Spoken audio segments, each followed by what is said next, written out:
Revenue has fallen by 31.2% compared to the same period last year. I'll personally find someone to film a commercial. On your end, the promotional plans, personalized customization, sponsorship shoots, and other marketing efforts must keep up. Report to me in time if there is any progress. A steady male voice sounded. Chen Xiao opened his eyes in a daze. He saw a middle-aged man standing with his back to him at the window talking on the phone. Where is this place? Who is this man? Chen Xiao blinked hard, the dizziness in his mind gradually fading away. A surge of unfamiliar memories flooded into his head. He had actually crossed over to another world. He had become a newly graduated university student in a parallel world. The original owner of this body was anything but ordinary. He had graduated from a top-tier university majoring in advertising. His grades were outstanding. He was one of the university's excellent graduates. Upon graduation, he directly joined the advertising department at the headquarters of Jia Diamond, one of the nation's top diamond corporations. Jia Diamond had started with diamonds, hence its name, yet its business also encompassed gold and other jewelry. With a market value exceeding 50 billion, its status in this country was comparable to Joe Daxing in his original world. To enter such a company right after graduation meant a future as bright as the dawn. Feeling better now? You're still young, you must take good care of your body. The middle-aged man in front of him put down the phone, turned around and looked at Chen Xiao as he spoke. Chen Xiao quickly matched him with the identity in his new memories. This well-dressed, suit-clad middle-aged man was the company's vice president and his father's old comrade in arms. What? The vice president of a company worth tens of billions was actually his uncle. Weren't transmigrators supposed to start in hell mode these days? Yet he had become a beneficiary of connections. This felt like an old-school wish fulfillment tale. Chen Xiao shook his head to clear it and said, Director Zhang, I'm much better now. I just had a bit of low blood sugar. What did you need me for? Our company is planning to shoot a commercial soon. Minister Wang from the publicity department has fallen ill, so I intend to have you carry the banner in his place. What? Shoot a commercial? At most he had only ever watched commercials, and now they wanted him to shoot one. When he used his phone, aside from the 3-second ads that popped right in his face when reading novels, who would seriously watch other advertisements? As for the original owner's knowledge in advertising creation, it was like a towering stack of books piled inside his head, impossible to digest in a short time. How was he supposed to handle this? Refuse. An elder had kindly assigned him a task that fit his major, and he would turn it down. Wouldn't that be cutting off his own golden thigh, one worth billions at that? He could not refuse, he had to probe the situation first. Suppressing the anxiety in his heart, Chen Xiao braced himself and asked, Director Zhang, may I ask what requirements there are? No special requirements, the goal is only one, to sell our diamonds. The phone in Director Zhang's hand suddenly rang. One moment, let me take this call. Director Zhang smiled, rose to his feet, and left the reception room. Chen Xiao felt a wave of helpless frustration. Only one goal, selling diamonds, that was as good as saying nothing at all. They had dragged over someone who used to study painting to sell diamonds. He would sooner steal diamonds than sell them. Yet this particular golden thigh absolutely could not be broken. What should he do? Go back and desperately cram all the professional knowledge in his mind? Or should he build a team and become a leader who did not have to do the actual work? But even a leader who did nothing had to know how to talk his way through things. Just as Chen Xiao was at a loss as to how to break the deadlock, a voice suddenly sounded in his mind. Ding! Congratulations to the host for binding with the strongest film and television system. Chen Xiao froze, then his heart leapt with joy. This was the standard equipment of a transmigrator. So novels had not lied to him. A film and television system should certainly be able to handle commercials. It was rainfall in a time of drought. System, quickly introduce your functions, he said swiftly in his heart. Under the system's explanation, Chen Xiao quickly grasped how to use it. As its name implied, the strongest film and television system could help him make films, television dramas, commercials, variety shows, animation, and other audiovisual works, allowing him to become a titan of the industry. There were two modes of rewards. First, he could complete missions to obtain rewards. Second, during the creation or screening of a work, by evoking emotional reactions in others through its content, he could gain emotion points. Emotion points could be used to upgrade the system and could also be exchanged in the system shop for items or draws, including various scripts and abilities. Magnificent. Before the system appeared, it seemed heaven was bent on destroying him. After the system appeared, heaven was clearly about to entrust him with a great mission. He would first shoot the diamond commercial his company required, use it to build popularity and broaden his network, and at the same time claim the system's rewards. Then, relying on his connections and the system's rewards, he would march into the film and television industry. Perfect. Just as he was planning, the cold mechanical voice of the system sounded again in his mind. Mission activated. Complete a television series or a film. Upon completion, you will obtain one film and television creation ability. The slight curve at the corner of Chen Xiao's lips instantly vanished. Wait a moment. Shoot a television series or a film, what about his commercial? Why was this system going off topic? The system's voice continued. Newbie gift pack activated. Congratulations, you have obtained one film and television work exchange coupon. After redemption you can gain scripts, music and other materials. Reminder: all works in the system shop are ones that have never appeared in this parallel world. Please feel at ease when using them. Congratulations to the host for obtaining the ability Grandmaster level directing techniques. There was only a single exchange coupon. And the system's mission was to complete a TV series or a film. If he redeemed it for a film script, what would happen to the diamond commercial right in front of him? System, can the mission be changed to filming a commercial instead? Chen Xiao asked silently in his heart. Number of mission refresh coupons 0. Mission cannot be changed. Chen Xiao let out a soft sigh.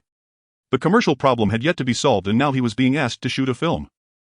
It seemed he had bound himself to an invisible crossmouth system. He had just said that heaven was about to assign a great burden to him and now it had come to temper his will and spirit. The current situation was this: Uncle Zhang wanted him to shoot a commercial. The system's mission was to shoot a film, yet it provided no money. Even a small budget film would require an investment of at least several million. As a freshly graduated junior employee with only 30,000 in savings, it was impossible for him to finance a film himself. It seemed he could only seize the opportunity of this commercial and use it as a springboard to shoot a film. How could he turn a commercial into a film? Chen Xiao took a sip of tea and continued to ponder. If he directly proposed making a movie, he would definitely be thrown out. Director Zhang was not his real father. Giving him a chance to stand out was already an act of considerable care. This matter had to be advanced step by step. The most obvious difference between a commercial and a film was duration, so he would first propose an extended-length commercial. Then he would go back and pick a film script. He would submit it to Uncle Zhang under the pretext of it being an advertising script and entice him into increasing the budget. The key therefore lay in the script. Just as Chen Xiao was about to check the scripts in the system shop, footsteps sounded by his ear. Sorry to keep you waiting. Director Zhang sat down opposite him, displaying a polite smile as he asked kindly, well then Xiao Chen, do you have the courage to give it a try? Chen Xiao nodded and said, thank you Uncle Zhang. This was a favor from an elder, so he addressed him as Uncle Zhang rather than Director Zhang. Chen Xiao continued, with diamond prices plummeting, I'm afraid a purely informative commercial will convince no one. I think we should extend the length of the ad and create a story-driven commercial that bestows deeper meaning upon the diamond. Director Zhang's eyes lit up. This kid reacted quickly. He had already come up with an idea. Good, Uncle Zhang trusts you. As for how long you shoot, you can decide. If you need anything and the normal procedures can't get it done, just talk to my secretary. You'll have him contact you later. A surge of quiet delight rose in Chen Xiao's heart. Having connections really was a blessing. The dance floor area was truly vast. Thank you, Director Zhang. I'd like to try writing the script myself, Chen Xiao said, first giving him a gentle heads up. Director Zhang was slightly taken aback, then quickly regained his smile.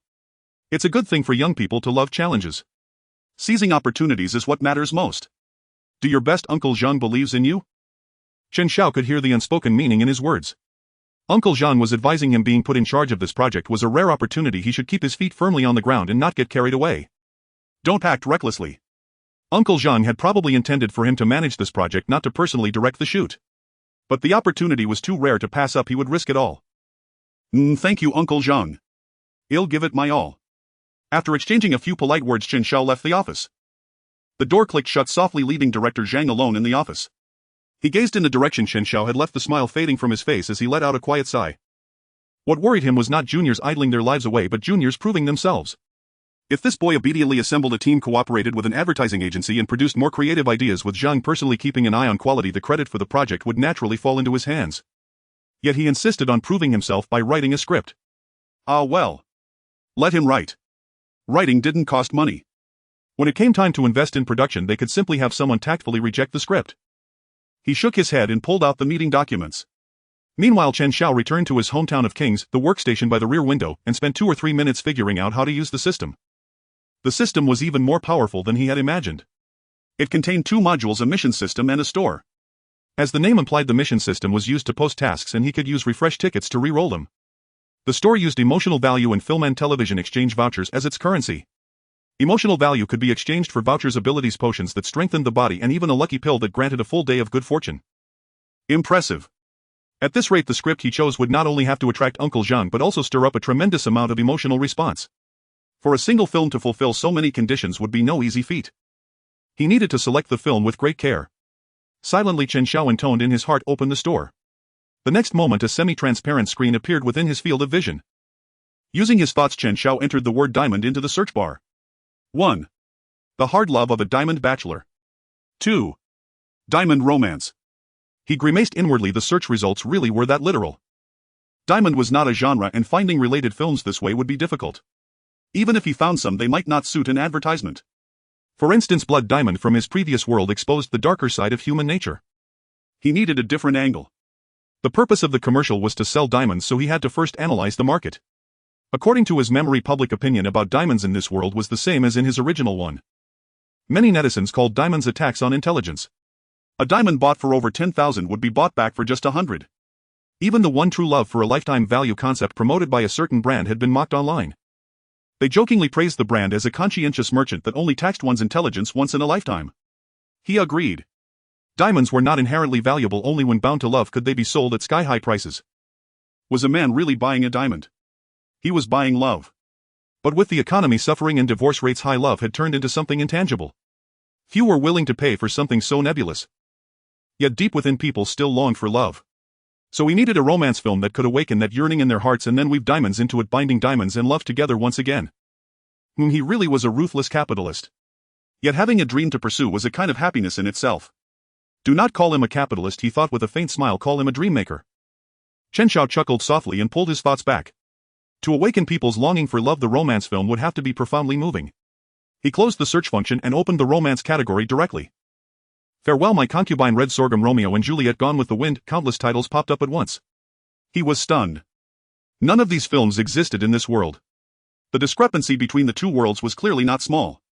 In his memory, this world's technology was far more advanced, yet its spiritual and cultural life was lacking. People rushed about in pursuit of profit, leaving few with the patience to make a truly good film. Perhaps this was his mission. Chen Xiao drew a deep breath and refocused on the screen. A strong script was crucial, but he also had to find a way to incorporate diamonds. Farewell My Concubine told of the joys and sorrows born from a life on the stage between two fellow disciples. Set against the backdrop of Peking opera, it would be difficult to naturally add diamonds. Romeo and Juliet told the love story of the children of two feuding families. Diamonds could be woven in there without too much tonal conflict, but it would require meticulous design, so he set it aside for now. After searching for over 10 minutes, one title caught his eye. Titanic. Chen Xiao's eyes flew open, a buzzing filled his mind. The heart of the ocean, the necklace that bore witness to Jack and Rose's love, was a blue diamond, was it not? In his previous world, this film was the very pinnacle of romance cinema. No, it was a pinnacle among all films. Some of its scenes remained vivid in his memory even now. They were like a dream etched into the soul. The evening when Titanic beheld its last sunset, standing at the prow as if flying.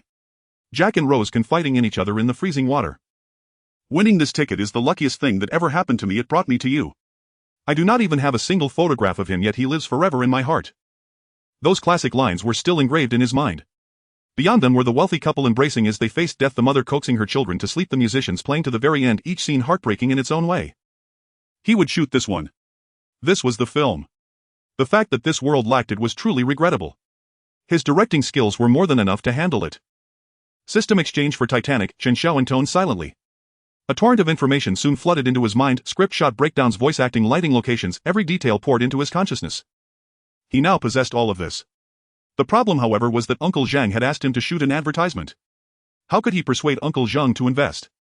He lifted a hand to rub his brow, pulled out a blank sheet of paper and began sketching out his thoughts in the form of notes. To attract Uncle Zhang and secure funding, he needed to do two things. First, the film itself had to be extraordinary, drawing in as many viewers as possible, which meant presenting an excellent script, casting choices and shooting plan. Second, he needed a suitable strategy for selling diamonds, how to promote diamonds within the film so that viewers would be enticed to buy them.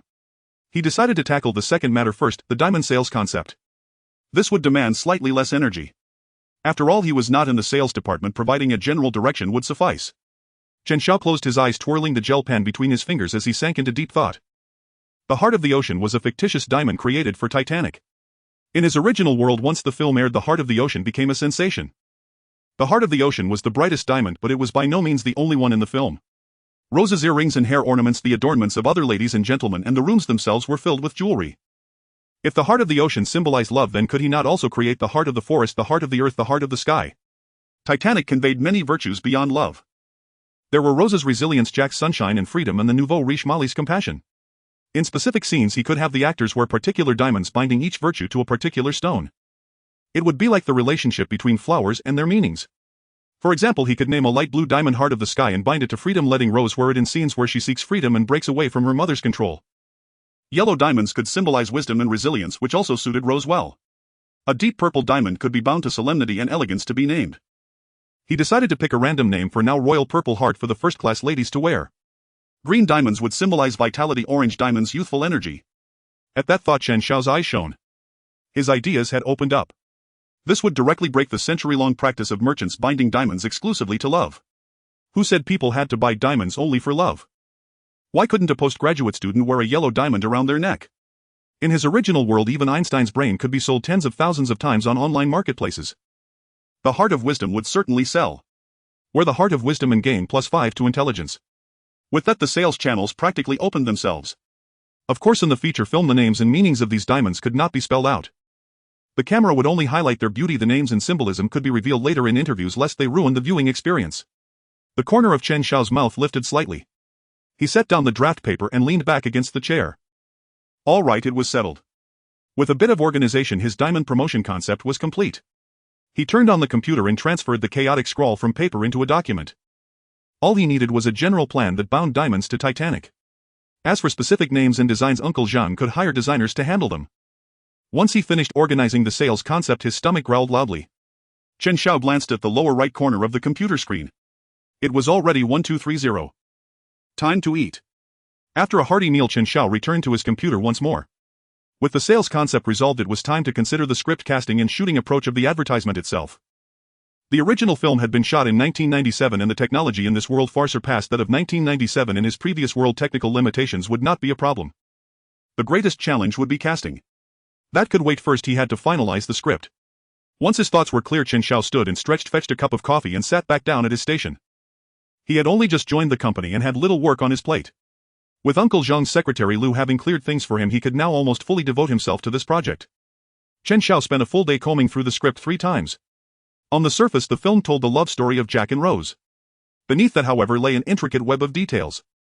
Class divisions, Rose's pursuit of freedom, the nature of humanity in the face of disaster, the obsession with wealth and fame, countless themes were expressed through their story. Fortunately with the system granting him master-level directing skills he managed to sort everything out in just one day. Next he needed to produce the film script, the storyboard script and individual scripts for each role. 3 more days passed. Chen Xiao transferred the script from his mind onto paper. On the company's rooftop secretary Lu entered the office. Director Zhang. Zhang Jianhua set down the document in his hand and looked up. How is Chen Xiao's preparation coming along? Has he asked you for help at all in the past 3 or 4 days? Secretary Lu shook his head. I've helped him push aside other tasks. But he sits glued to his workstation all day long. Colleagues say he hasn't contacted anyone in the department or any outside companies. He just sits there alone, occasionally sketching portraits and landscapes. Zhang Jianhua's brows knitted together. Sketching. Was this kid using writing a script as a pretext to shirk other work and idle away his time right at his workstation? Secretary Lu tentatively asked Mr. Zhang, should I urge him? Zhang Jianhua glanced at the calendar on the table. It's Friday, let's give him 3 more days. Next Tuesday you go check on the situation. If he doesn't work out we will change people immediately. Waiting 3 more days is just out of respect for an old friend. But this is an advertisement related to the company's main business. We absolutely cannot let this kid treat it as a joke. The weekend. Chen Xiao got up early. The script is done. Next we need to finalize the actors. Of course it's just a selection, not a confirmation. We need to ease them into the idea of making a movie. They can't see the whole picture right away. If I want to take the first step I might be shot down. Let's paint a more complete picture. Chen Xiao sat in front of the computer and opened a list of domestic and international film awards from the past 3 years. In the script Ruth is 17 years old, possessing an elegant and classical temperament. It's hard to find such a young actress with acting skills. Chen Xiao spent 2 hours listing 30 names. Among them there are 18 actresses and 12 actors. These individuals meet the age and appearance criteria. But the acting skills need to be verified. With this thought in mind Chen Xiao clicked on each person's representative work. From Saturday to Sunday night and into Monday at work he rapidly watched films even on the subway. He was only short of watching movies while using the restroom. On Monday night Chen Xiao stood up and stretched, taking the handwritten list in his hand and collapsing onto the bed. After watching a total of 50 to 60 films in 3 days he finally settled on 2 leading actors, 23-year-old Leo and 22-year-old Wins. Both are rising stars in the film industry, having received Oscar nominations at such a young age. The supporting roles were also roughly settled. Looking at the list in his hand the smile on Chen Xiao's face slowly froze. Jack, Ruth and Carl are all current top stars. The casting for the nouveau riche Molly, the female lead's mother, and the cruise designer Andrew even includes former best actors and actresses. Is this a bit too much? Would Uncle Zhang throw the cast list away upon seeing this? If it doesn't work, the supporting roles can be changed. He has master-level directing skills and can guide the supporting roles more. The main characters cannot be taken lightly. Let's leave it like this for now, we will figure it out later. Chen Xiao dragged his weary body up, placed the draft on the table and went to take a shower. Watching too many films is really tiring. Once I have enough emotion points, the first thing to replace will be the stamina enhancement potion. The next morning, Chen Xiao with his disheveled hair sat at his workstation planning props and extras. To persuade Uncle Zhang, the script must be good and the budget must be low. The script has already been resolved. Next I need to think about the budget. The company plans to shoot an advertisement. The endorsement fee for a first-line star ranges from 1 million to 3 million. Uncle Zhang accepts shooting longer advertisements. Calculating for 2 first-line stars at 15 minutes each, Uncle Zhang likely estimates the budget to be around 10 million. However, Titanic cost a whopping 2 billion to shoot in the original world, that's still $200 million. How can we lower the price without compromising quality? Chen Xiao tossed aside the signature pen and leaned back in his chair with a long sigh. This is truly overwhelming. Let's order a milk tea first. Chen Xiao grabbed his phone, placed an order, rubbed his temples and continued planning. Among the props, the most important is the luxurious cruise ship Titanic. Luckily, this world has advanced technology. 3D printing is already widespread and inexpensive. 3D printing a model of the Titanic does not cost too much. As for the venue, back in the late 1990s, the production team spent $1 billion to build a set. But now there is a large filming location on the East Seacoast. If we can borrow it, we can save the money for building the set. Saving money is one thing, but the details must be meticulously controlled. Wall lamps, carpets, tableware, even the tableware must bear the shipyard logo to recreate the actual Titanic. Only when the actors feel immersed can their performances be more authentic. With this thought, Chen Xiao paused, his hands typing on the keyboard. It seems that his master-level directing ability is starting to take effect. Chen Xiao smiled. This ability is indeed impressive, akin to having read a vast array of books and fully digesting them through practice. I need to quickly earn emotion points to exchange for more abilities. Chen Xiao took a deep breath, tore open a bag of chips and replenished some energy. After half a bag of chips, Chen Xiao wiped his hands and continued to type rapidly on the keyboard. An hour later. Ding-a-ling. The phone on the table suddenly rang. Chen Xiao frowned slightly. It's breaking my train of thought. He quickly jotted down his remaining ideas and answered the phone. Secretary Liu's voice came from the phone. Good morning, Xiao Chen. Is anyone else in your office? It's just me, they went to a meeting. Then I'll come find you. Okay. Chen Xiao hung up the phone. Is this the treatment for someone with connections? They even sent the deputy secretary to come in person. In less than 5 minutes there was a knock at the door. Come in. Secretary Liu pushed the door open and saw a cup of milk tea next to Chen Xiao along with a bag of just opened chips. Yesterday a colleague said that this young man had spent the entire day watching movies at his desk. And he even has milk tea and chips to go with it. Life is quite leisurely for him. This kid used to work hard, why has he become like this now? Could it be because Mr. Zhang is taking care of him, so he's getting cocky and slacking off? Secretary Liu sighed inwardly, walked over and was about to sit in the adjacent chair when he suddenly noticed that there were 2 large stacks of documents piled on Chen Xiao's desk. On top were photos of the sunken shipwreckage and star photos, all marked with annotations. Secretary Liu was taken aback. Not right. Who watches movies and prints out star photos? He casually picked up a few sheets to take a look. They were filled with all sorts of extras, types and numbers along with various prop names. Categorized and clearly organized. Even he, as a secretary skilled in organizing documents, couldn't help but feel admiration. Looking at the documents in hand, Secretary Liu suddenly realized that this kid was not slacking off, but had actually been working overtime for several days. No wonder he has 2 dark circles under his eyes. Secretary Liu's lips curled up slightly, nodding in appreciation as he sat down and asked Xiao Chen, are these for the advertisement shoot? Chen Xiao understood immediately. Secretary Liu had been in for so long without stating his purpose, he was obviously here to check on him. He smiled and said, yes, I've finished the script, preliminarily confirmed the casting, and I'm organizing the props. I was planning to consult you tomorrow, but I didn't expect you to contact me first. Secretary Liu appreciated his humble attitude and patted his shoulder. Well, it turns out I came early.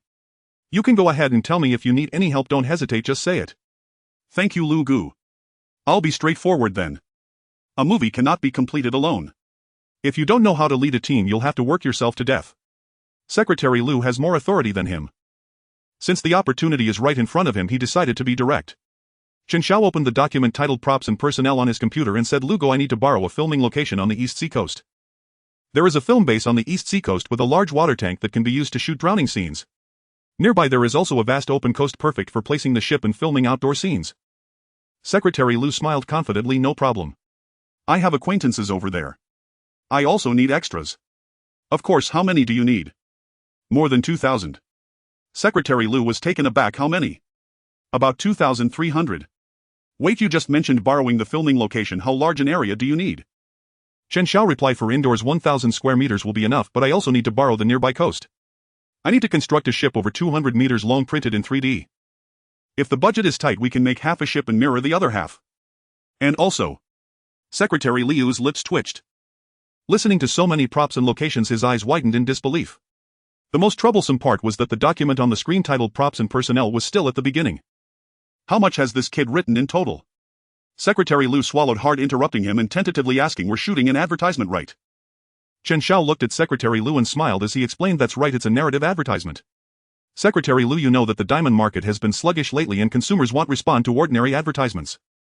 Telling a story resonates deeply with people, allowing consumers to remember our brand. I've already written the script. As long as the props and actors are in place, we can start filming. Chen Xiao noticed Secretary Liu's somewhat dazed expression and cautiously asked Secretary Lu, will it be difficult to contact the personnel? No, it's not difficult. I was just thinking about other things. Secretary Lu quickly regained his composure and revealed a calm demeanor. Contacting personnel isn't hard, but it involves a significant amount of money, so we need General Zhang's approval. You organize the script, props and personnel. I'll contact General Zhang and ask him to take some time to discuss with you. Thank you, Secretary Lu. Then let's leave it at that. Good luck, but also take care of your health. After exchanging some pleasantries, Secretary Lu left the advertising department. As he reached the corner, he glanced back, his eyes filled with shock as he removed his facade. This kid wants 2,000 extras. The studio isn't enough and he needs to rent a coastline. He even wants to build a ship over 200 meters long. Is this for filming a battle between two armies to seize diamonds? Is it really that hard to find contacts? How could it not be difficult? How could it not be difficult? To borrow a coastline and a 1,000 square meter studio simultaneously, plus over 2,000 extras. The advertisement is urgent. It can't wait 1 or 2 years for a location to become available. The requirements are numerous and urgent. This isn't something that can be accomplished simply with money. It requires connections. It also requires connections at the level of industry big shots. How could a mere secretary like him manage that? Even if he has some connections there in the business circle. But as a corporate secretary, how can he express having difficulties with connections? Let him go directly to General Zhang. It requires connections. It also requires connections at the level of industry big shots. How could a mere secretary like him manage that? Even if he has some connections there in the business circle. Inviting 3 popular actors along with a few veteran actors would likely cost a fortune. Perhaps from Secretary Lu he could gauge Uncle Zhang's attitude. Unfortunately, Secretary Lu left really quickly. Forget it, let's continue preparing. First organize the props, then create a simplified version of the script to persuade Uncle Zhang. Chen Xiao took a sip of milk tea and continued typing on the keyboard. The next morning he carried the simplified script of Titanic props and personnel arrangements, budget details and diamond sales strategies to the company's top floor. Last night Secretary Lu contacted him saying he had arranged General Zhang's schedule and they would meet in his office this morning. Chen Xiao stepped out of the elevator, glanced at General Zhang's office and adjusted his shirt. This morning would be a tough battle. The first objective was to secure funding for filming with the script. Chen Xiao was confident in the script he had revised 7 or 8 times. Even if Uncle Zhang was unwilling to turn this advertisement into a movie, he should be able to help connect with industry big shots to find opportunities for filming. This goal is not too difficult. The next focus is critical. If Uncle Zhang agrees to extend the advertisement into a longer piece or even a film, then the problem arises. Who will be in charge? The investment for the advertisement is low and Uncle Zhang is willing to give him a chance to take the lead. But if the project scale expands, he may become a second or third in command or even an assistant. That cannot happen. The power of decision must remain in his hands. Therefore, today's most challenging objective is to persuade Uncle Zhang to allow him to take charge if filming continues. Chen Xiao walked to the secretary's office, knocked on the door and smiled. Brother Lu, good morning. Xiao Chen, you're here. General Zhang is in the office, come with me. Chen Xiao followed Secretary Lu and knocked on the door to enter General Zhang's office. After exchanging a few pleasantries, they took their seats. General Zhang wore a kind smile as he walked from his desk to sit on the sofa across from him. Xiao Chen, has everything gone smoothly this week? Secretary Lu had mentioned the location and extras to him yesterday. In his view, those were not issues. A quick call to the manager of the film studio or the head of the 3D printing company would solve it. However, being able to do it doesn't mean it will be done. The premise for proceeding is that it's worth doing. While he asked if things were going well, he was actually considering whether to continue with this project. Chen Xiao took out the materials and placed them in front of General Zhang. General Zhang, here are the props and personnel requirements, a summary of the script, preliminary budget and diamond sales strategy. Should I give you a brief overview? It's fine, I'll take a look first. If I have questions I'll ask you, General Zhang replied with a smile, picking up the thin stack of documents. He skimmed through the props and personnel requirements. He had heard about those from the secretary yesterday, they were all manageable. He flipped through a few pages, skipping over the casting choices, and opened the script for Titanic. He adjusted his glasses and scanned the content quickly. That sunken ship, that accident in the last century, is quite famous, it's a good entry point. This story of a noble girl and a poor boy is a bit cliched though. General Zhang continued flipping through the pages and his expression changed slightly. Not bad, the souls of the two are intertwined, capturing the essence of love. You've had quite a few romantic experiences, haven't you? As he continued reading, General Zhang's expression gradually became serious. This is not just about love, it's also about the pursuit of freedom. Iceberg warning. Right, the Titanic will sink, so they. General Zhang's expression changed multiple times as he took the script and walked back to his desk. He flipped back to the beginning of the script and started reading again. The grand backdrop, the dramatic plot, the rich and multidimensional characters along with their doomed fate captivated General Liu for a moment. On the sofa, Secretary Liu was somewhat stunned. General Zhang was actually engrossed, his eyes reddening and his expression sad. Having followed General Zhang for 7 or 8 years, he knew very well that General Zhang had loved watching movies since he was young, making him somewhat of a film expert. Romantic films were also one of his favorite genres. Yet here was General Zhang moved to tears by a advertisement. Not a finished product, but an advertisement script without music or visuals. Even a simplified version of the script. What exactly was written in that script? Yet as a steady and composed secretary, he couldn't just ask Chen Xiao for a copy to look at right now. Secretary Liu turned to assess Chen Xiao. Xiao Chen actually has this ability. An advertisement script completed in just a week captivated General Zhang. Unbelievable. I'm really curious about what was written in the script. Secretary Liu took a deep breath, suppressing his curiosity, and continued to wait. About 10 minutes later.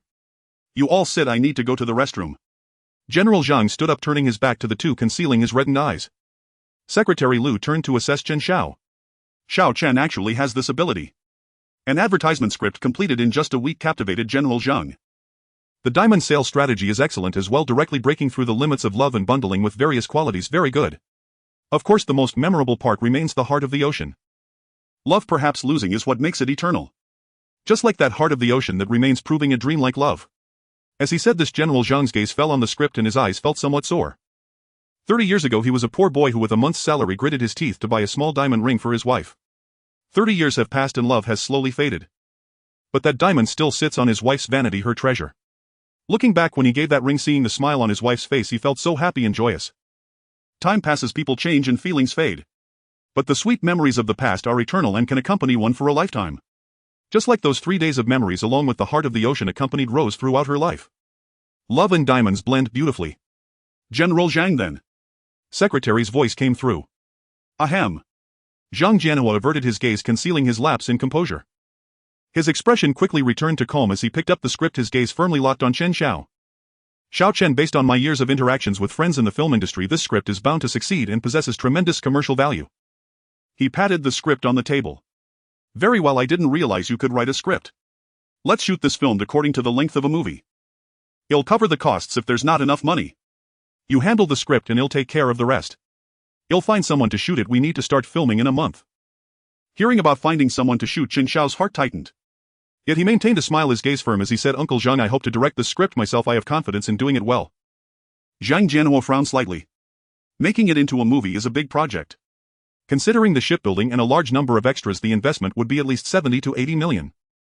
Such a large project handed over to a young person. This script has been brewing in my heart for a long time. If I can write it well, I can direct it well. Can you let me try first? If it doesn't work, I'll step down during the preparation phase. Chen Xiao's gaze was steadfast, each word spoken clearly. He first played the emotional card. Calling him Uncle Zhang instead of Director Zhang, emphasizing the script's close connection to himself. Then he returned to the matter at hand, expressing his confidence in giving Uncle Zhang an easy way out. The preparation phase mainly involves finalizing the storyboard and determining the work of various departments, locations, and personnel. Changing personnel at this stage incurs less loss compared to when filming starts. Zhang Jianhua hesitated for a moment, picked up the script and flipped through it. This script exceeded expectations. Perhaps this kid truly has unexpected surprises. He put down the script and decisively said, all right, you do your best. It's normal to encounter difficulties in such a big project, communicate promptly if there are issues, don't just tough it out. Thank you, Uncle Zhang. It's settled then, put all your other work aside and go back to prepare for the film properly. You'll find someone to help you with props and locations. In half a month you'll be the on-site director. Thank you, Uncle Zhang. Chen Xiao's gaze fell on the script and he suddenly remembered something, awkwardly smiling. Would you like to take a look at the props and personnel list now? There are 2 former leading actresses and 1 leading actor among the supporting roles. Even if they are older, their appearance fees are still high. If it doesn't work out, he can consider other options. Zhang Jianhua leaned against the sofa, waving his hand. These are all minor matters. Don't you trust Uncle Zhang's connections? Of course I trust them. You go back to your work now, bring up any difficulties directly. Alright then, I'll trouble you, Uncle Zhang. Chen Xiao stood up to take his leave. In the vice president's office, Zhang Jianhua sat back at his desk with a stack of documents. Location is easy to handle. Secretary Lu, contact manager he from the film city in my name. For 3D printing, check with Shengtian Group, it's not too expensive. Ah, the extra. Secretary Lu, you can think of something. These are all minor matters, won't cost much. Total budget. Zhang Jianhua suddenly sat up straight. 150 million. You want 150 million to shoot a romance film? Where did the money go? He quickly flipped through. Actors want Leo. Zhang Jianhua's eyes widened slightly. Generally, having 1 leading actor in a film is good enough. But he wants Leo wins and 3 leading actors and actresses. This kid has gone mad. What level of movie does he think he's making? But who wasn't full of passion when young? Moreover, that script was indeed touching. Most importantly, he had made a big promise in front of his juniors and the secretary. Zhang Jiangui gritted his teeth. Forget it. Find them. This film is sure to be profitable. If the company doesn't invest, I'll put in my own money and seek investments for him. I just hope this kid Chen Xiao can be reliable. Outside the office, just as he entered the elevator, Chen Xiao suddenly heard an electronic voice. Warm reminder, emotional value has increased and there are redeemable items. Ha!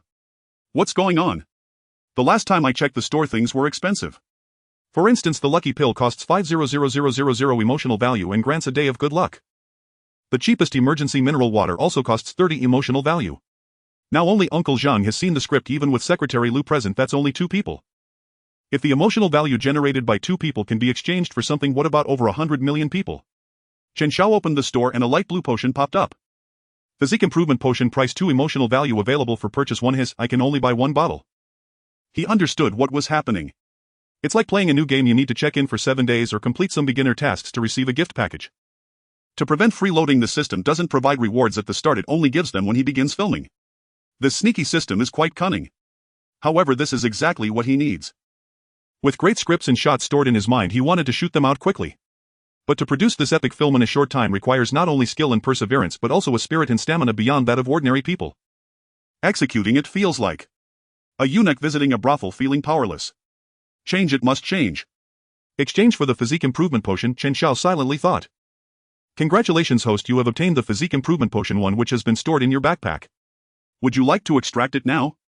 Chen Xiao exited the elevator and entered the restroom. Extract it, put it in my hand. A small plastic bottle the size of a palm appeared in his hand. Chen Xiao twisted open the small bottle and drank it in one go, feeling a warmth spreading through his body as waves of strength surged within. After 3 or 4 minutes, that feeling gradually faded.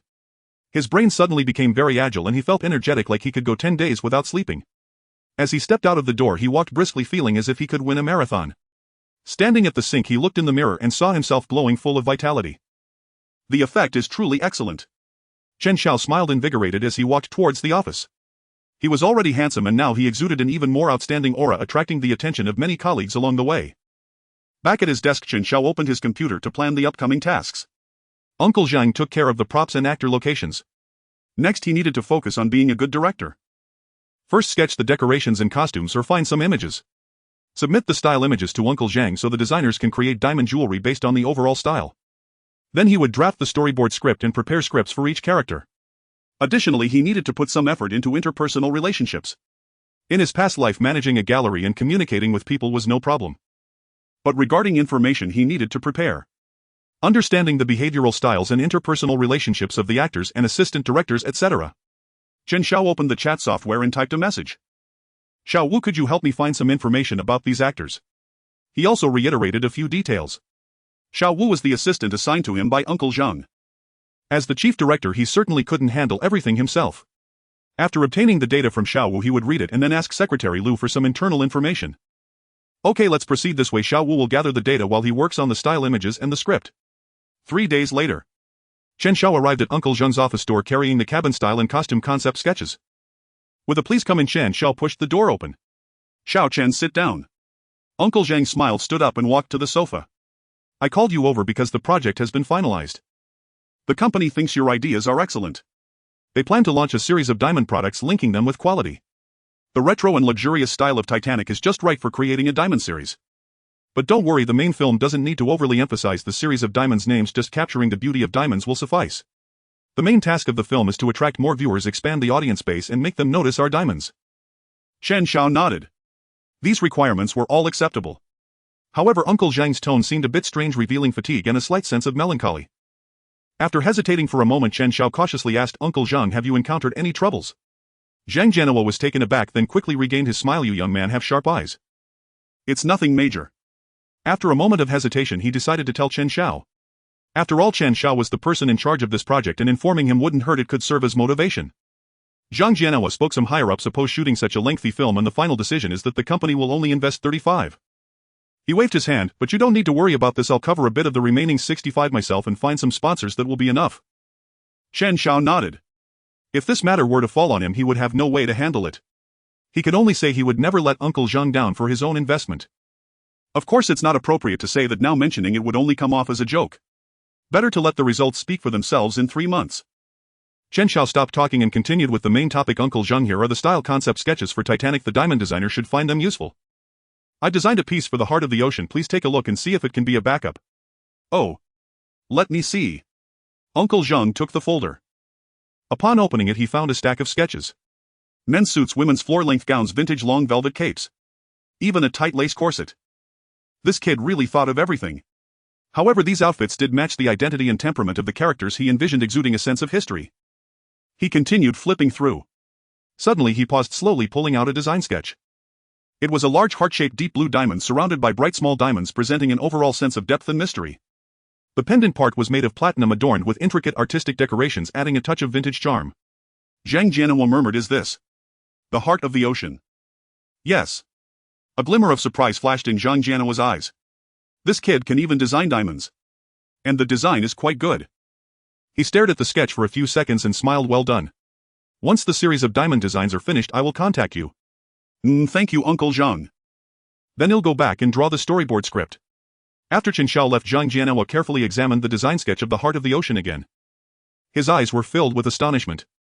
Is the advertising profession this competitive now? To write scripts, draw and even direct. 3 days later, on a Saturday evening. Inside a luxurious villa in the Yuan Villa district. Old Zhang, you've watched films for decades, now you're directing one yourself. Don't leave me behind. Wang Zhan, general manager of Jiahao Entertainment, lifted the teapot and poured a cup of tea, handing it to Zhang Jianhua. They had lived in the same residential complex for over 20 years. Zhang Jianhua had always loved watching movies.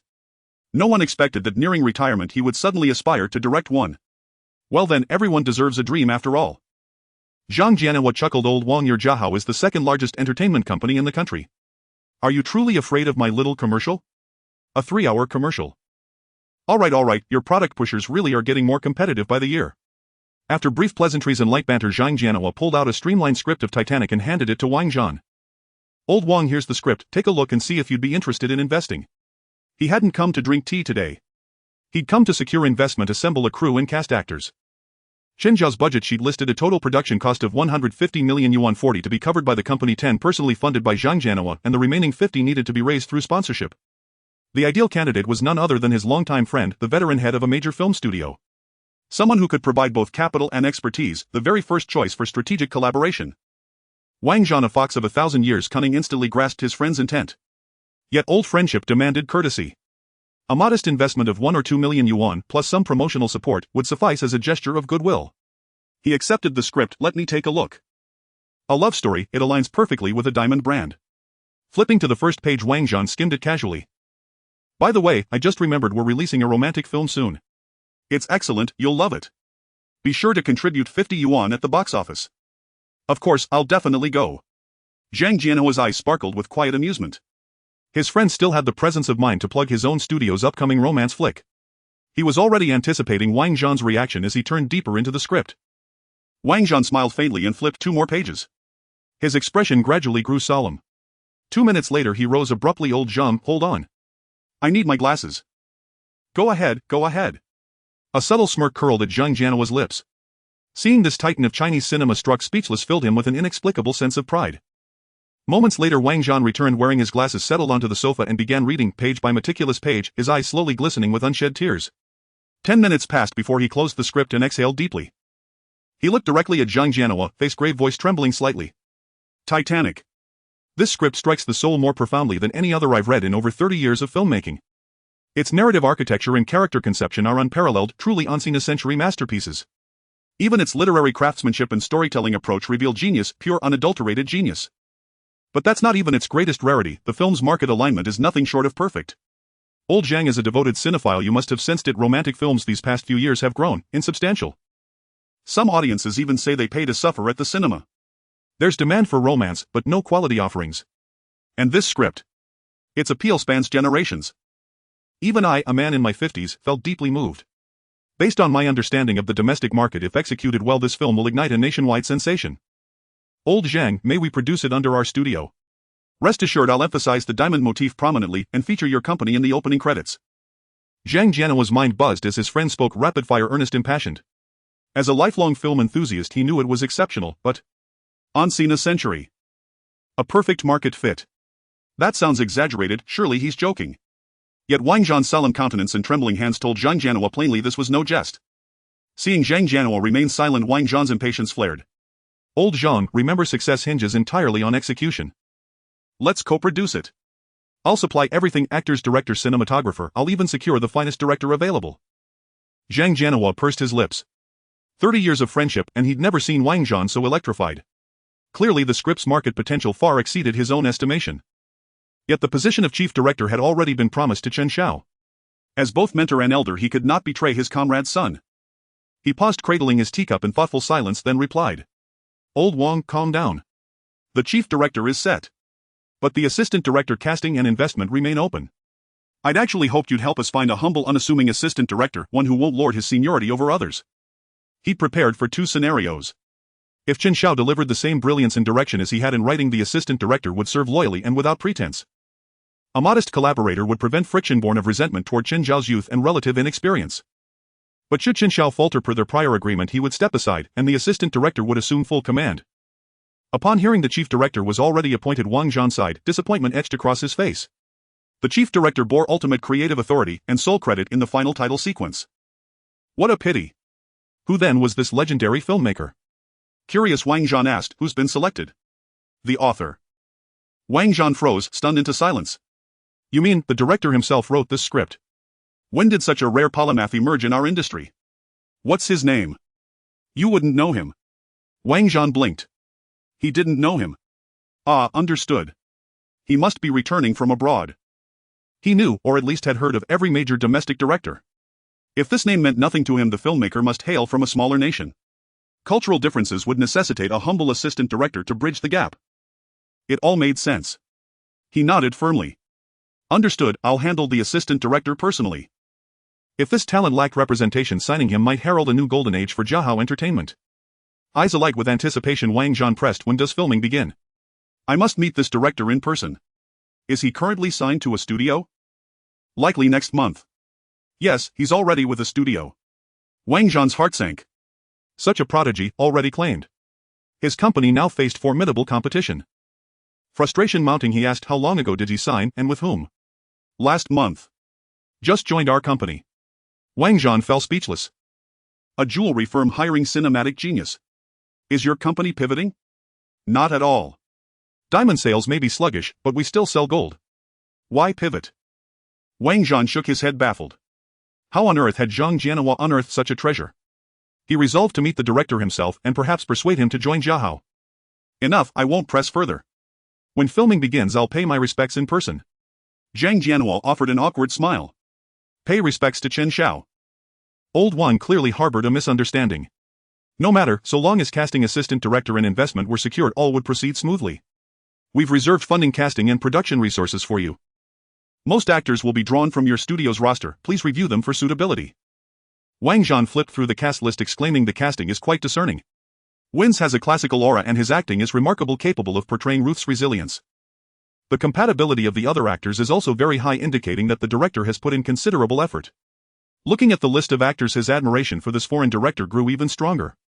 He turned to Zhang Jianhua and smiled. Don't worry, if they refuse to go I will personally persuade them. The production team is my responsibility, I will find the best for you. After chatting for a while, Wang Zhan sent his friend off, picked up the phone and instructed his secretary about finding actors and a production team. After a few reminders, Wang Zhan flipped through the script again. Wait a moment. I will personally contact the cinematographer and the art director. You arrange the actors and others. To achieve a beautiful style, these two must be top tier. Sure, Mr. Wang. The secretary on the other end of the phone was a bit stunned. Contact personally. In the past 3 to 4 years, the only time Mr. Wang has taken such direct action was for last year's New Year's film. Moreover, at that time Mr. Wang was looking for the general director. This time he actually went to find the photography director and art director personally. Who is the general director? To have Mr. Wang come out of retirement to personally seek an assistant. It seems the company is gearing up for a major production. A week later. 10 o'clock in the morning. Chen Xiao followed Zhang Jianhua back to the deputy general manager's office. They had just gone to see the design drawings for diamond jewelry. As expected of a professional designer, they were quite impressive. It is expected that in a few days they will receive the diamonds for filming. Entering the office, Chen Xiao sat down on the sofa skillfully. Zhang Jianhua smiled kindly. Xiao Chen, I have good news for you. Wang, the president of Jiahao Film, estimated that if your script is made into a film, the audience count will likely exceed 30 million and the box office may hope to break into the top 5 this year. That's great. Chen Xiao said this, but there was not a hint of surprise in his eyes. After all, this film was a global sensation in its original world. Top 5 this year. Too conservative. Seeing him so calm, Zhang Jianhua couldn't help but admire him even more. This kid is surprisingly composed. His temperament is truly stable. I really underestimated him before. Zhang Jianhua continued. According to our company's marketing department's research and analysis, next quarter's revenue was originally expected to drop by another 10 down to 1.8 billion. However, considering the audience count and range brought by this film, next quarter's revenue might directly surge by 70, reaching 300 million. Just wait for your promotion and raise. To his surprise, Chen Xiao actually replied, "Thank you, Uncle Zhang." There was no further response. Could it be that he didn't make himself clear? Zhang Jianhua was just about to suggest giving him a bonus. Chen Xiao then spoke up, "Uncle Zhang, if we don't have enough diamonds to sell, can we restock in the short term?" Zhang Jianhua was momentarily taken aback, then laughed, "You ambitious little rascal. Of course we can. Small diamonds can be produced quickly. But the series of large diamonds like Heart of the Forest, Heart of the Ocean and Heart of the Earth are limited editions. Especially the Heart of the Ocean, there is only one. We won't be adding more." Chen Xiao pondered for a moment and tentatively asked, "Uncle Zhang, I have a small suggestion." "Go ahead. Could we change these limited editions to an auction?" Zhang Jianhua chuckled and waved his hand. "Not necessary, not necessary. They are not royal diamonds, they don't need to be auctioned off." What if they turn out to be more popular than expected? What if? Then I'll take your advice and change it to an auction. Zhang Jianhua stood up and let out a long sigh of relief. "Alright, you go back and focus on filming. I'm still waiting to show off in front of those detractors." "Sure." Chen Xiao exchanged pleasantries and left the office. It seems Uncle Zhang still underestimates the charm of this film. He possesses master-level directing skills. In this system, a master is a top figure in the industry while a grandmaster is even higher. He has the original version of Titanic in his mind. With his directing skills, the outcome will only be better. I hope the film's results don't startle Uncle Zhang. 3 days passed once again. In the evening, the sunset bathed the office in warm light. Chen Xiao dropped the pen in his hand and stretched. He had finally completed the storyboard script. The storyboard, also known as the director's script, is used for on-site filming. It took him 7 days to break down the written script into a series of shootable shots along with design sketches and artistic treatment instructions. Chen Xiao picked up the storyboard script and smiled with satisfaction. Fortunately, he can draw, otherwise this step would have been a real bottleneck. Suddenly the phone on the desk rang. Chen Xiao answered the call and Uncle Zhang's passionate voice came through the speaker. "Xiao Chen, how are your preparations coming along? The production team has been assembled and the venue is set. Everyone will meet at the film city tomorrow, all right. The art director, cinematographer and script supervisor are all seasoned professionals. Especially the art director, we have invited Professor Fan Rylan from the Jing University of Fine Arts. As the general director, you must perform well, don't embarrass our company." Listening to his fervent tone, Chen Xiao felt a surge of excitement within him. Uncle Zhang spoke a long stream of words before pausing. Clearly the production team is indeed filled with big names. This week he has been both the general director and art director while also acting as the screenwriter. He was so busy that he returned after a day of work with 90 battery left on his phone. Finally, help has arrived. No problem, thank you, Uncle Zhang. I have already drawn the storyboard script and the cruise ship is about to be printed. Tomorrow we can just discuss the visual style with the art director and cinematographer. Upon hearing this, Zhang Jianhua's eyes lit up on the other end of the phone. In just a week he had drawn the storyboard and followed up on the props preparation. Hearing that the production team had been assembled, he immediately proposed to discuss the visual style. This kid clearly had planned how to lead the team long ago. It seems I really underestimated him before. He is indeed a talent. Uncle Zhang has truly given birth to a good son. Zhang Jianhua smiled and said, since that's the case, let's have a meeting tomorrow. Get ready and you'll be there too. After briefly explaining the time and place for the meeting the next day, Zhang Jianhua hung up the phone. After ending the call, Chen Xiao contacted Secretary Lu to obtain the list of the production team and personnel information. Before the film starts shooting, he needs to prepare with these individuals. This includes scene design, props preparation, overall style design, and so on. Chen Xiao flipped through the list and roughly understood the situations of these people. Since everyone is gathered, let's get to work. Tomorrow he would do two things. One, discuss the script with them to ensure everyone has a unified understanding of the visual and narrative aspects of Titanic. Two, if there's time, go scout the location to see if the rented studio is suitable for filming and how to arrange it. That's settled. Chen Xiao yawned and put the list aside. Let's call it a day and go have hot pot. With that thought, he put on his coat and left the company. Early the next morning. In a meeting room of the photography area at the northernmost part of Donghai Film City. Teacher Fan, we haven't seen each other since you won the art award last time half a year ago. Old he, you actually came too. Mr. One, you really have some clout. 7 or 8 famous film and television personalities were chatting happily with Wang Zhan. Some had rushed over from Modu and had just gotten off the plane last night. Everyone was excited to catch up after a long time. Suddenly the door opened and a group of people walked in. The noise attracted everyone's attention. The leading middle-aged man was recognizable to all. He was Zhang Jianhua, the deputy general manager of Jiahe Diamonds, the film's production partner. Many people present had done business with him before. However, the tall and handsome young man beside him was a new face. As the organizer, Wang Zhan immediately stood up, saying, "Old Zhan, you finally made it." He looked at Chen Xiao and politely said, "Is this our actor? This young man is really handsome." This was not just his opinion but also that of all the producers present. Following Zhang, he was dressed more like a young man than a secretary, and he was young and handsome. He must be a connection. Perhaps he is a young master who invested in the production. Such things were not uncommon for them. At most, the acting might be a bit lacking with a bit of an attitude. Playing a minor role is no problem. Just making sure they get the face time is enough. That's what Wang Zhan thought, and after exchanging pleasantries with Chen Xiao, he shifted his gaze back to Zhang Jianhua. Old Zhang, has Director Chen arrived? Zhang Jianhua was taken aback, then smiled and pointed towards Chen Xiao with his fingers together. This is the Chen Xiao I mentioned to you, our Director Chen. Upon hearing this, the hearts of the production team members sank and their expressions changed slightly. This is the director. He looks like a freshly graduated college student. You tell me he is the director. Clearly he was a connection forced in by the production partner. Stuffing an actor is one thing. But you stuff a director. Especially the general director. How is this film supposed to be shot? If a connection doesn't do the work, the burden falls on them. However, in the entertainment industry, everyone quickly suppressed their displeasure in an instant and began to exchange pleasantries. Director Chen, you are truly young and promising. If one didn't know better, they would think you are our leading actor. Director Chen has great insight. Director Chen is vibrant, unlike us old men who are all dull. Ha ha ha. A group of seasoned professionals managed to calm their minds quickly. Each of them was an outstanding figure in the industry. Wang Zhan personally sought them out. It was impossible for them to let a young rookie direct them. Such connections were just there to hold a name and would leave soon. They came to terms with it while Wang Zhan himself was stunned. He was staring blankly at Chen Xiao. The script surprisingly was written by this young man in his early 20s.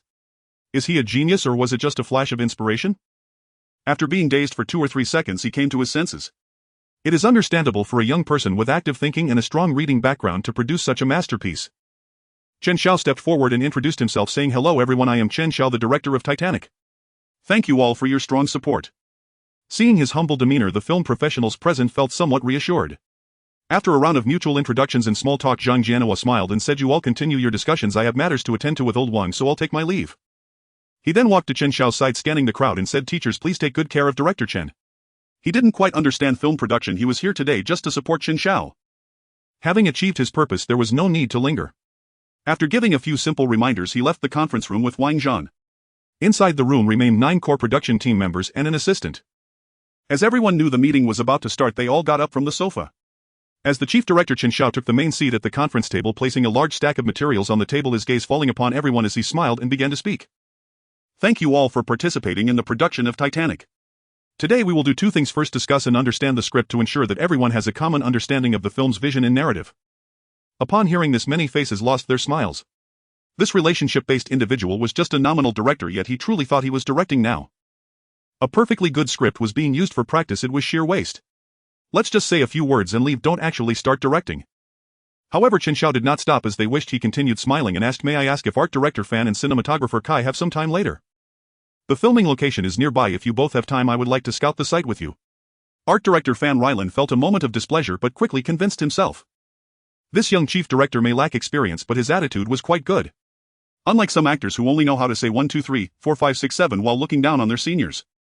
The young man was humble and the seniors could guide him. It was not a big problem. He smiled and said, I have no problem. Cinematographer Kai Ji, however, was not as magnanimous and replied expressionlessly, fine. All right, thank you both. Chen Xiao signaled to assistant Xiao Wu to distribute the materials he brought to the other 8. You all should have seen the script, right? This is the storyboard I prepared, feel free to take a look. Kai Ji flipped through the script. His dissatisfaction grew. He had grand ambitions coming here. In recent years his relationships with major directors had soured. He heard from Wang that a foreign director had strong capabilities. He had hoped to seize the opportunity to become famous by working with a good director. But now the big director had turned out to be a mere kid. This kid with a nominal title was just going to sleep at home. To actually instruct others here. With that thought, Kai Ji's flipping of the pages became rough. He didn't even look closely, just flipping through hastily. Suddenly he paused, frowned and stared at the storyboard for a few seconds before looking at Chen Xiao. Director Chen, are you planning to shoot the scene where the ship's hull breaks? That's right. We will first cut the prop ship in half and use large machinery and lifting equipment to control the breaking and sinking of the hull. Kai Ji felt speechless in his heart. Wasn't this nonsense? Destroying the ship for filming. Without rehearsal it could only be shot once. What would happen if the filming failed? This was like a child playing house. He waved his hand. This scene can be done directly with computer technology, it's unnecessary. No, the computer effects aren't realistic enough, we need to shoot it live. Chen Xiao's tone was resolute. This scene is one of the climaxes of the entire film and must be shot live. This statement could have been phrased more tactfully. However, the attitude of this cinematographer was not merely expressing an opinion but rather challenging the authority of the chief director. As the chief director he could not act like a soft persimmon, foolishly chuckling and trying to smooth things over. Kai Ji sneered. This kid didn't listen to his seniors. Fine, he understood now.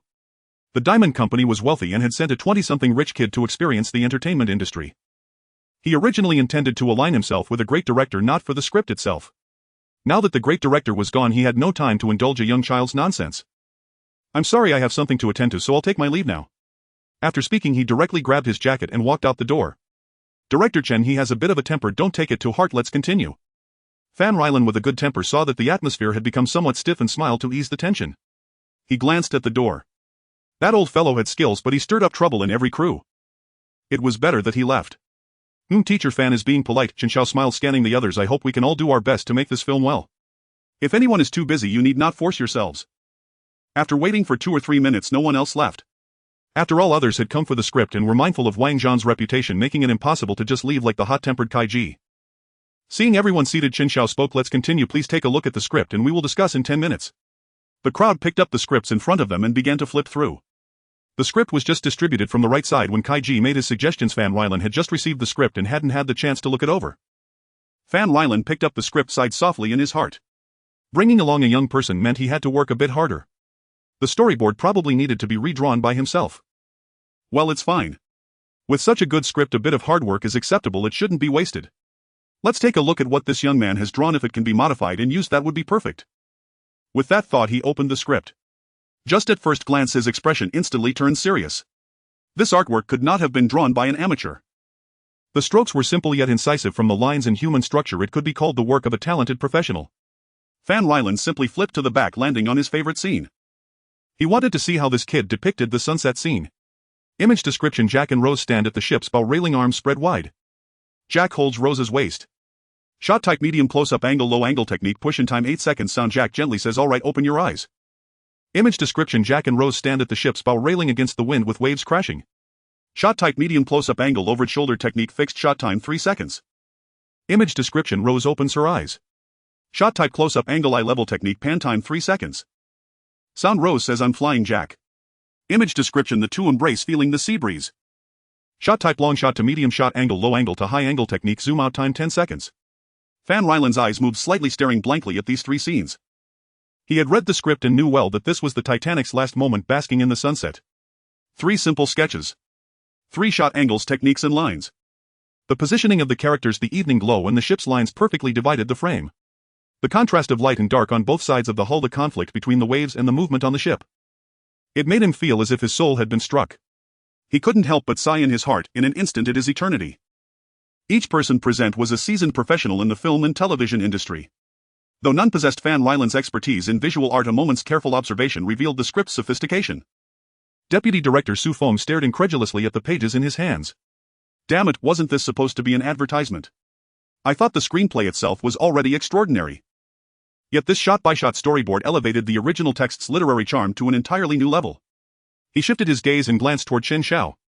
Director Chen must have collaborated closely with the screenwriter to produce such vivid, evocative frames. Indeed. Still, may I ask, who precisely is this enigmatic screenwriter whom none of us has ever met? Kai Ji was truly impulsive, scarcely taking time to read carefully. Meanwhile, on the other side of the building, Kai Ji stormed out, fuming. Wow. Director Kai, you're here. I'm your biggest fan, could I please have your autograph? His irritation softened slightly and he replied cheerfully, of course. Are you filming a new project today? A subtle unease flickered across Kai Ji's face, but anger overrode caution and he blurted out, no new project at all, just an advertisement. Back in the conference room, Chen Xiao stroked his chin and cast a sidelong glance at Kai Ji's empty seat. Leading a team hinges not on individual talent alone, but on unity of purpose. His departure was perhaps for the best. Lifting his eyes, Chen Xiao surveyed the crew members immersed in the script, the casting director, the production designer and the executive director, all present. The schedule remained unaffected. Preparations could now proceed as planned. Later they would scout locations, assigning set design and prop supervision to the production designer. Casting would also commence without delay. Once actors and props were secured, principal photography would begin. Half a month later at dawn, 7 or 8 luxury vans pulled steadily into the film studio complex, parking outside the Titanic shooting zone. This movement instantly captured the attention of reporters and paparazzi who swarmed the set with telephoto lenses and hidden recording devices. Thus, before casting had even officially begun, a sensational rumor exploded online. Jiaha Diamonds partners with Jiahao Film Television to invest 150 million yuan in a 3-hour diamond advertisement. The news ignited instant controversy across social media. A 3-hour advertisement, 10800 seconds long. Mind-boggling. Where on earth will they air this? Oh God, spare my television. Probably on giant LED screens in commercial plazas on endless rotation. Another brainwashing campaign from a diamond company. Ultra-long endurance, switch to a different product and I'll watch. Is Jiaha attempting a hostile rebrand by tarnishing diamonds themselves? What ruthless corporate warfare. Initially netizens treated it as mere amusement, venting a few barbs was enough. After all, advertisements only matter if you choose to watch them. But this was merely the appetizer served up by reporters and paparazzi. On set, casting was underway. Chen Xiao had devoted considerable effort to researching each actor, and every performer matched their role flawlessly. Screen tests proceeded with remarkable smoothness. Within half a day all roles were cast, except for the actress portraying elderly Rose, who declined the part.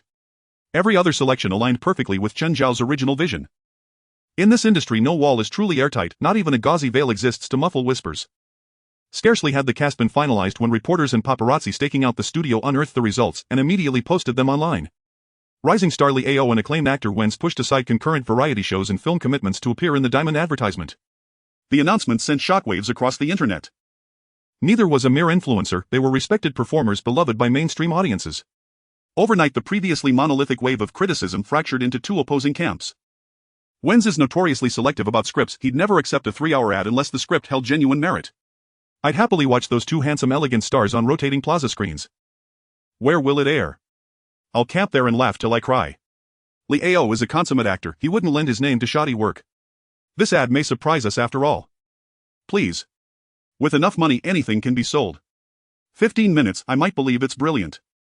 3 hours. They'll just stand around in the wind, shoot a few angles and loop them endlessly.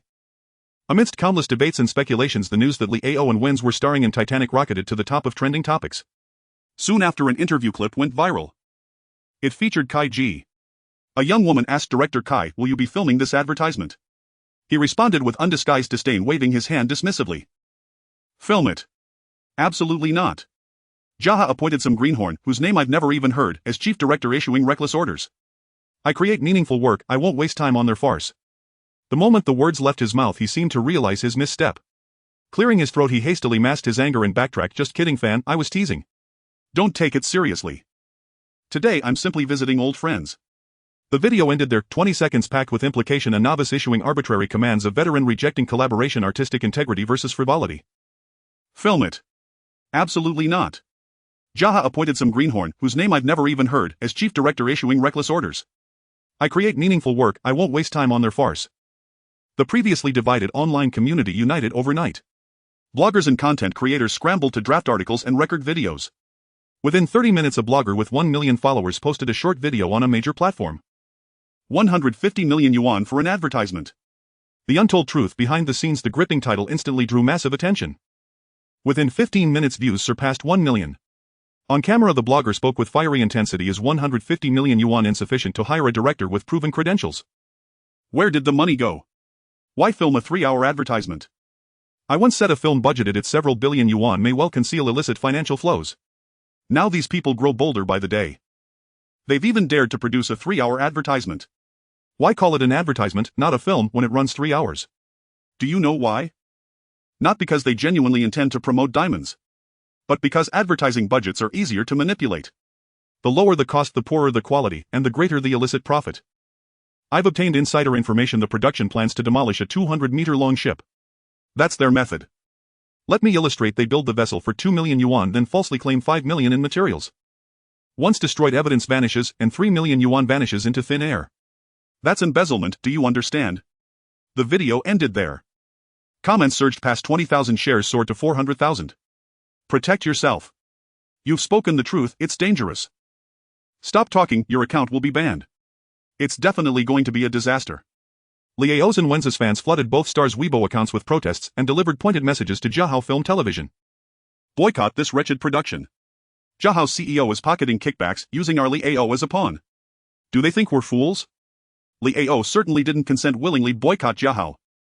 Boycott Jiaha Diamonds. Wen's, please withdraw immediately. If you force Wen's to star in this trash, I'll protest in person. May Jiaha explode on the spot and Jiahao be buried alive. Jiahao Film Television, do you realize that destroying a career is tantamount to destroying a life? Netizens soon turned their fury upon both lead actors as well. That afternoon, a black business sedan glided quietly into the studio lot. In the rear seat, Wang Zhan lowered his phone and massaged his temples. Jiaha Diamonds had weathered criticism for over 2 decades, but never faced a storm of this magnitude. At its core, the crisis stemmed from the director.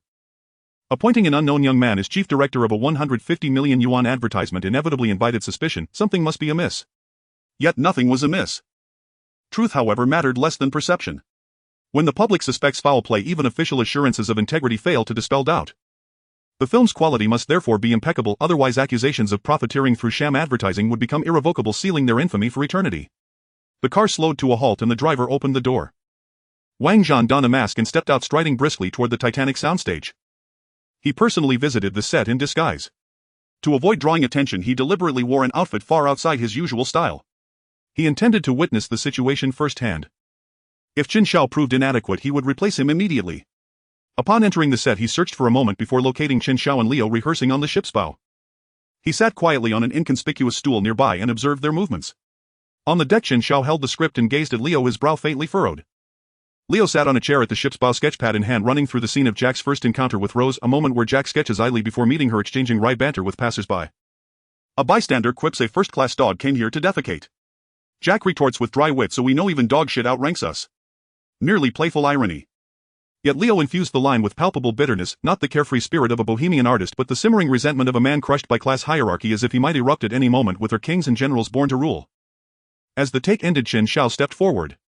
"Liao," he said, "your emotional shifts are too extreme." Liao sighed, script in hand. "Director Chen, I truly admire this script. But couldn't Jack's emotional fluctuations be more pronounced?" Chen Xiao shook his head. He had thoroughly researched each actor's background. Liao's comments signaled no misunderstanding of the character, nor was it arrogance or posturing. It was habit, the gravitational pull of his comfort zone. With a gentle smile, Chen Xiao asked, "You've mostly portrayed tormented characters, haven't you?" "Yes. Jack feels too ordinary, frank, lively. I'd hoped his presence could carry more distinctive texture. Leo, stop fixating on eccentric roles. Such roles offer actors an anchor and easy crutch in performance. Only by mastering the portrayal of an utterly ordinary person can one ascend to become a true master of the screen. Chen Xiao clapped Leo's shoulder, resting his elbow casually on the railing while flipping idly through the script. Leo's pupils contracted sharply. Eccentric roles were shortcuts. Mastering the ordinary, that was mastery itself. Exactly so. He'd long sensed his acting was strong yet inexplicably stalled at an invisible barrier. Now clarity struck like a bolt of enlightenment. Precisely. A chef who excels at preparing Boston lobster succeeds because the ingredient is inherently magnificent. Only the one who transforms humble scrambled eggs into something extraordinary is a true master chef. Leo drew a deep breath and looked steadily at Chen Xiao. That noon he'd read online comments expecting Director Chen to be little more than a flashy novice, perhaps a recent film school graduate. Instead, Chen Xiao had pierced straight to the heart of a problem that had plagued him for years. Leo's gaze shifted instantly, from perfunctory dismissal to genuine awe and respect. Director Chen, I understand now. Thank you. May I run this shot once more? Okay. Meanwhile, Wang Zhan sat calmly in his chair. Yet inwardly he was stunned. Leo hadn't objected, meaning Chen Xiao had hit the mark. Leo was his most promising talent, acclaimed for exceptional acting skill. Wang Zhan had followed his progress closely, yet had never discerned this flaw. And Chen Xiao, having met Leo for barely half a day, had not only identified a creative bottleneck but pinpointed its root cause. This young man possessed astonishing perceptiveness. A sudden premonition stirred within Wang Zhan. This newcomer might indeed ignite the film, propelling it into the year's top 10, even top 5. Still, he'd reserve final judgment until filming commenced, assessing Chen Xiao's directorial command over crew and schedule. Yet regardless, to craft such a profoundly moving script at just 20-something with vision so incisive, he was undeniably a prodigy. Such a prodigy must be signed immediately. If he refused, Wang Zhan stroked his chin. Then he'd introduce him to that official at the Ministry of Culture, extending a favor to strengthen ties. As a courtesy, and to nurture relationships. Meanwhile, in Shanghai, at the headquarters of Bermain Jewelry, the general manager of marketing, the head of the publicity department, the secretary, and other staff sat assembled in a conference room. Cui, head of the publicity department, smiled confidently as he presented his slides. Colleagues, netizens are currently unleashing torrents of criticism against Jaha. Jaha commands 21 of the diamond market. If we launch a high-impact advertisement soon re-entering public consciousness, we stand to capture the customers Jaha will inevitably lose. Good thinking, nodded the general manager. Ensure this ad is executed flawlessly. Director Cui, you'll oversee it personally. Understood, I'll deliver an ad that surpasses Jaha's. Well, of course. Chuckled the general manager. Don't aim merely to outdo last place, aim to dazzle. Yes, sir. Meanwhile, online vitriol raged unchecked. Rival jewelers eagerly awaited the spectacle. Amid this turmoil, 1 week later, Titanic officially commenced principal photography. Nearly all cast members arrived on set. Aside from the lead actors who had already rehearsed scenes with Chen Xiao, most others felt deeply uncertain. Kai Ji claimed the chief director issued chaotic, arbitrary orders. Surely this man would prove a tyrannical despot, cruel, capricious, unbearable. Before the media cameras they forced smiles, while inside anxiety churned. Could this chief director truly deliver? After a brief commencement ceremony, filming began. Chen Xiao glanced at his shooting schedule. To minimize set construction and logistical costs, he grouped all scenes shot at the same location. Today's work focused exclusively on the deck. The first scene filmed was the protagonist's initial meeting. Assistant Director Su Feng confirmed all departments were ready and called out, rolling, everyone prepare. The clapper loader approached, holding the black and white slate squarely into frame. The boom microphone moved in close, hovering just above the slate.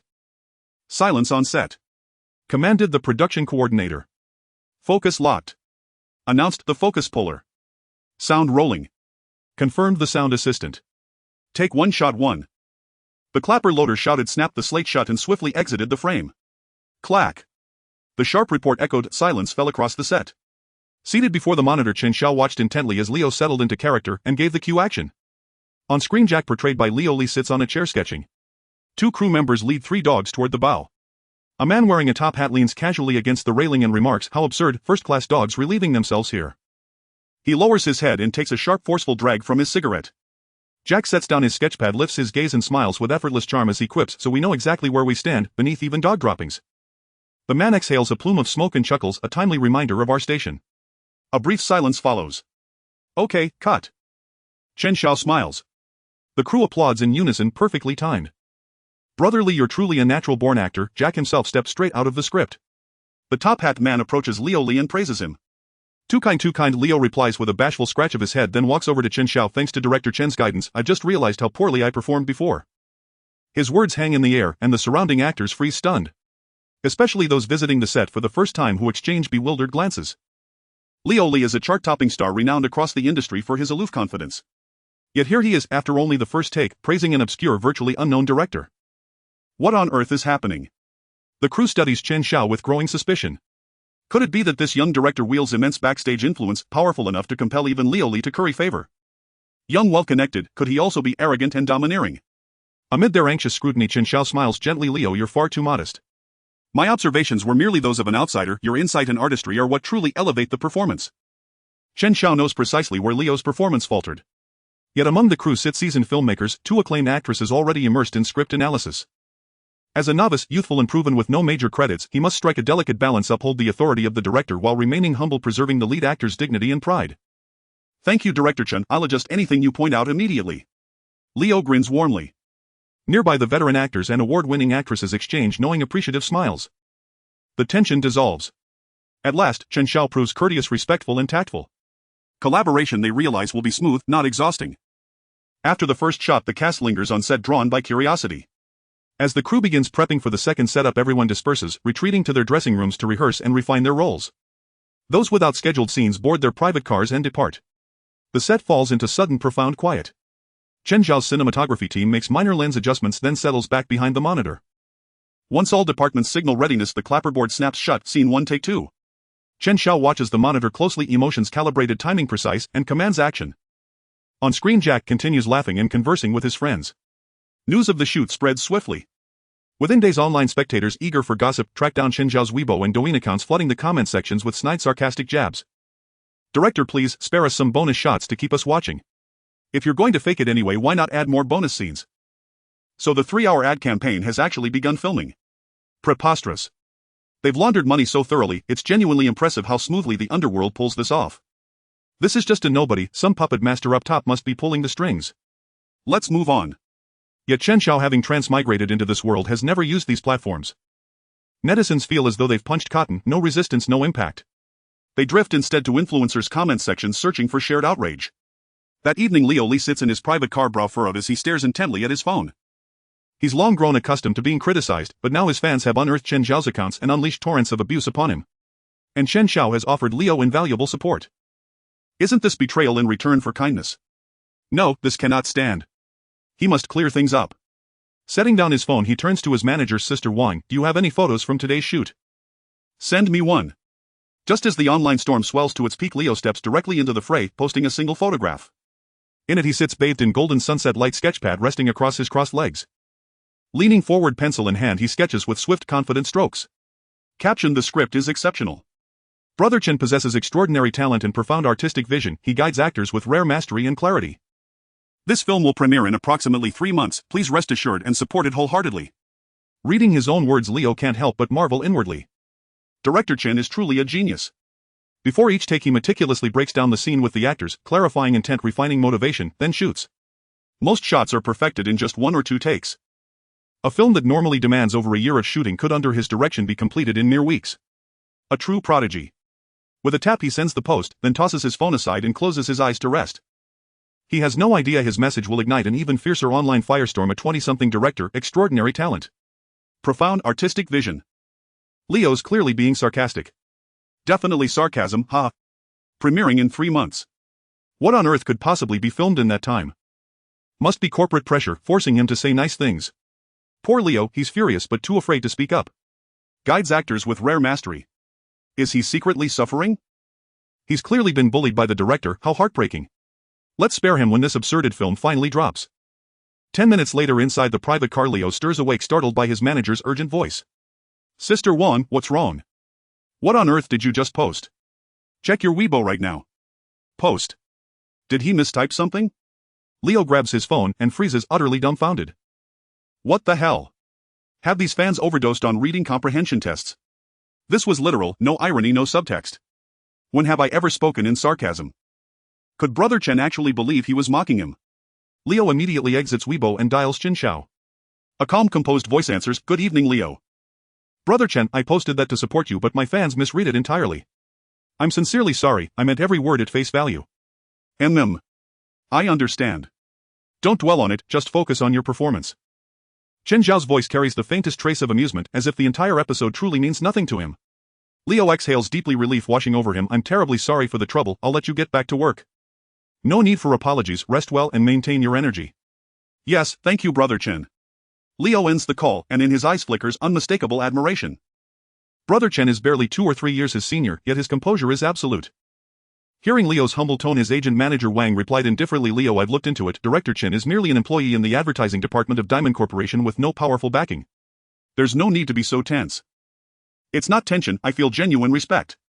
Leo held the phone and shook his head. Manager Wang turned back in disbelief, her eyes widening. Respect. She had known Leo for 2 years and never once heard him utter that word. Nor had she ever sensed authentic reverence radiating from him toward anyone. Yet here he was, bestowing that very word upon a fledgling director. Perhaps this young man truly was extraordinary. Manager Wang shifted her gaze back to the monitor, flooded with torrents of vitriol. As a 20-something debutante director, he remained composed amid relentless online condemnation, steadily advancing production. That alone marked him as exceptional, perhaps one day among the industry's most revered auteurs. It would be wise to invest effort in cultivating a strong rapport with him. Behind her, Leo picked up the script and slipped once more into Jack's persona, murmuring softly, Rose, winning the ticket was the luckiest thing that ever happened to me. It brought me to you, I am profoundly grateful. Truly grateful. Promise me you'll strive to live no matter what comes, no matter how dire, how utterly hopeless, never surrender. Leo's lips parted slightly as he stared blankly at the script. After several seconds he closed his eyes and raised a hand to shield them. Another day moved to tears by someone else's love story. Inside the production's prop warehouse, crew uniforms and opulent gowns for extras hung neatly on racks, vintage-style dinnerware and reproductions of Van Gogh's masterpieces lay arranged with precision. Chen Xiao sat by the doorway about to set down his phone when it rang again. Hello Director Chen, this is Xiao Qin from Isha Women's Wear. Apologies, we recently signed an exclusive brand partnership and currently have no capacity for additional collaborations. Understood, thank you. Without further exchange, Chen Xiao ended the call. This was already his 15th rejection that week. His inbox overflowed with similar refusals. A week earlier he had approached apparel firms, toy manufacturers and figurine studios, proposing co-branded merchandise for Titanic. But recent public sentiment had soured so drastically that not a single company agreed.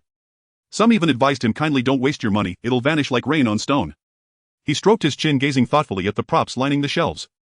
The world remained unaware, but he knew with absolute certainty upon release Titanic would ignite a cultural earthquake and its merchandise would sell in staggering volumes. Lego sets of the Titanic, decorative figurines, Rose's iconic gowns, matching dinner plates, printed canvas totes, keychains, all would become coveted collector's items. This was a golden opportunity. He'd already broached the idea of expanding the merchandise line with Uncle Zhang, but Zhang had been immersed in launching new diamond and gold collections, showing little interest in ancillary products. So he'd simply been granted full rights to develop them himself. Time was of the essence. Principal photography began today, scheduled for 2 months, post-production half a month, regulatory review 1 month. The film would likely premiere in roughly 3.5 months. And if whispers of Titanic's imminent success leaked out, Iwu International Center wouldn't hesitate to swoop in. He'd originally sought partnerships with renowned brands, leveraging their factories and prestige for mutual gain. Now that they refused to share in the prosperity, and with barely any capital in his own pocket, he had no choice but to summon the old man and drop the coin. A loan of 500,000 yuan from his father would suffice. Profits could easily multiply tenfold. Repay the 500,000, keep the remaining 5 million, and next time he wanted to make a film he'd hold the purse strings himself. Chen Xiao lifted the phone and dialed his father. Halfway through principal photography. A sun-drenched afternoon. A discreet black Audi SQ5 emerged from Capital International Airport. Inside the car a middle-aged man removed his mask and exhaled deeply. Had the windows lacked one-way tinting, passers-by would instantly recognize him, the acclaimed Best Actor winner Zhang Wei 7 years prior.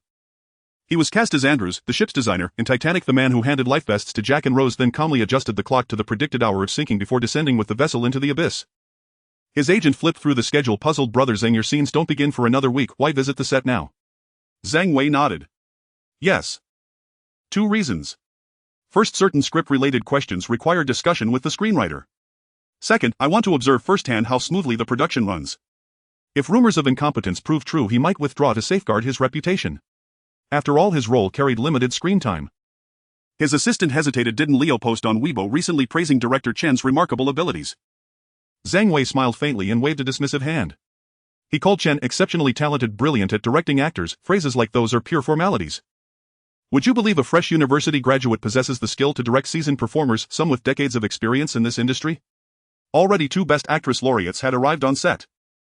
Even Leo and Wins, both veterans of 3 or 4 years, had honed their craft over time. Could a newcomer who'd directed little beyond commercials possibly be brilliant and exceptional before such august elders? That defied credibility. Only one explanation held water: Leo was being politely diplomatic. Zhang Wei gave a wry chuckle and added offhandedly, Wang, the CEO of Jiahao Film Television, has invested in this project. Ah, I see. His assistant nodded, enlightened. Leo was after all a Jiahao artist. Praising a film backed by his own company was a shrewd move, a way to curry favor with leadership. That logic made perfect sense. The assistant scratched his head with a smile and resumed organizing his documents. 30 minutes later, the car entered the film studio complex. As they neared the Titanic shooting zone, the agent glanced sideways out the window. 20 or 30 people loitered idly just outside the perimeter. There are reporters, let's use the rear entrance. Agreed. The driver turned sharply, steering toward the service gate. So many journalists had gathered because news related to Titanic had dominated entertainment charts for 2 weeks straight. After all, this commercial boasted a 150 million yuan budget, starred a top-tier actress and 3 Best Actor and Best Actress winners, and yet was helmed by an untested rookie director. Every minor ripple stirred immense traffic and scrutiny. Several media outlets had even attempted to infiltrate the set disguised as crew, only to be turned away at the gate. The unassuming black sedan glided past them and vanished through the rear gate. Zhang Wei stepped out, mask in place, yet reporters were already stationed there too.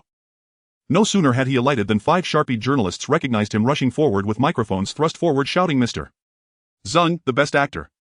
Leo claimed filming would wrap in 3 months. Does that mean the director is incompetent, recklessly burning through footage? Where exactly did the 150 million go? Was Leo mistreated on set? Why did he post that veiled mocking Weibo about the director? Is the director truly inept and arrogant to boot? Mr. Zhang, please share your candid thoughts. A faint frown creased Zhang Wei's brow. Had these reporters lost their minds? Incompetent, inept, embezzlement, money laundering, exclusion, not a single benevolent word. He shook his head silently and strode briskly into the compound, flanked by security. Zhang Wei, guided by the staff, arrived outside a photography studio. Inside the studio was a massive water tank, and the sound of splashing water could be heard from outside the door. At the entrance of the studio, 5 or 6 people were tidying up props. A man stood at the corner smoking, seemingly lost in thought as he exhaled long plumes of smoke. Zhang Wei recognized him as a famous makeup artist. He was now the chief makeup artist of the crew, responsible for makeup and hairstyles. Upon noticing Zhang Wei, everyone came over to greet him. After a few pleasantries, Zhang Wei asked in confusion, why is the makeup team here? Don't they need to retouch? The chief makeup artist replied softly, today we are shooting the scene where Jack and Rose bid farewell in icy waters. Director Chen thinks Win's emotions are off and is working on it. Zhang Wei was taken aback and reflexively retorted, you mean Director Chen is training Wins? He instinctively emphasized the word training. It's important to note that training does not simply mean guidance. Training an actor means educating them according to their strengths and weaknesses, discerning their unique traits. Even veteran directors with over a decade of experience might struggle to achieve this. A 20-something employee from a diamond company training actors. And training a superstar at that. Isn't this a joke? If it were just random guidance, that would be more believable. However, the chief makeup artist nodded seriously, expressing admiration. Yes, Director Chen is indeed remarkable. Take Xiaoli for example. Before the scene he was Li Ao, but after the scene he becomes Jack. In my opinion, Director Chen is a born director. Even today's freezing makeup was his idea. Zhang Lasher, you wouldn't believe it, but it's only been half a month and everyone in the crew respects him greatly. Even the hot-tempered cinematographer who just joined is treating him with utmost respect, and behind his back he's bragging that he will definitely win a cinematography award this year. Zhang Wei couldn't help but raise an eyebrow, gasping in disbelief. Could it be possible? A 20-something newcomer in just 2 weeks has gained the respect and admiration of actors in various departments. Was he able to transform actors into their roles just like that? How could one believe that he had been acting since he was born? But this chief makeup artist was an old acquaintance with a steady personality, unlike someone who flatters for favors. Could it be that this young director is truly a genius? Just as he pondered this, a familiar voice came from beside him. Turning around, he saw a man with a slick-back hairstyle, dressed in a gray tuxedo, holding a violin and greeting those around him. Xiao Sen. Zhang Wei called out loudly. Xiao Sen's eyes lit up upon seeing him, and he walked over. Senior brother Zhang, you're here. Have a seat. Long time no see. Do you have a role in today's shoot? Xiao Sen is his junior brother, also from the same company, and they have a good relationship. He knew that Xiao Sen played the band conductor in this film. Seeing him dressed like a musician and holding a violin, he casually asked a question. However, as soon as he spoke, the chief makeup artist shot him a glance. Zhang Wei was taken aback. What was going on? Was there a problem? Did he have a disagreement with the director? Xiao Sen chuckled awkwardly, sighed, and explained, last night we filmed the scene before the cruise ship sank where the band played. Director Chen said my emotions were off, either too calm or too panicked. After more than a dozen NGs we simply skipped that segment and let me think about it. I changed into my costume today, planning to go on deck to find some inspiration. Zhang Wei stroked his chin, thinking of ways to help him. Xiaosun forced a smile and continued, but don't worry, senior brother. Last night after filming, Director Chen talked with me for almost an hour.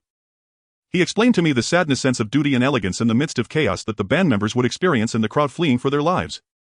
He even combined it all and demonstrated for me. I understood a lot. I'll go find some inspiration on the ship, it should be just about right.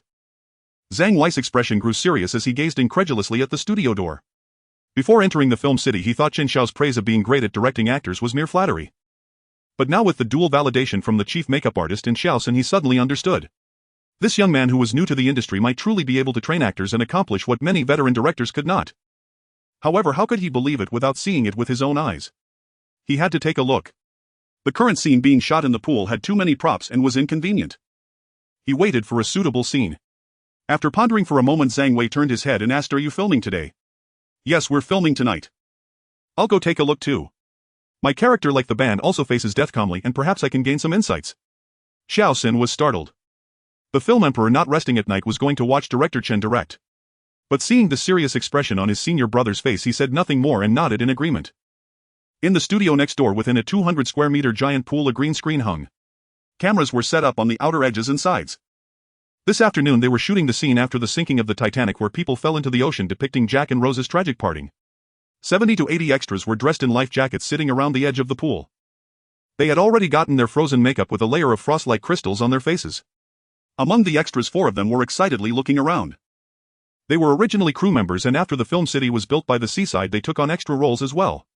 Having seen many stars, their excitement came from the fact that the crew was actually filming the ocean in a 200 square meter pool. They were all curious about what the outcome would be. In the water a brown-red object floated on the surface. Wins, the actress playing Rose, was lying on a plank. Chen Xiao stood in the water directing her. "Wins, your reaction in this segment is too flat. You have very few lines, but you need to react to Jack's lines. He is encouraging you to live, giving you hope for survival. You need to gradually increase the hope while maintaining an expression of fatigue and despair. When Liao finishes saying that winning the ticket is the luckiest thing in his life, you must also show your emotion. Take some time to reflect on this." Wins nodded, trying hard to immerse herself in her role as Chen Xiao instructed. Most of her previous roles were in idol dramas or as a rich girl in serious dramas. Whether joyful, sad, sweet or desperate, she had mostly portrayed common singular emotions. The depth of Rose's character far surpassed any of the roles she had played before. Especially in the scene of parting with Jack, where despair and hope, abandonment and survival, reluctance and remembrance. Multiple emotions, even conflicting ones, blended together, raising the difficulty to its peak. For her it was a tremendous challenge. Just as Wenz was trying to immerse himself in the scene, Chen Xiao suddenly heard a low scoff behind him. Thanks to the body-enhancing potion from the system, his hearing was far superior to that of ordinary people. The other crew members did not hear the sound. "What do you mean by experiencing? Filming in a swimming pool without even going into the sea, experiencing despair? Nonsense, it's really a trashy advertisement." Chen Xiao turned to look. He saw a background actor several meters away covering his mouth and murmuring to his companions, his eyes filled with disdain. "Last year I went out to sea with a cargo ship. That night a storm arose and waves 4 to 5 meters high struck the ship, causing it to lose control and sink. My friend." The background actor's voice trembled slightly and his eyes turned red. He wiped his face with his hand, sniffing as he continued, "Those stars who have never experienced it can't understand anything in this broken swimming pool. They have no idea what it feels like to be on the brink of death." The background actor glared at Chen Xiao and Lucy, locking eyes with Chen Xiao for a moment before quickly averting his gaze. Chen Xiao said nothing and turned to Lucy. Lucy frowned slightly, her eyes red, staring blankly at the water's surface. "Director Chen, I think I can do it now." "Okay." Chen Xiao slowly stepped out of the pool, waving at the script supervisor and the cameraman to signal them to prepare for the shoot. The background actor and Leo entered the water. Chen Xiao sat in front of the monitor observing the emotions of the two and said in a deep voice action. In the monitor's frame, Lucy lay on the board gripping Jack's hand tightly, blinking heavily. "I feel so cold." Her gaze was both affectionate and weary. Weary like a dead leaf hanging from a tree, she seemed ready to give up the struggle. "Listen, Lucy," Jack's voice trembled, yet it was gentle and strong. He stared at Lucy. "You will escape safely. You will live well, surrounded by children and grandchildren, watching them grow up. You will enjoy your old age, passing your days in a warm bed. Not here, not tonight, not like this. Do you understand?" Lucy's lips quivered lightly, her eyes shimmering with tears. She lowered her head slightly, closed her eyes and said, somewhat at a loss, "I can't feel my body anymore." Jack frowned, concern etched on his face. He swam a bit closer, his gaze pleading. Lucy winning the ticket was the luckiest thing in my life. Jack's furrowed brow slowly relaxed, revealing a blissful smile. It brought me to you, and for that I am endlessly grateful. I am very grateful. Lucy lifted her head, gazing at Jack, smiling with deep affection. The look of almost giving up vanished. The two chuckled softly, their voices trembling. Jack held Lucy's hands tightly. You must. He took a deep breath, summoning all his strength. You must do me a favor. He looked at Lucy with determination, as if trying to etch his thoughts into her mind, his tone resolute. Promise me you will fight to live no matter what happens, no matter how desperate it gets. Never give up. The cold, bone-chilling seawater was eroding Jack's consciousness. Lucy felt Jack trembling violently. She propped herself up slightly with her arms, her lips quivering rapidly, her gaze resolute yet tinged with fear and confusion. Jack forced himself to maintain consciousness, his gaze as steadfast as steel yet full of tenderness. He continued, trembling, Lucy, promise me now. Never go back on your word. Lucy stared at him, her eyes brimming with tears. I promise you, Jack, I will never give up. Jack, I will never give up. Lucy's voice carried a plea, as if hoping her promise would keep Jack with her. Jack kissed the back of her hand, revealing a look of peace and relief. He bowed his head, his breathing growing more rapid, pressing his forehead against Lucy's, exhaling warm breath onto her hand. Lucy lowered her head, tightly gripping Jack's hand. The cold around her made her cheeks tremble. After 3 to 4 seconds. Cut. Very good. Chen Xiao stood up and led the applause. The cinematographer, art director, makeup chief, and background actors all joined in. Many people had tears glistening in their eyes. Amazing. The lines and performances were truly incredible.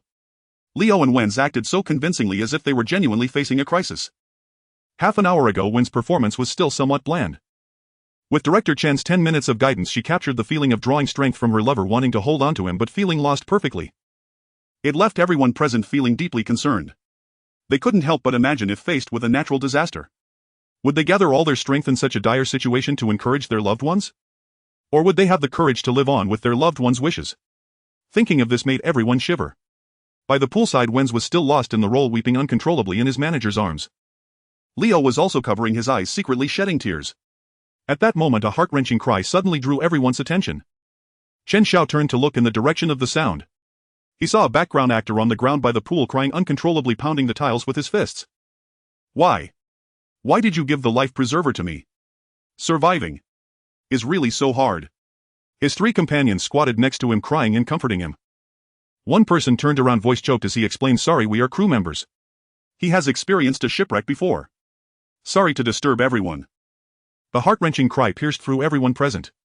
Truly a natural disaster and man-made calamity, life and death are unpredictable. Many people recalled a line from Jack. Life relies entirely on luck. Life is a gift, I do not want to waste it. You never know what the next hand will be, you have to learn to accept life. Make sure every day holds value. Everyone fell silent. Half a minute later, Chen Xiao glanced at everyone, clapped his hands, breaking the silence. Wrap it up. Thank you all for your hard work. Everyone rest well. We'll continue at 7 p.m. The crew began to move quietly, tidying up props in the set. Chen Xiao had just stepped out of the studio when Zhang Wei approached him. He glanced into the studio, his tone somewhat worried. Director Chen, is something wrong inside? They were crying so badly. Did the actors have a conflict? No. Chen Xiao smiled and waved his hand. Why are you here so early, former best actor? Did the assistant director inform you that you could start shooting ahead of schedule? Zhang Wei was taken aback. Shooting ahead of schedule? Is there an actor with an issue that needs rescheduling? Chen Xiao shook his head with a smile. Everything is going smoothly. We've already finished 1/3 of the shoot. The original plan was to shoot in 20 days, but we finished in 15. Considering your location in Magic City, which makes it inconvenient to change the schedule, I initially intended to push your scenes back. Zhang Wei's eyes widened. 1/3 done. Have we taken a rocket? If it weren't for the recent conversation with the cinematographer and the actors, he would have believed the rumors that Chen Xiao disregarded quality and simply rushed through the scenes. He tentatively asked, I know you're a good director and the actors are performing well, but don't you need to keep a few backup takes? Chen Xiao smiled. We kept them. Usually we shoot twice. Zhang Wei's mouth twitched. Others shoot dozens of times and you only shoot twice. Aren't they all final products? What he didn't know was that Chen Xiao had already planned each shot in his mind. The current shooting was merely the execution of that plan. Naturally, the speed was fast. Chen Xiao had originally planned to finish in 2 months, but upon arriving on set he found that after explaining the scenes to the actors, their success rate and performance was high, which accelerated the pace beyond expectations. He estimated it would be completed in a month and a half. Having already shot for 2 weeks, that left just 1 month to finish the filming. After post-production and approval, it would be ready for release. Chen Xiao also realized he hadn't come early for shooting. Getting straight to the point, he asked Teacher Zhang, "Is there something you needed to discuss?" Zhang Wei snapped back to reality. He came to the crew to observe the operation and talk to the screenwriter about the script.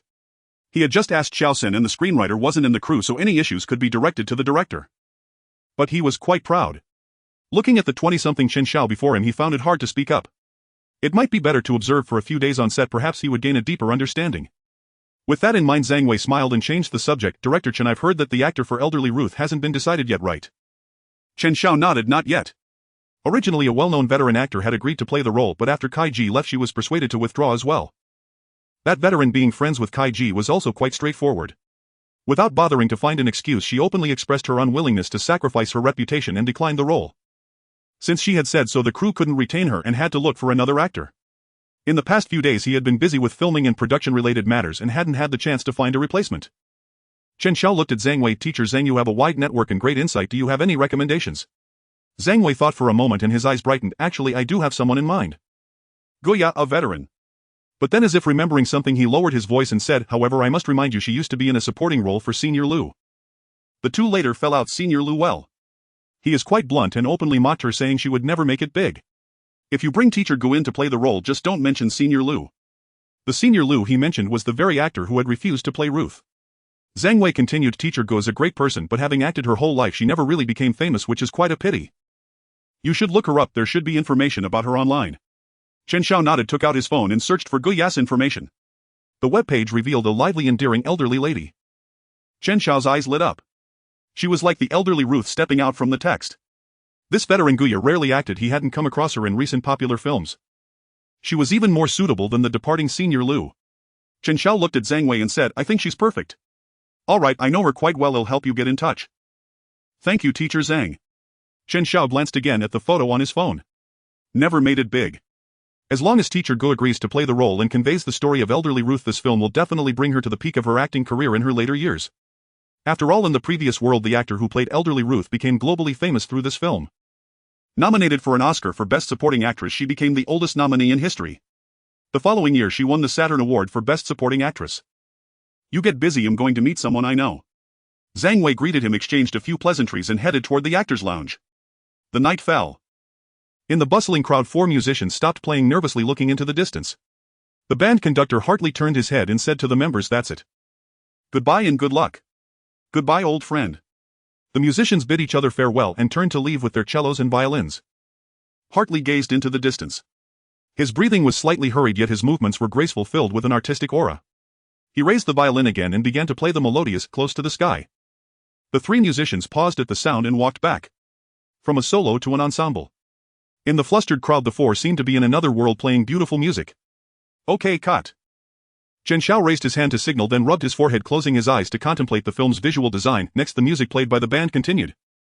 The scene switched, using this music as a backdrop to showcase the various facets of humanity in the face of death. In the cockpit, the captain gazed at the water level submerging the windows, the cruise ship designer fiddling with a clock, an elderly wealthy couple embracing as they faced death, a mother telling her child a bedtime story. And the ordinary person unbuckling the life vest of the gunshot victim Carl, who pretended to be the child's father to survive. In the filming area, seeing him lost in thought, the surrounding staff moved lightly, afraid to disturb him. A half-month of interaction made everyone clearly realize that this 20-something director was indeed the backbone of the entire crew. Polite and exceptionally talented. The scenes he envisioned in his mind might become classic moments in the future. The actor playing the band conductor Xiaoxin was beaming with joy. After failing over 10 times yesterday, they finally nailed it. He quietly stepped aside, hoping to hear more pointers from Chen Xiao. Across from him, the bearded cinematographer Kappan grinned and gave him a thumbs up. Kappan was also waiting for Chen Xiao, eager to discuss the visuals for the next scene. He stared at the monitor, his eyes sparkling with excitement. This scene had stepped up several levels compared to yesterday. He glanced at Chen Xiao, filled with admiration. 2 weeks ago he was called in to replace Kai Ji as the cinematographer. He had always been getting subpar projects, so he came with a nonchalant attitude. After 3 days he clearly realized that an opportunity had come. Although the outside world thought they were shooting a shabby advertisement, even his predecessor had said that the crew was messing around under the misguided direction of a young novice. But he knew in his heart that if this film maintained its current shooting pace, it could definitely become the dark horse of this year's film industry. No, the dark horse of the past 5 years. And he, benefiting from Chen Xiao's glow, might just win his first cinematography award. Thinking of this, he couldn't help but hum a tune in his heart, shaking his leg. At that moment Chen Xiao opened his eyes. Kappan's trembling legs immediately stopped standing obediently as he nervously said, "Director Chen, I'm sorry for disturbing you." Chen Xiao smiled and replied, "No, I figured out the scene." He looked at Xiaoxin beside him and said, "Brother Xiao performed exceptionally well. The inner turmoil and the calm acceptance of death were both portrayed brilliantly." Upon hearing this, the atmosphere around them instantly became lively. Other musicians and actors came over to congratulate Xiaoxin. "Old Xiao, you were fantastic just now. Yes, it really felt like we were going to die heroically." Chen Xiao stood up and patted Xiaoxin on the back saying, "Very good, be confident." He turned to the assistant director and gestured, "Prepare for the next shot." Soon the sounds from all departments echoed again on set. "Focus on the shot." Recording started. Scene 70, take 1, the script supervisor shouted. Click. The sound of the clapboard resonated. The people on the ship fell into a state of panic again. Half a month later. In a cabin under the dim blue light. With her head full of white hair, Rose sat quietly recounting, "Until now I have never mentioned him to anyone. But now you all know there was a man named Jack Dawson. Not only did he save my life, but he also rescued my very existence." The silver-haired Rose's eyes shimmered as she slightly lowered her gaze. "But I don't even have a photo of him, he only exists in my memories." The room fell silent. A few seconds later. Cut. Chen Xiao looked up and nodded to Teacher Guya, continuing to discuss the next shot with the assistant director. Over 80 Teacher Guya stood up and made a funny face at the camera. She seemed to be in quite a good mood. She shakily walked to Zhang Wei, glanced at Chen Xiao and gave him a thumbs up. "Director Chen is really impressive." Zhang Wei smiled and said, "You weren't willing at first, saying you didn't want to pick up anything from Senior Liu. Now you know trusting me was the right choice, right?" Guya covered her mouth and chuckled, "That's because she lacked vision. Once the film is released, she will probably hate that kid Kaiji to death." Just as she finished speaking, the assistant director's voice came in. "Everyone quiet, prepare." The story aboard the Titanic was about to be reenacted again. Another half-month passed. At 9 p.m. light rain fell. The extras held black umbrellas standing under the awning and on the boat to avoid the rain. Inside the photography studio on the shore, Wenz was wrapped in a towel drying his wet hair while leaning down to peek at the monitor in front of Chen Xiao. Leo, wearing a raincoat, stood on the other side. The three stared at the screen of the monitor. On screen, people with black umbrellas came and went. In the fine rain, Rose tilted her head back, quietly gazing at the sky. A crew member approached holding a black umbrella and a registration book, asking, "Miss, may I have your name?" Rose looked at him, her eyes filled with tears. "Dawson." She gazed up at the sky. "Rose Dawson." Chen Xiao pondered for a moment and turned to Wen, saying, "Let's do it again. You were a bit exaggerated there. True heartache isn't about crying and shouting, it's about extreme calm. Rose is currently somewhat numb, wanting to live on with Jack's hopes. You did well in capturing the state when boarding the lifeboat, just recall that feeling." Wen stopped rubbing his hair and thought for a moment before saying, "We'll reflect on it some more." "Okay." Chen Xiao nodded. Wen turned and walked to the edge of the tent, gazing out at the distant sea, lost in thought. Behind her, Leo pulled over a chair and sat down beside Chen Xiao, saying, "Brother Chen, if money is tight, Brother Wang said he could offer you the base salary plus this amount." He chuckled, extending a hand, 5 million. "This is definitely better than staying at Jaha. If you're not satisfied with this number, just say so and he'll talk to President Wang." His filming had wrapped just a couple of days ago. In the past few days he had been running to the production team to take on Wang Zhan's task, recruiting Chen Xiao. Wang Zhan initially offered a 5 box office share plus a base salary of 10 million. A 5 box office share is nearly unheard of in the entire film industry. Now it has been raised to a base salary of 5 million. If Chen Xiao shoots 3 films a year, his annual salary could reach about 80 million. This would place him in the top 10 directors in the entire industry. Chen Xiao chuckled and shook his head. Signing with a company has its benefits, like more resources and money, but it also comes with restrictions. With Titanic as his debut work, he wouldn't lack for resources. It's still better to be a free director, as it allows for more freedom. Seeing him shake his head, Leo sighed. He also hoped Chen Xiao would join Jiahao. Working in the same company and occasionally getting some guidance would be nice. Leo clasped his hands together against his forehead, saying, "Brother Chen, I'm begging you, come join us. If you join Jiaha, it'll make you the lead in every drama. You've got it all figured out, no worries about not getting roles." Chen Xiao joked. Leo smiled and scratched his head. Seeing Chen Xiao's resolute expression, he didn't know what else to say. Inviting Brother Chen is a matter to be considered long-term. The two chatted for a while longer when footsteps approached from behind. "Director Chen, in ready." Wenz walked over, wrapped in a towel. "All right, all departments prepare." A multitude of umbrellas opened under the drizzling rain. Under the camera, time once again returned to 100 years ago. 2 days later, all filming work was completed. After bidding farewell to all the actors, Chen Xiao took the post-production team and moved the worksite from the studio to the post-production base. In the office, Chen Xiao sat in front of the computer propping his chin, lost in thought. Next comes post-production submissions and the release. Post-production includes editing, sound processing, color grading, visual effects output, and quality control. It sounds complicated, but it's actually not difficult. During filming, he had already collaborated with the editing team for a rough cut and established the tone. Moreover, the team members had worked with him for a month and a half, becoming familiar with his ideas, allowing him to delegate most of the work to them. He just needed to communicate and oversee the various departments. Chen Xiao glanced at the time in the lower right corner of the computer. It was now August 3rd. With half a month for editing and a month for submissions, the release would be on September 18th. It would be better to release it during the National Day holiday. Chen Xiao shifted his gaze, leaned back in his chair, and closed his eyes to continue thinking. He had just been considering the team's work, and now he needed to think about his own tasks. More than a month before the film's release, in addition to coordinating and overseeing the team's work, he needed to focus on two things: scoring and marketing for the release. Oh right, there's also selling merchandise to make money. However, the peripheral production was going smoothly, so there was no need to get distracted for now. The most urgent task at hand was scoring. The system had provided him with the scoring. The problem was, if he directly wrote out the score, people would discover that he didn't even recognize musical notation. How could he wrap that up? Would he hum a song and claim to be a musical genius who composed it himself? Nonsense. Chen Xiao rubbed his head. It seemed there was only one way left. To exchange the emotional value he had accumulated for over a month for music composition ability. In his mind, he silently commanded system, open them all. A translucent screen appeared before his eyes the next moment. These emotional points came from the kind greetings of netizens during this time. Emotional points encompass not only praise and sentiment but also anger and insults. It is precisely because of this that he could still cheerfully shoot films every day despite being questioned and insulted by countless netizens. Those were emotional points.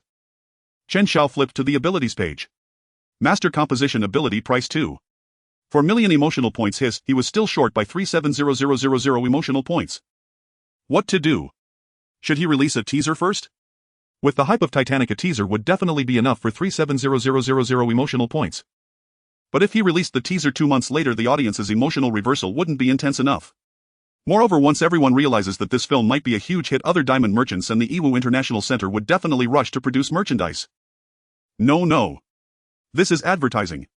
The purpose of advertising is to sell one's own goods, and he cannot let others benefit. Chen Xiao stroked his chin. Previously, some media claimed that they were using the destruction of the cruise ship to launder money. Why not send the photos of the broken cruise ship to the media? On one hand, it could accumulate some emotional points. On the other hand, as the saying goes, good news does not leave the door, but bad news travels 1,000 miles. Sending beautiful on-site photos would still require spending money to buy traffic. Such controversial images would attract a crowd to help share them. The promotional effect would be several times better than spending money specifically on advertising. By the time National Day arrives, the reversal would be even more intense. A smile crept across Chen Xiao's lips as he picked up his phone. 3 hours later, at 11 p.m. Netizens on the verge of dreamland suddenly received a huge scoop. A media outlet released a news item. 150 million investment in diamond advertising filming completed, about to be released. The high-cost manufactured cruise ship has been destroyed. Accompanied by a photo. In the image, the cruise ship was broken in half, the cracks looking like the gaping maw of a ferocious beast, one half submerged in water while the other half was being dragged precariously. A stone stirred up 1,000 layers of waves. Netizens lying in bed swiping their phones instantly perked up. Within half an hour of the news being released, the number of participants in discussion skyrocketed to over 1 million. Wow, you guys can't say this scene isn't impressive. This ship looks amazing. Did it really just get destroyed like this? Can you believe they destroyed the ship just for filming? No way. A blogger previously said that this ship was definitely used for money laundering. They could have used special effects to film the ship breaking. They could have kept it as a tourist attraction. The destruction was definitely for disposing of stolen goods. Damn, corruption is one thing, but being so brazen about it. I'm going to report this. Where to report it? There's no evidence. Let's wait for the release. As long as it's bad enough, the public opinion will definitely stir enough to get the national agencies involved. The next morning, Zhang Jianhua was having breakfast when his phone rang. He answered the call and greeted Chairman, good morning. Old Zhang, your film is causing quite a stir online. I just received news that during the review the higher-ups will pay extra attention to that film. You better not mess it up. Yes, Chairman, rest assured. The director briefed me on yesterday's situation and the public opinion is all within our expectations.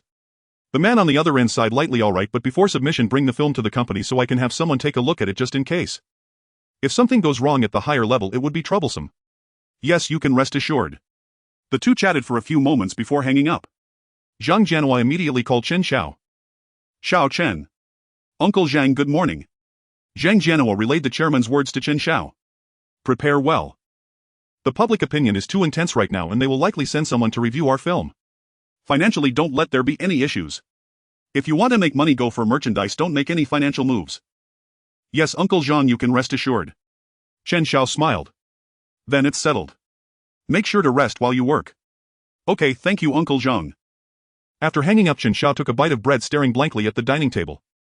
Someone is sent from above to review. The State Administration of Radio and Television is responsible for reviewing films. For the State Administration of Radio and Television, those who can still be called specialists are certainly veterans in this field. In the entertainment industry, ability is one thing but connections are another. Being able to present Titanic to a specialist is an opportunity. The photo from yesterday was originally just meant to accumulate some emotional points and attract some attention, and unexpectedly it turned out to be such a pleasant surprise. Great. Next, let's produce the soundtrack, finish the post-production and submit it for review to the company leaders and the State Administration of Radio and Television. A slight smile appeared on Chen Xiao's lips as he munched on bread and opened the system all. The translucent screen displayed emotional points too. 56 million film exchange coupons, 0 exchange for master composition ability. Chen Xiao said in his mind. Congratulations, host, you have acquired the ability master composition ability. Remaining emotional points 160000. Looking at the meager remaining emotional points on the screen, Chen Xiao felt a pang of pain. So expensive. Truly damn expensive. He needed to release the film quickly to accumulate emotional points again. Meanwhile, countless musical knowledge rapidly entered Chen Xiao's mind. Although the master level is not as good as the grandmaster level of directing skills, it can still compare to top-tier composers. Saying that My Heart Will Go On was created by him, he wouldn't at least expose his lack of professional knowledge. Chen Xiao quickly stuffed the remaining bread into his mouth, took a sip of soy milk and directly took a taxi to the post-production base. First he would create the musical accompaniment and lyrics and then find someone to sing. 3 days passed. Chen Xiao brought out 21 pieces of background music including My Heart Will Go On, the Caesarea, and rose from his mind. Chen Xiao yawned and looked at the list of song titles. There were still 9 melodies that were simple. He estimated he could finish today. Ding ding ding. The phone rang. Recently, actors frequently called to ask when the editing would be finished. They all felt like they were holding back, eagerly anticipating the reversal of public opinion. This was probably another actor's call. Chen Xiao picked up his phone and immediately brightened up. Zhang Wei, the former best actor. He had been wanting to contact him. The accompaniment and lyrics for My Heart Will Go On are ready. All that's left is the singer.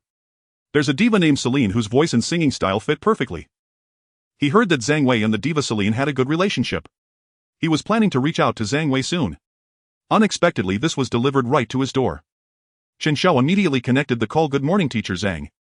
Good morning, Director Chen. Is post-production going smoothly? The editing is going well. The soundtrack is not finished yet. Do you need my help? I have quite a few singer friends who could create a few songs. As for the songs, I've basically composed them all. As soon as he finished speaking, the other side burst into laughter. On the other end of the line, Zhang Wei realized he couldn't hold back and simply laughed. Director Chen, what are you joking about? Ha ha ha, you composing. Be a little clearer, which singer did you hire? A calm voice of Chen Xiao came from the phone. I'm not joking, I've really finished it. The smile on Zhang Wei's face gradually faded and his brows furrowed slightly. This kid has been in the crew for a month and a half. Has everyone been praising him to the skies? Everyone says he can do anything, but that's only in regard to the director's role. It's not that he's a jack of all trades. You as a director actually went to compose. Isn't that just dragging the film down? Director Chen, how about we find a professional singer instead? I know the diva Celine very well. Her voice would complement our movie perfectly. Should I invite her over? Sure. I also think, teacher, she would be perfect. Thank you, Teacher Zhang. Zhang Wei chuckled and shook his head. He agreed so readily. This little Chen probably wanted to invite Celine to compose anyway, but was too shy to bring it up right. However, Chen Xiao's next sentence left him completely dumbfounded. I think Teacher Zai's voice would match my song perfectly. I would like to invite her to sing. Zhang Wei was instantly speechless. This little brat. He really felt like crawling through the phone line to give him a good beating. Can he even listen to what he's saying? Teacher Lu's voice matches my song perfectly. Oh boy, you really are something. Why not say to invite the 4 great divas to duet with you? Just as Zhang Wei was about to roll his eyes to the sky, Chen Xiao's voice came through the phone again. Teacher Zhang, I'll send you the accompaniment and lyrics. Please have a listen. If it's okay, I would like to ask you to help contact Teacher Shi. Is that alright? Zhang Wei, being an actor, felt speechless inside, but on the surface he spoke boldly. Sure, don't worry, leave it to me, just send it over. Leave it to me and he'll find a reason to reject it later. After a few polite words, Zhang Wei hung up the phone. Looking at the document My Heart Will Go On sent by Chen Xiao, he chuckled and left the lounge. This kid just started to gain a bit of traction in his career and is already getting carried away. Young people need to temper their hearts.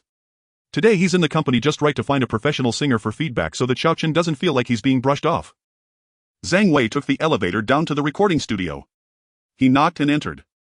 A middle-aged man took off his headphones, turned around in his chair and smiled. Zing, the movie emperor, what a rare guest.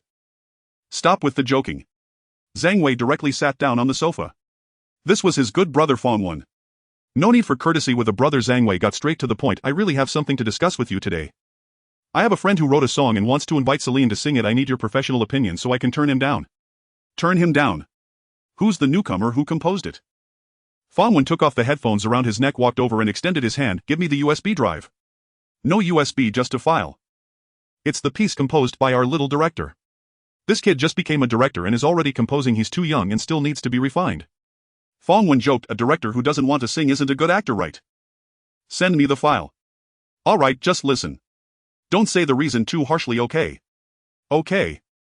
Fangwen returned to his chair, turned back to the desk and opened his email to download the file. He pulled out a piece of paper and laid it on the table. He took a pen and held it in his palm. He put on the headphones and opened the downloaded file. His right hand twirled the pen while his left hand stroked his chin. The reasons for rejection can't be too harsh. Issues like lack of rhythmic stability, mismatch of instruments and style are acceptable reasons. Let's see what problems this piece has. At that moment a melodious whistle sounded in the headphones. Fangwen's eyes widened instantly and the movement of his pen stopped abruptly. He saw Fangwen slightly bowing his head, his gaze fixed on the blank paper. Zhang Wei felt a bit confused. Is the song too terrible that it left him dumbfounded? That can't be right. In just a second his brain surrendered, completely giving up on thinking and utterly immersing in the music. Fangwen closed his eyes as if he were in a tranquil sea. Every rise and fall in pitch carried the tranquility and grandeur of the sea. Zhang Wei bored flipped through his phone. After 5 minutes he yawned and looked quizzically at Fangwen's back. It's been 5 minutes, why hasn't he thought of a reason yet? Did Lao Fang have something to deal with and went off to handle other matters? He got up and walked to the mixing console. He saw Fangwen slightly bowing his head, his gaze fixed on the blank paper. Zhang Wei felt a bit confused. Is the song too terrible that it left him dumbfounded? That can't be right. If it were really that bad he should have jumped up immediately, right? Could it be as beautiful as celestial music? Zhang Wei immediately shook his head. How is that possible? Performance can be said to be a talent. Composition definitely cannot be. It requires extensive professional knowledge. How could Chen Xiao possibly compose? It must still be terrible. Fangwen, Zhang Wei gently called out, raising his hand and waving it in front of Fangwen. Fangwen seemed to snap back to reality, suddenly looking up. His gaze flickered, he took a deep breath, slowly removed his headphones. Lao Zhang, who composed this song? Didn't I say? It's our little director. Fangwen let out a long breath, seemingly to himself, lamenting, what a good composer, why become a director? He glanced at Zhang Wei. If you turn down this song for Shilin, she might hate you for a lifetime. Hearing these two sentences, Zhang Wei was stunned.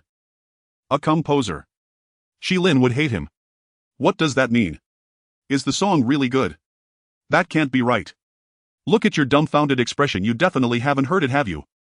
Luckily it was me who found it, otherwise you would have been laughed at. You should listen. Fangwen shook his head, speaking as he switched the playback mode to speaker and opened the music file. In the next moment a melodious whistle echoed through the recording studio. Zhang Wei froze instantly, the clear and penetrating music seemed to strike at his soul. Dreamlike and hauntingly beautiful. Scenes of Jack and Rose's first meeting that he saw on the monitor flashed in his mind, as well as the Titanic preparing to set sail. Everything was beautiful and dreamlike. He looked in shock at Fang Shan, then slowly sat back on the sofa, fully focused on listening. 5 minutes later the music ended.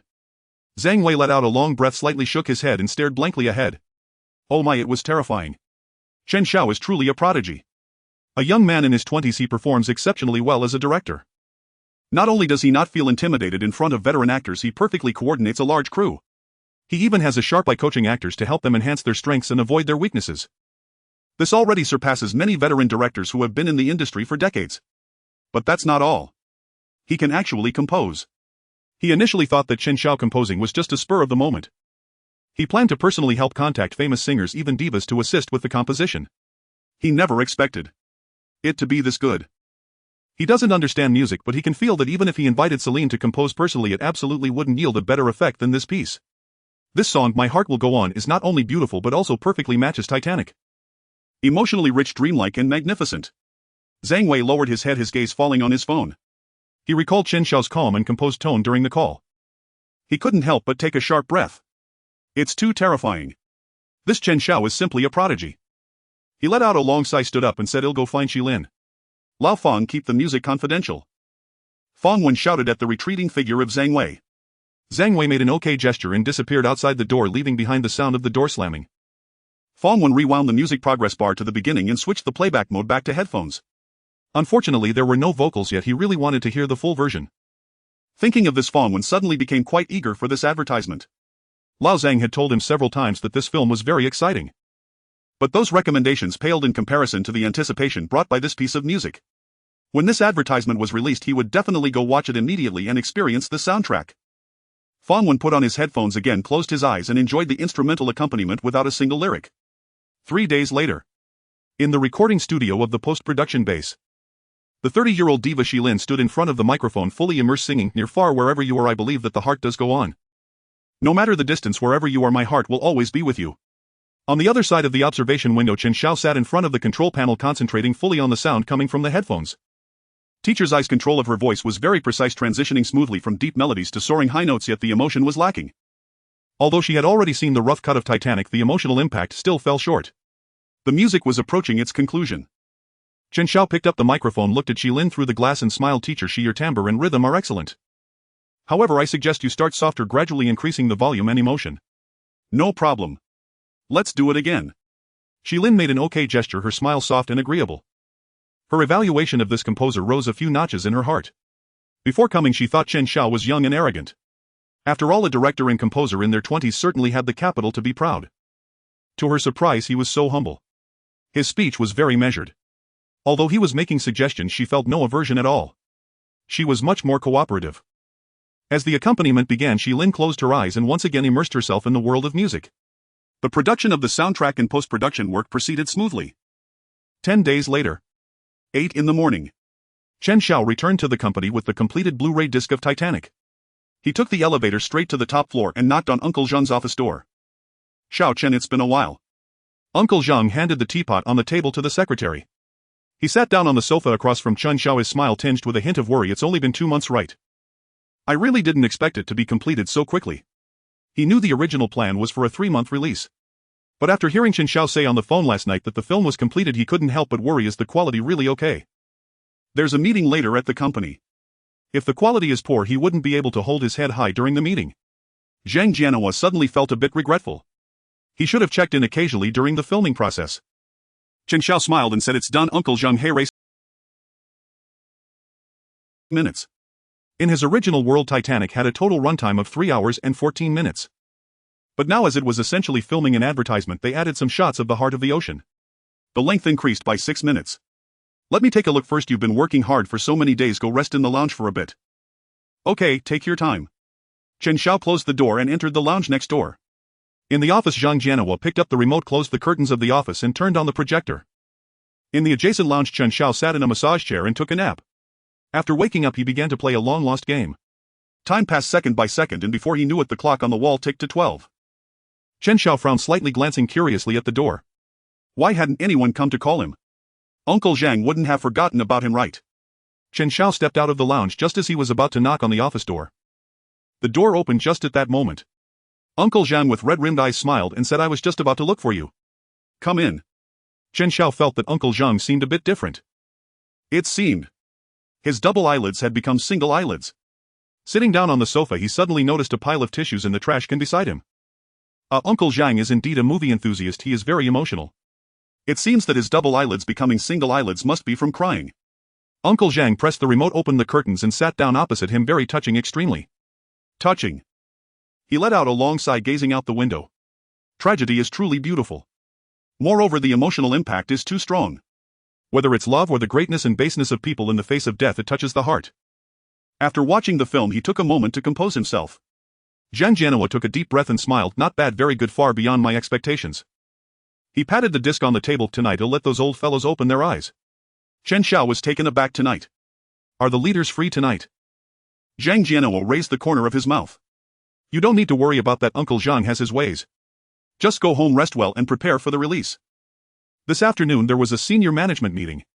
Vice President Li wasn't on good terms with him in the past 2 months. During the high-level meetings he had repeatedly criticized him about the filming. Now that the film was shot so well, of course he had to show off a little. Show off in the most crowded place. When the afternoon meeting came, he would pretend to be troubled and embarrassed to say the film was finished. The chairman had mentioned wanting to screen it. With all the senior management present today, it was an excellent opportunity and the chairman might very well suggest watching the film. Vice President Li would definitely gather a group of people to watch the film to embarrass him. Just thinking about Vice President Li's shocked and regretful expression made him excited. More exciting than landing a 100 million contract. Chen Xiao observed Zhang Jiano's secretly happy demeanor and guessed what he was thinking. After all, 1.5 billion was invested in the film, with the company funding 35, which was 525 million. Uncle Zhang must be under tremendous pressure. It would be good if he could help him hold his head high. Uncle Zhang, I plan to contact the theaters next to discuss the schedule, aiming for a release during the National Day holiday in October. Zhang Jiano collected his thoughts, pondering for a moment, said, "Wait a moment, he'll give you news tonight." Chen Xiao nodded. Although he didn't know what Uncle Zhang wanted him to wait for, waiting a day wouldn't make much of a difference. After bidding farewell to Uncle Zhang, Chen Xiao left the company. Finally, the post-production was finished. Next was supposed to be a collaboration discussion. Since Uncle Zhang asked him to wait a day, he would wait. For other matters, he would first notify the actors that post-production was complete and then keep an eye on the surrounding production. It was almost time for the release. Money was about to come in. Chen Xiao yawned. He took out his phone, opened the actors group and sent a message: post-production is complete. Release time and channels to be determined. Thank you all for your support. After sending the message, Chen Xiao took a taxi home, had lunch and comfortably collapsed on the bed, falling into a deep sleep. After all, he had been busy for 2 months. Despite the support of a physique-enhancing potion, he was still severely sleep-deprived. Thus Chen Xiao slept until the evening. In his dreams he was unaware that this advertisement was stirring up a huge debate online and offline. While Chen Xiao was asleep, the leading actors in the group chat were engaged in a heated discussion. After 2 months of criticism, everyone felt anxious. Upon hearing that the post-production was completed, they felt as if ants were crawling on their hearts, tormented by anticipation. Everyone reached a consensus. Thus at 4 in the afternoon, several leading actors simultaneously posted on Weibo. "Little Li, the post-production of Titanic is complete, please look forward to it. I promise not to disappoint anyone. Win's Titanic has been completed, it is expected to be released this year, so stay tuned. Zhang Wei, no need for further words, see you at the cinema. Celine, I am honored to record the soundtrack for Titanic, the music complements the film perfectly, both are rare masterpieces." Everyone keeps their promise to Chen Xiao. Without mentioning the content or visuals, they maintained an air of mystery. In addition to the actors and singers, renowned filmmakers and art directors also stepped in to promote this upcoming advertisement. Soon the tweets exploded like bombs, instantly igniting the entire internet. A 3-hour advertisement, do they even know what the content is about? One wouldn't deceive us. It should probably be quite good, right? You speak with such confidence upstairs. Quick, deceive the bloggers into watching. This kind of lousy film relies on them to boost the box office. I plan to watch it while eating to lose weight. For money, these actors really have no shame. Just for the lead actors' looks, I would spend my money. The discussion grew increasingly heated.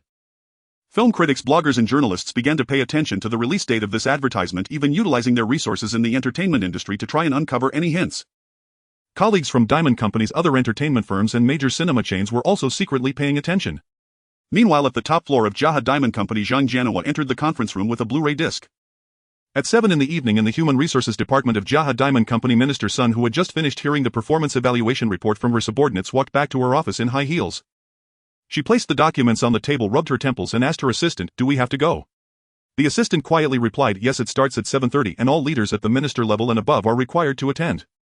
I heard from the president's secretary that it's organized for everyone to watch a romantic film. You've been working overtime a lot lately, it would be good to relax a bit." Minister Sun scoffed. A romantic film? They asked the upper management to watch it without even revealing the title. It must be that advertisement. Vice President Zhang, really? Why not let the advertising department take a look? Why show off and drag everyone into watching it? Did their brains get squeezed by the door? She was so angry that she almost cursed. 3 hours of this, it would be better to work overtime. If she wanted to relax, she could just go to the cinema to watch a popular film or lie in bed at home to watch a show, right? Moreover, she heard it was made by a small employee of the company. The so-called romantic film was probably just a stupid story about a domineering CEO buying a diamond ring for his pampered wife. A car accident, amnesia, and a replacement, what a cliché. For someone like her, a strong woman, to watch a romantic film, isn't that just rubbing her face in the dirt? Minister Sun sighed softly and opened her eyes. Forget it, who told her that her position was inferior? Holding her laptop, she decided to work in the corner in the dim light. She put on her coat, picked up her laptop and coffee cup and walked into a training room with a large screen. At that moment the training room had already gathered over 20 senior leaders at the minister level and above. There were also 4 or 5 board members present. The film had not yet started and people were huddled in small groups discussing work. 3 or 4 isolated leaders were just like her working on their computers. As for that advertisement, hardly anyone planned to watch it. Soon an elderly man dressed in a high-end suit entered the training room followed by a group of executives. The ministers and managers all stood up and the board members also greeted him. "Hello, Chairman." "Hello, Mr. Zheng." "Mr. Chen, you are here too." The person was indeed the chairman of Jaha Company and several presidents. After exchanging greetings, the group sat in the best 4th row. The chairman sat down and said to Zhang Jianhua next to him, "Old Zhang, it's time. The sooner we watch the sooner it ends." Let's start now." Zhang Jianhua nodded and gestured to the secretary in charge of the screening. The lights in the training room were turned off and the film began. The screening room was pitch black. Only the screen and the glow from the computers of the executives sneaking in work in the back row illuminated the space. Minister Sun yawned and opened her work folder on the computer. At that moment a penetrating female voice began to hum softly in her ear. It felt like it was flowing from a distant time and space or from the depths of the sea, striking at the soul. Minister Sun shivered and stared blankly at the screen. On the screen in a yellow-tone image a gigantic cruise ship was docked. The people on the shore waved their hats to the passengers on the ship, joyful and excited, contrasting sharply with the mournful humming. Watching an advertisement. Let's forget about that.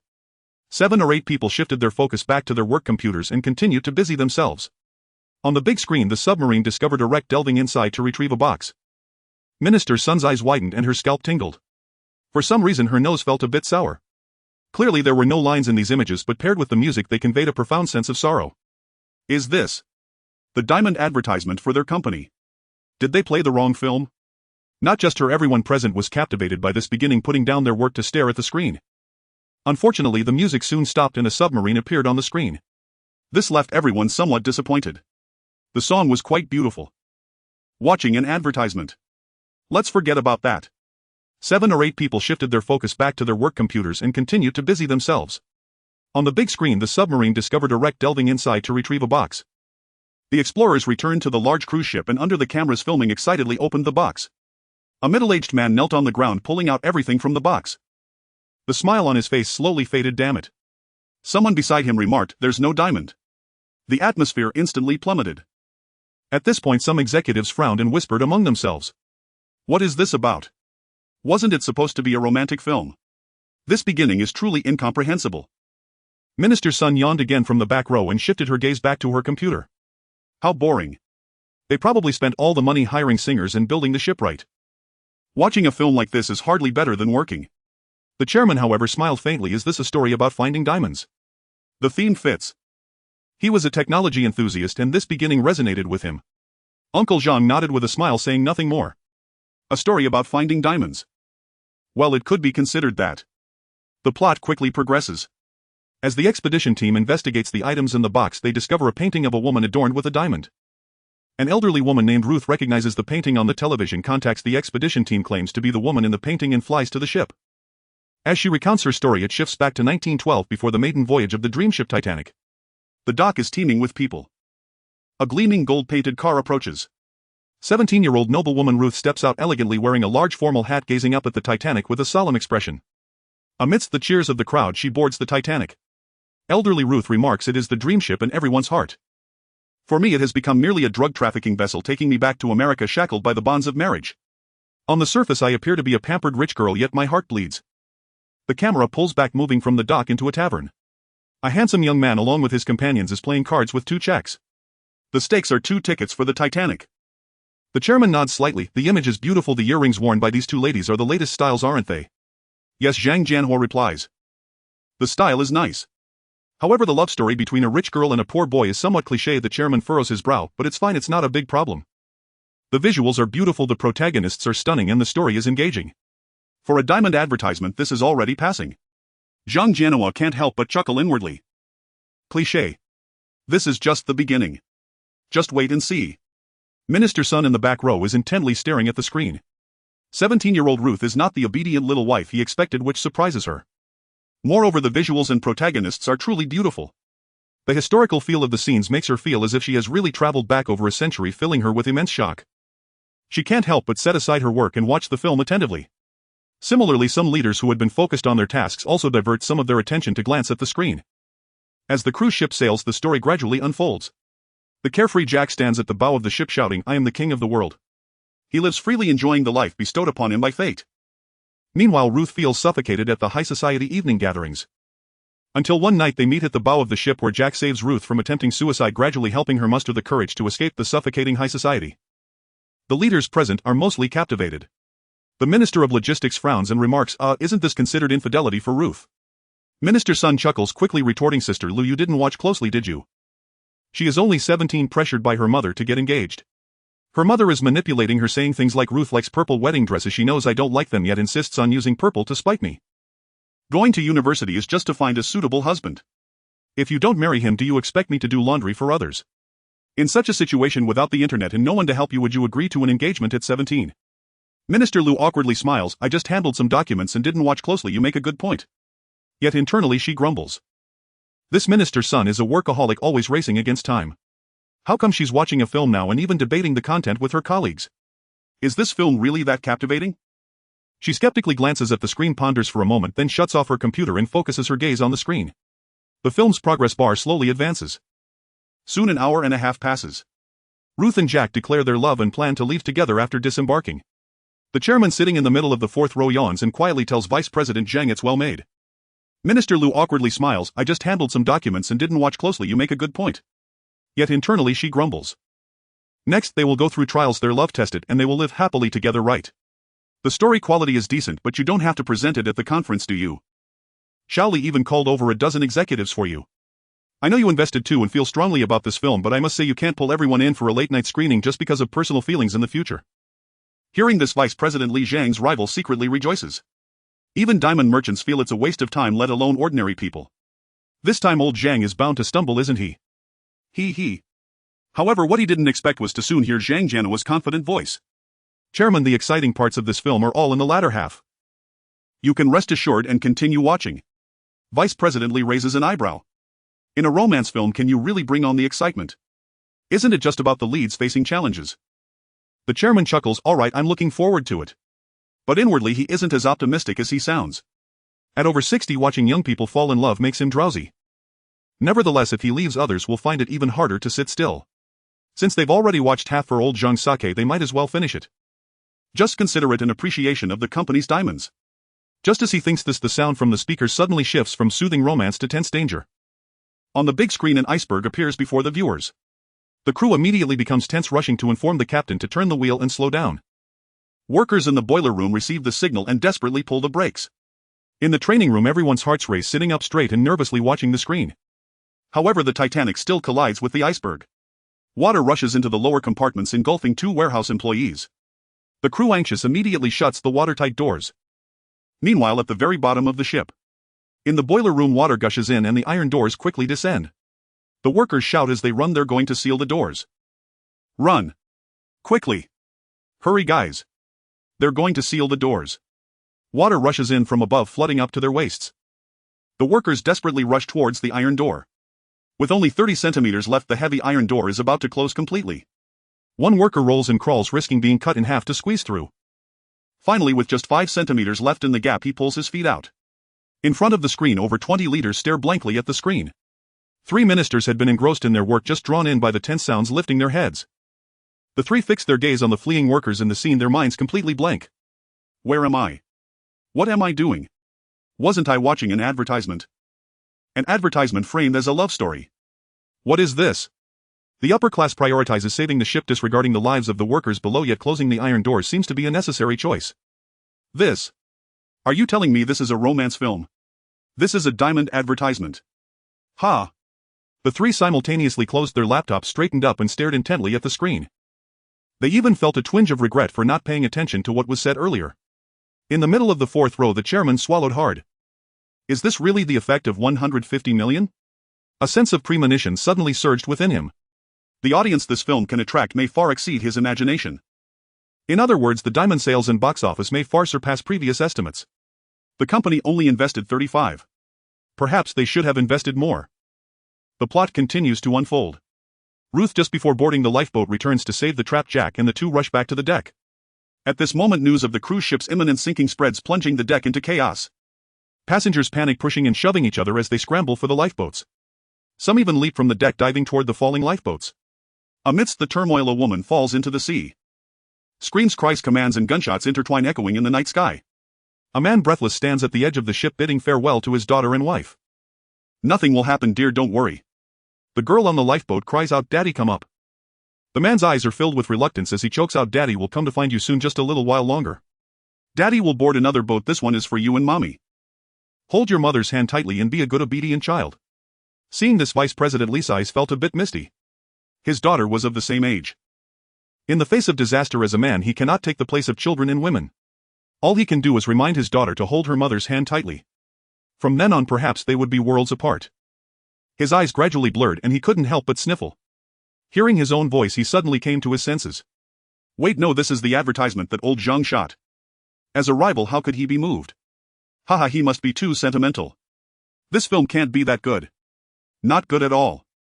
He wiped the corner of his eyes, put his glasses back on and stared intently at the screen, secretly praying for the man to survive. Ruth boarded the lifeboat under Jack and Carl's watchful eyes.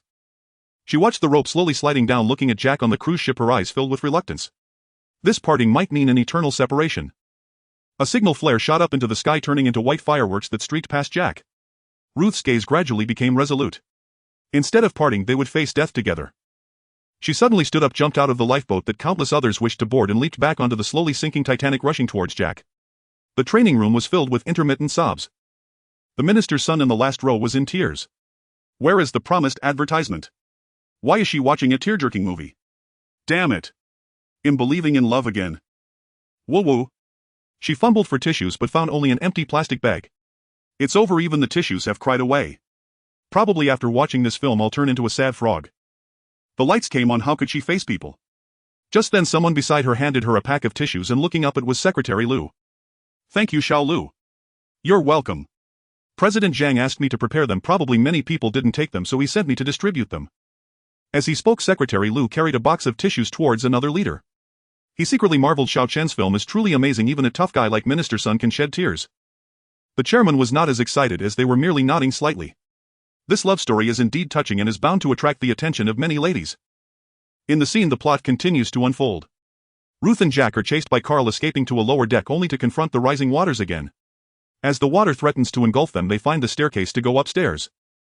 However, the iron door is locked. The frigid seawater rapidly rises.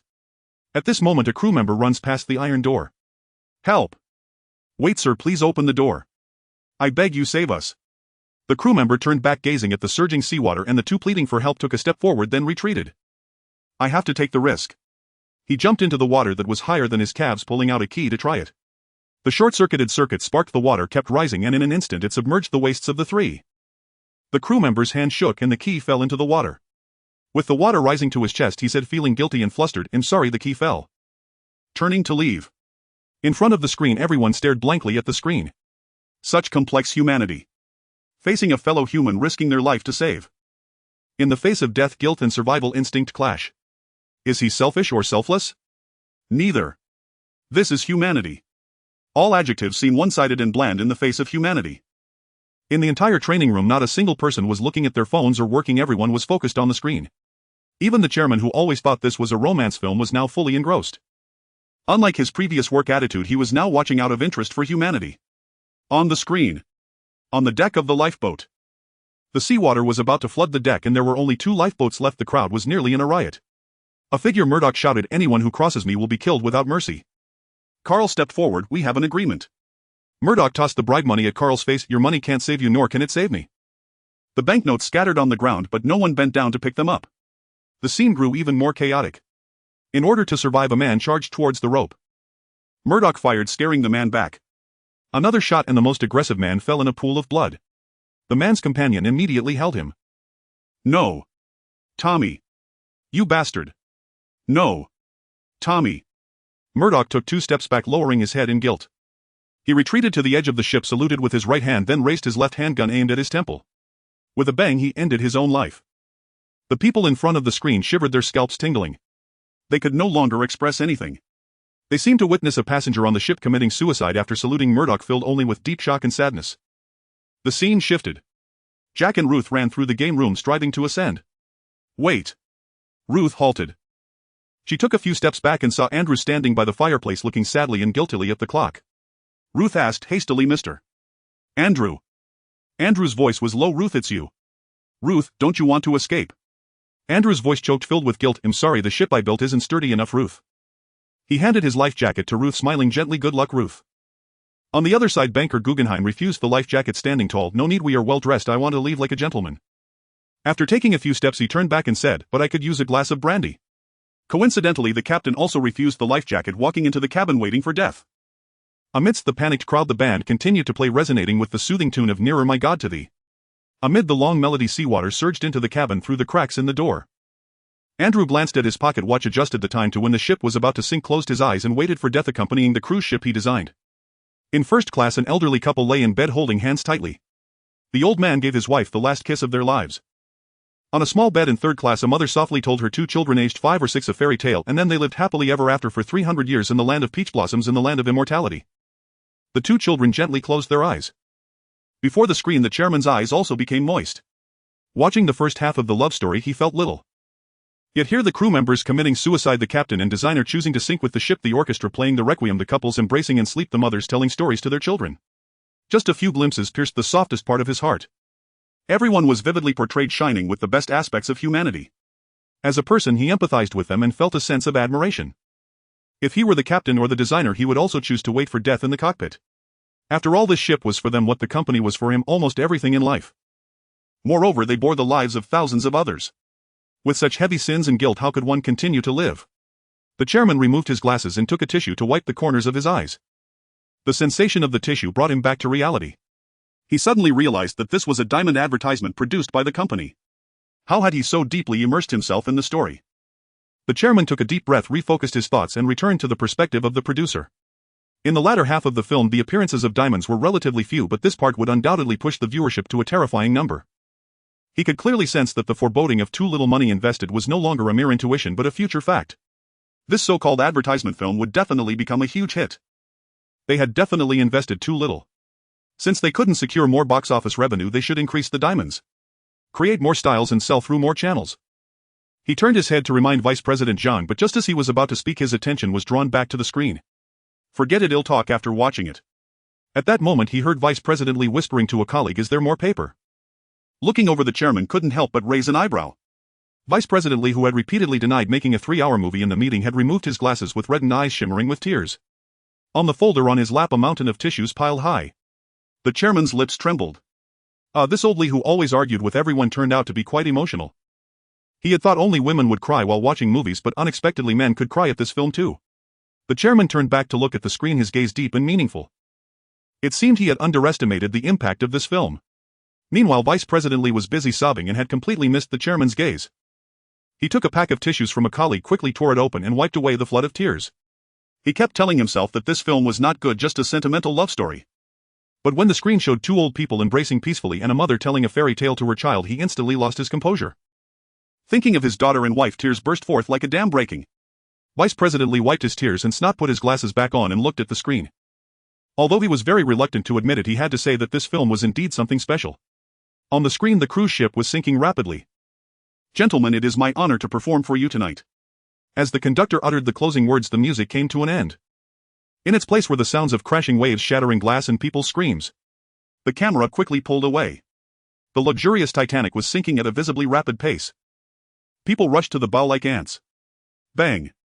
Bang! The sound of steel rebar snapping echoed. The towering smokestack suddenly fell, emitting a wailing sound, and then accelerated towards the camera. The people in front of the screen couldn't help but shiver. Many people simply closed their eyes and shrank back into their seats. Minister Sun cautiously opened his eyes, covering his pounding heart, and looked at the screen with some trepidation. This was too realistic. Outside the screen, people were just terrified. But those within the screen were genuinely dying, getting injured, and escaping. The falling smokestack generated enormous waves that nearly capsized the surrounding lifeboats. In a bid for survival, Carl on the lifeboat pushed his compatriot into the water. To survive, a companion calling out Tommy took off Tommy's life jacket. The chairman's mouth slightly opened as he stared at the screen. The greatness and baseness of humanity were vividly displayed in just a few minutes. The screenwriter and director were geniuses. On the screen, the scene shifted to the first-class lounge. Amidst the screams of the people, the seawater burst through the ceiling mixed with electric sparks pouring down and crashing through doors. In front of the statue of the angel, it swallowed the screaming mortals. The scene returned to the deck again amidst the dense beats of music. Some desperately ran toward the bow of the ship. Others remained motionless, kneeling in front of the chanting priest, clutching his pant leg, their eyes filled with helplessness and despair. The cruise ship tilted rapidly. A mother held her child tightly, reassuring him that it would soon be over. Jack embraced Rose, preparing for a final struggle against death. The priest stood straight, calmly gazing into the distance, reciting, "God will wipe away every tear from their eyes. There will be no more death, nor sorrow, nor crying." The cruise ship tilted to 60 degrees and people fell helplessly like stones from the ship into the sea or slid downward. The camera shifted to a lifeboat in the distance. The nouveau riche Mali stared blankly at the cruise ship. "Oh my God." The general manager of White Star Line wrapped his coat tightly, turning his back to the ship. Vice President Lee blurted out, "Why isn't that bastard dead yet?" As soon as he said it, he quickly covered his mouth. "I think he should die too." The chairman frowned at the screen. He remembered that it was this general manager who encouraged the captain to speed up. The captain had already died in the cockpit, yet he cowardly occupied the positions of women and children to survive. What garbage! If the previous scene showcased those who saw death, calmly prayed to God, faced the collapse of faith and upheld morals, then this one represented the opposite of moral integrity, selfish cowardice. Suddenly a loud explosion echoed in his ears. On the screen, electric sparks erupted and all the lights on the ship suddenly went out. On the deck, the floor shattered. The camera pulled away. The cruise ship emitted a series of wails, the hull split in half and brilliant electric sparks erupted. Accompanied by a tremendous roar, the bow smashed into the sea, crashing down upon countless individuals who had fallen into the water, creating massive waves. The chairman stared blankly at the screen, murmuring, "Is this special effects?" Zhang Jianhua fixed his gaze on the screen. "This is real footage. The seawater flooding the first-class lounge is also real." "Chairman, you didn't read the comments online, did you? It's precisely because of this that netizens are scolding us, suspecting we're laundering money." Real footage. The chairman's pupils trembled instantly. He stared wide-eyed at the broken giant ship, filled with shock. He had heard that the director of this advertisement was a junior staff member of the company. A junior staff member actually had such boldness. Capturing such shocking scenes. Is 150 million really enough? He had thought this staff member was just talented. It seemed that he possessed both talent and boldness. He must meet this staff member. This is definitely a talent. Before he could continue, with the drag from the lower half, the bow of the ship tilted sharply, and in just a few seconds the upper half of the ship, where the people were, stood upright at a 90-degree angle. "Help! Someone save me!" One by one, living people fell from the bow and crashed into the iron walls. This scene made the audience's hearts ache. A female director behind Zhang Jianhua covered her mouth, tears sparkling in her eyes as she sighed softly, "I will notify the shipyard under my name tonight to check the safety of all ships and inspect all equipment. The maritime disaster is truly too terrifying." Zhang Jianhua sighed lightly upon hearing this. Checking is probably a good thing. He gazed at the screen, his eyes filled with shock. Despite seeing this scene for the second time, his heart still raced. How did Chen Xiao manage to shoot it so realistically? You were supposed to shoot a romantic diamond advertisement, but you turned it into a disaster film. On the screen, the giant ship plummeted vertically. Jack protected Rose and instructed, "We will sink with the ship. Listen to my command and take a deep breath. Push with your feet, don't stop, don't stop. Don't let go of my hand. We will make it, Rose, trust me. I believe you. Prepare. Go." In the blue sea, Rose struggled desperately to kick. However, the whirlpool swept Jack away. In the dark blue water, Jack was pulled further away by the whirlpool. The crowd was filled with anxiety. In the corner, two leaders who started watching midway whispered to each other. "Jack can't be dead, right? That's impossible, right? How could the male lead die? But if he was swept away by the whirlpool? Oh, this is a love advertisement. How could the male lead die? True, I suppose." On the screen, Rose surfaced, calling out Jack's name. Suddenly a man grabbed Rose's head, using her as a flotation device, repeatedly pushing her underwater to keep himself afloat. At that moment, Jack swam over swiftly and landed a punch on the man. The crowd sighed in relief. Of course the male lead couldn't die. This is a diamond advertisement. Advertisements are meant to make the audience happy, so it should certainly be a comedy. They must have experienced hardships and ultimately ended up together. On screen, Rose and Jack found a piece of floating wood. However, the plank could only support one person's weight. Jack floated in the icy water, comforting Rose. On the surface of the sea, the screams of people gradually faded, replaced by trembling breaths. Soon after, even the breaths grew weaker. Time slowly passed, just like people's body temperature. It was hard to tell how long had gone by.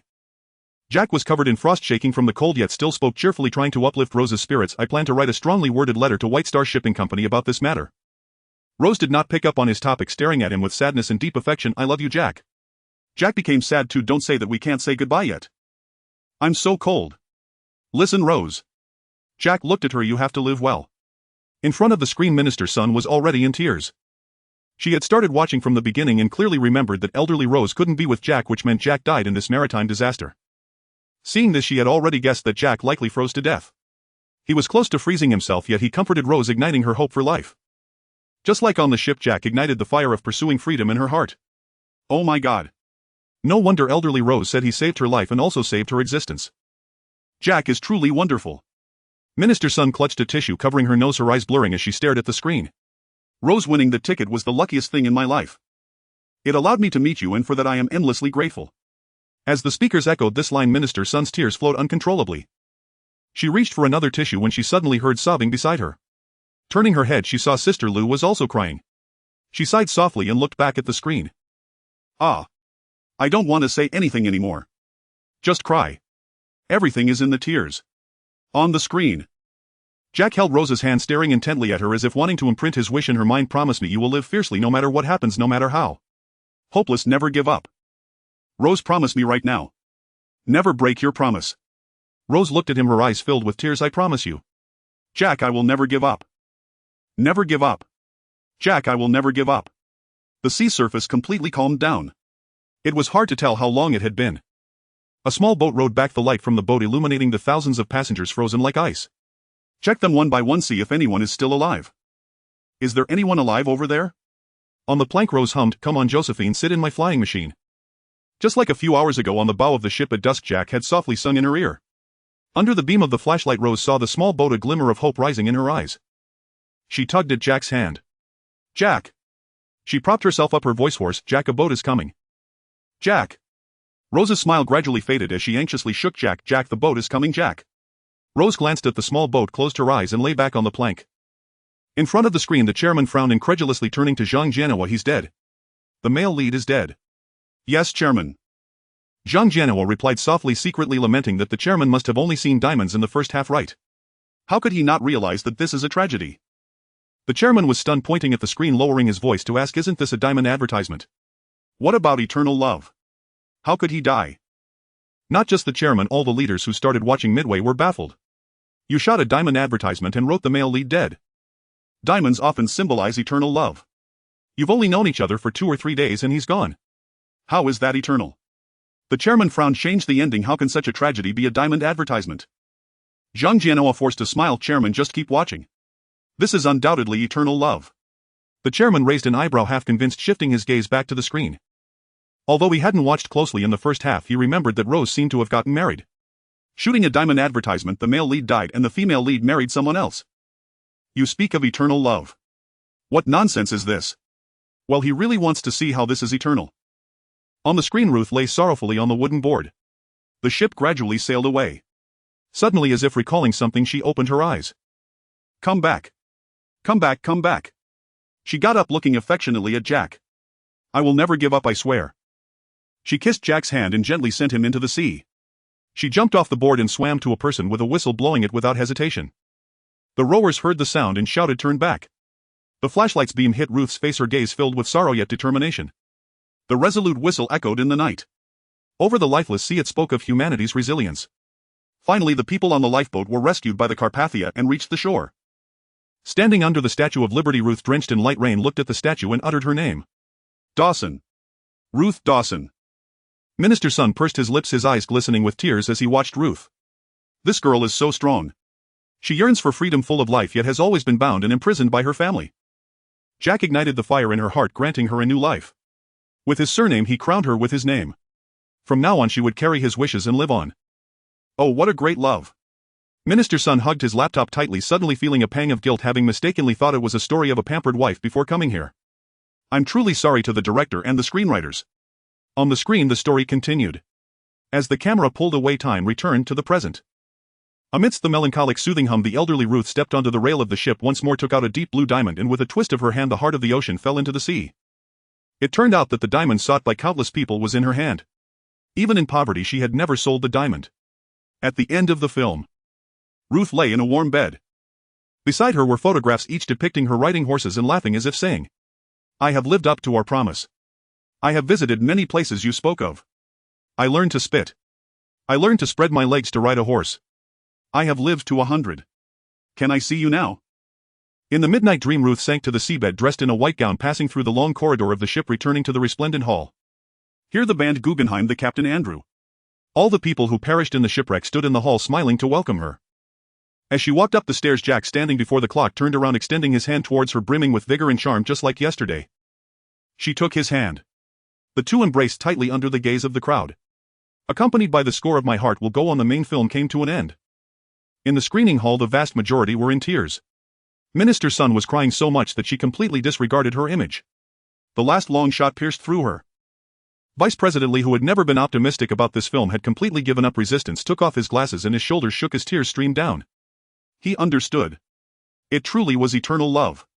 Ruth lived a lifetime to fulfill her vow to Jack. Loving you was originally just a moment, yet unbeknownst to me it became eternal in the torrent of time. In the screening room no one spoke, nor did anyone ask for the lights to be turned on. Everyone sat quietly in their seats, either in tears or gazing at the darkened screen with mixed emotions. At that moment the clear sound of the whistle from My Heart Will Go On rang out. Like a dream returning to the Titanic before its departure, many people's tears flowed once more. On the screen the names of the director, producers and investors rolled by. Clearly the production company was their own, yet now hardly anyone paid attention, all immersed in profound sorrow and shock. A clear female voice rang out, the lyrics echoing in everyone's ears. English omitted: every night in my dreams. In my dreams every night, to see you, to feel you, I know you're still with me. Across the distance and spaces between us, you have come to me telling me you're still with me. At the horizon, no matter where you are, my heart will go on with you. As the lyrics came out, tears surged once again. Everyone cried inside who wrote these lyrics. How could they fit the story so perfectly? Minister Sun was already in tears. Damn. Why does the ending song still carry a knife? Sob, sob. Originally I thought the truly touching part of this film was half love and the other half was the choices between life and death and the trials of human nature. But when Ruth threw the heart of the ocean into the depths of the sea, returning to the ship in her dreams, then came the heavenly music. She suddenly realized that all the reasons had lost their meaning. It was as powerless as using adjectives to dissect humanity. The emotion itself is this film. The film concluded in the sound of music. Yet no one rose. The chairman sighed deeply. He had not shed a single tear throughout, but could not help but feel moist at the corners of his eyes. He knew that now was not the time to stand up. 5 more minutes passed. When the chairman saw Vice President Zhang completely calm down and the voices of others quietly discussing the film behind him, he said to Zhang Jianhua, "Turn on the lights, Lao Zhang." The lights brightened. Everyone raised their hands to shield their eyes from the dazzling glare. The beams filtering through their fingers pulled them back to reality. Minister Sun sniffed quietly. Regret washed over her. She hadn't paid close attention during the first 10 minutes. Perhaps she should ask Vice President Zhang for a copy of the film and watch it again at home. She stood up, about to step forward, when she spotted the Human Resources Minister sitting in the 5th row. Leaning over, he patted Vice President Zhang and said, "President Zhang, could you send me a copy of the film? I had work at the beginning and didn't get a chance to watch." Vice President Zhang smiled warmly and shook his head. Rising, he addressed everyone. "The film's content must remain confidential. Please do not disclose it. This concerns our company's interests. We are all senior executives and should understand the gravity of this. If you want to watch, it will be released in due time. Then you can contribute to the box office." Minister Sun sighed softly, feeling a wave of disappointment. Having to wait longer to re-watch was truly agonizing. She adored the male and female leads, both were vibrant and resilient souls. Suddenly she understood why some young people wished the leads of TV dramas would fall in love in real life. Now she too hoped the leads would be together. Sigh. As she was about to leave, she noticed the sales minister in the front row also standing up. Minister Sun suddenly recalled a pair of dazzling earrings and hurriedly approached the sales minister. "Brother Zhou, you're in charge of selling the diamond earrings featured in the film, right? Do you remember the yellow earrings Ruth wore? The one she had on while learning to spit with Jack. Are we producing the same style? Those earrings were truly exquisite, exuding elegance and wisdom. Most importantly, they were Ruth's signature style." Minister Zhou smiled and said, "Yes, they belong to the Wisdom Heart series of earrings." Minister Sun's eyes brightened. "Wisdom Heart, what a fitting name." She smiled and asked, "When will they be available for sale? Could I possibly get a pair in advance?" Minister Zhou chuckled awkwardly. "Sorry, Minister Sun, this series is not included in the employee advance purchase benefits. Once the sale starts, I will notify you immediately." "All right." Minister Sun felt even more disappointed but nodded helplessly. "All right, thank you." She turned and took 2 steps away when several female colleagues surrounded Minister Zhou.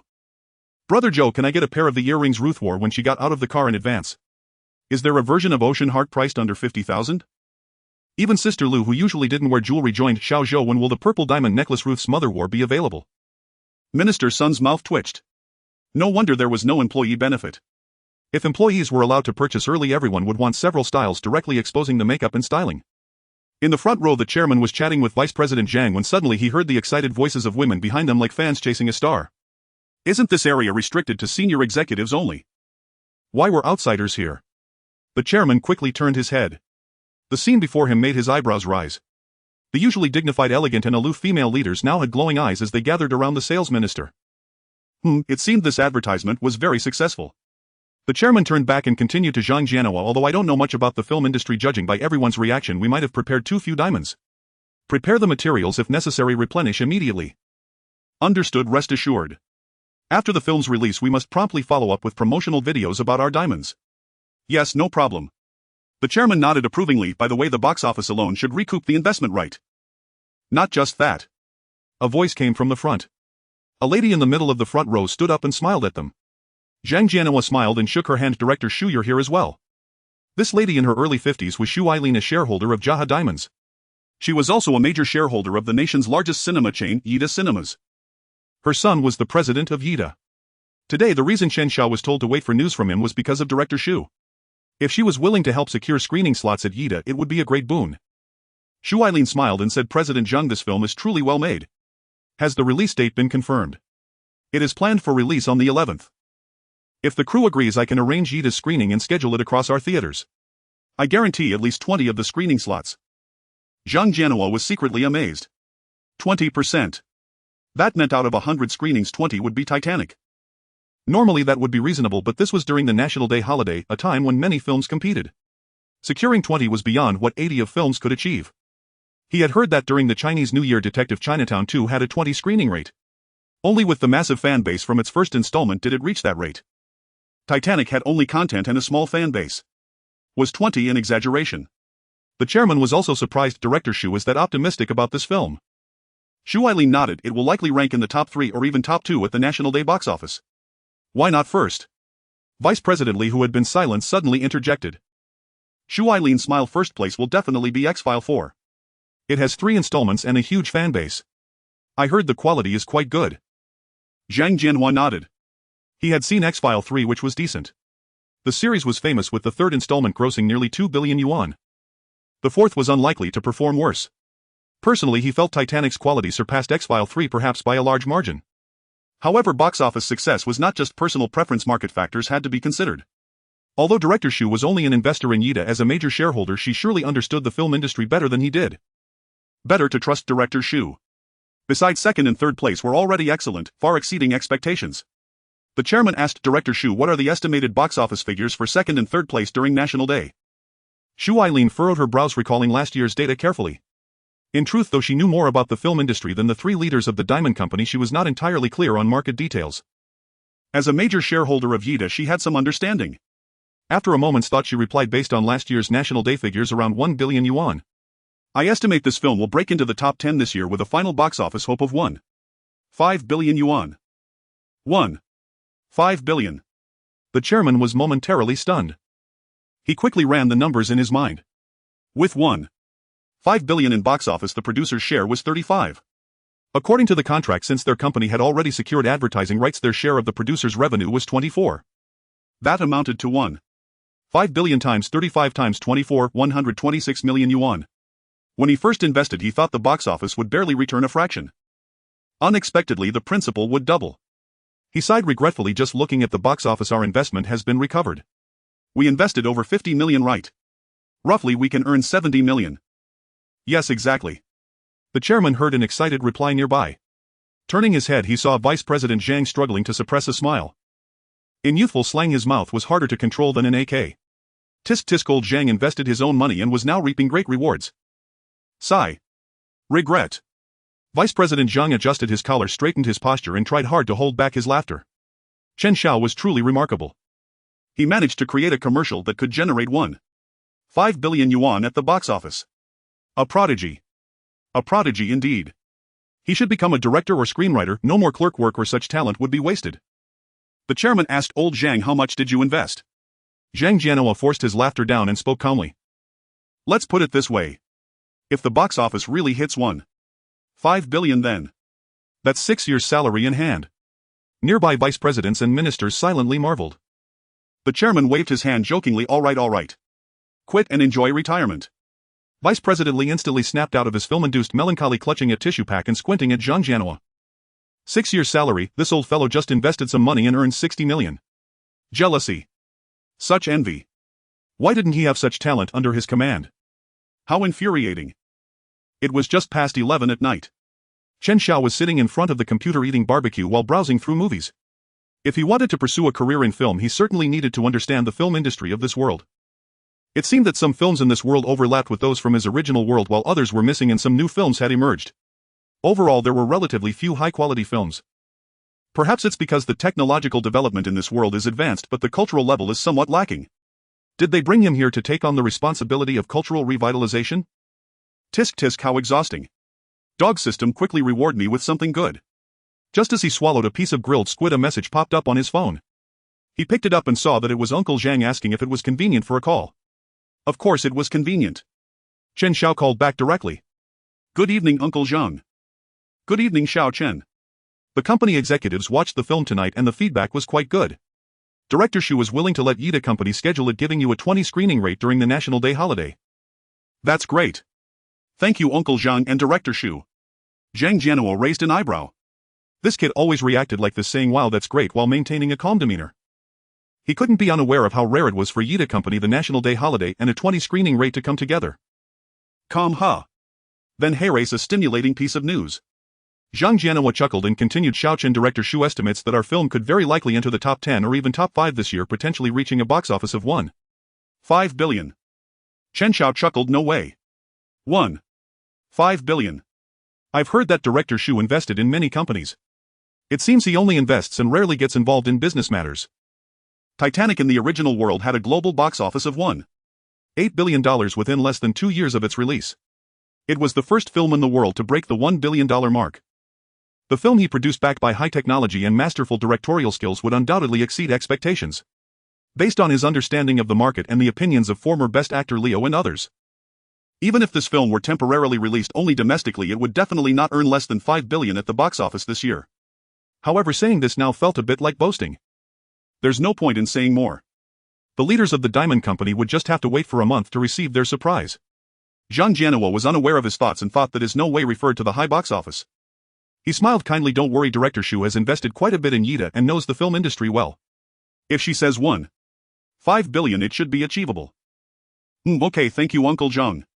Alright, prepare well. You've worked hard during this time, so I'm giving you a month off. Looking forward to seeing this film in theaters during the National Day holiday. Thank you, Uncle Zhang. The two hung up the phone. Chen Xiao put down his phone and rubbed his forehead. Regardless, having Yida provide a 20 screening rate was a good thing.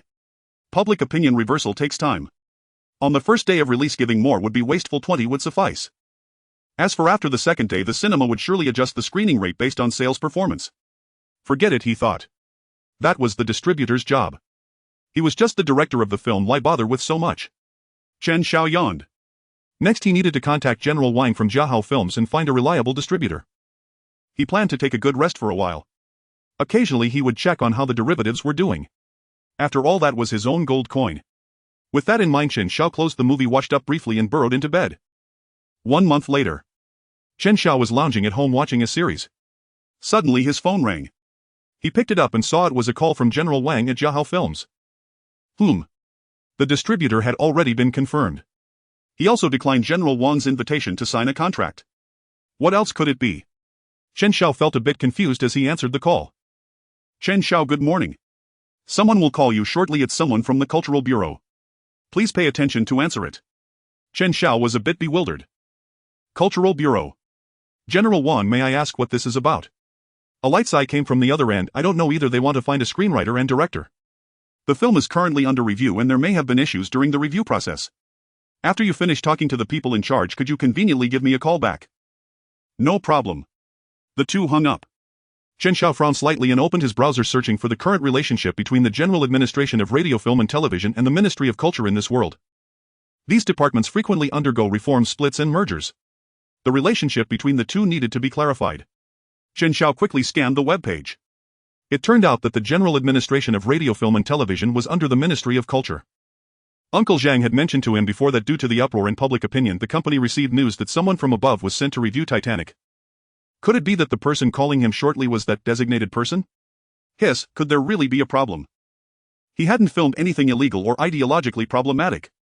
Just then the phone screen lit up and an unknown number was calling. Chen Xiao slowly answered the call. Hello, this is Chen Xiao. A serious male voice came through the speaker. Director Chen, hello. I am Li Jiming, the director of the art department of the Ministry of Culture. Hello, Director Li. Director Chen, do you have time to come to the Ministry of Culture for a chat and a cup of tea? Listening to the serious tone of the other party, Chen Xiao felt a tightening sensation in his back. For someone in the film industry, this person was a high-ranking official. A high-ranking official wanted to have tea with him. He had just watched a film last night about political struggles and mutual destruction. Now hearing the serious voice on the other end, he inexplicably felt a chill down his spine. Sensing Chen Xiao's tension, the other party suddenly softened his tone. Director Chen, hey, race the thing. Yesterday, based on a recommendation from my subordinates, I watched your film. The visuals, cinematography and story are all excellent. I'm contacting you today because our unit wants to produce a short promotional film for traditional opera and is looking for a director and screenwriter. Chen Xiao let out a sigh of relief and leaned back in his chair. He quickly contemplated the other party's words. The other party didn't say they wanted to hire him, only that they were looking for a director and screenwriter for the promotional film. It seemed that he was merely one of the backup options. Since an opportunity was knocking at his door, he decided to agree and see how things progressed. All right. I'm willing to give it a try. The other party smiled. I'll set a time and have my assistant contact you. Okay, thank you, Director Li, for this opportunity. The other party seemed quite pleased with Chen Xiao's humble attitude and smiled. Goodbye, Director Chen. Goodbye, Director Li. After hanging up, Chen Xiao rubbed his chin, lost in thought. A promotional film for traditional opera. A promotional short film for traditional opera. It should be relatively brief. Estimated to last from a dozen seconds to 3 to 5 minutes, at most 10 minutes. Once Titanic is released, he can exchange the emotional value for a script exchange voucher. However, there is a problem at hand. The task issued by the system, complete a TV series or movie, has not yet concluded. The content of the next task is temporarily unknown. If the next task can coincide with filming the promotional short, that would be best, achieving two goals at once. If not, he can consider filming the two separately. Let's wait for 2 days. Once the dragon emblem, which is the release permit, is approved, the system will determine the task as complete and announce the next task. With this plan in mind, Chen Xiao made the agreed call to Wang Zhan. The next morning, Chen Xiao opened his eyes to see a flurry of group messages from the production team on his phone screen. Upon checking, the film has passed the review. At that moment, the voice of the system echoed in his mind. Congratulations, host, task completed. Reward obtained, master level acting skills. Chen Xiao immediately felt a wealth of acting knowledge flooding into his mind. His bodous agility and control over every muscle surged exponentially. This ability is very practical. While directing actors for Titanic, he always felt a bit like he was just talking theory. It was difficult to demonstrate what he was telling the actors to do. With master-level acting skills, demonstrating performances becomes a piece of cake. The system's voice sounded again. New task initiated. Shoot a movie for broadcast on national television. Completion will grant 1 golden lottery opportunity. The prize pool includes master-level skills, system upgrades, villas, etc. Chen Xiao's smile suddenly froze, feeling speechless. Damn, is the system crazy? The reward is nice, but what the hell is the task? Every time it asks for a short film, in reality it gives him a super long task. The company wants to shoot an advertisement and the system demands a movie or TV series. The Ministry of Culture wants a promotional short, but it asks for a movie instead. The most infuriating part is that this time it actually requires it to be broadcast on national television. If it weren't for this requirement, he could split the two tasks. Shoot one promotional short, then film a movie. But with the requirement for national television, he must seize the opportunity at hand. This is truly pushing people to the edge. Chen Xiao threw off the blanket, jumped out of bed and continued to think while brushing his teeth in the bathroom. Turning a promotional short from the Ministry of Culture into a movie is far more challenging than turning an advertisement into a movie. Last time he filmed an advertisement, the leader was his uncle. This time Director Li has no connection to him at all. If he wants to transform the short into a film, he can only rely on his own abilities. Chen Xiao spat out the toothpaste foam and rinsed his mouth. Stepping out of the bathroom, he grabbed a piece of bread and sat down at his computer desk, opening the film library in the system store. While eating bread, he began to select films. The promotional short for traditional opera aims to inherit and promote the opera culture. However, the Ministry of Culture has its own mission to promote spiritual connotations, showcase national sentiments, and strengthen cultural soft power. If he can find a film that satisfies the latter, perhaps director Li will agree to change the short into a movie. With this thought, Chen Xiao rummaged through the film works in the store. After more than 10 minutes, Chen Xiao's eyes lit up. Farewell My Concubine. This film not only showcases the charm of Peking opera but also depicts the rise and fall of the nation through its protagonists. In the film, Peking opera is not just an artistic expression, it also symbolizes the national spirit. In his original world, this film made a direct leap onto the international stage, winning the highest award, the Palme d'Or, at the Cannes Film Festival, making it the first domestic film to receive this honor. This definitely counts as cultural dissemination. Each of these details perfectly aligns with his goals. It's the one. However, there's no rush to change. He agreed to meet with director Li in half a month. That is 1 week after Titanic's release. Once Titanic is screened and he obtains the emotional value, he will exchange it for Farewell My Concubine and organize the script. In the following week, he will prepare well for the release of Titanic and the sales of its derivatives. Titanic's schedule has long been set. However, the review results have been delayed and the release date has not been announced. Now that the review is complete, it can be released as originally planned on National Day. Chen Xiao picked up his phone and opened the main cast group chat. Everyone was discussing the viewing party for the premiere in a week. Leo privately messaged him, "Brother Chen, I haven't seen the finished product yet. Let's book the entire theater for the premiere." Chen Xiao smiled slightly and agreed. He had a good relationship with Leo, so of course it was fine to accompany a friend to watch a movie. He casually agreed, not noticing that Leos we might not just refer to the two of them. Meanwhile, the distribution company announced the premiere date online. As soon as the news broke, it topped the trending searches in under 10 minutes. Trending 1: Yuan Diamond Company's advertisement, Titanic is scheduled for release on September 30th. Premiere at 1900. Trending 2: according to reports, Titanic's screening rate reaches 20. Trending 3: National Day romantic films include Titanic, Ex-Partner 4 and Burning Winter. Trending 9: actors such as Wins Leo and Zhang Wei have once again expressed their support for the Diamond advertisement. After 2 months of a protracted battle, some netizens have become tired of bashing and are even looking forward to the release. Thus, compared to the negative and insulting comments, there are more onlookers. Laughing with family, spending money to watch an advertisement. Are you asking me to spend money to watch an advertisement, then spend more to buy your diamonds? Have I gone mad? Perhaps customs are different, advertisements here are free. My little boat, why did it collide with Ex-Partner 4 and Burning Winter? The box office is looking bleak. They are just here to wash money. Do they care about your measly box office? I will go watch. Definitely going to watch. I keep asking my girlfriend to break up with me, tricking her into watching this piece of crap. After watching it, she will definitely break up with me, haha. As netizens surf the internet at 10G speed. In Magic City, at the headquarters of Bermanli Jewelry, Minister Cui excitedly knocked on the door and rushed into the general manager's office, rapidly reporting his thoughts. General Manager Jian's film is scheduled for release on the 11th. Our advertisement is also ready. I want to buy the pre-roll advertisement slots for other romantic films during the 11th and the interstitial advertisement slots in online romantic films. While everyone criticizes Jiayuan Company, we can enter the public eye with high-quality advertisements and customers will flow to our company. The general manager nodded and decisively said, "Good idea, let's do it." Also in Magic City, at a media company. The distribution manager of Burning Winter stared at his phone screen, the corners of his mouth slightly lifting. As the distribution manager, he did not have high hopes for the film Burning Winter in his hands. However, as a worker, he had to promote it. Now that Titanic is paving the way for them, their film should not be ridiculed as much. That's great. He put down his phone and stroked his chin. Moreover, Burning Winter's screening rate is not ideal, only 12. Titanic has used its financial clout to secure a 20 screening rate. Its attendance rate is bound to be low. In a few days, the cinema chain will adjust its screening rate downwards. The increase in screening volume will inevitably flow into their film. Hee, it's like a pie falling from the sky. Very good. A week passed swiftly. On September 30th at 6:40 p.m., office workers and students welcomed a joyous 7-day holiday. The premiere of Titanic is just 20 minutes away. Online, the spectators are eagerly anticipating it. Oh my, I've never looked forward to a bad movie commentary like this. Me too, am already feeling emotional about it. Many bloggers have gone to see it. Zhao Kai says Movies said they would release a criticism video at midnight. Wow. Isn't it going to end around 10 p.m.? Watching and writing during the screening. That's going to disturb other viewers, right? Who cares about other viewers? I guess the ones watching are all bloggers and fans, huh? Laughing to death, a movie is playing on stage while a group of people below are writing their thoughts on computers. As for ads, it's probably just a few people on the ship filming back and forth. Ah, King Zhang, what a shame for your reputation. I really don't understand why they chose to release it during the National Day season, colliding with romantic films like Ex-Partner 4 and Burning Winter. How could it possibly compete? Yeah, a blogger analyzed that Ex-Partner 4 should be the top box office hit this National Day. All the romantic film audience has been siphoned away, what can it even do? Is it possible that they wanted to take advantage of everyone feeling emotional while watching other romantic films to boost the visibility of Jaha and trick everyone into buying diamonds? Clever. It must be that way. Meanwhile, the mall is packed with people.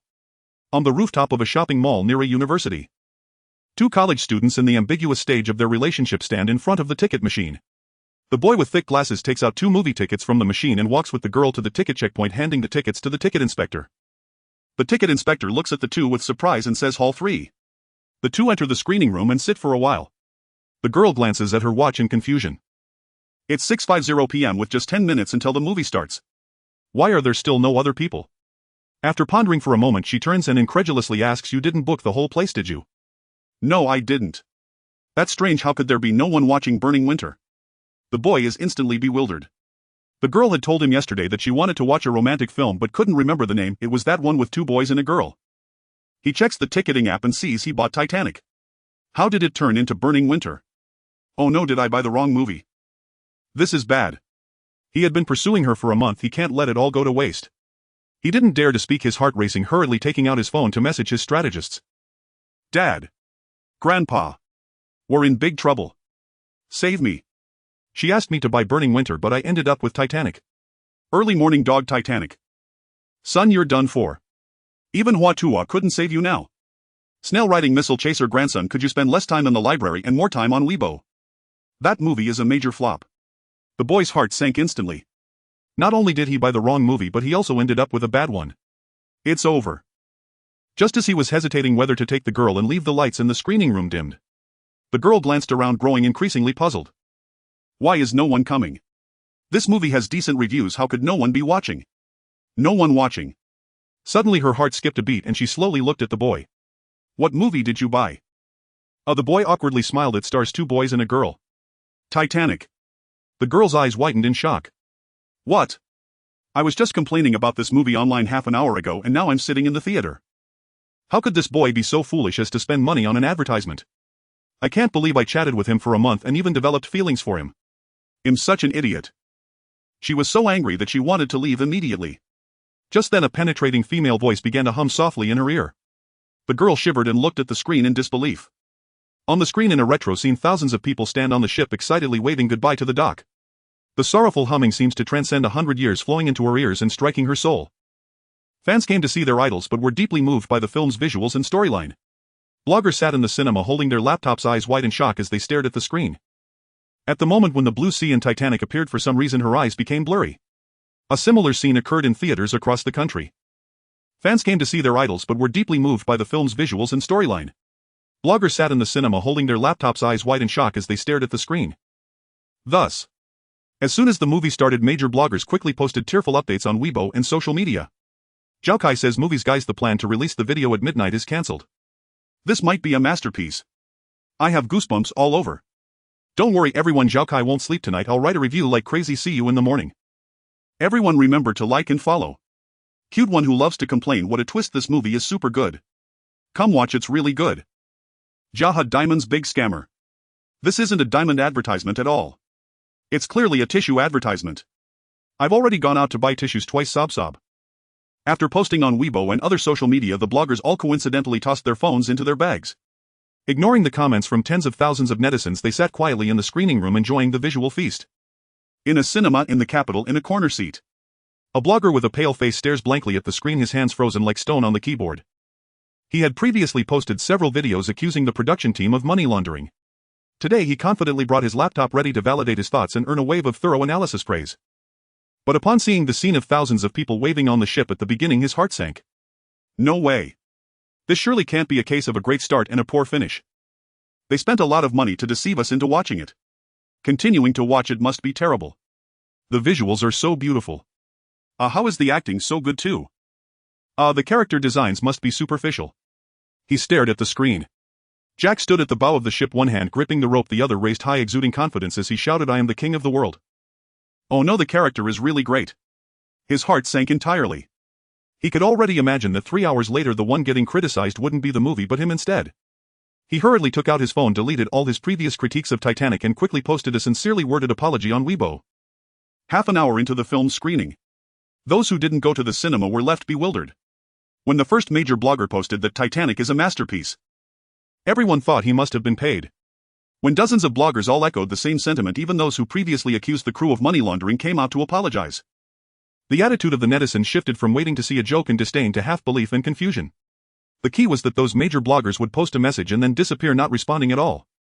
No one knew what was actually going on. Amid countless speculations and guesses, many rushed to buy tickets, preparing to explore this on National Day tomorrow. Meanwhile, in the lobby of a cinema, two middle-aged men wearing masks approached the ticket counter. A chubby man, somewhat speechless, said, "Old Kai, you actually want to see this movie? You must be really bored." Kai Ji chuckled, "After all, I was once a member, just here to contribute some box office." The chubby man snorted. As Kai Jis' friend, he certainly knew the reason behind Kai Jis' visit. Yesterday, Kappan, the current cinematographer for the Titanic crew, posted on Weibo thanking fate for giving him an opportunity that didn't originally belong to him. Old Kai, known for his bad temper, immediately suspected Kappan of scheming against him. How could he endure that? He decided to investigate the film, looking for any cinematography issues to confront him with. Sigh. This crew really knows how to pick them. Both cinematographers have a notorious reputation for being sharp-tongued. The chubby man shook his head with a smile and quickly followed Kai Ji into the screening room. As he closed the door and was about to move forward, he bumped into someone. "Old Kai, are you going?" The man looked at Kai Ji in confusion, only to see him staring blankly at the screen. The man followed Kai Jis' gaze. On the screen, under the setting sun, accompanied by melodious music, a pair of lovers stood at the bow of the ship. The woman spread her arms wide. The man embraced her waist from behind, gently saying, "Okay, open your eyes." The girl opened her eyes, revealing a delighted smile. In the glow of the sunset, the sea sparkled and the sea breeze stirred the waves lapping against the ship's side. She laughed on Flying Jack. The shot shifted to a wide view with the clouds and the cruise ship at the horizon bathed in gold. Accompanied by gentle music, this scene reached the peak of romance. In front of the screen, the chubby man's eyes widened. He glanced at Kai Ji and thought to himself that old Kai would definitely regret this. As someone in the industry, he could guess from just this scene that there must be a master behind the cinematography of this film.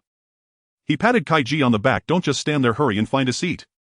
Kai Ji snapped back to reality, his face filled with shock. After taking a couple of steps, he stumbled and almost collided with the steel leg of the front row seat. He randomly found an empty seat and slowly sat down, staring blankly at the screen. The colors shifted from warm orange to cold blue. The scene of the two embracing and kissing at the bow transformed into ruins. An old man appeared in the frame. Kai Jis' frown deepened and he felt increasingly shocked. This is a non-linear narrative. Completing the time shift through the contrast of the magnificent bow and the ruinous bow, the transition between scenes was incredibly smooth. The use of shots, fiber optics, control, color application, composition, and rhythm control, all are top-notch. This is definitely not shot by Kappan. Could it be? Kai Jis' mouth slightly opened, his heart racing. Could it be that Liao's Weibo was actually the truth? The main director is a master. How could that be? He had seen that young brat barely in his 20s. Yet aside from the main director, it seemed there was no other explanation. Kai Ji trembled, wiping the sweat from his forehead. If he hadn't dropped out back then, he would have been the cinematographer for this film. With this scene, he could have very likely won the cinematography award. Kai Ji sighed deeply, his brow furrowed as he fixated on the screen. He couldn't help but harbor a thought. He loathed the plot is good and the visuals are also top-notch. Please, the acting and other aspects must surely fall short. Otherwise this film is bound to explode in popularity. He would regret it madly. 10 kilometers away, in the most luxurious VIP screening room of Jiahao Film Company, Titanic was also being screened. The seats were filled with heavyweight figures from the film industry. Wang Zhang, the best actor, Zhang Wei, and the best actress Kai Shi, who played the nouveau riche Mali. If an outsider walked in now, they would be astonished to see a handsome young man in his early 20s sitting among the film giants. Chen Xiao felt somewhat uneasy sitting here. Mainly because he had a huge bucket of popcorn in his hands. He initially thought that what Li Ao meant by S referred to the two of them. They were close in age and had a good relationship. So before coming up, Chen Xiao bought a bucket of popcorn. But then, as he walked in with the popcorn, all the actors and actresses, including Wang Zong, immediately stood up to greet him. Chen Xiao immediately cursed Li Ao in his heart. Holding such a thing, it was really awkward to sit in the middle. He wanted to give the middle seat to Wang Zhan. However, since Wang Zhan learned that director Li was actually filming a movie, his attitude towards him had shifted from cherishing talent to a complete respect. He resolutely insisted on taking the middle seat. Fine, one cannot refuse the kind offer. So Chen Xiao had no choice but to sit in the middle of the big shots, quietly munching on his popcorn. As if he, the one who had watched this film countless times, was the one there to watch the movie. Gazing at the scene on screen where Jack and Rose were flying at the bow of the ship. Several seniors looked at Li Ao, whispering their admiration. Li Ao, you've really improved a lot. You can portray such a sunny character well. The future is promising. Your micro expressions are better than some veteran actors. Keep acting well and you'll definitely win the Best Actor award. I wasn't at your level at 30. Liao smiled somewhat shyly, scratching his head, then turned to look at Chen Xiao. Thanks to Brother Chen, I initially wanted to act more exaggeratedly, but thanks to him pointing it out, I've been taking shortcuts. During filming he even discussed the scenes with me, guiding me repeatedly. Otherwise I definitely wouldn't have achieved such a good effect. Everyone looked at Chen Xiao with admiration in their eyes. Chen Xiao nodded with a smile, softly saying Liao is being too modest. Everyone nodded and smiled at him, then turned their gaze back to the big screen. As actors who have been on set, they all understood that Liao was not being humble, he was speaking the truth. Their director Chen Xiao truly is a prodigy. Meanwhile, in the office of the chairman of Jaha Diamonds, Chen Xiao wants to resign. The chairman frowned at Zhang Jianhua. Where does he intend to go? Jiahao. Zhang Jianhua shook his head. According to General Wang from Jiahao, the Ministry of Culture has taken a liking to him while reviewing films and wants him to shoot a promotional video. A flicker of shock crossed the chairman's eyes. The Ministry of Culture. He had anticipated that with Chen Xiao's talent he would surely leave Jaha Diamonds to become a director. But who would have thought that this kid would step into the Ministry of Culture before even walking out of the door of Jaha? Perhaps he would be one of the top figures in the future. Thinking of this, the chairman's brow furrowed slightly. To sever ties with such a talent would be too great a loss. Old Zhang, what is his remuneration in the advertising shooting contract? One of the net advertising revenue. The chairman pondered for a moment and decided to change it to 2, and the additional 1 will be given as company shares. Zhang Jianhua was taken aback. Directly rewarding company shares. This was the first instance in Jaha. It seems the chairman intends to use shares to establish a connection between Jaha and Chen Xiao. That's fine, it's a win-win situation. Young Chen will have a backing. Of course, if he doesn't want to maintain this relationship, he can just sell the shares. This nephew is truly impressive. Zhang Jianhua smiled. All right, I will take care of it in the next couple of days. At a nearby cinema of Jaha Diamonds, a VIP hall was screening Burning Winter. On the screen, 2 men and a woman were huddled together, passing ice cubes with their mouths. In the audience, a middle-aged man wearing a mask stared blankly at the screen. What is this? It has made his mind go numb. Is this what young people enjoy these days? Xiaoqin, did you understand? He quietly asked the young man beside him. I don't get it. Maybe it's because we watched half an hour of X's4 first that we can't understand this. The man shrugged. Forget it, let's just leave it at that. He picked up his coat and walked out of the screening room. If any sharp-eyed reporters were nearby, they might be able to recognize this man thanks to the eyes peeking out from under the mask as the renowned director Hong Kaiwa. He had just won an award at the Cannes Film Festival last year and is considered one of the top 10 directors in the Chinese film industry. The director was currently preparing to shoot a romantic film. With the National Day holiday approaching, he had come to the cinema specifically to relax and check the market by watching the newly released romantic films. He first watched X's4 for a while, then went to another screening room to watch Burning Winter for half an hour. After more than an hour, he felt it was all right. But he didn't quite understand what the deeper meaning of Burning Winter was. His assistant closed the door and chuckled softly. Director Hong, I feel these 2 films don't compare to ours. Haha, of course our film is of higher quality since it's for the Spring Festival release. X's4 is decent. I estimate its attendance rate could exceed 20, making it the box office champion for National Day. 20 doesn't seem like much. But the average attendance rate for films nationwide is only about 8 throughout the year. So 20 is relatively high. As the 2 chatted, they walked towards the exit. Just as they reached the cinema lobby, the scene before them left them both dumbfounded. A large crowd was gathered at the ticket counter, continuously urging the people in front, hurry up, it's almost time for ticket checking. There was also a group of people fawning over what seemed like a celebrity at the ticket checking point. A man and woman walked past them with the girl linking arms with the boy smiling as she said, I heard this is the best romantic film of the year. Hong Kaiwa was somewhat puzzled. The best romantic film. He had just watched 2 well-received romantic films. X's4 was decent, but it certainly wasn't the best of the year, was it? Could it be that he had fallen out of touch with the market? He murmured, is X's4 really that popular? Next to him, 2 girls holding ice cream laughed. Uncle, everyone is here to see Titanic. Hong Kaiwa was taken aback. Titanic isn't just an advertisement, is it?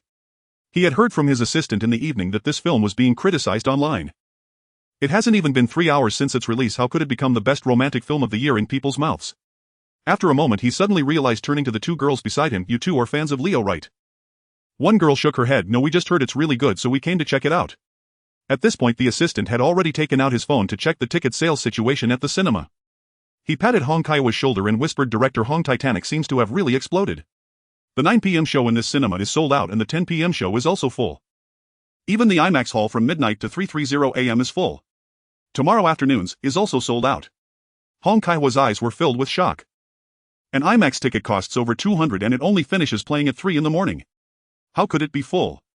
Is it genuinely good or are the fans just too crazy? If it is true, then the box office champion for National Day will surely change hands. Moreover, this film, which had been criticized for 2 months as an advertisement, might create a box office miracle. He frowned slightly, pondering for a moment before saying to his assistant, "Did you buy tickets for the premiere?" The assistant nodded. "Yes, you told me to buy tickets for all romantic films. But the premiere has already played for over half the time." "It's alright, let's go watch it now." The two pushed open the VIP hall screening Titanic. In stark contrast to the lively atmosphere outside, only 2 people were seated in the 20-plus seats of the premiere right in the center. Hong Kai-Wan and his assistant took their seats and looked at the screen. On the screen, ladies from first class were boarding the lifeboats one by one. A couple embraced, crying as they said their goodbyes. "Shouldn't we board the lifeboat according to our class?" A noble woman said to the character played by Wins, "I hope it won't be too crowded up there." Wins looked at her in disbelief, grabbing her shoulder. "Mother, don't say that. Don't you understand? It's so cold and there aren't enough lifeboats, only half of the people can board. The rest can only leave it to fate." A man beside them sneered, "The upper-class people won't be left behind." Hong Kai-Wa covered his mouth and whispered, "Not bad. The depiction of class conflict is somewhat deliberate with a hint of emotional showboating, but at least it's not hollow." As soon as he finished speaking, a voice came from his left, "Excuse me, 2 uncles." Turning to look, Hong Kai-Wa saw a girl sitting nearby puffing up her cheeks. "You 2 uncles don't talk nonsense. If you haven't seen the front, this is just a subplot. The director isn't showing off feelings at all." "Sorry, my bad," Hong Kai-Wa awkwardly apologized and continued to watch the screen. The plot continued to unfold. Ruth gave up her chance to board a lifeboat and desperately went to save Jack. Meanwhile, some first-class passengers were going to great lengths to get onto the lifeboats. Some third-class women and children, however, were locked behind the iron doors. Before they were blocked by the seawater, they were first blocked by their fellow countrymen. The deck became increasingly chaotic. The second officer firmly enforced the women and children first policy, holding an empty gun aimed at his compatriots. However, the first officer accepted a bribe from Carl. Hong Kai-Wa's eyes widened in disbelief as he gazed at the screen.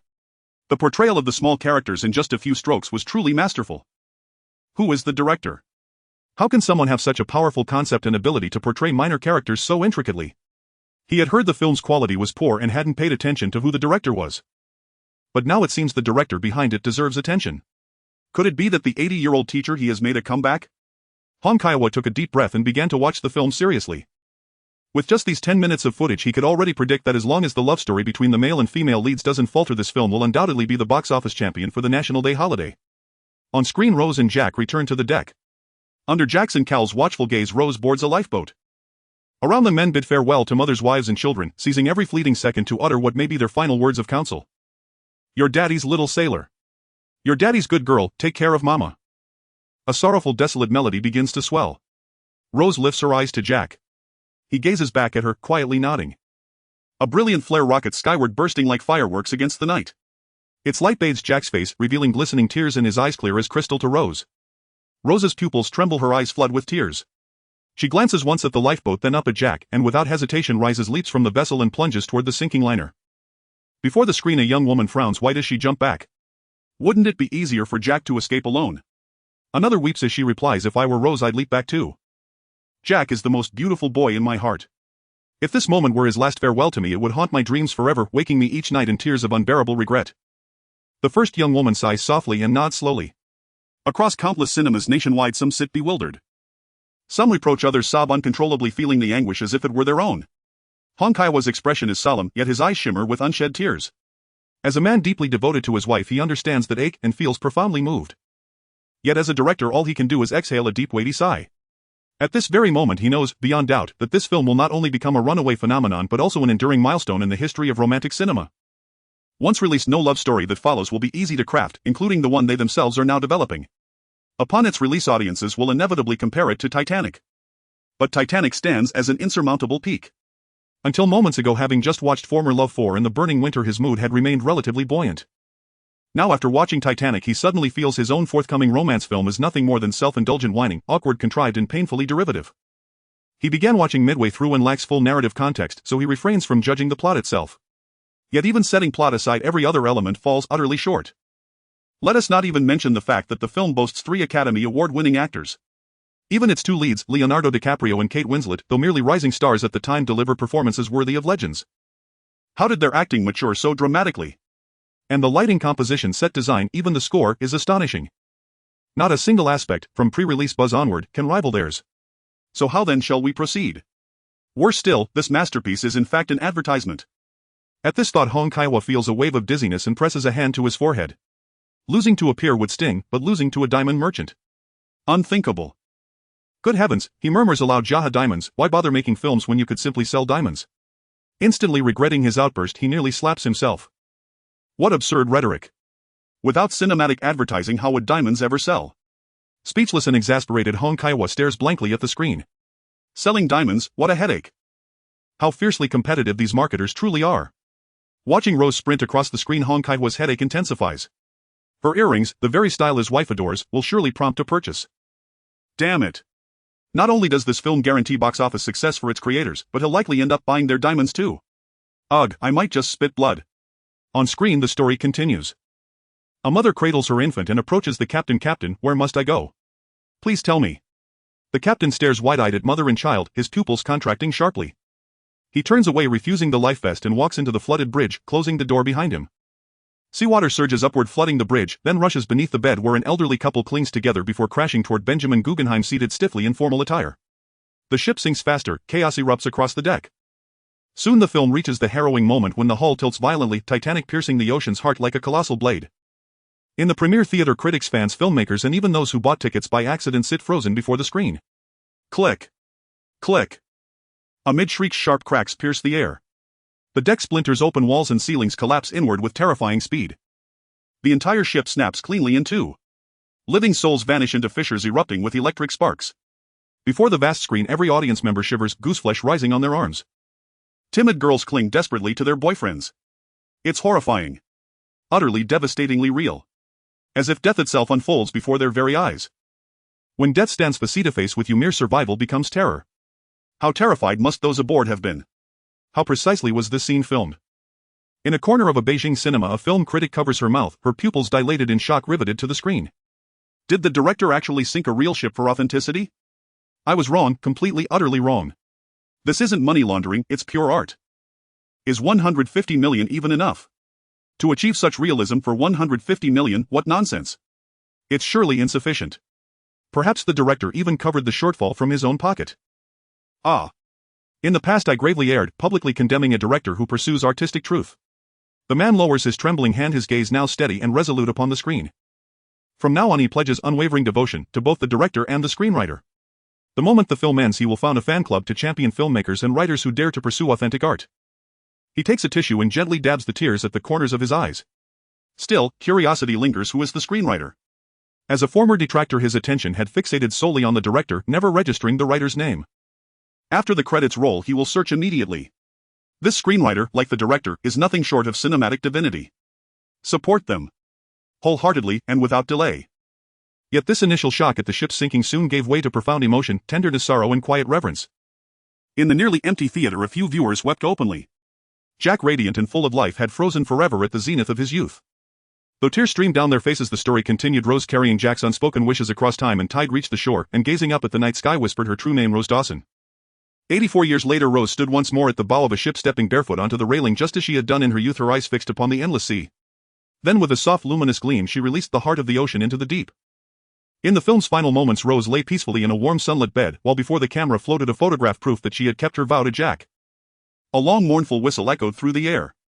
In her dreams, Rose descended into the ocean, gliding silently down the grand corridors of the sunken vessel, until in the opulent first-class grand salon she was greeted by old friends, their smiles tender and timeless after 84 years. She ascended the staircase, and there before the ornate clock Jack turned to face her, vibrant, elegant, unchanged by time. To the swell of music and the silent blessings of all who watched, they embraced deeply and without reservation.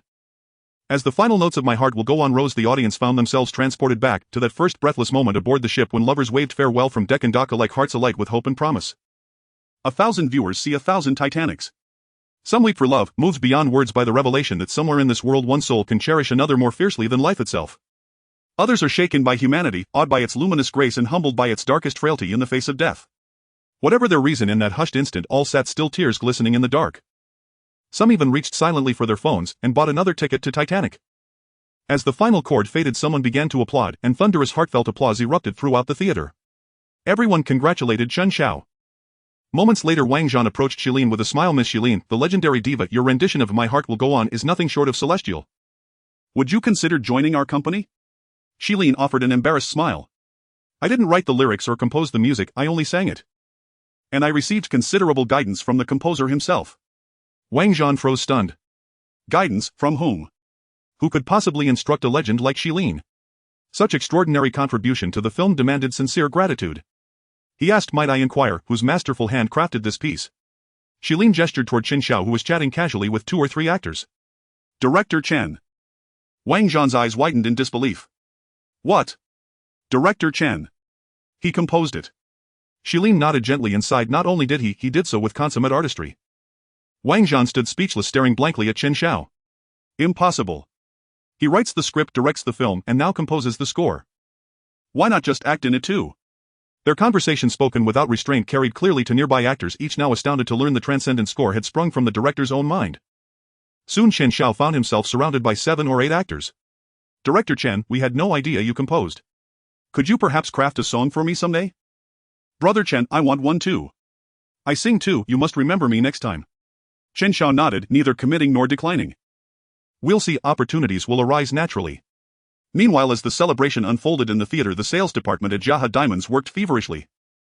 Within minutes of the premiere's end, Jiahe Diamonds announced across all platforms tomorrow, October 1st at 9:00 a.m.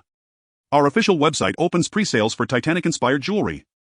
On October 7th, Jiahe Diamonds will auction signature diamond pieces, including the Heart of the Ocean, the Wisdom Heart, and the Forest Heart. Their livestream team stood ready the moment the 9:00 p.m. screening concluded. At 9:30 p.m. they would launch a live showcase of the diamonds. After all, the 7:00 p.m. showing drew sparse attendance, waiting until the 9:00 p.m. screening ended ensured maximum public sentiment shift and optimal impact for the livestream. Meanwhile, bloggers fresh from the cinema hurried through the mall seeking quiet corners to post reviews. Don't let spoilers rob you, go see it on the big screen. No analysis, no commentary, nothing compares to the raw, unfiltered awe of the film itself. I envy you, all of you, who still get to experience Titanic for the very first time. A flawless masterpiece, every frame, every detail exquisitely rendered. Director Chen's irrepressible genius fused with a score of celestial beauty elevates this to divine art. The box office champion of National Day weekend. Without question, Titanic. If I'm wrong, I'll do headstands while washing my hair. The greatest romantic film of this year, or rather of the past decade. I'll watch it again. And again. Less than 10 minutes after the premiere ended, fueled by the astonishing reversal of opinion among top bloggers, Titanic's popularity surged anew. All 3 top trending topics bore the deep crimson exploding tag. 1. Top bloggers surrender en masse. Is Titanic truly a masterpiece? 2. Titanic sells out nationwide on National Day, tickets vanish within seconds. 3. Jiahe Diamonds announces official jewelry line inspired by Titanic. 6. What exactly does Titanic say about love, loss, and time? 9. Confused casual observer. A seemingly unrelated topic, yet born entirely from the film's cultural reverberation. I just ate hot pot, and suddenly a terrible movie becomes a masterpiece. Just came from Zhao Kai's film review feed. I've been trashing it for 2 months. Now you're telling me it's genius. I'm starting to doubt reality itself. My roommate's crush wanted to watch Burning Winter, but he accidentally bought tickets for Titanic. They watched it together and fell in love. Wild, right? Wait, does this movie come with a girlfriend? I didn't study much, don't try to fool me. Tickets for the 3rd are already sold out near my cinema, seriously. They'll probably increase screenings tomorrow, let's wait and see. I went and cried until my eyes swelled shut. It's truly a masterpiece. I don't even have a single photo of him, but he lives eternally in my heart, sob sob sob. Whoa, that's a line from the film. Incredible. As the first wave of viewers voiced their reactions, online public sentiment shifted from bewildered skepticism to eager anticipation and incredulous wonder. Was this really the ad everyone mocked, now hailed as a masterpiece? Whether they'd secured tickets or waited cautiously, netizens held their breath for midnight when the next wave of audiences would emerge from theaters. After all, the 7:00 p.m. screening likely drew fewer than 5% of seats filled, while the 9:00 p.m. show approached full capacity. 20 times more witnesses, 20 times more persuasive. At the moment when a storm was brewing online in the lobby of Jiahe Film Company, around 40 to 50 reporters were waiting downstairs. The movie had just ended and those reporters on duty had not seen it yet. But that didn't matter. Their task was to interview the crew, and they had gathered some questions from the internet to ask. As long as they could extract even a hint of news, it would be enough to draw a massive online audience. As for watching the movie, their colleagues were already sitting in the cinema with their laptops. Everyone was keeping an eye on the company entrance while chatting among themselves. It was clearly the night of September 30th, the first night of a 7-day holiday. But for them it was destined to be a sleepless night. At midnight when the second batch of moviegoers exited the Cinema Jaha Diamond would start the live broadcast and discussions about Titanic online would reach their first climax. A female reporter yawned and glanced at her watch. The leader said the crew members were watching the movie here tonight and it was already 1040, so why hadn't they come out yet? Just as she was thinking this, a reporter beside her suddenly stood up and dashed out like an arrow. She quickly reacted and followed with her equipment. In the lobby of Jiahao Film Company, Wang Zhan, Zhang Wei Shilin and a dozen others walked out of the elevator. The bodyguards waiting on the first floor immediately followed, surrounding them. As soon as Wang Zhan entered the lobby, he heard a cacophony of chatter at the entrance. He waved his hand to the security, signaling them to let the reporters in. As the security stepped aside, around 40 to 50 reporters with cameras surged forward, extending their microphones from a distance to ask, "Is it true that this movie is directed by director Chen? Is there anyone else behind the scenes guiding you? Shi Tianhou, did you personally write the lyrics and compose the theme song? Do the male and female leads have any thoughts of being together in real life? Mr. Wang, do you think this movie can win the box office championship this year?" Compared to before, the reporters' questions this time were relatively gentle. The crowd selected some questions and provided brief answers. After 2 or 3 minutes, a reporter asked, "May I ask who the screenwriter is? Is he present today?" Other reporters stopped to ask questions as well, all waiting for the crew and Wang Zhan to answer this hotly debated question that arose after the movie aired. To everyone's surprise, Wang Zhan looked completely relaxed regarding this question, showing no signs of evasion. He smiled into the microphone, saying the screenwriter went to the restroom and will be down shortly. As soon as he said this, the reporters were thrilled. If the screenwriter was present, they could ask many questions. Meanwhile, the actors and production team were greatly shaken, feeling excited. The screenwriter was actually here. They had been in the crew for over a month and had not seen the screenwriter. Who was this remarkable person? Zhang Wei adjusted his cuffs and collar, feeling quite thrilled inside. A screenwriter capable of crafting such a script is undoubtedly an elder in the film industry. They had to leave a good impression for future collaborations. As everyone was excitedly waiting, Wang Zhan suddenly brightened his eyes, exclaiming, "They're here." Everyone followed his gaze and saw a young man in his 20s walking around the corner. The reporters were somewhat stunned. Was the screenwriter really in his 20s? Meanwhile, the actors and production team were completely bewildered as they recognized the familiar figure. Director Chen. Is he the screenwriter?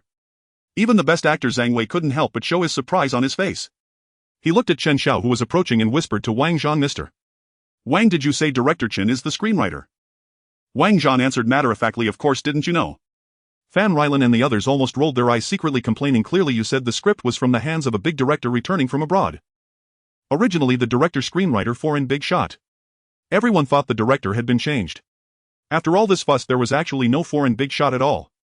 The screenwriter was actually Chen Xiao himself. So it wasn't that Chen Xiao had taken someone else's position.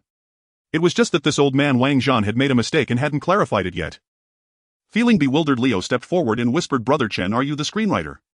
"Yes." "Why didn't you say so earlier?" "No one asked me." Chen Xiao hadn't intended to bring it up. With such a famous work, being both the director and screenwriter felt too ostentatious. Since no one asked, he simply chose not to say anything. Leo's mouth twitched. Indeed, no one would have thought to ask him. Everyone thought he had replaced that foreign big shot, and no one felt comfortable mentioning the foreign big shot in front of him. This had caused a mix-up that lasted for 2 or 3 months. Seemingly sensing the friendly gazes from the surrounding actors and production team, Wang Zhan laughed heartily, walked up to Chen Xiao, patted his shoulder and introduced him to the reporter, saying, "Dear reporter friends, this is our screenwriter and director Chen Xiao." After a brief interview, the group made their way to the underground parking garage. The film industry elites, shrewd and perceptive, quickly recalled that director Chen had arrived by taxi. A crowd gathered around him.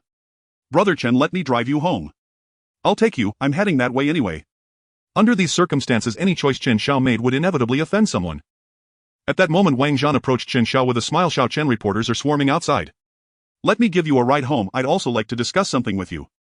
Hearing the company's top executive speak, and with the weight of urgent business implied, the others reluctantly dispersed.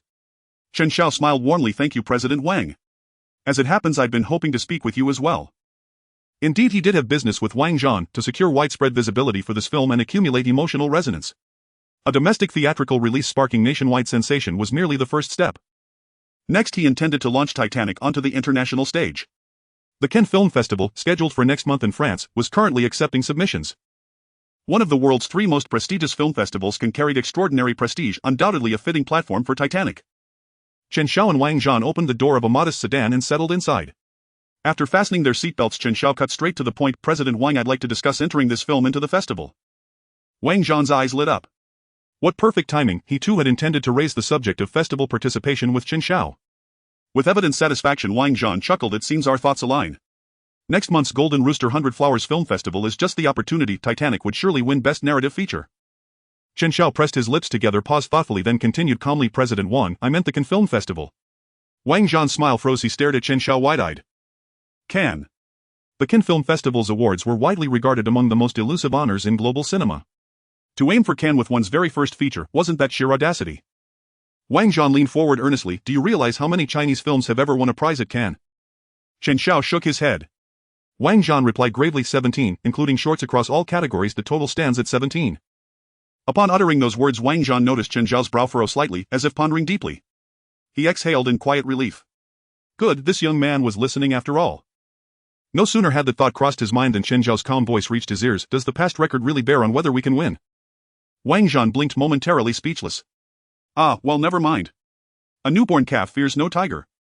If he's determined, let him try. After all, the entry fee was only a few thousand yuan. If the film failed preliminary screening, no one would know, and no face would be lost. He recalled Cannes featured multiple sections, essentially distinct competitive tracks.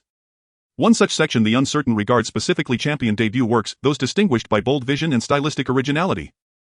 Compared to the star-studded main competition, it offered far greater accessibility to newcomers. Trying this track wouldn't hurt. Since you're so resolute, let's submit. If we somehow clinch an award in Uncertain Regard, every cast and crew member's market value would double overnight, and you yourself would ascend to legendary status in a single stroke. Wang Zhan clapped him on the shoulder, a flicker of anticipation rising in his chest, only for that fragile hope to be instantly doused. President Wang, I recommend entering the main competition. The nascent spark of expectation vanished in an instant. Wang Zhan shot him a wordless, exasperated glance, then sighed inwardly. He'd finally grasped the truth. This young man clearly knew nothing about Cannes, just daydreaming. With a soft sigh, Wang Zhan spoke earnestly. That means competing directly against world-renowned auteurs. You're still young. In decades' time, perhaps you'll rightfully claim a main competition prize, but now isn't the moment. Titanic resonates deeply with domestic audiences, yet its appeal may not translate universally. Better to enter Uncertain Regard, where newcomers are welcomed. A stroke of luck could propel you, fresh from your debut, straight into China's elite directorial ranks. Chen Xiao smiled faintly. President Wang, having built his career domestically, lacked insight into international markets and foreign sensibilities. Yet Chen Xiao held absolute certainty this film would captivate global audiences. After all, in its original timeline, Titanic swept 11 Academy Awards the following year, a testament to its universal resonance. Naturally, it aligned with aesthetic expectations across borders. With quiet confidence, Chen Xiao affirmed, I am certain it speaks powerfully to overseas audiences. President Wang, if this film wins the Palme d'Or or Best Screenplay, the stature of Jiahao Pictures as producer needs no elaboration. Wang Zhan gave a wry chuckle. Jiahao's stature. Should the Palme d'Or truly be awarded, Jiahao would instantly become China's most prominent film studio and likely expand internationally. As director, Chen Xiao himself would join the nation's foremost filmmakers, even at 23, commanding respect no veteran would dare withhold. But wasn't this pure fantasy? Not a single Chinese film had ever claimed the Palme d'Or. For a debut filmmaker to aspire to China's first Palme d'Or felt almost too absurd to voice aloud, lest others laugh. Wang Zhan fell silent for a moment, then sighed softly. Well then, everyone dreams when young. He hadn't planned to submit the film to Cannes at all. Yet if the director insisted, so be it. Consider it a gift to this prodigious talent. Have it your way, submit to the main competition. Still, you'll enter the Golden Rooster Awards, won't you? Agreed. Chen Xiao smiled and nodded. The Golden Rooster admittedly sometimes lacked rigor. But since Cannes was secured, the Golden Rooster was merely optional. President Wang could pursue it if he wished. This year's Cannes deadline for submissions fell on October 5th. Shortlisted films would be announced on October 20th, followed by jury evaluation. The 12-day festival would open in France on November 10th. Not long at all, just 1 month away. Seeing Chen Xiao deep in thought, Wang Zhan asked casually, what's on your mind? Chen Xiao stroked his chin and replied offhandedly, I'm wondering how to request leave from my next production. If I'm truly unavailable, I'll just attend the final ceremony to collect the award. Wang Zhan rolled his eyes with theatrical disdain. Brat, you've grown arrogant. Take time off just to collect a Cannes prize. Why don't you simply fly to the moon? Go ahead, soar as high as you like. Only after a fall will youth learn humility. Returning home, it was already midnight. Chen Xiaoyan changed into a new outfit and quickly washed up. While washing, he calculated his upcoming earnings. The income could be roughly divided into 4 parts. First, merchandise sales. Second, box office shares. Third, diamond advertisement shares. Fourth, revenue from the film's subsequent broadcasts on other platforms. First, let's calculate the merchandise sales. The related shops had already gone live. He arranged for them to start selling at 10 p.m. yesterday. By now the Titanic Lego sets, figurines and dinnerware should have sold a decent amount. Investing 500,000 if everything sells, it should bring in about 5 million plus another 500,000 for Dad. The estimated income is 5 million. Now regarding the box office. This release has a duration of 25 days. Conservatively there should be a box office of 5 billion. The producers will take 35. As the director and screenwriter he receives 5 from the producer's share. The total estimated amount is 5,035,587. 5 million. His, not knowing before but realizing now just how substantial this part is. Next time no more merchandise sales. Besides the box office share there's also the diamond advertisement share from Jiahe. He doesn't quite understand the diamond sales figures. Using Uncle Zhang's estimated increase of 120 million, agreeing on a 1 share means 2 million. Adding these 3 items together yields 2 million. Later the film will also be aired on online platforms, bringing in another wave of revenue. It should be over 100 million. Thinking of this, Chen Xiao suddenly felt a rush of excitement. But then he thought, while this money looks substantial, if mishandled it might not even cover the investment for filming a movie, and he instantly calmed down. It's better to carefully plan how to use the money. The box office and diamond sales shares will likely take a month to settle. However, this money is not urgently needed. For now he can use the proceeds from merchandise sales to buy a car. As a renowned director he can't be taking taxis every day. Once he receives the remaining nearly 90 million next month he will buy a house. The remaining 80 million should be saved for future film projects. He now has opportunities with diamond advertisements and promotional videos for traditional opera, allowing him to make films. In case he ever needs to invest in a film himself, it's better to have some capital on hand. With that thought he finished washing up, turned off the lights and lay down on the bed. He decided to play on his phone before sleeping. Upon unlocking the screen a flurry of app notifications popped up. This year's biggest dark horse. Titanic is unexpectedly a masterpiece. After watching a movie a girl I like confessed to me. Full of emotional moments, the highly criticized diamond advertisement actually takes a turn. He opened a short video app. Scrolling through 7 or 8 clips, they were all about his movie. Sleep is better. Chen Xiao tossed his phone aside and fell into a deep slumber. Meanwhile, as the audience from the 9 p.m. show exited the theater, journalists finishing interviews released news. The feast had just begun. The audience who had just left the theater were all deeply immersed, their eyes misty. After regaining their composure they immediately recommended this top-tier romantic movie to relatives and friends and posted online about their shock and sadness. Thus, just 20 minutes after the film ended, many netizens incredulously discovered the tickets for the 7-day National Day holiday were sold out. Thousands of people immediately rushed to the cinema's comment section to leave messages, even calling the cinema directly, demanding an increase in showtimes for Titanic. Film critics and media, even professors and experts, expressed their thoughts after watching the film. Professor Wei Yuan from the Shanghai University Film Academy stated, based on my 20 years of research on romantic narrative films, Titanic is truly the pinnacle of global romance films. The director and screenwriter are truly talented. In terms of narrative structure, famous film critique studio Global Film view Titanic a milestone in romantic films. Here we would like to sincerely apologize to the production team of this film. Because we also thought it was a deceptive and low-quality advertisement. Yet within the first 10 seconds of the film we realized we were gravely mistaken. The visuals are stunning, emotions are rich, and the handling of details is hair-raising. We will work hard to release an analysis of minor characters tomorrow morning, helping everyone understand each supporting role.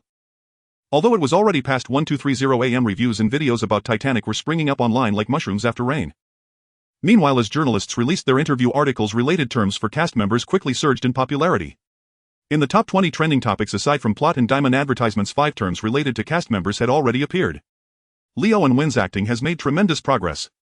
What Leo said, that director Chen Xiao guided their acting, could it be true? Ms. Celine's music surprisingly comes from the director himself. Genius Chen Xiao. Is he a director, a screenwriter, or a composer? The third trending topic only had 2 words: Chen Xiao. With news breaking that Chen Xiao had taken on the roles of screenwriter, director, and composer, even having a hand in the composition and lighting, his attention skyrocketed. Not only is he a genius, but he is also a 23-year-old prodigy. In just 2 to 3 months he created a film that can be deemed a masterpiece. Soon media outlets released his photos. Dressed casually with a tall figure and handsome features. Once the photo was released it spread wildly online. Wow. This is the director. If you told me he was the lead actor I would believe it. This isn't just a brother, this is clearly my husband. I've even thought of names for our children. I absolutely won't allow my best friend to marry a man like this. I'm afraid she might take a wrong turn. But I can marry him, I'm not afraid of taking a wrong turn. Just watched his interview video and I didn't hear a single word. He was too handsome. Meanwhile, the viewer count in Jaha Diamond's Taobao livestream was rapidly skyrocketing. Just 10 minutes into the broadcast, the viewership exceeded 10 million. In Shanghai, the chairman of Bermanli Jewelry had just finished entertaining guests, returned home washed up and lay down in bed. Just as he was about to sleep, he suddenly remembered that the general manager reported before leaving work today that the company invested 3 million in filming an advertisement. While Jaha Diamond was facing a torrent of negative reviews, they could seize their market. According to the timeline, there should be results by now, right? Curious, he picked up his phone and entered his company's Taobao livestream. The current viewer count: 24 million. The chairman's eyes widened instantly and he sat up straight. Normally the online viewer count is only in the hundreds of thousands, only reaching 8 to 9 million during holidays. 240 million from one advertisement. The general manager and Minister Cui must be rewarded. What's going on? Why so excited? His wife walked into the bedroom drying her freshly washed hair. The chairman excitedly said the viewer count in the company's livestream is 24 million. His wife looked pleased, sitting by the bed leaning on his shoulder. When she glanced at the screen, her smile instantly froze. After a moment of silence, she slowly said, "This isn't 24 million, it's 2,400. The chairman was stunned. Did he click on the wrong livestream? Even in the off-season there should be tens of thousands in the livestream. He immediately picked up his phone to confirm whether there was a counterfeit store. However, as soon as he picked up the phone, the content in the comments section caught his eye. Not as good as Jiahei's new model. Knew it was all about love, only a fool would buy diamonds for love. Laughing to death might as well go by the heart of wisdom. As the comments poured in, the live stream viewer count dropped in front of him from 2,400 to 2,000, then down to 1,600. His wife's voice came through, "Honey, I checked and Jiahei's livestream has 18 million viewers now." The chairman nearly choked. He jumped up from the bed and called the general manager. What kind of ridiculous advertisement was filmed? In the bustling city of Magic Capital within a high-end residential community, the general manager of Bermanli Jewelry was sleeping soundly. Suddenly the ringtone of his phone broke the silence. He picked up the phone to see that it was a call from the chairman. In the past 2 or 3 days he had only discussed the diamond advertisement with the chairman. Why was he reaching out so late? Could it be that there was a shortage of diamonds and they needed to replenish stock? The general manager rubbed his eyes, answered the call and greeted with a cheerful voice. But the next moment the chairman's furious voice came through the line, "Xiao, didn't you say that Jaha Diamonds made a terrible movie? Go check online yourself." After saying this, the call was abruptly disconnected. The general manager was left in a daze. Immediately his mind reacted, sending a shiver down his spine. With trembling hands he opened his own live streaming room alongside Jiahei's. He saw that Jiahei's viewership had skyrocketed to 20 million. He slapped himself in disbelief. What? Am I dreaming? Wasn't it a terrible movie? The general manager quickly exited a certain shopping site, intending to open a news website to see what was happening, when a message popped up on his chat app. "Daughter, Dad, my classmate said Titanic is really great, we can't get tickets, can you help us get to?" The general manager's face turned pale. Wasn't Titanic the advertisement for Jaha Diamonds? His daughter actually asked him to help get tickets to see a movie from a competitor.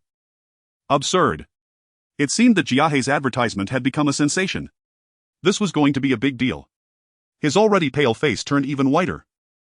Ignoring his daughter's message, he quickly opened his contacts and dialed the phone of the marketing department head. In stark contrast to the chaotic upper management of Bermanli Jewelry, the chairman of Jaha was grinning ear to ear. He had just received an evaluation report from the marketing department. Based on the popularity of the live streaming, the Nature's Heart series diamonds, including the Heart of the Ocean and Heart of the Forest, were likely to break sales records. Jaha originally held a 21% market share in the diamond market. In the upcoming quarter, the diamond market was expected to surge due to Titanic. Jiahei's market share was anticipated to reach 30%. However, all of this was still just an estimate. The official sales would begin at 9:00 a.m., which would provide a clearer picture of the market situation. The chairman looked at the report on his tablet, his face wrinkling with joy as he praised repeatedly, "Good, very good." He set down the tablet and decided to personally check the live streaming situation. He estimated that everyone was inquiring about the diamond styles. As soon as he entered the live streaming room, he was a bit bewildered. What were these comments saying? Did he enter the wrong live streaming room? "Hubby, let my husband stream. I want to see my Xiao Xiao. As expected of my husband, the name Heart of the Forest sounds beautiful. I want to see the Heart of the Forest earrings." From some of the comments he could confirm that this was indeed their live streaming room. But what on earth was with all this hubby nonsense? It was clearly a female streamer. Were they fans of Li Ao and Zhang Wei? After staring at his phone for a few minutes, he finally realized that they were referring to the director Chen Xiao. It seemed it was time to quickly discuss share matters with Chen Xiao and reveal that he was a shareholder. The chairman set down his phone, chuckling gently and shaking his head. He never expected that one day he would consider having a shareholder attract customers. Just as Titanic was creating waves online. The scene shifted to the next morning at 10 a.m. Outside the headquarters of Jaha Diamonds, a black Bentley rolled down the street and headed towards the underground parking lot. The elderly man in the car put down the magazine in his hand and gazed towards the company entrance. He saw hundreds of reporters with microphones surrounding the company entrance as if a riot had broken out. The old man frowned slightly. What was going on? He had only been abroad for 3 months of recuperation. How had Jaha caused such a big commotion? What happened to the company? Secretary Liu in the passenger seat quickly replied in a respectful tone, Mr. Zhang, there's no trouble. They are here to interview Chen Xiao. After saying this, Secretary Liu wiped his sweat. He secretly wondered if he had offended General Manager Zhang. Why was he assigned to pick up Mr. Zhang? Mr. Zhang Guanglei was the largest shareholder of the company with industries spread across various sectors. The problem was his temperament was as poor as his health. After going abroad for treatment and recuperation for a few months, his health had improved somewhat, but his temper seemed to have become even more irritable. Talking to him was truly nerve-wracking. Chen Xiao. Mr. Zhang frowned and muttered, who is Chen Xiao? Why haven't I heard of him? Secretary Liu hurriedly replied, he is the nephew of our general manager Zhang, responsible for filming the company's advertisements. Hearing this, Zhang Guanglei looked out the car window again. He saw reporters at the company entrance frantically blocking people for interviews. He turned back to Secretary Liu and said with a hint of anger, what's going on with Xiao Zhang? How many times have I said not to engage in nepotism? What on earth is happening now? His anger made Secretary Liu break into a cold sweat. No trouble, please don't get angry, your health is important. If there's no trouble, why are so many people gathered? What good thing did Xiao Zhang's nephew do? Secretary Liu wiped the fine sweat from his forehead, wanting to speak but not knowing how. After all, the company's advertisement was released in conjunction with the movie. After being ridiculed online for 2 or 3 months, it premiered yesterday. Within 6 hours, it swept through various entertainment charts. The movie tickets for the 7-day National Day holiday sold out overnight. The keywords Titanic, Chen Xiao and similar diamonds were like bombs, generating massive traffic wherever they were mentioned. And Jaha was the source of these keywords. The reporters unaware of Chen Xiao's residence would naturally head straight to Jaha. Seeing him stammer and appear troubled, Zhang Guanglei became even more anxious. Was there embezzlement? What negative news could attract so many reporters on the National Day? He slapped his thigh and shouted in anger, what is going on? Speak quickly. Secretary Liu's eyelids twitched. He couldn't care less about how to say it and bluntly stated whatever came to mind. Chen Xiao filmed an advertisement in the form of a movie which premiered last night and received rave reviews. Now the entire internet is buzzing with news about our company and him. This morning the movie-style Nature's Heart series diamonds which he proposed for sale went on sale and the reporters swarmed over. I just heard from a colleague that the sales volume of Nature's Heart in 1 hour equals our usual sales for a week. What's even more shocking is that the movie has only been screened 2 or 3 times. It seems the reporters couldn't find him, so they gathered outside our company. Hearing this, Zhang Guanglei tightened his grip on the magazine. The diamond market was currently sluggish. This kid named Chen Xiao actually set off an explosion across the internet with an advertisement. An hour's sales comparable to a week's worth previously. It even attracted over 100 reporters at the door during the National Day. How outrageous. Though shocked inside, he remained calm on the surface and continued to ask, what charm does this advertisement have to achieve such explosive sales? Mentioning this, Secretary Liu's face showed a hint of pride. After all, he had witnessed Chen Xiao from scriptwriting to filming. The movie became a hit, prompting everyone to buy similar items. Furthermore, Chen Xiao linked diamonds with personal qualities, showcasing these qualities through the film. For instance, the heart of the forest represents vitality and the film's female lead is a vibrant girl. The diamonds that symbolize freedom and nonchalance were also well articulated in the movie. Zhang Guanglei felt a shock in his heart. A talent. He had also thought of this route. Last year he realized that the diamond industry was truly a matter of love, both a boon and a bane. But when he tried to link other qualities with diamonds, he found it difficult for consumers to accept. He couldn't do it, but this kid named Chen Xiao achieved it through a film. A talent. Where is he? When is he coming back to the company? I want to meet him in person. Secretary Liu scratched his head, smiling awkwardly. He resigned. What? Zhang Guanglei straightened up, irritated, and said, why did he resign? Was it because he wasn't rewarded? Or was it due to a disagreement over the profit sharing? We must retain such talent. Secretary Liu nearly cried. How was he supposed to know? He was just a small secretary. Seeing the troubled expression on Secretary Liu's face, Zhang Guanglei immediately realized that this matter couldn't be decided by a mere secretary. He immediately picked up his phone and called Zhang Jianhua. As soon as the call connected, Zhang Guanglei rapidly questioned old Zhang. Talents like Xiao Chen deserve good treatment. Who forced him to resign? He thought of linking diamonds with other qualities and even filmed an advertisement that consumers accepted. He is a hero of our Jaha. Quickly raise his benefits and bring him back to me. On the other end of the line, Zhang Jianhua was utterly confused. Director Zhang, no one forced him. He resigned to become a director. Director Li from the Ministry of Culture personally contacted him for a promotional video. According to General Wang from Jiahao, Titanic has already registered for the Cannes Film Festival. Chen Xiao is a genius director, I can't possibly keep him here just to buy diamonds. Zhang Guanglei was taken aback. Cannes. That kid is taking the company's advertisement to the Cannes Film Festival. How does that sound so outrageous? After a moment he finally reacted. Chen Xiao made a diamond advertisement that allowed consumers to accept the concept of diamonds, and it wasn't just a good idea like his.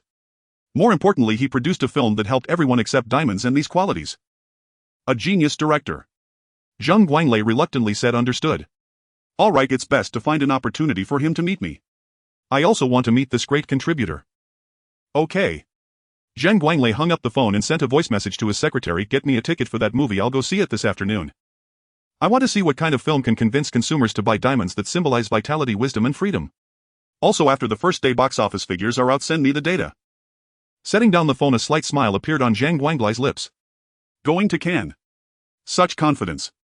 He was also a bit curious about what position this advertisement from the company would achieve in the film industry. As the evening approached, it was already 7 p.m. on the first day of the 7-day holiday. Almost all media personnel and film critics were busily occupied. With an analytical approach akin to academic research, they meticulously dissected Titanic from various perspectives, analyzing the plot makeup and character development. Meanwhile, everyone was eagerly awaiting the box office data to be released by Maoyan Films at 9 p.m. that night. In stark contrast, Chen Xiao was leisurely sleeping at home all day. In the evening, Chen Xiao received a call from Wang Zhan inviting him to dinner with a significant figure attending. Only then did he bid farewell to the land of dreams and prepare to head out. Sitting in the car sent by Wang Zhan, Chen Xiao hung up the phone and yawned. The call was from Uncle Zhang informing him that the company was increasing his diamond dividend and granting him shares as a reward. This was certainly good news, and he readily agreed. Chen Xiao put down his phone and glanced out the window in boredom. The driver mentioned they still had half an hour to reach the restaurant. With time to spare, he began to ponder the promotional short film for the drama. Resting his chin on his hand, he gazed out the window, lost in thought. He now possessed the abilities of a director, composer, and performer. He could also exchange scripts from the system. However, to shoot Farewell My Concubine or create a promotional short film, he needed knowledge of drama and even the ability to sing opera. After the National Day holiday, he would meet with Director Li. He had no time to cram, so he could only rely on the system. Chen Xiao opened the marketplace. Emotional value balance 5.02 million. Previously, when the film had just started shooting, he had saved over 2 million in more than a month. Almost all of it was used to acquire composing abilities. Another month passed and he accumulated 1.8 million. From last night's premiere to today, he had gained 3.22 million in just one day. Chen Xiao smiled with satisfaction. The speed was decent and he estimated it would rise rapidly in the next couple of days. He clicked on the abilities page and searched for a few minutes before finding a particular skill. Mastery of traditional opera, price 2.4 million. Emotional value, this was the same price as the mastery of composition, which was acceptable. However, he still needed to exchange for a film project voucher. This item was quite expensive. One voucher cost 5 million emotional value. Together they totaled 7.4 million, leaving him short by over 2 million. He estimated that tonight might just be enough. At 9 p.m. Maoyan Films would release the box office data for the first day of the National Day holiday. Online Titanic was being hyped up and the theaters had increased the screening rate to 30. The first day box office was sure to explode. Conservatively, it would reach 1 billion. According to last year's data, 1 billion was equivalent to the total box office of 7 days during last year's National Day holiday. Conservatively estimated, 1 day equated to 7 days. Tonight, once the box office numbers were released, it was bound to spark heated discussions. He would be able to harvest a wave of emotional value. If it still wasn't enough for redemption, he could wait until tomorrow. After exchanging, if the Ministry of Culture wasn't impressed, he would just film it himself. Anyway, by next month he would have around 80 to 90 million in his account. Oh, truly the only way to alleviate worries is through wealth. Money can conquer all things. Meanwhile, in the capital, nestled next to the Yonghe Temple, there was a high-end Michelin restaurant within a courtyard. Inside the restaurant's private room, 2 middle-aged men sat at a round table engaged in cheerful conversation. One was Wang Zhan and the other was Li Jiming, the director of the art department of the Ministry of Culture. Li Jiming poured a cup of tea while chuckling softly, saying, participating in Cannes. That's commendable. However, winning an award is almost impossible. Wang Zhan nodded in agreement, saying, this film aligns with our aesthetic, but it may not resonate with the tastes of other countries. Li Jiming added, indeed, cultural background and narrative style differ significantly, making it very challenging. Moreover, he entered the main competition section competing alongside globally renowned directors, which is a daunting task for a newcomer. He set down his teacup and continued with a smile, however, taking a chance is worthwhile. If he were to win an award, it would not only bring glory to the country but would also greatly benefit him personally. Wang Zhan asked, are you implying film collaborations would certainly follow, and some institutions would seek to name him, such as the Hawking Film Academy, which had previously announced that if a Chinese citizen won an award in the main competition they could be appointed as an honorary professor. Wang Zhan paused for a moment. Honorary professor? How young is Chen Xiao? Being an honorary professor at 23 is quite exciting. Aren't his students younger than him? Wait, what am I thinking? Why am I daydreaming like Chen Xiao? I must be infected by that brat. Wang Zhan snapped back to reality and smiled, saying, honorary professor. Given his talent, he should be able to achieve that in a few decades or even a decade. Li Jiming chuckled. This Titanic is enough for him to establish his foothold in the film industry. Tonight is the premiere, box office, right? Yes, at 9 p.m. Great, I'm looking forward to it as well, Li Jiming replied with a smile. Just as the two were enjoying their conversation, the protagonist they were discussing had followed the receptionist and arrived at the door of the private room. After knocking, Chen Xiao walked into the room. Upon entering, he saw President Wang and a slightly plump middle-aged man both sipping tea and looking at him. Good evening, President Wang and Director Li. Li Jiming chuckled. Director Chen has a good eye, please sit. Thank you, Director Li. Chen Xiao chuckled. It wasn't that he had a good eye, he had just looked up his photo online. He walked to the edge of the table and sat in the position pointed out by Director Li. Li Jiming leaned back in his chair, fingers intertwined on the table. Director Chen, there's no need to be formal today, let's chat as friends or colleagues in the arts. Wang Zhan teased with a smile. Young Chen is now a director at Jia, how could he be formal? After saying that, he smiled at Chen Xiao. His remark wasn't meant to belittle Chen Xiao. Although this brat had become a bit arrogant, he was still the nephew of an old friend and undeniably talented. How could he possibly belittle him? He mentioned this because Chen Xiao was too young. In the future, when working with people in government, he might easily be seen as a subordinate.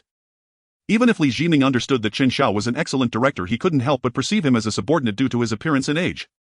He intentionally mentioned this to elevate Chen Xiao's status, to strengthen Li Jiming's impression in his mind. This was a director, a screenwriter, not your subordinate or intern. Indeed, as soon as he said this, Li Jiming took it to heart and smiled at Chen Xiao. Oh. A director. Director Chen is truly young and promising. You two seniors are being too kind, it's all thanks to the support of our leaders, Chen Xiao responded politely. The three exchanged pleasantries and the atmosphere gradually lightened. After 5 minutes, the ordered dishes began to arrive at the table. With the dishes served, it was time to discuss serious matters. Li Jiming wiped his mouth and said, Director Chen, we originally agreed to meet after the festival. Today's private meeting is not to give you a backdoor favor but to ensure fairness. Li Jiming smiled but internally sighed. There was really no need for such theatrics. However, the other candidates were seasoned directors and screenwriters with extensive networks who had inquired about the process and theme. Only Chen Xiao was unaware. Initially, he didn't want to get involved, thinking to let it be and let fate decide. But from last night until today, the internet was flooded with news about Titanic and Chen Xiao. This suddenly sparked an idea in Li Jiming's mind. This young director might have a better grasp of the market than those old timers. Thus he spontaneously decided to invite Chen Xiao for a meal. 1. To meet and get familiar. 2. To share some internal information and ensure everyone starts from the same starting line. However, there was no need to state this out loud. He continued, let me first explain our process. The directors and screenwriters for the promotional short film are not directly appointed but selected from a pool of 7 directors and screenwriters. As for the number, we can discuss that after the festival in the hall. It's possible everyone will stay and collaborate on the filming. Today I mainly want to discuss the process and the theme of the short film with you. Thank you, Director Li. I would love to hear more. Chen Xiao nodded.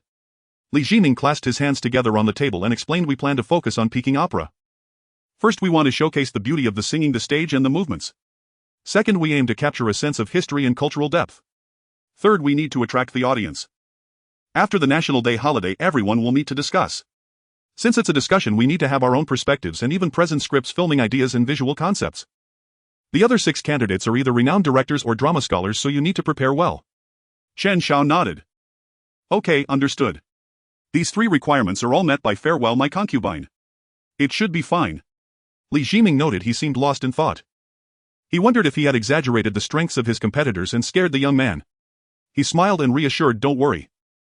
You may have slightly less knowledge of drama. After saying this, Li Jiming took a bite of the appetizer. It was easy to let one's guard down in front of this youthful face. He almost spoke in a tone as if addressing a subordinate, implying that Chen Xiao didn't understand drama. Luckily, he corrected himself quickly. He took a sip of tea and continued, Director Chen, I might as well lay my cards on the table. The reason we chose you is that your skills in lighting and composition are particularly excellent, and from today's situation you seem to understand the youth market quite well. So the position of assistant director should not be a problem. Chen Xiao nodded. Yes, I understand. Thank you, Director Li. He knew that Director Li meant well to comfort him. But what's the point of being an assistant director? If he were to take on a role, it should be that of the main director. Moreover, the system doesn't acknowledge assistant directors. He must use the script to secure the position of the main director. After pondering for a moment, Chen Xiao asked Director Li, is there a duration requirement? Li Jining waved his hand. No requirements, a longer duration is fine. After saying this as if struck by a thought, he continued to ask, you want to write a script, right? Even if you write a script that is about 10 minutes long, that's fine, the duration doesn't matter. Li Jining didn't think much more of it. He had checked Chen Xiao's resume. He majored in advertising in college and had directed a few short films, so he probably didn't understand Peking opera. With only 7 days, it would be difficult to write a 3 or 4 minute script combined with knowledge of Peking opera, right? Yet he didn't realize that Chen Xiao was calculating in his mind to bring a script of 170 or 80 minutes to meet him in a week. All right, I will prepare well. Chen Xiao said with enthusiasm. How long is Farewell My Concubine? Seems like it's nearly 3 hours. It should be under 180 minutes. There are still 7 days. A simple outline of the script should be sufficient. After discussing the main business, the three continued to eat while casually chatting about the affairs in the arts community. Time flowed slowly. After finishing the meal and chatting for a while, it was almost 9 o'clock. Li Jining suddenly remembered. The first day box office data should be out soon, right? Before coming to dinner, he had seen the flood of news online predicting the first day box office for Titanic. Some film critique studios even estimated an astronomical figure of 1.5 billion. These media outlets really talk nonsense just to attract traffic. Do they know what the highest single-day box office record in our country is? 900 million. And that was during the Spring Festival. The National Day holiday is said to be 7 days long. But students are in school and some schools still have double degree classes. Many people are still working overtime. Thus the single-day box office record for the National Day holiday is much lower than that of the Spring Festival. The current record should be over 400 million. Titanic is indeed excellent and may break the record, possibly reaching 500 or 600 million. As for 1.5 billion. That's just absurd. These media need to be reined in. He shook his head side lightly and looked at Wang Zhan. President Wang, is the first day box office data about to come out? Wang Zhan nodded. In 5 minutes my secretary will send it to me. As soon as he finished speaking, his phone lit up. He picked it up to see that the secretary had sent a file titled National Day First Day Box Office Data. Wow, it's come out early. Wang Zhan's eyes brightened and he suddenly felt a surge of excitement. This was the film he had invested in. At this point, with the attention of the entire internet, the first day box office was no longer just a matter of income, it was also about face and status.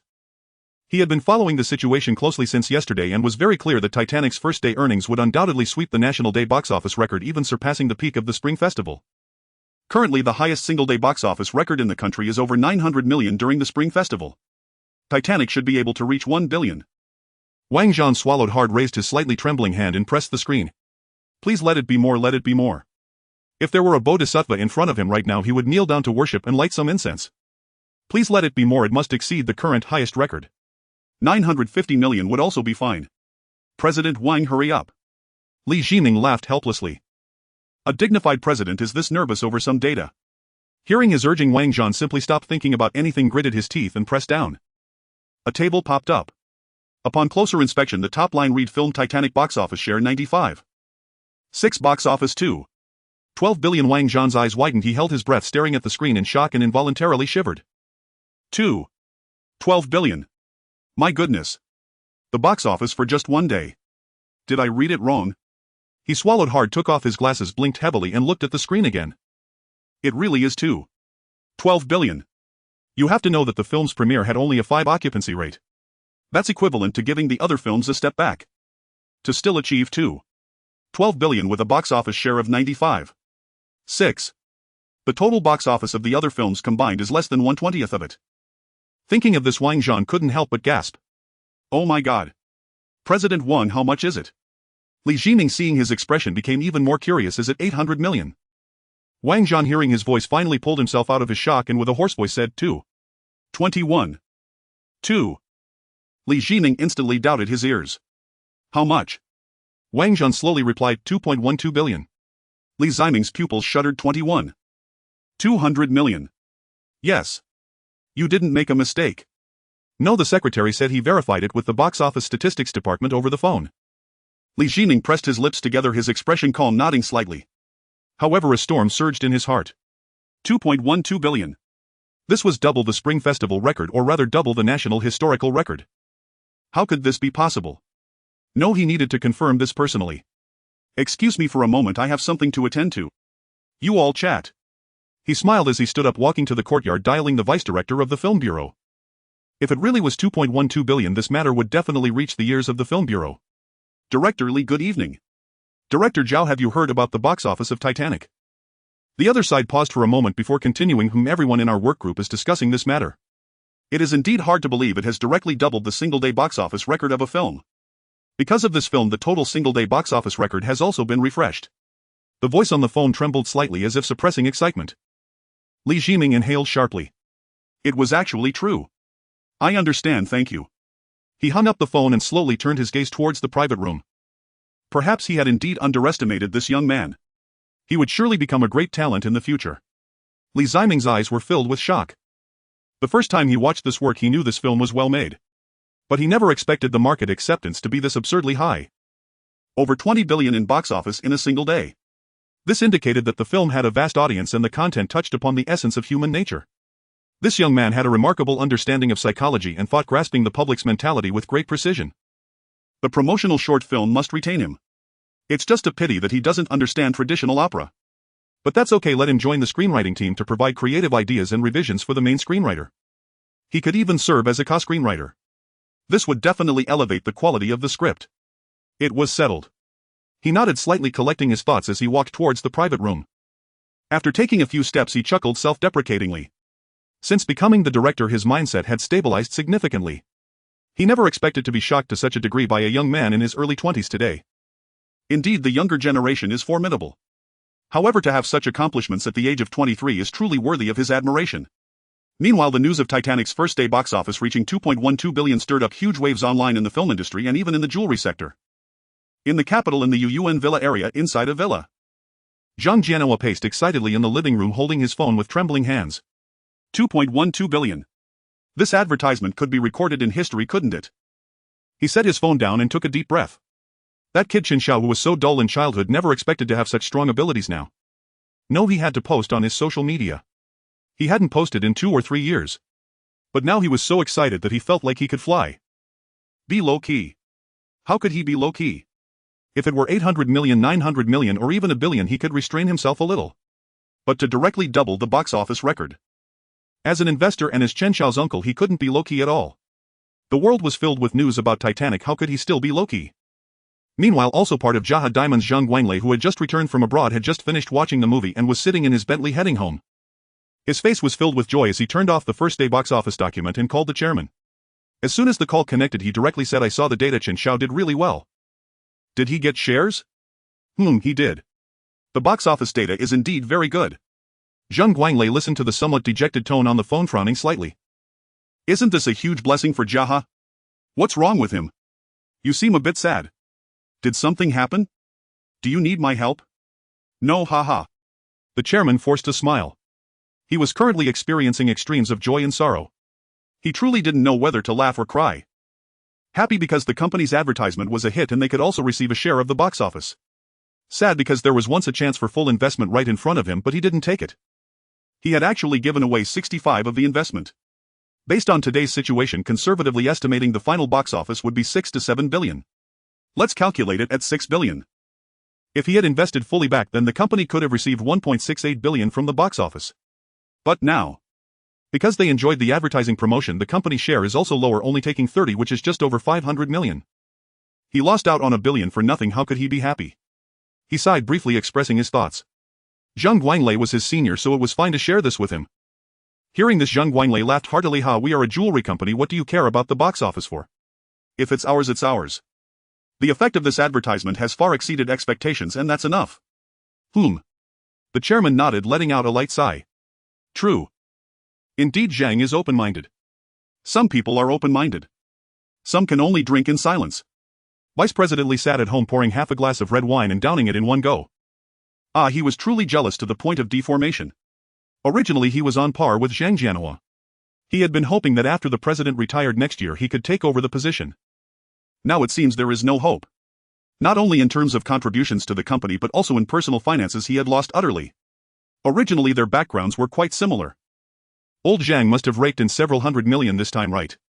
Haha, that's decades of salary. They would no longer belong to the same class in the future, let alone compete. Thinking of this, Vice President Li stood up, drunkenly walked to the liquor cabinet and took out a bottle of white liquor. How to relieve worries? Only through alcohol. Vice President Li was uncomfortable, but someone was even more uncomfortable than him. Kai Ji, you trash, don't contact me again in the future. A hoarse female voice roared from the phone, followed by a series of beeping sounds. Kai Ji bitterly smiled and slowly put down the phone. The one who had just yelled at him was Senior Lu, who was originally set to play the role of elderly Rose. He had to endure the scolding from Senior Lu, because Senior Lu had withdrawn from the crew after hearing his complaints. Now, seeing the movie become a hit, the actress Guya, who used to support him in the past, was playing the role and her value had skyrocketed. She was so angry she almost ended up in the hospital. He regretted it too. Online everyone was saying that Titanic might sweep all the major awards at the Golden Rooster and 100 Flowers Film Festival. If he hadn't withdrawn, the cinematography award would probably have been his. He was truly impulsive. He had given a cold shoulder to director Chen when leaving, and on the way out he encountered a reporter who accidentally let it slip, calling Chen Xiao a kid. How could he have the face to go out and shoot films this year? Perhaps he should apologize to Chen Xiao. Kai Ji picked up his phone, hesitated for a moment, then tossed it aside. Forget it. He was already over 40 years old, how could he lower himself to this? Forget it, forget it. While some in the film and jewelry industries were celebrating, others were feeling down. Online it was like a festival with celebrations everywhere.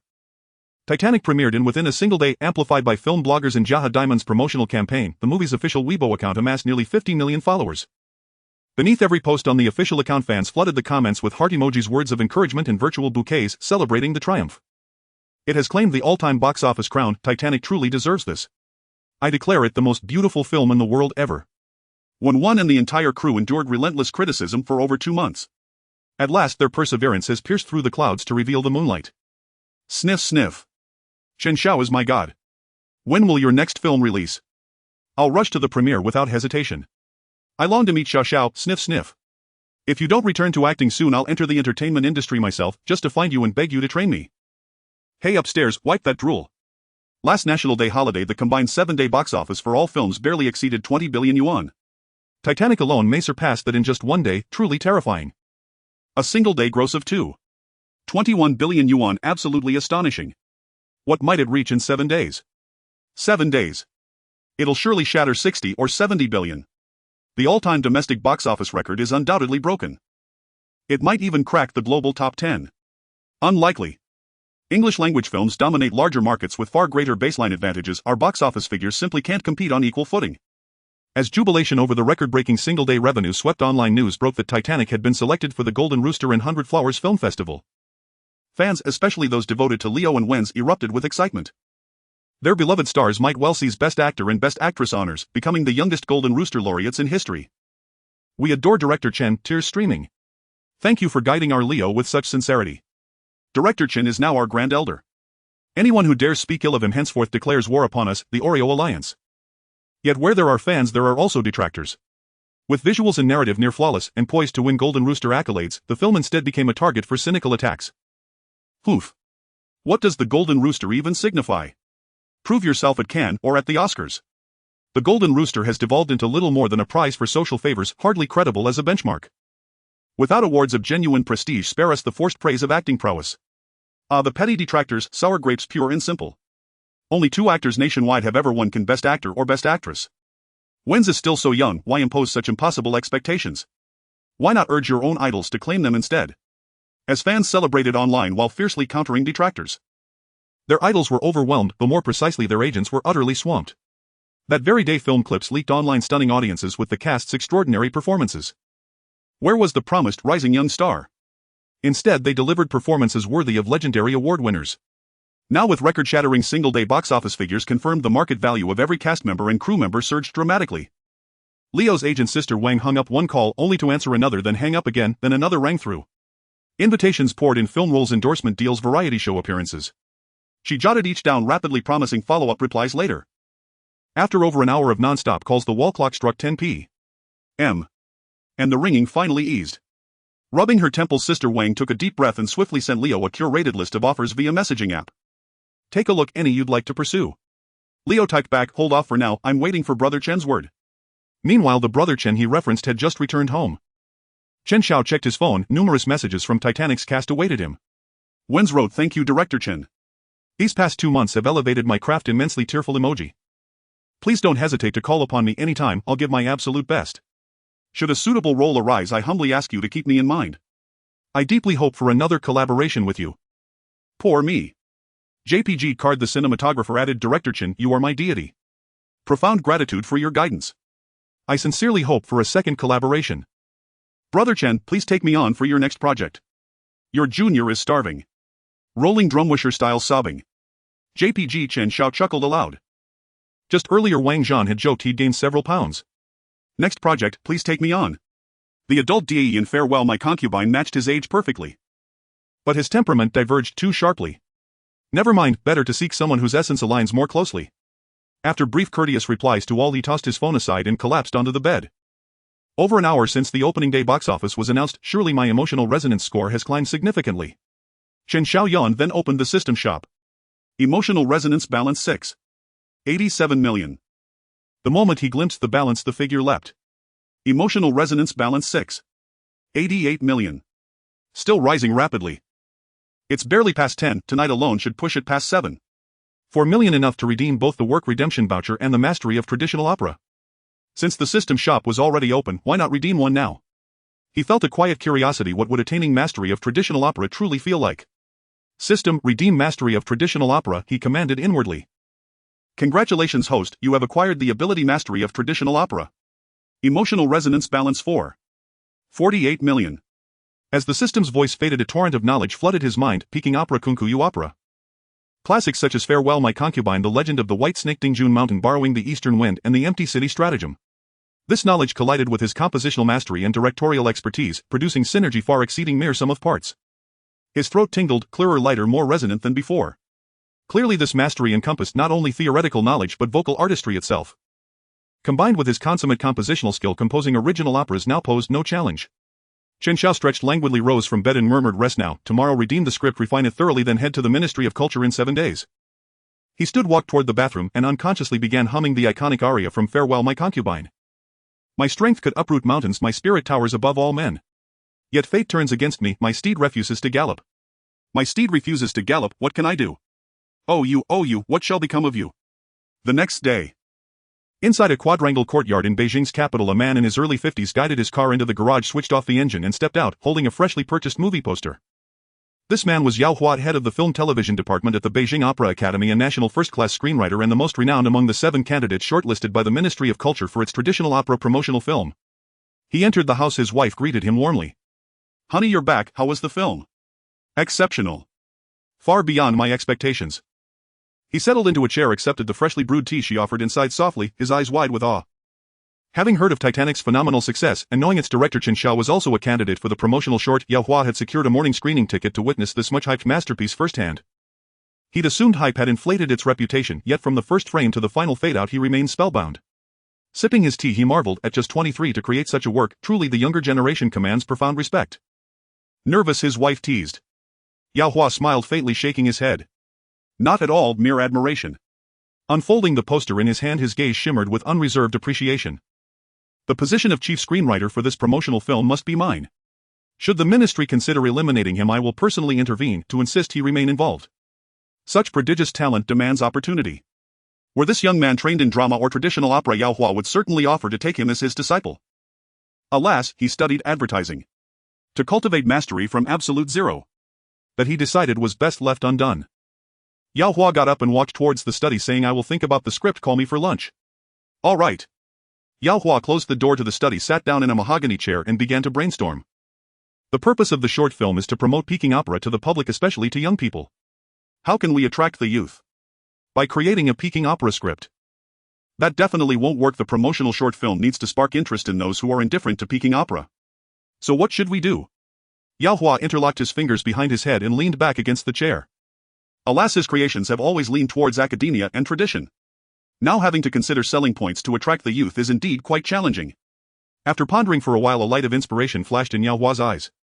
During this year's Spring Festival, promotional videos from various provinces were all the rage.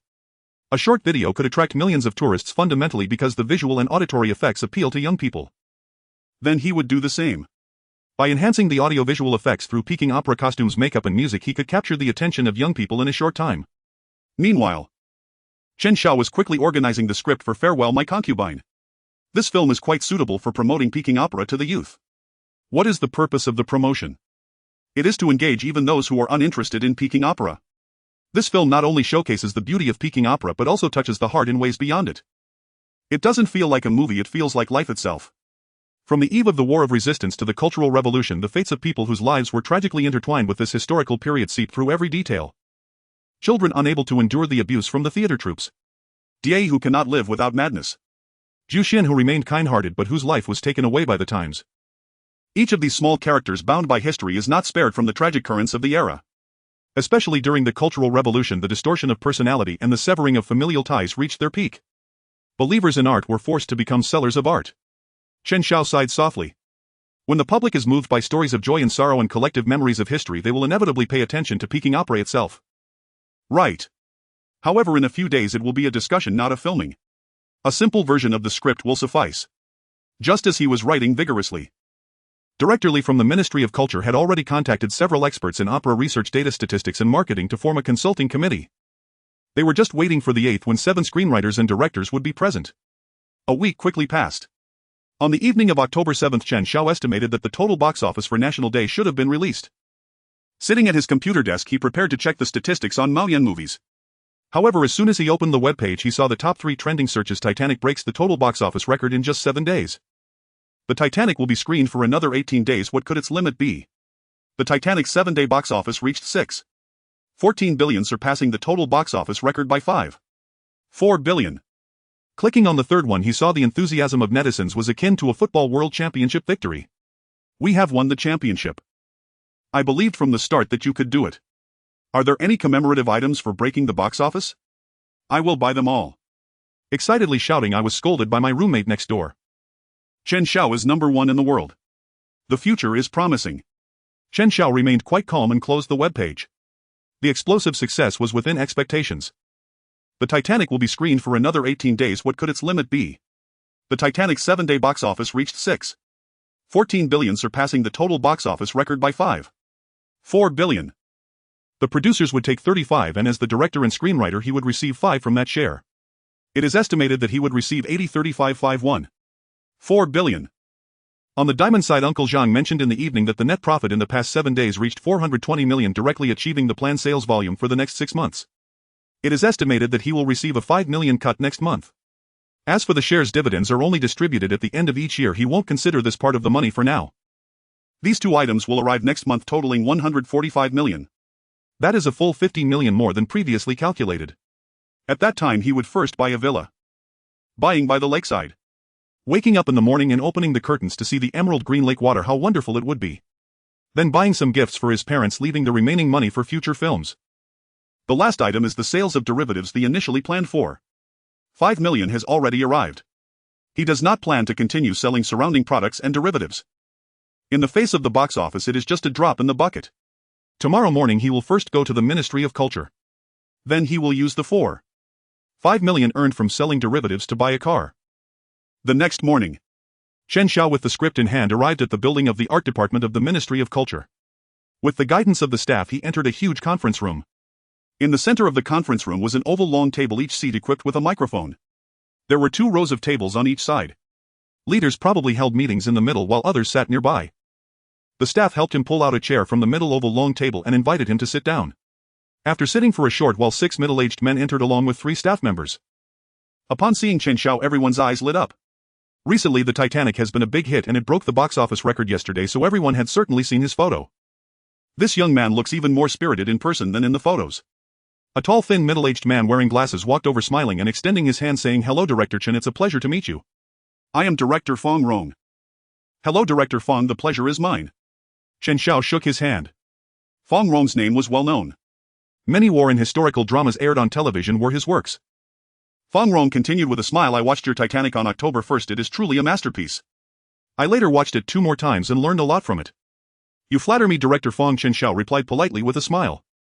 I learned everything from the predecessors. Your works have inspired me greatly since I was young. Upon hearing this, Fong Rong laughed heartily, feeling more hopeful for the young man before him. He stood beside Chen Xiao and introduced him to the others. This is Yao Hua, the director of the film department at the Peking Opera Theater. Hello, Director Yao. Director Chen is young and promising. Yao Hua smiled and shook his hand. I have seen your Titanic. A talent like Director Chen, if involved in making the short film, could greatly benefit our promotion of Peking opera culture. As soon as these words were spoken, the faces of those around changed slightly. Director Yao is the best candidate for the chief writer of the promotional short film. His saying this indicates that he intends to keep Chen Xiao. But immediately everyone felt relieved. Judging from Titanic, with Chen Xiao's skills in screenwriting and directing, even if he doesn't understand Peking opera, he would still be a great assistant. He could provide market-oriented suggestions for the script and ideas for the shots. Keeping him is the right choice. The 7 candidates greeted each other, exchanged pleasantries, and then took their seats one after another.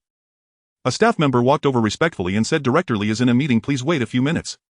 Chen Xiao naturally had no objections. He had nothing much to do today apart from coming here. He was also buying a car, so waiting was fine. Although the others had their own duties, every second counted. But who is Li Jiming? The director of the art department, the highest authority in literary and artistic affairs. He controls the funding and policies. Let alone waiting a while. Even if they had to wait a day, they would immediately wait. The 7 people, all behind the scenes figures in the film industry, quickly started chatting together. Their topic, of course, was the Titanic, which had just set a new box office record yesterday. 2 directors even lowered their status, directly seeking advice from Chen Xiao on filming techniques. Chen Xiao, without any airs, spoke candidly and exhaustively. He spoke plainly without hiding anything, and his attitude was humble. The other 6 showed their admiration for this junior with appreciative glances. They even considered what opportunities might arise for this young man. Fong Rong exclaimed, this year's Golden Rooster Award for Best Director and Best Screenwriter will surely go to Director Chen. Another director expressed envy and regret, saying, at just 23 years old I couldn't even dare to imagine such a future ahead of me. Everyone nodded in agreement. Yes, at 23 they were still in graduate school or serving tea on set. Meanwhile he was about to win the Golden Rooster Award. Comparisons make one feel inferior. Yao Hua tilted his head and asked, Director Chen, have you submitted for the Focus on a New Generation section at the Cannes Film Festival next month? This category is very welcoming to newcomers. Upon hearing this, everyone's eyes brightened as they turned their attention to Chen Xiao. They hadn't previously connected the newcomer Chen Xiao with the world's most prestigious film festival.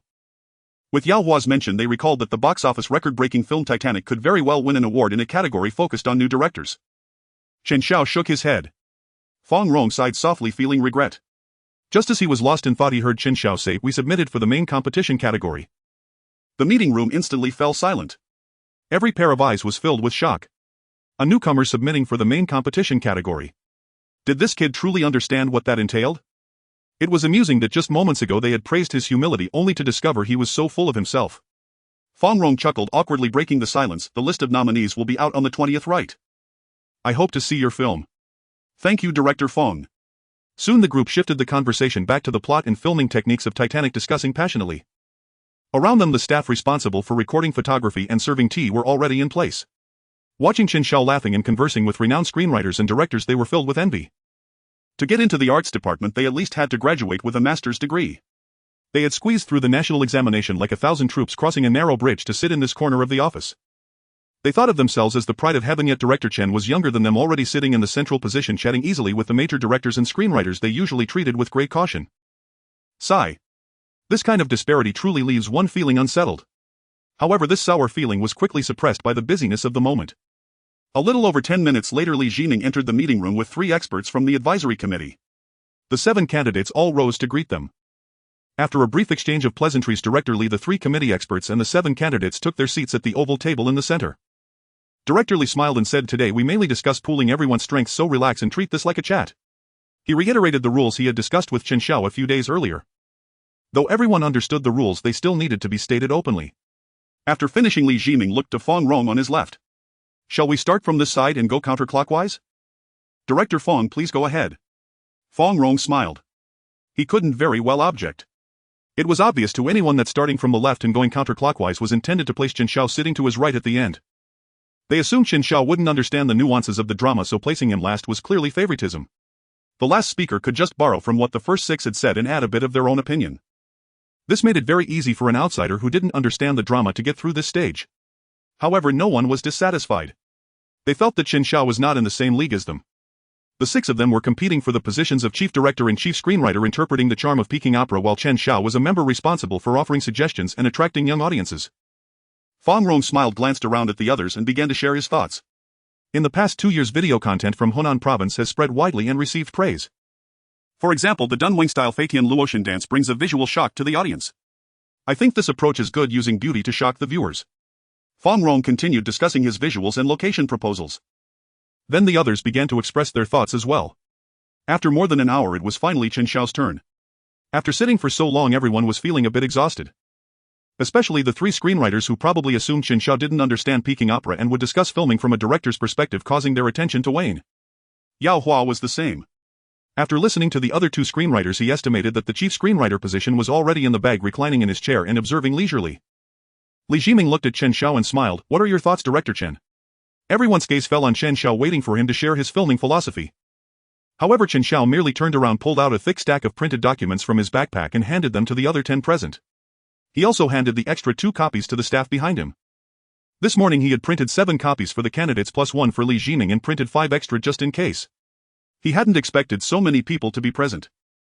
The main table received their scripts. However, the 7 or 8 surrounding staff could only receive 2 copies in total. Chen Xiao smiled apologetically at them, saying, "Sorry, I didn't expect so many people." The staff were instantly taken aback, feeling flattered. They wouldn't have minded if he hadn't given them any. The record holder for box office success actually apologized to them. He was truly a nice guy. This is how he deserves to become wealthy. The people at the main table looked at the documents they received and saw 6 large characters on the cover: "Farewell My Concubine" screenplay. Everyone touched the thickness of the script and looked at Chen Xiao, revealing expressions of shock. It had only been a few days and he had already prepared the script. Moreover, it was not short. The Ministry of Culture announced that a promotional short film was to be made half a month ago. During that time, the outside world was filled with ridicule towards Titanic. In the latter half, he was praised as a genius, a prodigy, and was elevated to great heights. Amidst such circumstances, he remained unperturbed, maintaining a steady mindset, learning about Peking opera and writing this screenplay. And learning about Peking opera isn't easy. It must have taken sleepless nights to write this script right. With this thought, everyone looked at him with a newfound respect. No wonder he broke the box office record at such a young age. His mindset and perseverance are truly rare. Feeling everyone's gaze on him, Chen Xiao felt a bit embarrassed, picking up his copy of the script and awkwardly smiling. "Just a few small ideas. I would appreciate guidance from my seniors." Only then did everyone snap back to reality. Their gazes returned to the script in front of them, casually flipping through it. Of course, while they admired his effort, they didn't expect the script to be particularly stunning. A young person who doesn't understand Peking opera suddenly immersing himself for a month, he surely couldn't produce anything remarkable, right? Fang Rong casually flipped through the pages, skimming through the content. With just a glance, he saw a woman sending her child to learn acting, reproaching the old master. "You can take him and he can do anything." However, her son was born with 6 fingers and the old master decisively refused to send her child to the opera troupe. She even chopped off her child's deformed fingers in the dead of winter. Fang Rong's heart trembled. He looked up in astonishment at Chen Xiao. Truly, the screenwriter of Titanic was remarkable. When it came to stirring the audience's emotions, he was indeed exceptional. With just a few strokes, he vividly depicted the tragic fate of the lower class in a specific era. The casual look in his eyes disappeared. He straightened his back and began to read the script with a serious expression. The silence in the conference room lasted for over 10 minutes. At the long tables on either side, the junior staff who did not receive the script observed the moved expressions of Director Li and others, growing increasingly curious about what this script contained. Why has no one spoken for 10 minutes? They looked at the 2 colleagues sitting by the door who had received the script, inwardly complaining. "It's not like we're studying policy documents. Why are they taking so long? Let us have a look too. At least 3 people should share one script. Why are you 2 hogging it in the aisle?" However, those 2 individuals were completely oblivious to their colleagues' eager gazes, showing no intention of sharing. In the entire conference room, only Chen Xiao remained calm and unhurried. In the original world, this film was hailed as one of the pinnacles of Chinese cinema and was the first domestic film to win the prestigious Palme d'Or at the Cannes Film Festival. Holding such a script, he felt confident. After another 3 or 4 minutes, the other 10 people at the main table gradually closed their scripts, exchanging glances that reflected shock. Everyone had been navigating the film industry for many years and understood very well. The position of chief screenwriter was undoubtedly going to Chen Xiao. Yao Hua stared at the script, giving a self-deprecating smile. He felt truly old. So overly conceited. Just a few days ago, he was still thinking about having Chen Xiao as his assistant screenwriter. He had thought that Chen Xiao did not understand theater. Now it seemed that it was not a lack of understanding at all. He was undoubtedly a theater enthusiast and a history buff, perfectly combining the history of Peking opera with the hardships of a decade of practice. Along with the emotional depth he was skilled at portraying, it was truly perfect. Alas, his own script, which focused on audiovisual effects, paled in comparison to this Farewell My Concubine. Li Jiman placed his hand on the script, his eyes filled with delight. He glanced at Chen Xiao and nodded in appreciation. Calling this kid over was indeed the right choice. He never expected that Chen Xiao actually understood theater. He thought Yao Hua's idea was good, but he didn't expect this kid to produce such a profound script. What a genius! As he noticed others looking up one after another, Li Jiman spoke as everyone finished reading. What do you think? Yao Hua hesitated for a moment, his expression complex as he spoke. Director Chen, would you mind telling us how long it took you to write this script? After he finished speaking, he furrowed his brow nervously, staring at Chen Xiao. If it really took him half a month to write, he might as well not live anymore. Chen Xiao glanced at the script before him, smiling gently. I had contemplated a similar story before. Upon receiving the notification to shoot a short film, I made slight modifications to the story in my mind and wrote it down. To say that he wrote such a profound script in 7 days would indeed be too absurd. Yet even so, Yao Hua sitting across from him still looked shocked. What a genius! Director Chen, oh no, Teacher Chen, how many brilliant ideas do you have in your mind? He was now speaking to Chen Xiao as a screenwriter, so he addressed him as Teacher Chen. Yao Hua sighed lightly, his gaze firmly fixed on Director Li. I believe this work is excellent and Teacher Chen is very suitable for the position of chief screenwriter. As a drama artist, his years of cultivation made him feel more shock and admiration than jealousy, along with a hint of appreciation for talent. The position of chief screenwriter should belong to Chen Xiao. He would not embarrass himself to snatch such a position. Others also echoed in agreement. I agree. Indeed, Teacher Chen is the most suitable. Li Zhihua nodded in satisfaction. He felt the same way. Chen Xiao, what do you think? Is there a problem? Chen Xiao naturally agreed. However, there were indeed some issues. Director Li, I certainly have no objections. But I have 2 small questions. Please go ahead. May I ask how long the planned shoot will take? Li Zhihua withdrew his smile and glanced at the script. The original plan was a short film to be completed before the new year. But for your script, wouldn't 10 minutes be insufficient? It would likely take nearly 3 hours. Then let's say half a year. We should try to be quick but prioritize quality. Director Li pondered for a moment, waving his hand. Forget it, for the sake of quality, even if it takes you a year, that's fine. Chen Xiao nodded. He secretly thought a year. If you can wait, I certainly cannot. It should be finished before the new year. The Spring Festival release would be just right. With that thought, Chen Xiao continued to pose his second question. May I ask where we will broadcast it after filming? If it goes to theaters, people will have to pay to watch it, which raises the threshold. I think if it can be aired on CCTV, it would better serve the promotional purpose. He said this not merely for promotion but because of the task from that dog system. The system required filming a movie and airing it on national television. If it could be aired on CCTV, it would be killing 2 birds with 1 stone. Not only would it fulfill the filming task from the Ministry of Culture, expanding connections and enhancing reputation, but it would also complete the system's task. Director Li looked at him with appreciation. Just moments ago he had a fleeting moment of concern. This kid won't be thinking about getting rich and wanting to make a movie for profit, will he? Now it seemed that the young man's awareness was quite high. Director Li laughed heartily. Exactly, it will be broadcasted on CCTV and all online platforms. Chen Xiao nodded. All right, I have finished asking my questions. Just then Fang Rong, who had been keeping his head down and silent, looked up, pursing his lips, his expression troubled as he glanced at Chen Xiao and Director Li. Director Li chuckled. Director Fang, do you have something to say? Fang Rong awkwardly smiled and glanced at the script. After hesitating for a moment, he pinched his thigh and gritting his teeth said, Teacher Chen, may I take this script to direct? I have sung Peking opera for several years, directed over 10 plays and filmed television dramas. If you let me collaborate with you, I will certainly do my utmost to ensure that this excellent script does not get buried. He had just engaged in a long mental struggle. If Chen Xiao were merely a screenwriter, he would have proposed it directly. The problem was that Chen Xiao was also a director. And not just any director. His Titanic had just broken domestic box office records yesterday. Even though he was one of the top 10 directors, facing someone like Chen Xiao made it quite hard to speak up. Yet he genuinely loved this script. The reason he mustered the courage to make this request, besides his fondness for it, was another reason. He had a leverage and advantage: he could sing. Even if Chen Xiao understood Peking opera, he graduated in advertising. Could he sing? Could he guide the actors on how to sing and perform, demonstrating personally? Certainly not. Therefore, for the sake of this play, should it not be entrusted to him, he would definitely produce a work that would satisfy Chen Xiao. With that thought, Fang Rong, one of the top 10 directors and a regular director in prime time, gazed at Chen Xiao with eager anticipation. Silence once again settled over the conference room. Watching him with expectant eyes, everyone sighed inwardly.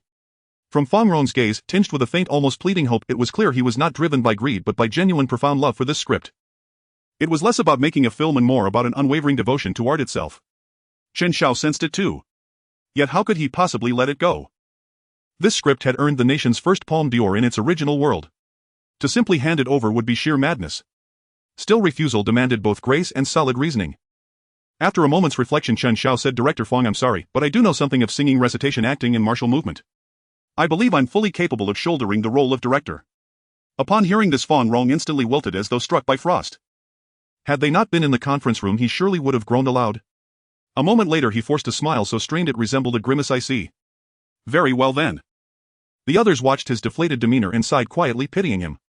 Yet the script belonged to Chen Xiao, and his desire to direct it himself was perfectly reasonable. Still, no one believed his claim of mastering singing, recitation, acting, and martial movement.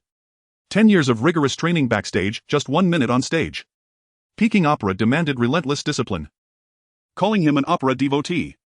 Absolutely plausible. Claiming he could actually sing. Not a soul would believe it. Skepticism aside, no one dared ask him to perform on the spot to prove himself. Most assumed he'd simply invented the excuse to decline Fong Rong's request. Director Li glanced from Chen Xiao to Fong Rong, paused in thought, and then swept his hand decisively. Why all this hesitation? Chen Xiao will serve as chief director, Director Fong as artistic advisor. A perfect resolution. He turned to Fong Rong. "Director Fong, does that suit you?" Fong Rong hesitated briefly, then nodded. "I have no objection." His words were firm, but inside emotions churned like storm-tossed seas. Since Director Li had spoken, and for the sake of realizing the script's full potential, he would consent. Yet, Chen Xiao remained a newcomer, barely 3 months into the industry. And he, one of the nation's top 10 directors, would now serve as his subordinate. How could that not wound his pride? Yet soon he found clarity. Chen Xiao had written the script, possessed filmmaking expertise, and understood youth-oriented markets. Fong Rong's sole strength lay in opera performance, making the artistic advisor role in truth the most fitting position for him. He exhaled softly. Clarity brought no comfort, only lingering resentment and quiet defiance. How could a 23-year-old command authority over him, a seasoned master? How could he accept it? Ah. At the same time, Director Li turned to Chen Xiao. "Director Chen, what is your view?" Chen Xiao replied without hesitation, "Of course, I look forward to your guidance, Director Fong. Securing an outstanding artistic advisor would be an immense boon to the entire production." Seeing both men agree, Director Li smiled approvingly and tapped the script. "Then it's settled. The script is complete, so we'll appoint only one head screenwriter." He turned to the remaining 2 directors. "As for directing roles, do either of you have preferences?" Other positions included cinematography director and executive director.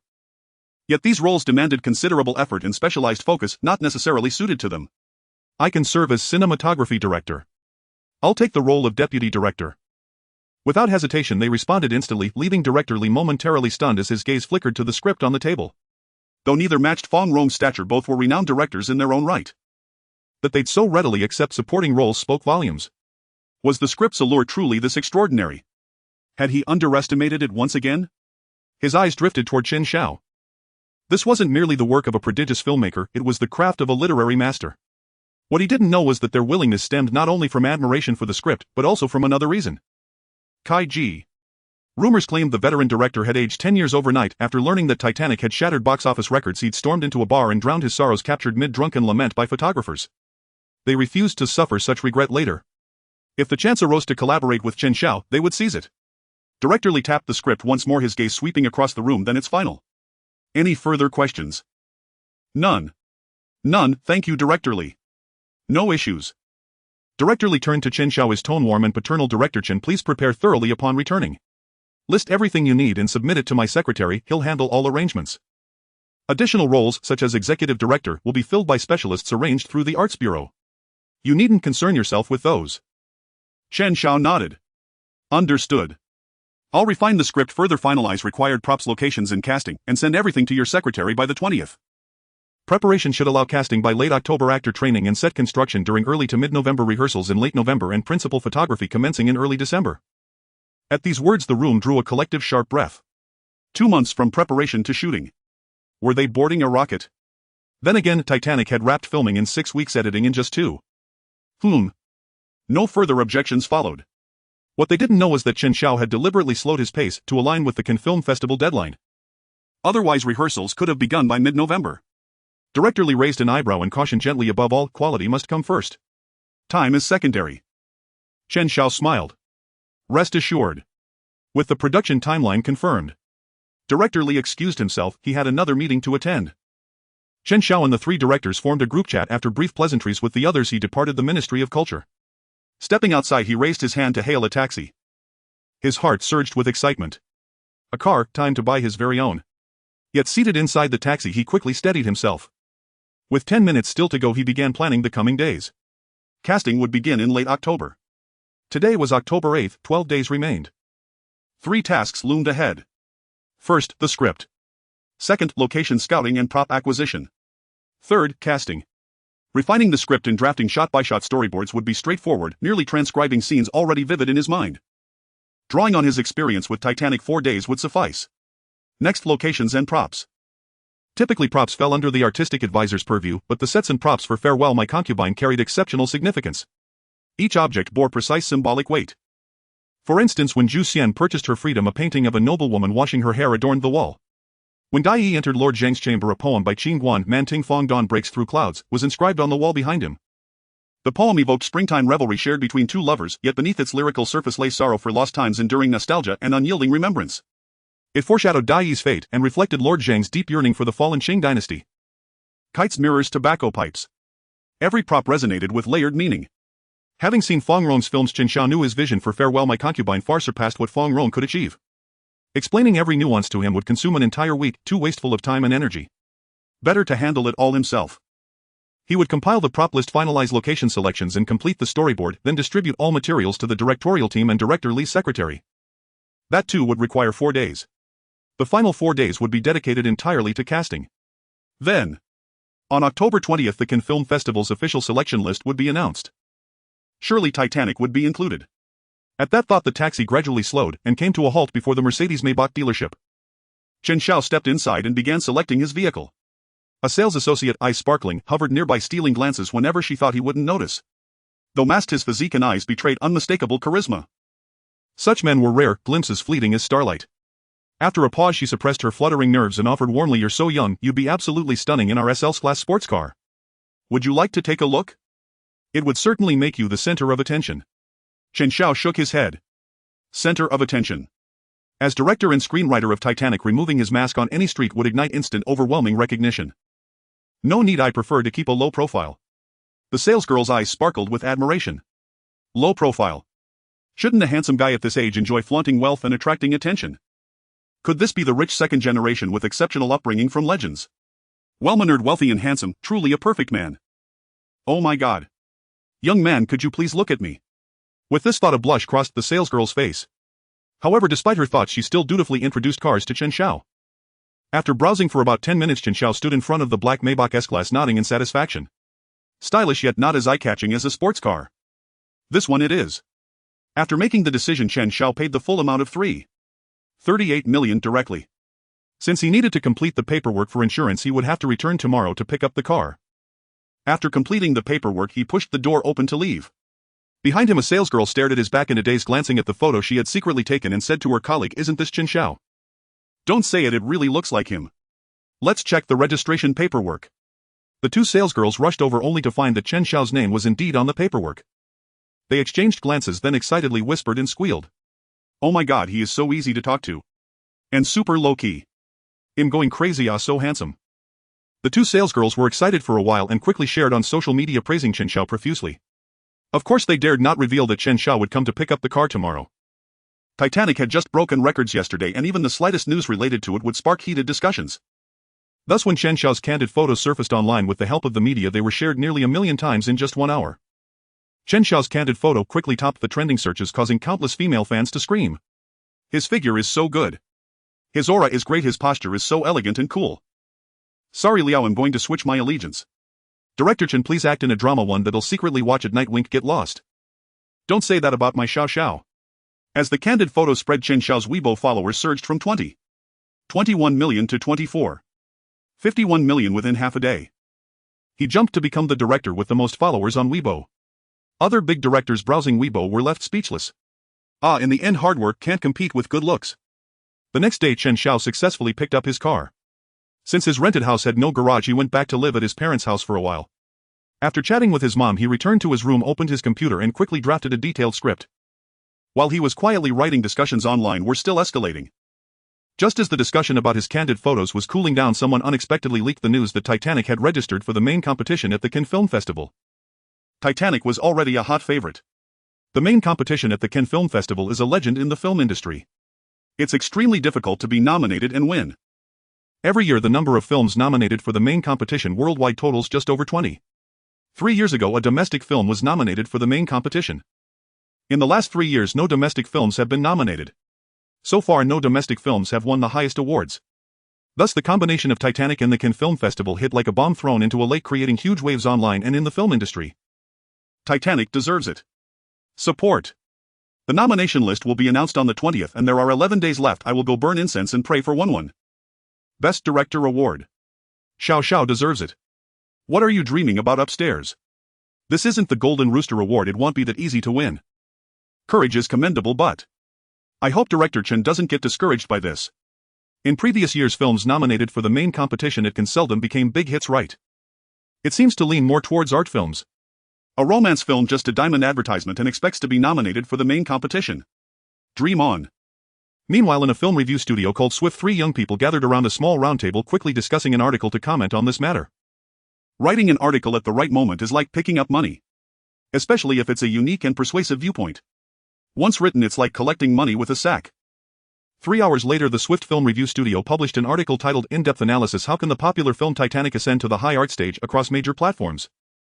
This studio has accumulated 72 million followers across various platforms. The title is adorned with ornate language and at first glance it seems somewhat sophisticated while also provoking conflict. As soon as the article was released it immediately caught the attention of onlookers, with many netizens clicking to read it. In the article the studio wrote, Titanic indeed broke box office records and has high entertainment value. But it's just a love story. Dressed in the guise of a disaster, it tells a petty love story rather than a grand love. It is merely popular entertainment, not high art. The Cannes Film Festival values artistic expression and artistic value. Does it possess artistic value? Undoubtedly it does not.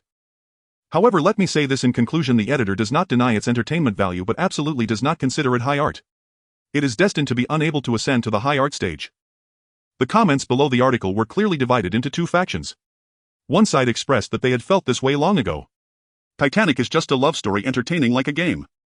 A gaming company with annual revenues in the hundreds of billions, does that count as art? Definitely not. The other faction firmly disagreed, believing Titanic is deeply moving and is far from being a fast food style film. While the discussions were heating up online, Chen Xiao was still diligently organizing his script. He had just finished organizing the childhood scenes of Xiao Duzi and the others when he was about to get up to pour a cup of coffee and suddenly his phone rang. Upon checking it was a call from Wang Zhan. Hello Mr. Wang, good afternoon. Xiao Chen, have you seen the news online? Yes, I have. I didn't tell any unreliable people, I don't know how it got leaked out. Don't worry, I've already asked someone to take down the trending searches. Chen Xiao chuckled and shook his head. Wang Zhan sounded worried, seemingly concerned that Chen Xiao might misunderstand and think it was him who leaked it. He didn't think it was Wang Zhan either, it was probably leaked by the candidate for the promotional short film the day before. But he had no intention of hiding this, in fact the exposure was better. After all, it's about emotional value. Now that the media is leading public opinion, making netizens skeptical about Titanic. When it gets nominated and wins it will shock them once again. The more they doubt it now, the more intense their emotions will be when it gets nominated and wins. Absolutely a good thing. Mr. Wang, can we not take down the trending searches? Ha! Thank you for thinking of me, but I want to ask, is it convenient to cancel the takedown of the trending searches? On the other end of the phone Wang Zhan was a bit confused. Not taking down the trending searches. This kid is already a hit with the movie, there's no need to go for black and red. Does he have a masochistic tendency? Is he actively seeking criticism? Just as he was puzzled he heard Chen Xiao's voice again on the phone. I want to give everyone space for freedom of speech. Wang Zhan rolled his eyes. You can't be serious. Is it convenient to speak frankly? I enjoy the feeling of public opinion reversal when we get nominated and when I want to savor everyone's praise. Nominated and winning. What are you joking about? Suddenly the explanation of freedom of speech felt very reasonable. Well, young people are bound to stumble a bit. Let him be, after all what the company wants is box office revenue, and the public opinion about Cannes doesn't matter. All right, you'll notify the secretary that we won't take it down. Thank you, Mr. Wang. However, neither Wang Zhan nor Chen Xiao expected that. The production team didn't take down the trending search. The Ministry of Culture even intervened, directly suppressing the negative public opinion. Half a day after the news of Titanic registering for the Cannes Film Festival broke out, various opinions flooded the internet. In such a situation, the Ministry of Culture even intervened personally. The official WeChat account Voice of Arts published an article titled Review of Popular Art in Film. Once the article was released, the official title combined with the trending topic instantly attracted widespread attention.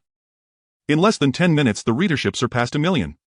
The article stated art does not equate to content that the public cannot understand. Both popular and highbrow art are parts of art. Many forms of popular art also possess profound social significance and artistic value capable of transcending time and space, becoming classics. There is no need to elevate things the public cannot understand as art. Nor is there a need to belittle works beloved by the public. The overall viewpoint is clear: popular art being favored by the public can certainly grace the grand stage. The overall style leans towards a discursive argument. But anyone with keen insight can see that the Ministry of Culture is personally speaking up for Titanic. After all, it is the Ministry of Culture. Not some private organization, but the highest cultural management authority in the media industry, who dares to go head-to-head with them, charging headfirst into the muzzle of the gun.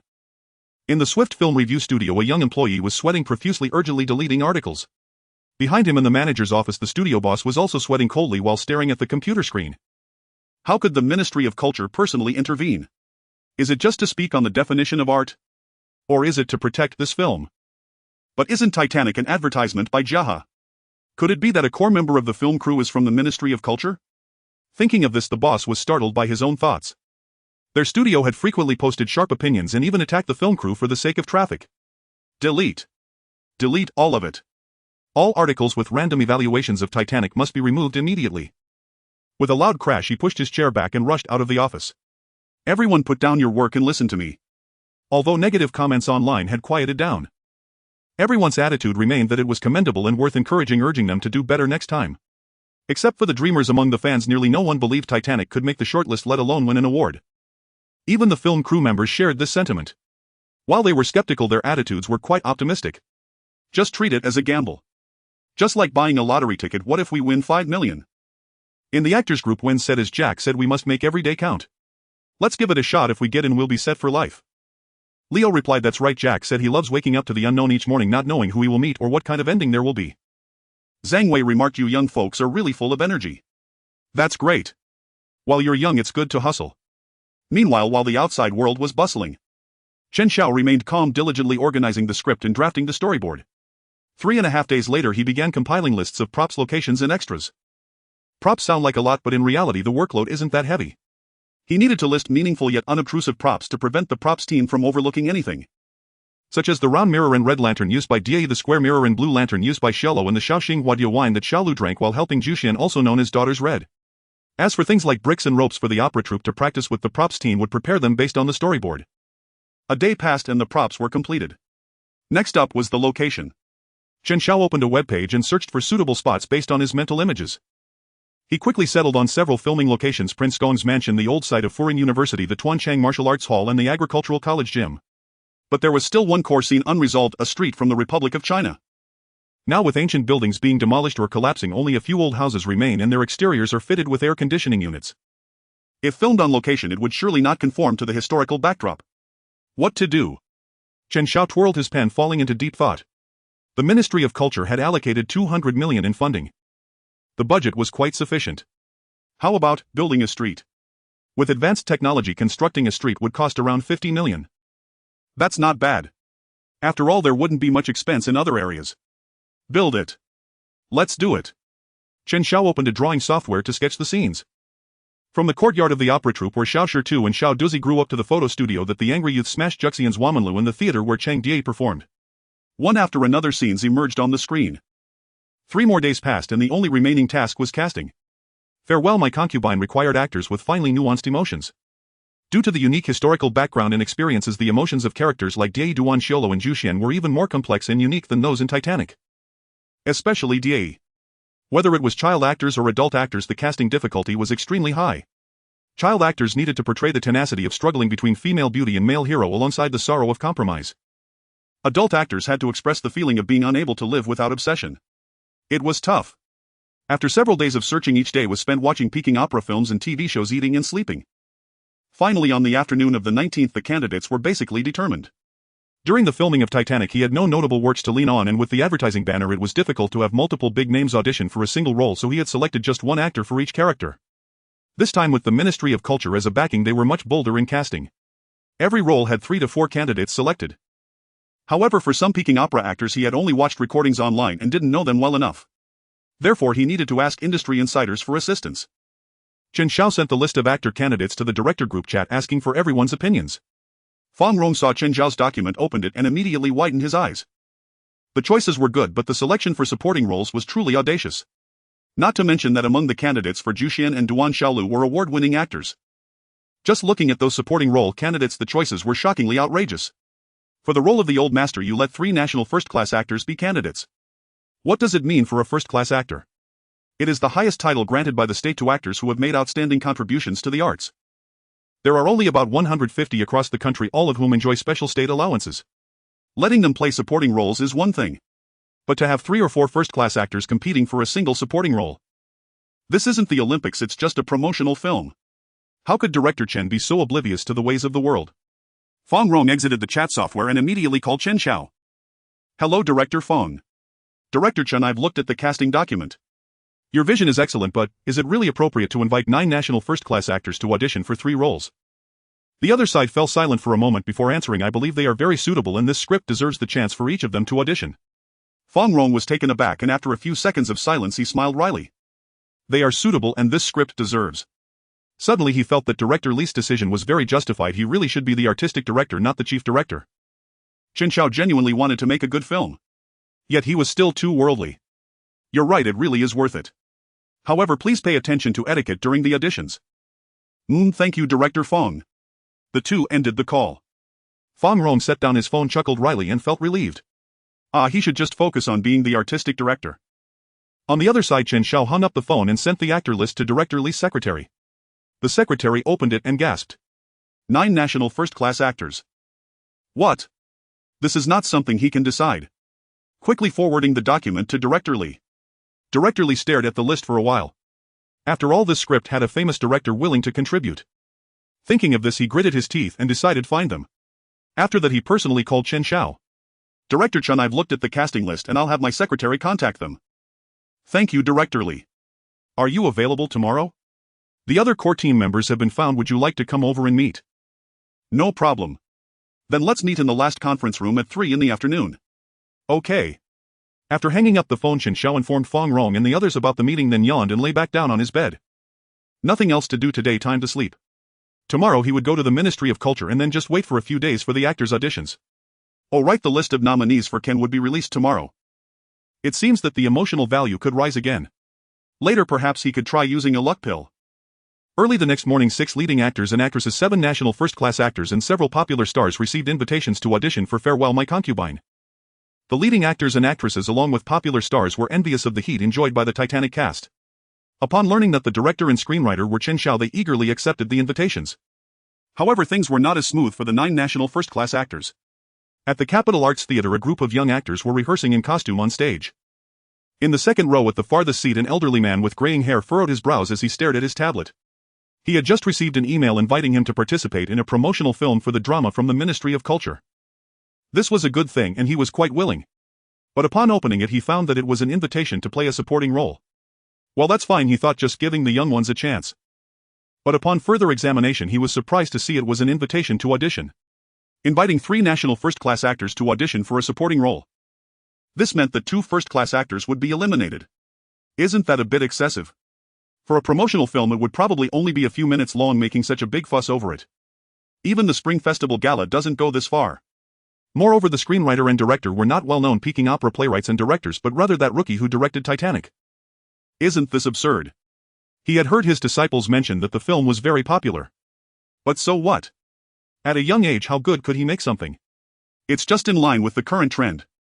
It's probably just fast food short videos. Such a director wanting 3 first-class actors to audition for supporting roles is really... Just then he heard a sudden exclamation from his disciple beside him.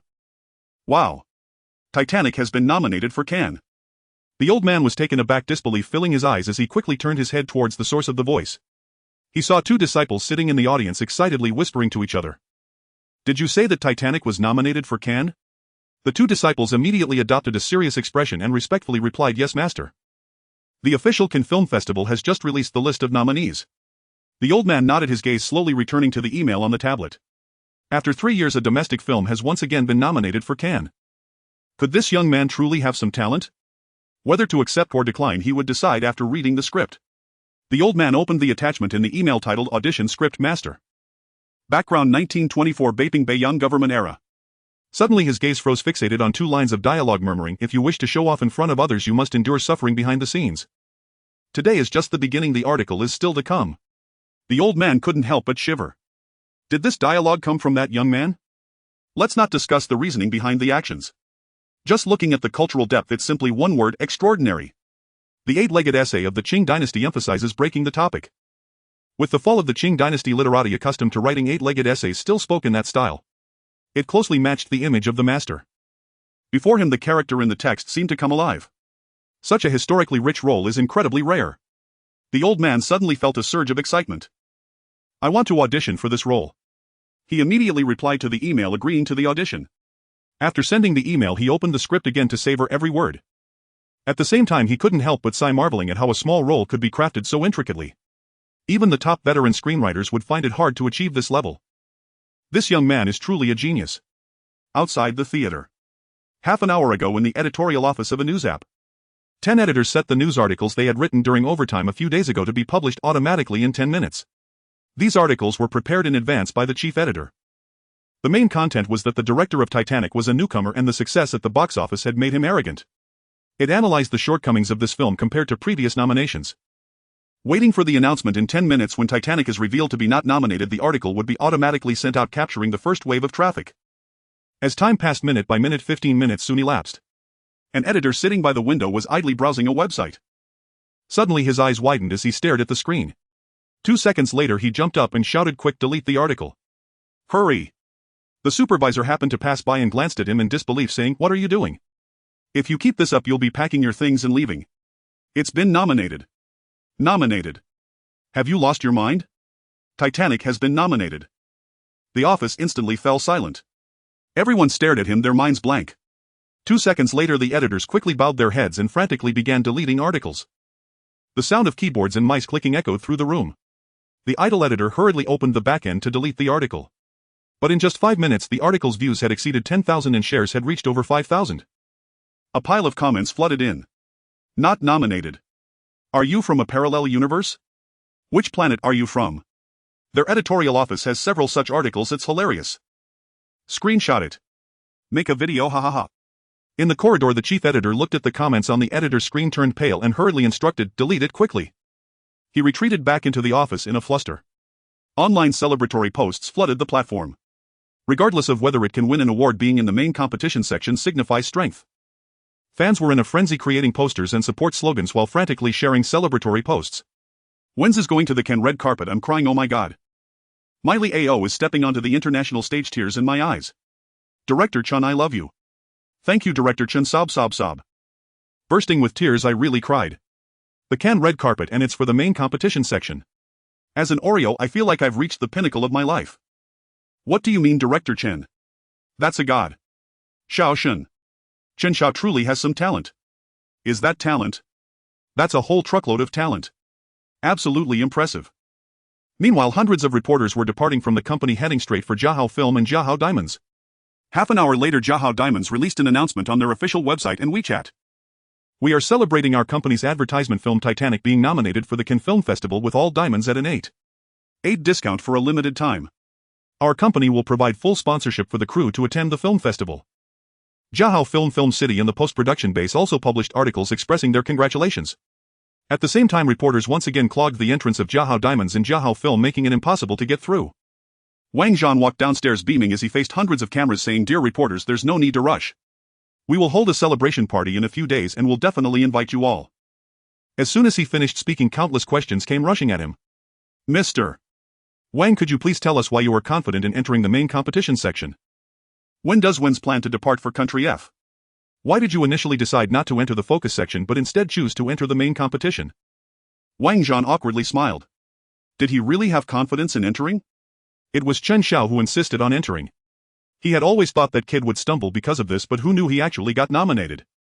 He looked at the reporter who had asked the question. Actually, it was the director who insisted on entering the main competition section. When we hold the celebration party later, everyone can interview the director. The reporters were not willing to let him off easily and immediately followed up. Do you know where Director Chen is? Is Director Chen still working at Jaha? Wang Zhen shook his head, smiling as he replied, I really don't know, please go back everyone. On the other side, Jaha Diamonds was facing similar questions. But indeed no one knew where Chen Xiao was. The reporters had no choice but to continue waiting at the entrances of both companies, trying to catch a glimpse of Chen Xiao. Time quickly passed into the afternoon. Near the Ministry of Culture, two reporters had just finished an interview and were walking toward a nearby coffee shop. They passed a traffic light. Suddenly a reporter in a blue shirt stood still, staring blankly at a car waiting for the green light. Look, is that Chen Xiao? The other reporter followed his gaze. Inside a black Maybach, a young man had just taken off his mask and was drinking water. Yes. It must be him. Remember the license plate number? Just then the red light turned green. The two watched as Chen Xiao put on his mask and slowly drove away. Let's go, what if he stops soon, we might get an interview. The two hurriedly jogged after his car. He slowed down. Go. The reporter in the blue shirt was filled with joy. If they could interview Chen Xiao, that would definitely make the front page. The Maybach turned a corner and slowed to a stop. Chen Xiao took out an ID and the barrier next to the guard booth lifted. New unit. Let's go. The reporter in the blue shirt excitedly tried to dash across the road. Wait. The other reporter grabbed his arm, looking serious as he stared ahead. Do you see where that is? The reporter in the blue shirt froze, focusing his attention on the building. When the Ministry of Culture. He suddenly felt a tingling sensation on his scalp, took a sharp breath and with trembling lips asked, he just showed his credentials at the gate, right? Is he from the Ministry of Culture? Another reporter did not answer, but both of them felt a chill in their hearts. Luckily they hadn't spoken ill of him before. No wonder the Ministry of Culture personally intervened, recently publishing that article on popular art and film. It turns out the director is from the Ministry of Culture. No wonder he was able to secure the position of chief director at such a young age. No wonder he is so talented at a young age. He is likely not just from the Ministry of Culture, but even a key talent they are nurturing. The two exchanged glances, seeing the fear in each other's eyes. The reporter in the blue shirt trembled as he said, the license plate number, we must not speak carelessly. Right, don't say anything reckless. They couldn't speak recklessly, but they had to report to their superiors immediately. The two quickly took out their phones to report what they had seen and the license plate number. On the other side, Chen Xiao had already driven into the underground parking lot. He got out of the car and took the elevator to the art department. Just as he exited the elevator, he bumped into Secretary He, who was responsible for the handover with him. Director Chen, congratulations. Secretary He greeted him with a smile. Thank you. The list of actors you sent me yesterday, all are willing to audition. When would you like to arrange it? Let the crew finish the meeting and then I'll let you know. Alright, you can also send me the props, filming locations and extras you need. Chen Xiao nodded, yes, okay. He would handle the minor props himself. For location selection it was better to let the Ministry of Culture handle it. The two chatted as they walked towards the meeting room. As soon as they entered, everyone at the table stood up, smiling and congratulating. Congratulations, Director Chen. Congratulations. Young and promising. This is the 42nd domestic film nominated for the main competition unit, right? Achieving such great success with a debut work is something we can only envy. Everyone exchanged pleasantries. Chen Xiao smiled and said thank you. Secretary He stepped forward. Director Chen, let me introduce you to this is casting director Sun Guan, a graduate of the Academy of Traditional Chinese Opera. After a brief round of self-introductions, everyone was basically familiar with each other. Chen Xiao took his seat at the head. Everyone is busy, so I won't say much. Let's get to the point. The reason I invited everyone today is twofold: to get to know each other and to discuss the upcoming divisions of labor. Saying this, he gave a glance to the staff next to him, signaling them to distribute the documents to those present. Chen Xiao's decisive style immediately garnered a lot of goodwill. Everyone thought that since Titanic was nominated for Cannes today, he would boast a little. Unexpectedly, he remained humble and focused on work. It was rare, no wonder he achieved such great success at a young age. However, when they received the 5 or 6 centimeters thick documents, everyone was taken aback. What is all this? Why is it so thick? Seemingly noticing everyone's confusion, Chen Xiao explained, this is the storyboard script, some scene design drawings, and a props list. After saying this, he looked at casting director Sun Guan. Director Sun, are you free on the 25th? Yes. Then let's tentatively schedule the audition for the 25th. No problem. Sun Guan smiled broadly and noted the time. Chen Xiao then looked at Fong Rong. Fong Rong was the art director responsible for the sets and props. He needed to have a good chat with him to ensure he keeps a close eye on props, the construction of the ancient street and other matters. Director Fan, regarding the scenes, I have selected some locations including the Prince Gon's mansion and the former site of Foreign University. Please coordinate with Secretary He on this later. No problem. Fan Rong nodded, flipping to the page with the locations in the document. His eyes were filled with admiration. These locations were very well chosen. He did not expect that working with this young man would go so smoothly. Chen Xiao continued, regarding the scenes, there's one more thing, I want to build a street. Good. Fan Rong casually replied. However, as soon as the words left his mouth, it felt like a lightning bolt had struck his mind. Wait a minute, what did he just say? At the same time, the other 9 people present were also stunned, as if they had been paralyzed, staring at Chen Xiao. What did he say? Build a street. What does it mean to build a street? Is it the name of a sculpture? It can't possibly be a real street, right? However, Chen Xiao did not notice their odd expressions. He lowered his head, flipping through the document to the manuscript page, and said while flipping, the street is located in. Wait, Director Chen. Fan Rong raised his hand to interrupt. What's wrong? What you just said was. You want to borrow a street, right? Fan Rong emphasized the word borrow, staring intently at Chen Xiao. Chen Xiao calmly shook his head. Build, construct an ancient street. Instantly a series of gasps echoed in the meeting room. Fan Rong couldn't help but furrow his brows. After a moment of silence, he slowly said, Director Chen, among the existing filming bases there are many streets from the Republic of China style that we could borrow. Chen Xiao shook his head, saying it's too new, it doesn't feel authentic. The streets in the film city are newer than one another, painted more beautifully than modern towns. After watching, the audience would feel that living in that time was very happy. He wanted to showcase history. A history with the stark reality of bones frozen in the streets. Fan Rong frowned tightly inside, but building a street is not the same as constructing a ship. When you built the Titanic, there were exploration teams in shipyards providing the blueprints. However, building a street from 100 years ago requires extensive research of documents. It's very difficult. Building a street isn't just about the street's exterior. It also requires creating the opera houses, brothels, photo studios and theaters that appear in the film. This is a massive project. Chen Xiao smiled and said, no need, just look at the next page for the street diagram, just build according to the pictures. Fan Rong was momentarily stunned. Next page. Did Chen Xiao find photos online? He lowered his head and flipped a page back. Looking at the images on the paper, Fan Rong's eyes widened instantly. This is the design blueprint. The others also flipped to the street diagram section. Once again a series of gasps filled the meeting room, followed by a rustling of pages. Fan Rong stared intently at the manuscript, before him a sense of history washing over him. The diagram depicted 2 intersecting long streets with a tea house at the intersection. At the entrance, an old-fashioned mailbox stood at the fork in the road. A huge photo of a certain yuan hung on the second floor. Wires crisscrossed above the buildings. He flipped to the next page. Inside the 2-story theater, the stage, stairs, chairs and even the slogans and murals on the walls were vividly illustrated. Hanging in the center of the stage was a plaque that read Shanghai Yuan Yin. The diagram clearly marked the height of the columns, the width of the openings and the depth. Fan Rong flipped through the pages, and after looking at the last one he took a deep breath, his eyes filled with shock. These manuscripts are indistinguishable in style from what he has seen in the literature.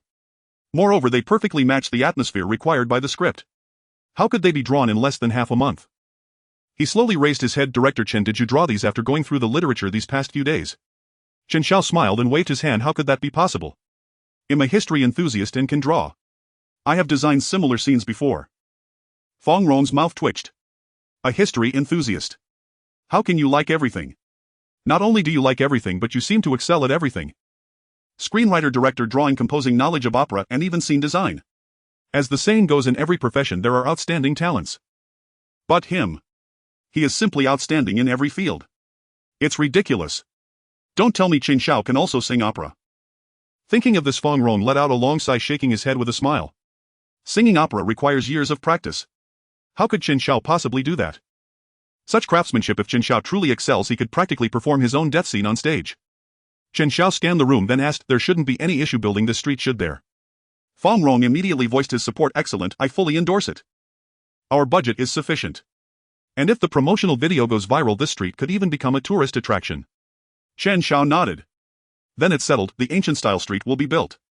After this meeting, I'll inform Secretary He. There are several vacant plots around the 4th Ring Road. With the Ministry of Culture taking the lead, securing one of them poses no difficulty. As Fan Rong noted, this street may well evolve into a landmark destination. As its designer, he might even receive a share of tourism revenue. A commemorative plaque bearing his name could be installed along the street. Guide stopping there would proudly introduce it as the street built by acclaimed director Chen Xiao. Not bad at all. Chen Xiao smiled faintly then swiftly refocused. Flipping to the props section in his file he resumed business. Director Fong, we need to discuss props. Go ahead. Props fall into two categories, those specified in my script and those to be procured according to the shot-by-shot storyboard. No problem. Then let's move on to the third item, set design. I intend to shoot strictly in script order, so I'll need your props team to redress each set according to the shooting schedule scene by scene. Fong Rong raised a hand to rub his temples, his expression strained. Director Chen, normally all scenes set in the same location are filmed consecutively. Shooting strictly in script order would waste excessive time and labor, it's simply unnecessary. For instance, after filming the training sequences for characters like Xiao Duzi and others, we could proceed directly to Xiao Xi's training scenes. No, that won't work. The historical contexts differ. Then what if we group scenes by era? Would that be acceptable? Still unacceptable, each setting carries symbolic resonance. Chen Xiao sighed inwardly. Fortunately, he hadn't entrusted the screenplay to Fong Rong. The man was far too careless, even the abridged version had likely escaped his close scrutiny. He sighed again. Others probably shared the same oversight, underestimating the layered symbolism embedded throughout the script. Best to have them review it now collectively. Chen Xiao picked up the document and pointed to the shot-by-shot storyboard section in the table of contents. Let's all take a moment to read through the storyboard. If anything is unclear, we'll address it right now. While drafting the storyboard, he'd meticulously annotated every set requirement in the margin notes. Clarity lay within reach. He sipped tea and began reviewing the storyboard himself. Across from him, Fong Rong muttered inwardly, what's all this about? Why not just say it outright? Why the air of mystery? Why make us pore over a shot-by-shot storyboard? He crossed his legs casually and flipped through the pages, only to stiffen, instantly uncross his legs and lean forward with both hands planted firmly on the table, eyes locked intently on the script. The current page depicted Yen Hong leading Xiao Duzi into the opera troupe. Midway the panel cut to a narrow alleyway. In the minimalist sketch, a corpse lay covered by a straw mat near the foreground, snow piled beside it. Farther back stood a knife grinder calling out sharpening scissors. Honing cleavers. A marginal note read, pay close attention to the spatial relationship between the corpse and the grinder and to the voiceover timing. Fong Rong nodded gravely. Exquisite detail, this vividly conveys the grim reality of frostbitten bones littering the roads. That a living person conducts business calmly beside a frozen corpse suggests such horrors have long since ceased to shock. Truly, these are harsh times. He turned the page.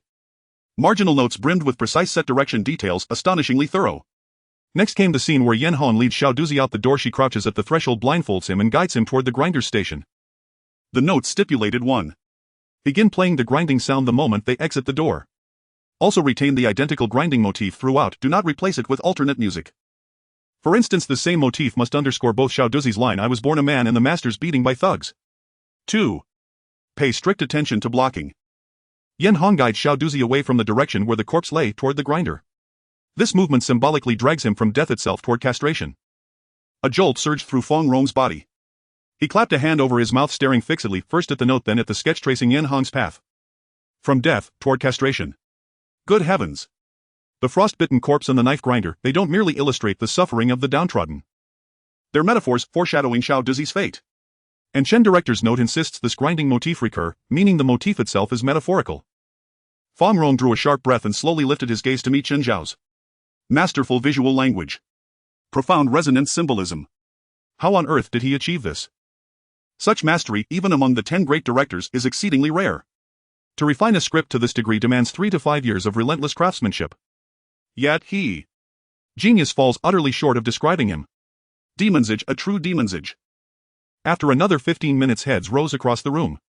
Sighs rippled through the office, mingling odd disbelief, reverence, and quiet self-reproach, while countless glances converged upon Chen Xiao. Fong Rong looked up at Chen Xiao. Any lingering arrogance, the pride of an elder mentor, had vanished, entirely replaced by unfeigned, deep-seated respect. His voice hoarse, he said, I agree, we'll film strictly in script order and I'll ensure the props team dresses each set promptly. Chen Xiao smiled. Excellent. Thank you, Director Fong. Having concluded his discussion with Fong Rong, Chen Xiao conferred briefly with the cinematographer and assistant directors regarding preparations. At 4:30 p.m. he delivered a concise summary, and the crew's inaugural meeting adjourned. Attendees rose to depart. Chen Xiao gathered the documents for Secretary He and was about to stand when Sun Guan, the casting director seated diagonally across, smiled and interjected, Director Chen, forgive the interruption. Please go ahead. Sun Guan gestured to his file, brow slightly furrowed. I see 9 national first-class actors listed among the audition candidates, as well as several currently popular stars. Will all of them attend on the 25th? First-class actors hold lifelong appointments. Though they respect the Ministry of Culture, they cannot be compelled to accept roles they dislike, some may decline. Chen Xiao nodded calmly. Secretary, he confirmed they'll all attend. Sun Guan blinked stunned. He held a degree from the National Academy of Drama. 5 of those 9 actors had once been his professors, figures he'd always regarded with profound veneration. Yet all were coming to audition for this film. This left him flustered, humbled, and deeply awestruck. Chen Xiao offered a gentle smile and lightly patted his shoulder. Have more faith in our script. Anything else? If not, I'll take my leave. Nothing further, Director Chen. Safe travels. After seeing Chen Xiao off, Sun Guan returned to his seat and began packing up. He picked up the script and studied it closely. Ah, that's right. Even my cursory reading stirred intense excitement. Its cultural depth is extraordinary. Within the theatrical world, a script of such caliber emerges only once every 5 or 6 years. For actors steeped in traditional Chinese culture, its allure is irresistible. Perhaps, on the 25th, he'd witness those revered masters, national treasures, vying fiercely for a single role. At the thought, his heart raced. My word, what a spectacle I've never dreamed of witnessing in my lifetime. Hurry to the 25th. Just when he was filled with excitement, Chen Xiao had already handed over the materials for the shooting location and the ancient street project plan to Secretary He and left the cultural department. 1 hour later, in the office of the director of the art division, Li Jiming flipped through Chen Xiao's paintings, his mind overwhelmed with shock. As the director of the art division, he could immediately tell that these paintings were not mere daubs. They must have been created with extensive reference to numerous documents. The eaves of the traditional Chinese buildings on the street were particularly meticulous. Such antiquarian architecture would be difficult for professors of history to replicate. Upon reaching the last painting, Li Jiming closed the file. Filled with shock, a wave of excitement quickly surged within him. This street was designed exceptionally well. With the advancement of technology and economy, modern society has far too weak a cultural attribute. When the economy and culture are unbalanced, problems easily arise. The country is vigorously supporting cultural construction. This is also the reason for their filming of a promotional short for the opera. The ancient buildings in the capital are being torn down or modified. Building a street that can evoke memories of history is a tremendous blessing. Who knows, it might even help him gain some recognition up high. Li Jiming's eyes were filled with delight. He had been in this position for 8 years. Perhaps Chen Xiao's filming of the promotional video and the construction of the ancient street could unexpectedly assist him. Thinking of this, Li Jiming became excited. He immediately picked up the phone and called his secretary, Xiao. Let's proceed with the ancient street project as Chen Xiao suggested. After hanging up the phone, he picked up Chen Xiao's painting again, nodding in satisfaction. With the construction team cooperating with robots, it would probably be completed in a month. He truly looked forward to seeing the reactions of other directors and ministers once the street was built in a month. He chuckled softly and put away the documents. This kid Chen Xiao is really impressive. Once the short film is completed, he should be awarded some titles. A national-level director suits him very well. If that isn't enough, he could also add the title of excellent expert from the cultural department. Meanwhile, on the other side, Chen Xiao had just returned home, lying on his bed, gazing at the ceiling and rubbing his shoulders. Calculating the days, the timeline was quite tight.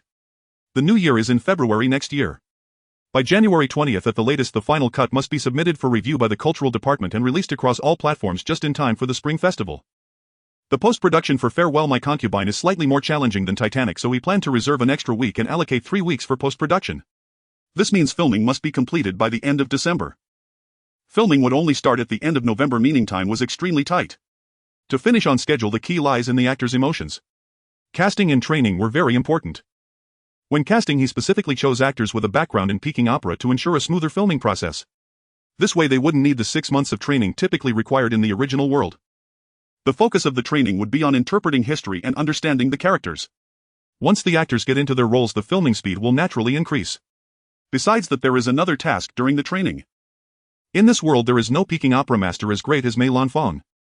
The movements of Shuguang Sleeve from Drunken Beauty still remain in classical dance and have yet to be integrated into Peking opera. However, when Chang Die performs these movements accompanied by flying flyers, the effect is quite stunning. To capture it on film, he must bring innovation to Peking opera in this world. During the training, he would personally go on site to teach this movement. Chen Xiao picked up his phone, opened the memo, and reviewed the timeline again. October 25th for casting. From October 27th to November 19th for training the actors waiting for the ancient street to be completed. From November 23rd to November 30th for rehearsals. Filming from December 1st to December 30th. Post-production from January 2nd to January 22nd. As for Ken, he would find time to collect an award. It's so busy. I wonder what kind of reward the cultural department is preparing for him. Although he is doing this for the country and to promote Peking opera, he is still curious about what benefits he might gain. Director Li mentioned they are discussing it and will probably inform him in a few days. He didn't want to urge them, so he could only guess. As for money, the country's funds come from taxes, so it is impossible for them to send him millions like Jaha does. He estimated they would at most give him a small bonus as a gesture and share some of the broadcast revenue. The broadcast revenue share should be considerable. The country should be able to offer him some prestige, status and power. These things are also quite valuable and sometimes more useful than money. Having the cultural department as a backing allows one to maneuver almost freely within the domestic film and television industry. Just as he thought of this, a chat message suddenly popped up at the top of the screen. Unread messages 999. I haven't replied to any chat messages today. Let's take a look. He opened the chat application. Titanic actors family 999, director team 999, production team 999. Oh my goodness. Chen Xiao rubbed his forehead and opened the group messaging assistant, sending a message to all the crew. I'm busy today, replies will be delayed, sorry. Thank you everyone, congratulations to all. Then he individually sent private messages to reply. In the evening at a high-end restaurant, Wang Zhan and Zhang Jianhua were having dinner. The two were laughing like two blooming flowers. Wang Zhan said, old Zhang, your Jia has also learned our entertainment circle's tricks, huh? Whom? What tricks? Bribing reporters, of course. Zhang Jianhua was a bit confused. What bribing reporters? Wang Zhan chuckled. This afternoon, especially after 4 o'clock, there were many good words about Chen Xiao online. I didn't buy them, it must be you guys. What are you hiding from me? Zhang Jianhua looked even more confused. It's really not us. Seeing his friend's innocent expression, Wang Zhan slowly put down his wineglass, frowning slightly. If it's not Jaha, then who bribed the reporters? What he didn't know was that among several major media outlets in the capital a rumor was spreading, Chen Xiao is a person from the cultural department. The cultural department, his direct superior. As the saying goes, when under someone's roof one must bow their head. They don't have time to flatter him who would dare to say a bad word. Thus a large number of flattering articles about Chen Xiao appeared online. The magic of Director Chen. His light and shadow make time stand still, director magic. 3 sentences that improve actors by 30 years. Chen Xiao, the man redefining eternity and diamonds, the god of music. Chen Xiao. Although the titles were exaggerated, the quantities were not large and they were somewhat truthful, not causing backlash from netizens. The discussion about being shortlisted for Ken was heating up online. Aside from fans, others, even if hopeful, did not believe that the crew could win at the film festival. Amidst such discussions, time quickly passed to 5 days later. On the 25th at 8 in the morning, Chen Xiao drove into the Capitol Art Theater. After parking his car, just as he was about to get out, his phone rang. He picked it up to see it was the casting director Sun Guan. As soon as the call connected, Sun Guan's anxious voice came through. Director Chen, my car broke down and I might be an hour late, sorry. Is Director Fong going today? On the other end, Sun Guan was sweating profusely with anxiety. They were selecting actors for the roles of Master Guan Na Kuan and the teacher today. All candidates were national-level actors. According to the plan, they would start selecting the actor for Master Guan at 8:30. That scene requires someone to act alongside the old master. It would be best if they understood the play. Besides him, the only one who could step in is Director Fong. Please, Director Fong must go. Yes, he will come. Hearing this, Sun Guan let out a sigh of relief. Can Director Chen let Director Fong substitute for me for a bit? The other end paused for a moment and readily replied, you can rest assured to handle it, this side is up to me. Thank you. Thank you, Director Chen. Sun Guan wiped the sweat from his forehead and hurriedly expressed his gratitude. After hanging up the phone, he let out a sigh of relief but felt a bit regretful. He really wanted to see how the usually stern teachers would argue fiercely for a role. Come on, repair personnel, hurry up, the crew is trying out roles slowly. In the parking lot of the Capitol Art Theater, Chen Xiao helplessly glanced at the call log. What is Director Sun thinking? The first scene is about Master Guan teaching Duan Xiaolu and Cheng Dia a lesson. Duan Xiaolu kneels to his master to apologize. Director Fong has a pride that is higher than the sky. Getting him to accompany actors for rehearsals is one thing, but asking him to substitute for the casting director and kneel in front of his peers would surely make him throw a fit later. Forget it. With the casting director unavailable, the director will step in. He can play Duan Xiaolu and match the old veteran's performance. With a master-level acting technique at his side, it would be effortless. Chen Xiao picked up the backpack from the passenger seat and opened the door to get out. Director Chen. Just as he closed the car door, a familiar voice called out from behind. Turning around, he saw Fong Rong walking towards him with a smile. Good morning, Director Fong. The two walked together towards the opera hall. Fong Rong asked, today we are first trying out actors for the roles of Master Guan the teacher and Na Kuan, then the leading roles followed by supporting roles, right? Yes. Chen Xiao nodded. They would first have the national-level actors try out to avoid making them wait too long. Each person's audition time was set.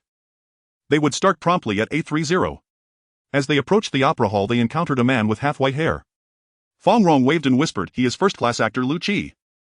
After saying that, he smiled and stepped forward to shake hands. Old Lu, you came really early. Director Fawn, thank you for your hard work. They had collaborated before and were considered old acquaintances. After a brief exchange of pleasantries, Lu Qi turned to Chen Xiao. Who is this? Fong Rong laughed. You old man, you don't go online, do you? You haven't even seen Director Chen's photo. Lu Qi showed no attempt to hide his surprise. I've heard you are young, but I didn't expect you to be this young. Director Chen is truly accomplished at a young age. It's a pleasure to meet you. Chen Xiao shook his extended hand, chuckling lightly. Hello, Teacher Lu. You flatter me. I've watched your performances many times and learned a lot from them. Oh. Really? Chen Xiao nodded. I've watched the days in the editorial department and the play Thunderstorm many times. Lu Qi's eyes lit up. Surprised you love watching plays. That's rare. Instantly his feelings towards Chen Xiao grew more favorable. The crew was distributing dinner. After dinner there were still some supporting roles to cast.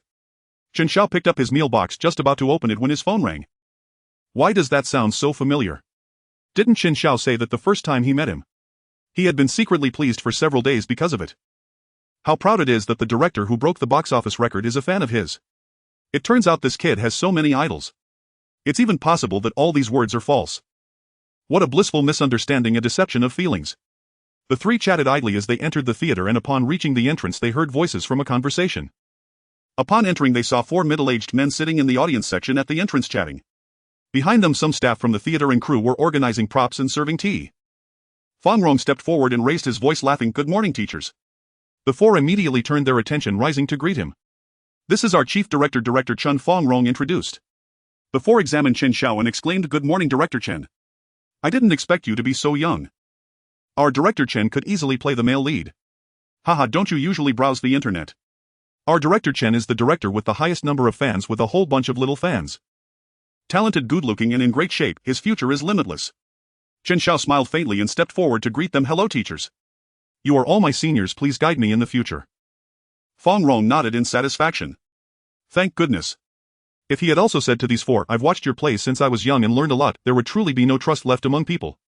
Fortunately he didn't say that. After some pleasantries Chen Xiao stopped a crew member and asked, Have we decided on the audition location? It's set. The three conference rooms at the far west of the second floor are already arranged as audition rooms. Good, thank you for your hard work. An older actor chuckled and said, Why go to a conference room? Just perform here in the theater. Waiting around is too boring. Yeah, at worst when one person is auditioning the other actors for the same role can wait in another place. I haven't seen Lao LV's performance in a long time, give me a chance. The five first-class actors present spoke one after another. Chen Xiao pondered for a moment. It's already good that national first-class actors are willing to audition. They are older and some have mobility issues. Having them run around waiting in line is indeed not ideal. Then let's audition here. If the four seniors who haven't arrived yet want to go to the audition room, I'll go with Director Fong. The five complimented him a few times politely before sitting down in a circle to reminisce. Soon it was 8:30. The props team had already set up the first scene on stage. A vintage wooden chair, a pipe, a wooden stump and a wooden bench were placed on the stage. This scene is about Master Guan teaching Duan Shaolu after he stops performing. Dai is also present. Although Dai's emotions are rich and restrained in this scene, there are no lines or significant movements, so a wooden stump is used for the audition. Only Master Guan and Duan Shaolu are on stage. Chen Xiao walked up to the five actors who had already arrived and said with a smile, Seniors, the time has come, let's begin. Please let Teacher LV take the stage first. LV Chi stood up, smiled slightly and asked Director Chen, May I ask who will be playing Duan Shaolu alongside me? I will. Chen Xiao smiled and made a gesture inviting him.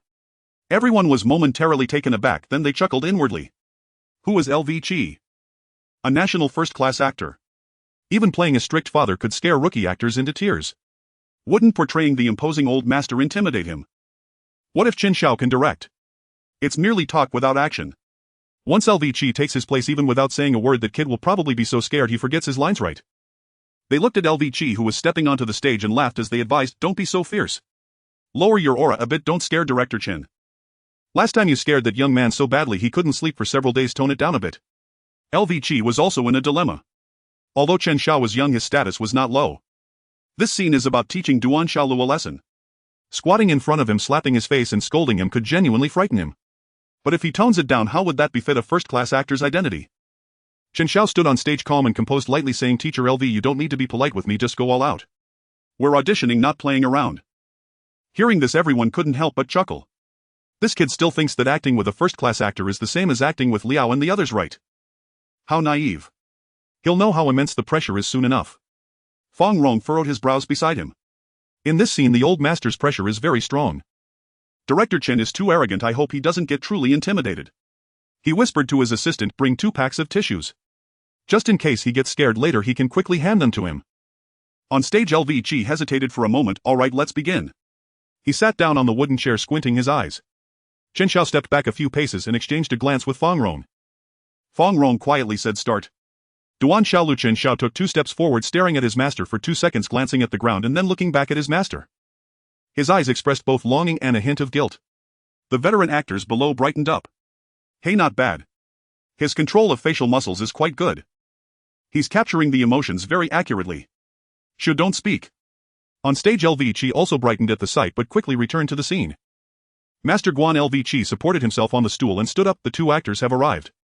Duan Xiaolu hurriedly stepped forward. Master. Oh, my face has become so grand. Duan Xiaolu wanted to support his arm but was brushed off, then circled to the other side. Master Guan wobbled a few steps. How could I ever deserve this? Allow this old man to bow to you. He crossed his hands and slowly bowed to his disciple. Duan Xiaolu fell to his knees with a thud, deeply bowing his head. The disciple does not dare. A props team member moved the chair behind Master Guan. Master Guan knelt down, his tone becoming firm as he slammed the armrest heavily, rebuking dare not. Nowadays what is it that you do not dare to do? Duan Xiaolu shivered, his fingers trembling. Cheng Dia, it was your senior brother who helped you back then. Now that your senior brother no longer performs, you should lend him a hand, shouldn't you? While saying this, Master Guan pulled out the pipe from behind his neck and threw it to the ground. Duan Xiaolu glanced at the pipe and then stole a glance at his master. Hurry up. Master Guan urged. Duan Xiaolu picked up the pipe and handed it to Cheng Dia, glancing at the ground and then sneaking a look at his master. Master Guan then said, get moving. Duan Xiaolu handed the pipe again, his facial muscles tightening, his gaze dropping lower. LV Chi's eyes lit up. This kid's details are captured exceptionally well. The punishment with the pipe is to poke the mouth. As he urged, his facial muscles became increasingly tense and his muscle control was remarkably precise. Could it be that he has practiced? After a brief moment of surprise, Lu Qi once again immersed himself in the role. Master Guan rose from his seat and squatted down in front of Duan Xiaolu. Duan Xiaolu furrowed his brow tighter, glancing at the approaching master, shrinking his neck and retreating a couple of centimeters. With a whimper and a sorrowful face, he immediately stifled it, staring intently at the ground, not daring to look up. Below, the stage people fixated on Chen Xiao, exchanging glances. Director Chen was genuinely intimidated by Lu Qi's imposing presence. Did he manage to suppress it? Quite the feat. On the stage, Master Guan patted Cheng Dai and then Duan Xiaolu's cheek. Little bean, little stone. Duan Xiaolu lowered his head even further, choking back tears, and once again forced himself to hold it in.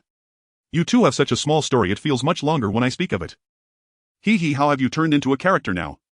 Master Guan once more patted Cheng Dai, his tone filled with anger and disappointment. He turned to pat Duan Xiaolu's cheek again, asking, are you getting too big for your britches? Duan Xiaolu slightly recoiled, his neck unwilling to move, making a couple of stifled sounds as his shoulders trembled, emitting a muffled sob. He struggled to control his expression, trying to return to normal. The audience below grew increasingly serious while the staff in the back whispered to each other. Teacher Lu was so fierce and authoritative, could Director Chen truly be frightened? What should we do? Fang Rong's expression also became more solemn. Chen Xiao is the chief director. The first time meeting the actors showing fear, how will he lead the crew in the future?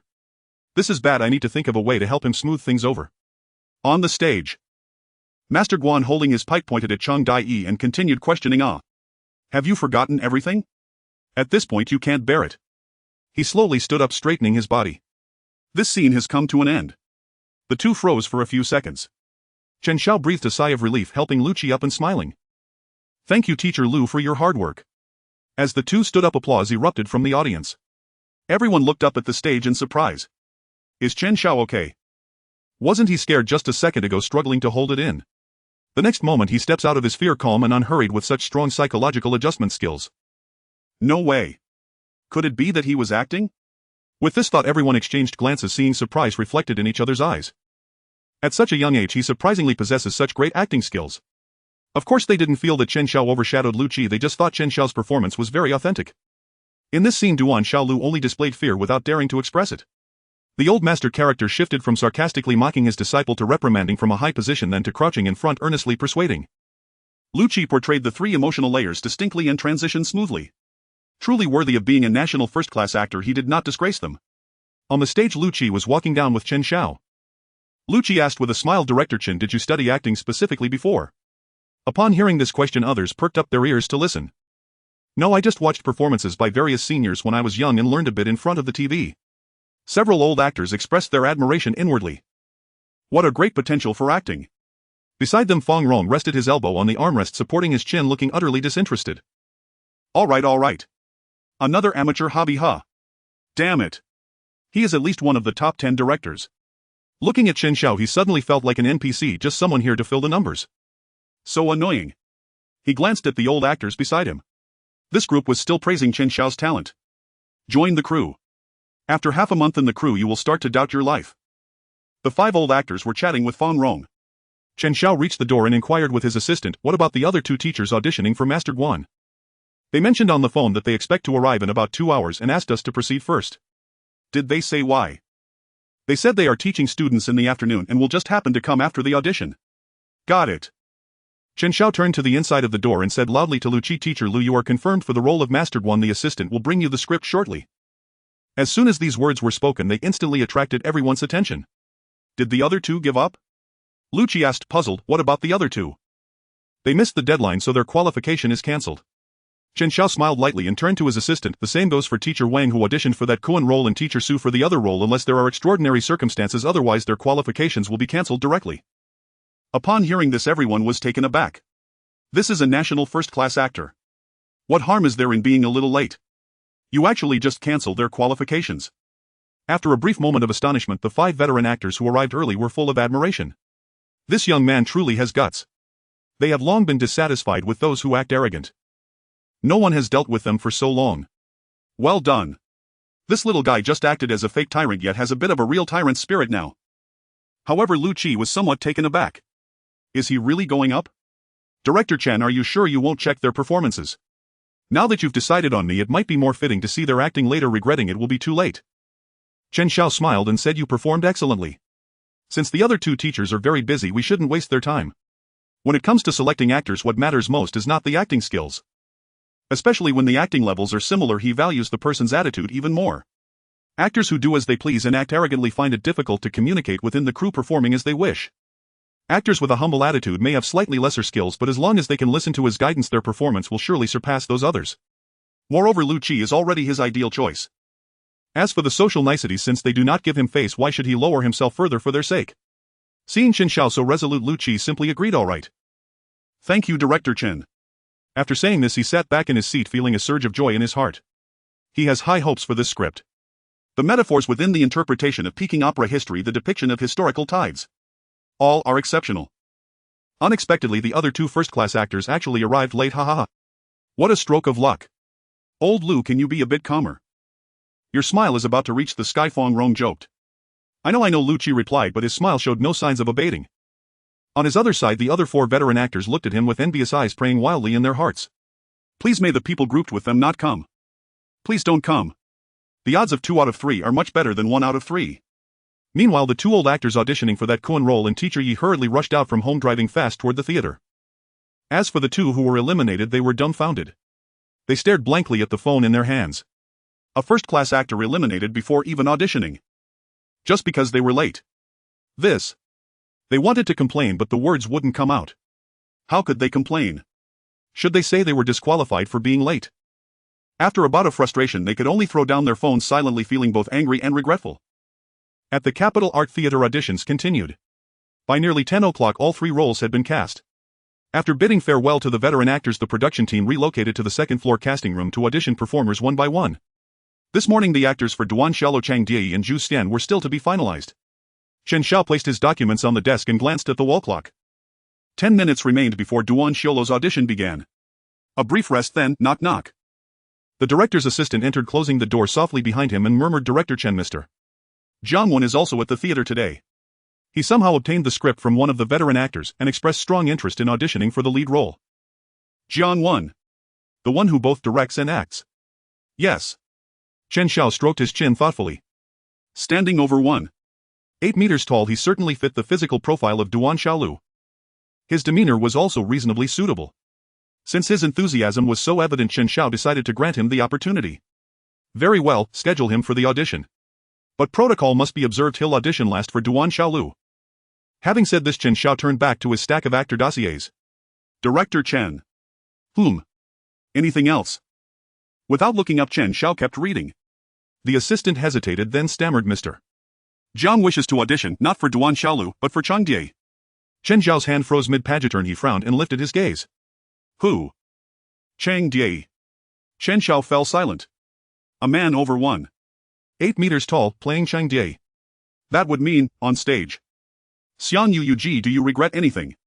Clad in full regalia, a towering Yu nearly 1.9 meters tall, declared, my lord, watch as your humble consort charges forth and captures that wretched Lu Bang alive. No farewell my concubine, just a swift brutal slash of the blade in return. Chen Xiao shook his head sharply, trying to dispel the absurd image, only for another to instantly surface in his mind. Backstage at the Opera House, Chang Die, over 1.8 meters tall, clutched the back of a stool, gazing down at Duan Xiaolu and declaring, no. Not acceptable. Say it a lifetime, even if it falls short by a single year, month, day or hour, it is not a lifetime. His mind shattered. Chen Xiao pressed his right palm to his forehead while his left hand waved frantically. Reject him immediately. Tell him to abandon this idea entirely. Understood, I'll inform him right away. The assistant nodded but had taken only 2 steps when his phone rang. He pulled it out, glanced at the screen and turned back with an apologetic smile. Director Chen, Mr. Jiang has just sent his costume test photo. Don't show it to me. Chen Xiao refused outright. There was no need to look, the image would surely defy all earthly logic and aesthetic convention. Sighing, Chen Xiao added, call the casting directors, they're to join us in 5 minutes for the auditions. Understood. The lead role auditions proceeded smoothly. 2 hours later, the adult principal cast was finalized: Chang Die, Zhang Guorong, Duan Xiaolu, Zheng Fengyi, Zhu Xian, Gong Li. With the list confirmed, Chen Xiao and Fang Rong concluded their morning work and sat together to eat boxed lunches. As they ate, conversation flowed easily. Swallowing a bite of fish, Chen Xiao asked director Fang, how is the preparatory training progressing? It begins on the 27th, the day after tomorrow. Most selected actors already possess solid theatrical foundations. The training will focus primarily on historical context and character immersion to deepen their understanding of the roles. Fang Rong took a sip of water and sighed lightly. The essentials are largely settled. We've secured historians and opera specialists, but there's a minor issue. The storyboard calls for a graceful, aesthetically arresting collapse in drunken concubine, yet integrating that movement seamlessly into authentic opera technique remains challenging. He had wrestled with this problem for days and consulted 3 master opera performers, yet found no truly elegant solution. Chen Xiao fell silent for a moment. This was not something easily explained in words, it required demonstration. Leave it to me, I'll handle it. You focus on other priorities. Fang Rong nodded in agreement. A quiet thought crossed his mind: could we film a sleeve spiral dance sequence intercut with a lying fish pose and edit them together? As a director, perhaps such a pragmatic approach was all he could conceive. After lunch, auditions resumed. By 4 p.m. time slipped swiftly by. In the casting room, a young woman in her 20s, her hair adorned with a pink flower, sat sideways and flashed Chen Xiao a coquettish glance. Just cast him, and whatever you ask I'll comply. Please don't hold our background against us. With it, she slid off her chair onto her knees, fixing him with the sharp, sly gaze of a fox. Chen Xiao remained impassive, inwardly suppressing an overwhelming urge to roll his eyes. What on earth were these actresses performing? Portraying oppressed courtesans, yet delivering performances more reminiscent of bewitching spirits. And each insisted on directing those glances solely at him. Was that truly necessary? Couldn't they aim them elsewhere, at another director perhaps? His composure cracked. The casting director followed protocol. All right, candidate 4, you may step out. She rose, lips curving upward as she turned to leave. She was the reigning beauty of the Capital Film Academy's acting department and had spent 3 full days studying courtesan portrayals from popular period dramas. This role was unquestionably hers. As she reached for the door handle, a murmur from inside halted her. Director Chen, candidate 4 wasn't bad, was she? Unacceptable. Among the 4, she's the least suitable. Candidate 2. She froze. Least suitable. She'd devoted 3 entire days to mastering the craft. Only 5 days had passed since notifications went out. How could anyone possibly surpass her? Had someone used connections? Yet her family background was impeccable. Whose influence could possibly override hers? Blood rushed to her head. Then she recalled Chen Xiao's face, so close to her own age, and her courage surged. She pushed the door open. Director Chen, forgive the interruption. You said I'm the least suitable. Might I respectfully request a detailed critique? I wish to reflect deeply and improve. Your guidance would be invaluable. Chen Xiao glanced at her briefly, then turned to his assistant. Please bring in the other 3 candidates. He looked back at her. Miss Actor, please wait a moment. He summoned all 4 not because of her request for critique, but because he himself had personally selected them. Among dozens of early 20s actors, these 4 stood out as the most promising. They possessed classical features, round faces, large eyes, and their acting skills were at the very least competent. Regrettably, each misinterpreted the character, resulting in performances utterly devoid of authenticity. Thus he intended to offer them a concise focused rehearsal session and then re-audition them all. Soon the four stood shoulder to shoulder in a line. Chen Xiao regarded them calmly, his gaze sweeping across each face. Your understanding of this character is fundamentally flawed. Let me clarify, then we'll re-audit. All four nodded eagerly. Yes, thank you, Director Chen. Chen Xiao tapped the script on the table with his pen and began. Yan Hong is a courtesan and a mother.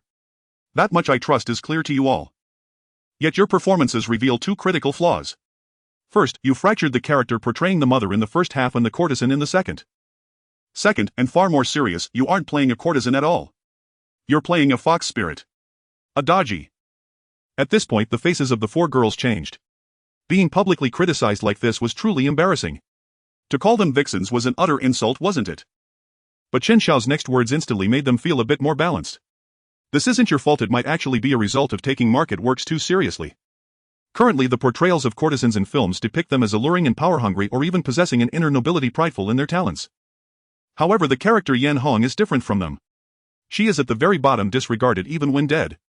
She has no qualifications to negotiate demands with others. She wants to secure a future for her son and the only condition she can offer is her beauty. Therefore in this scene she seeks sympathy from the old boss in the first half, and in the latter half she sells her beauty, adopting a submissive attitude. Chen Xiao poked at the script, stating firmly, this attitude must be portrayed. Now the four girls understood. They had prepared in the wrong direction, but the question was how to act out the attitude of a courtesan who is at the mercy of others. Surely they couldn't just strip on the spot. The fourth girl turned her head to look at the others, seeing them either biting their lips or furrowing their brows. It seemed everyone was at a loss on how to act. Chen Xiao had talked extensively, but it was just empty rhetoric. Why not let him demonstrate? The more she thought about it, the more unsatisfied she became. Taking a deep breath, she asked Director Chen, could you demonstrate for us? Upon hearing this, the crew members frowned. It's common for directors to guide and demonstrate during auditions. However, those are usually suggestions made by the director. Was this girl a bit too much? Perhaps she came from a good family, feeling confident, and seeing her peers in positions of authority made her feel uneasy. Chen Xiao didn't care about whether it was too much or not. He glanced over the four of them. Judging by their expressions, they probably hadn't learned how to portray such emotions. He couldn't give them a few more days to prepare and choose again. Even a demonstration would help to see who would be most suitable. Chen Xiao stood up and said, I'll demonstrate once, pay close attention, and then we'll start the auditions. At these words the entire room was stunned. A male director demonstrating the role of a courtesan, and specifically a scene of selling beauty. Could he really pull it off? Even the girl who made the request was taken aback. She looked at the tall Chen Xiao full of disbelief, murmuring, a guy over 6 feet tall acting. Chen Xiao shifted on his stool, not even glancing at her, and coldly replied, your identity now is not as men or women but as actors. The girl was momentarily stunned and then slowly lowered her head, her cheeks rapidly flushing. A surge of guilt and respect arose within her. Since hearing that 23-year-old Chen Xiao had broken box office records, there hadn't been anyone in her age group who could match him. Seeing Chen Xiao in person today, she felt somewhat uneasy. But with this one sentence she clearly recognized the gap between them. Indeed, aren't actors meant to portray others? Moreover, he was even demonstrating for them. What was she thinking? In the center of the audition room, Chen Xiao sat on the stool and looked at the four girls. Pay close attention to my expressions and movements. If you can't relate to my face, imagine the face of another girl, all right? The four girls nodded in agreement. Chen Xiao didn't have a scruffy beard, nor was he rugged like Director Fong. His features were well-defined with deep-set eyes that weren't too glaring. Chen Xiao turned to give the casting director a look. The casting director immediately understood, saying, get ready, start. Chen Xiao closed his eyes, took a couple of seconds to gather himself, and when he opened his eyes he was Yan Hong. Yan Hong slightly parted her lips, her tone melodious. It's not that I can't support him, it's just that the boy has grown up and I can't keep him. That's why I've come to seek your help. As soon as these words were spoken, everyone present shivered. Fong Rong frowned even more. This tone had Chen Xiao studied drama. No way, right? Can he really act? Yan Hong paused, raised an eyebrow, slightly tilted her head, presenting a look of helplessness. You really have to take him in. After saying this somewhat forceful line, she immediately changed her demeanor. Tilting her head slightly, she faced the audience at a 45-degree angle. Furrowing her brows, her lips slightly parted, half closing her eyes, gazing affectionately forward. As long as you take him in, you can do whatever you want. Just don't despise us. Yan Hong lowered her gaze, her eyes half closed, and then her body softened as she gracefully knelt down, tilting her head to expose her neck. The audition room fell silent. Everyone stared blankly at the Yan Hong kneeling on the ground. Disregarding the incongruous appearance, the allure, helplessness, and submissiveness were all portrayed vividly. This was actually performed by a man. The crew members all had the same thought in their heads. AI face swap. AI face swapping Chen Xiao would indeed be the best outcome. However, there was a problem with the physique. Chen Xiao held the pose for 2 seconds, and when he didn't hear the casting director speak, he simply stood up. He expressionlessly told the 4 girls, "Go out to prepare and start the drawing lots." Then he returned to his position with the same expression. He felt a bit embarrassed while acting. For the sake of auditioning for a role, he truly went all out. Glancing around, he noticed the 4 girls were still standing there staring at him in a daze. "Go out to draw lots." The 4 girls finally reacted, hurriedly bowing. "Oh, sorry, well, go out now." "Apologies." The 4 walked towards the door, their hearts filled with shock. By comparison, Director Chen's comments about them playing vixens were indeed quite mild. What they were portraying wasn't a vixen at all. Clearly they were like clumsy bears trying to seduce. Sigh, what an embarrassment. One by one they exited. As the 4th girl closed the door, she cast a stunned glance at Chen Xiao, feeling somewhat dejected as she shut the door. Sigh, at the same age of 23, the gap between people is vast. Inside the room, Fong Rong gave a big thumbs up. "Awesome. You didn't embarrass our director." Sunli joked, "Director Chen did great, but your voice really gives me goosebumps. Why not try to change your voice?" Saying those lines in a man's voice nearly sent me away. Chen Xiao snorted coldly, kicking his chair. "Get lost. Next time you demonstrate." Everyone was quite familiar now, so a little joke was nothing. Sunli grinned. "If all the directors want to see, I can also risk my old face." Hearing this, everyone glanced at his rugged appearance and their lips twitched. "If you acted, that bear would eat people." Soon 5 minutes passed. The auditions continued. The 4 took turns to perform. Chen Xiao ultimately chose number 2, Wen Li. Her eyes conveyed the right emotions, and her control over her facial muscles was also commendable. However, her movements while kneeling were still a bit stiff. Minor issues didn't matter. The audition work continued, and soon it was evening. The crew was distributing dinner. After dinner, there were still some supporting roles to cast. Chen Xiao picked up his meal box, just about to open it when his phone rang. He put down the box, picked up the phone, and walked to the window to answer. "Good evening, Director Li." "Hi, Director Chen, is the audition going well?" "It's going quite smoothly." "That's good. I contacted you to discuss the remuneration." Chen Xiao's eyes lit up. He felt a surge of excitement inside, yet he said, "Director Li, you're being too polite. It's already an honor for me to appear on national television. The payment is secondary." The other party chuckled. "Director Chen, you're too modest. The payment should be discussed." Directors typically charge daily rates. The department has finalized it at 100,000 per day. Let's calculate it for half a year, and if more time is needed, we can discuss it further. Chen Xiao's heart skipped a beat. Half a year, 180 days, that's 1.8 million. This was far more than he had anticipated. To put it into perspective, even the top diva performing at the Spring Festival Gala earns only a few thousand for a single performance. On this stage, what mattered was not the money but the fame. "Thank you, Director Li." Director Li continued, "This price is indeed a bit low for a director. However, we must set a standard for the industry and avoid exorbitant fees." "But the actual amount you receive won't just be this, there's also a 10 share of the promotional video profits, which will depend on the quality produced." 10. Chen Xiao was taken aback. Typically a director's share is only around 3. Combined with the screenwriters, it barely reaches 5. Offering 10 is quite a high level of recognition. However, this is a promotional video for traditional opera which will be released for free. The revenue will only come from the platform based on viewership. It's estimated that the Ministry of Culture will ultimately receive 100 million in viewership income, with 10 million going to him. The rest will likely be invested back into the Peking opera industry. In total, that adds up to 11.8 million. The film will be released at the end of January. Earning this much in 3 months is not considered little for a top director. Thank you, Director Li. Director Li smiled and continued, "The rewards go beyond just monetary compensation. Once the film is completed, I will grant you the titles of first-class director and first-class screenwriter." Chen Xiao was momentarily stunned. A national first-class director and first-class screenwriter. These 2 titles are on par with that of a professor and represent the highest rank for directors enjoying special contribution allowances issued by the state. However, what left him speechless was that the prerequisite for applying for the first-class title is to hold the titles of second-class director or second-class screenwriter. But he does not have those. "Director Li, I don't have a second-class title. I know special approval." Chen Xiao scratched his head. "Thank you, Director Li." Special approval. This news, once leaked, is sure to incite envy and jealousy among many senior directors and screenwriters. But if it's offered, why refuse? Titles are quite valuable. All right, then you get back to your work. If you need any assistance in the future, feel free to contact me. I will do my best to help. Thank you, Director Li. The 2 hung up the phone. Chen Xiao put down his phone and roughly calculated. He estimated 10 million from the viewership profit share and 1.8 million in compensation. In total, that amounts to 11.8 $8 million in cash income along with 2 first-class titles symbolizing status, not to mention director lease connections. Not bad as a bonus from the system task. This is quite satisfactory. After all, collaborating with the Ministry of Culture on this film, aside from connections, what he valued most was the system reward. That reward is a golden lottery chance.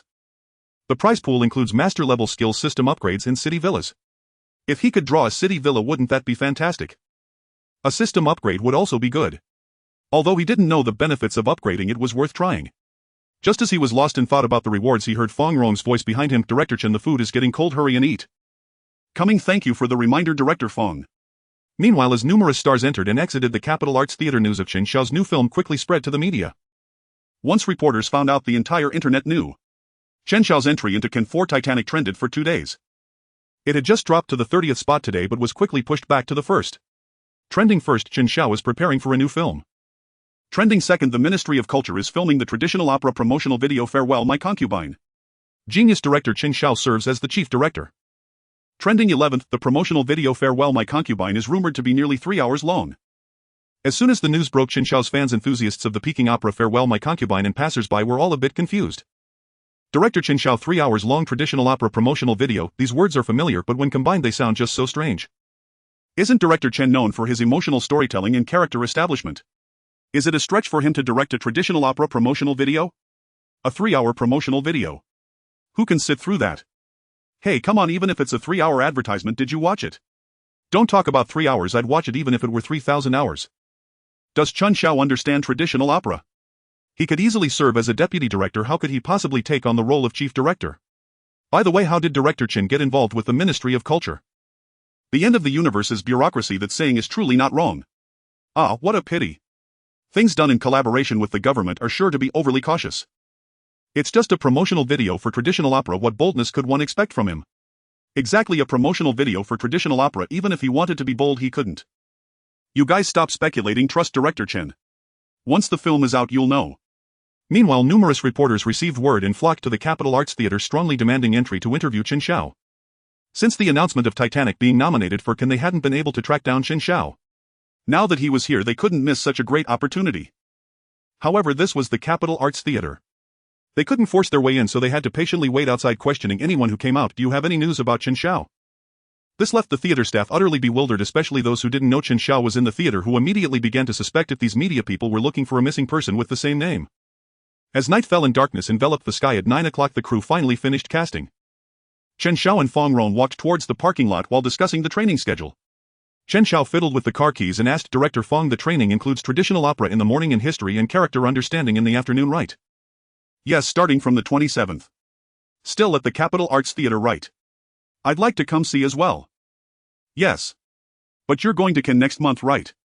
I remember the film festival is from the 10th to the 21st. Fong Rong looked at Chen Xiao with envy in his eyes. If only he had met him sooner. He sighed, I'll be here with some history professors and traditional opera actors. If you don't rest, at least go enjoy a few days in F country. Chen Xiao shook his head. Traveling and relaxing could wait until the spring festival next year. If he won a villa in the city center from the system box, that would be perfect. If not, he could buy a villa a bit farther from the city center. By late January, he could set up an esports room at home and play like crazy for 10 days. But there's a time for everything. It's still more suitable to diligently focus on making films now. I'll depart on the 20th just to pick up an award. Fong Rong raised an eyebrow. Just going to pick up an award? Tisk tisk tisk, such a fearless young man. Just as he was silently criticizing, he heard Chen Xiao let out a light sigh. Ugh, having to sit on a plane for so long, I really don't want to go. Fong Rong. He took a deep breath, forcing a kind smile. Soon the date arrived on the 27th. Chen Xiao drove to the Capital Art Theater. Today marks the beginning of actor training. The training content includes history, familiarizing with roles and the musical pieces used in the play. In terms of history, a professor specialized in the subject would provide guidance, so we didn't need to worry about that. Regarding familiarizing with roles, it was essential to ensure that the actors understood correctly. There would also be a specialized teacher to guide the musical pieces. However, the swirling fish movement and the flower-sniffing action from the drunken concubine had yet to be integrated into Peking opera. To achieve this on stage, some innovation must be brought to the world of Peking opera. This matter needed to be resolved in the coming days. He would discuss his ideas with the Peking opera master. If the master couldn't comprehend, he would demonstrate the movement himself. The swirling fish movement requires high flexibility, strength in the waist and legs, and balance. With the enhancement of his operatic skills and having taken a body improvement potion, this movement was a breeze for him. Chen Xiao exited the car and walked towards the rehearsal hall. Before entering he heard the sound of Zhang Fengyi practicing Peking Opera's Farewell My Concubine inside. Concubine. The enemy is attacking from all sides, quickly break through the siege with me. Chen Xiao pushed the door open. In the spacious rehearsal hall of over 200 square meters, Zhang Fengyi and Zhang Guorong were dressed in costumes practicing in front of the mirror. There were also 8 or 9 actors playing members of the troupe who were standing nearby quietly practicing. Chen Xiao turned his head and glanced at a row of chairs by the entrance. A middle-aged man in his 40s, Fong Rong, and 3 crew members were chatting while sitting there. As soon as he entered, he immediately attracted everyone's attention. Seeing the crowd approaching to greet him, he smiled and waved his hand indicating for everyone to continue. Fong Rong stood up and stepped aside, clearing the middle seat for Chen Xiao. He smiled and introduced the two, saying, "Teacher Lu, this is our chief director Chen Xiao." "Director Chen, this is the Peking Opera consultant. I invited the renowned artist teacher Lu Jifeng." "Hello Teacher Lu, it's a pleasure to meet you." Chen Xiao smiled and extended his hand. He was aware of the arrangement of an additional Peking Opera consultant. Although Fong Rong could sing opera, he wasn't professional enough. It was fine for him to serve as the overall artistic guide, but guiding Peking Opera was beyond his capabilities. Moreover, with over 30 people in the crew needing Peking Opera training, he was overwhelmed. "Director Chen, I've long admired your reputation. It's a pleasure to meet you." Lu Jifeng smiled as he shook hands with him. The 3 of them sat down. After chatting for a while, the topic shifted to the drunken concubine. This play tells the story of Emperor Xuanzong of Tang and his concubine Yang Guifei agreeing to hold a banquet at the 100 Flowers Pavilion. However, the emperor suddenly cancelled and went to the Western Palace to see Mei Fei. The concubine could only drink alone in sorrow. In the script of Farewell My Concubine, after Duan Shalu gets married, Cheng Die parts ways with him and sings the drunken concubine alone. Fong Rong looked at the two in the center of the rehearsal hall and sighed. "Teacher Lu, have you thought about how to integrate the swirling fish movement into the drunken concubine?" According to the movements drawn by Chen Xiao in the storyboard, the concubine swirls in a drunken dance and falls with the swirling fish movement from classical dance. Integrating the movements from classical dance with the drunken concubine is highly challenging. The swirling fish in classical dance emphasizes beauty and fluidity, where the dancer glides gracefully on the ground resembling a fish, showcasing elegance and softness. However, in the drunken concubine, it wouldn't make sense for Yang Guifei to slide slowly on the ground. Lu Jifeng smiled proudly. "I've recently researched some materials and found a method of integration." As he spoke, he stood up and walked toward the rack holding the costumes. Chen Xiao's eyes lit up. Teacher Lu was impressive, managing to complete the fusion of classical dance and Peking opera just by looking at his drawings. Truly a master of Peking opera. Lu Jifeng took the water sleeve costume of Yang Guifei, put it on, walked to the center of the rehearsal hall, clapped his hands to get everyone's attention, and briefly explained the background of this matter. "I'm about to embarrass myself." He looked towards the crew member responsible for the music. "Music teacher, could you please play the music for the swirling fish segment?" The sounds of instruments like the huqin, arrow, and yuan filled the air with a lively rhythm. After taking a few steps back and forth, he stepped to the right, shaking both sleeves, flipping them, raising his right hand while keeping his left hand level, gradually speeding up his spin. He stepped back with his right foot, squatted down to the right, and fell back with his body resting against the ground, lying flat on the stage and his right hand propped under his head. He stepped back with his right foot, squatted down to the right, and fell back with his body resting against the ground, lying flat on the stage and his right hand propped under his head. In the midst of spinning quickly, he fell to the ground gracefully, which tested both the design of the steps and the actor's ankle and back strength. A careless move could easily sprain an ankle. Teacher Liu's performance was fluid and graceful, with no signs of chaos in his footwork. In terms of movement design and aesthetics, it was nothing short of perfect. Lu Jifeng slowly got up, smiling and nodding to the surrounding actors, and walked back to his seat. However, as he hurried back, he suddenly noticed that the chief director was stroking his chin deep in thought and seemingly not very pleased. He thought he performed quite well, right? Did this young man not understand? No matter if he didn't understand, he would explain it to him. He took off the costume, wiped the sweat from his forehead with a tissue, and sat back down. Fong Rong grinned and gave him a thumbs up. Lu Jifeng returned a smile, turning to Chen Xiao. "Director Chen, was that kind of falling step acceptable?" "The spinning and swirling fish movements in the storyboard are all present." Chen Xiao nodded. "Very good." Indeed, they were all there, but it felt off. It was too formulaic. The drunken concubine spins and falls. There is only the word drunkenness. It lacks beauty. Lu Jifeng wiped his sweat and said boldly, "Director Chen, you don't need to worry about Guorong not being able to perform. He has a foundation in Peking opera. With some practice, it shouldn't be a problem. If all else fails, we can always hire a stunt double." Chen Xiao raised his head. "Yes, I understand. However, I have a small suggestion." "Please go ahead." "Before the spin, I suggest changing the forward and backward walking movements to actions of sniffing flowers and lightly picking them. Yang Guifei is troubled and drinks to drown her sorrows. The sorrowful things are not only the wine but also the flowers. Amidst her melancholy, add beauty and elegance." Upon hearing this, Lu Jifeng frowned and nodded. The joy of appreciating flowers will lighten Yang Guifei's grievances. It is difficult to balance joy and sorrow. If not handled well, it can come off as awkward. Chen Xiao shook his head. Yang Guifei is indeed emotionally down, but she projects her thoughts onto the flowers. Lu Jifang tossed the tissue he used to wipe his sweat into the trash can, sighing inwardly. He had heard that Director Chen demanded perfection, and now that he saw it, he was indeed quite idealistic. Pursuing perfection is fine, but one must also consider the reality, right? He had thought long and hard about how to integrate the swirling fish movement. Now he was being asked to merge two opposing emotions. How is that possible? This is pure theoretical discussion, it's all just talk. Director Chen, if you want a role, don't roll me an old man. He sighed and advised Director, our discussions lean towards theoretical discussion.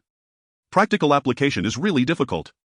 After all, performing Peking opera and discussing ideas are two different matters. Chen Xiao nodded thoughtfully. Indeed, it's my fault, I was just talking theory. Hearing this, Lu Jifang's frown relaxed. He sighed in relief. It was good that the chief director could listen and recognized his theoretical approach. Just as he was thinking this, Chen Xiao suddenly stood up.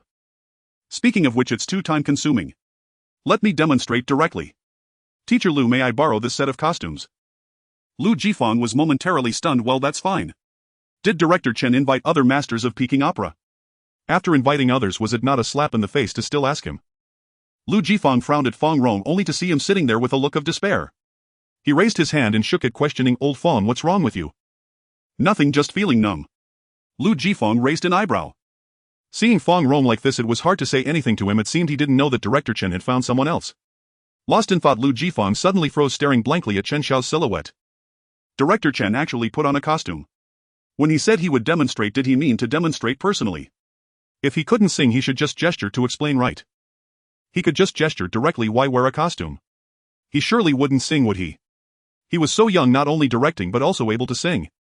The next moment he saw Chen Xiao gesture to the staff playing the music. A lively melody filled the rehearsal hall, instantly capturing everyone's attention. With a sorrowful smile, Chen Xiao swayed left and right as if truly drunk. He then stepped to the right, shaking his sleeves, flipping them over, raising his right hand and extending his left. He extended his right leg forward, then wrapped it behind his left leg, stabilizing himself and slowly squatting down. Lu Jifang was taken aback, his back straightened.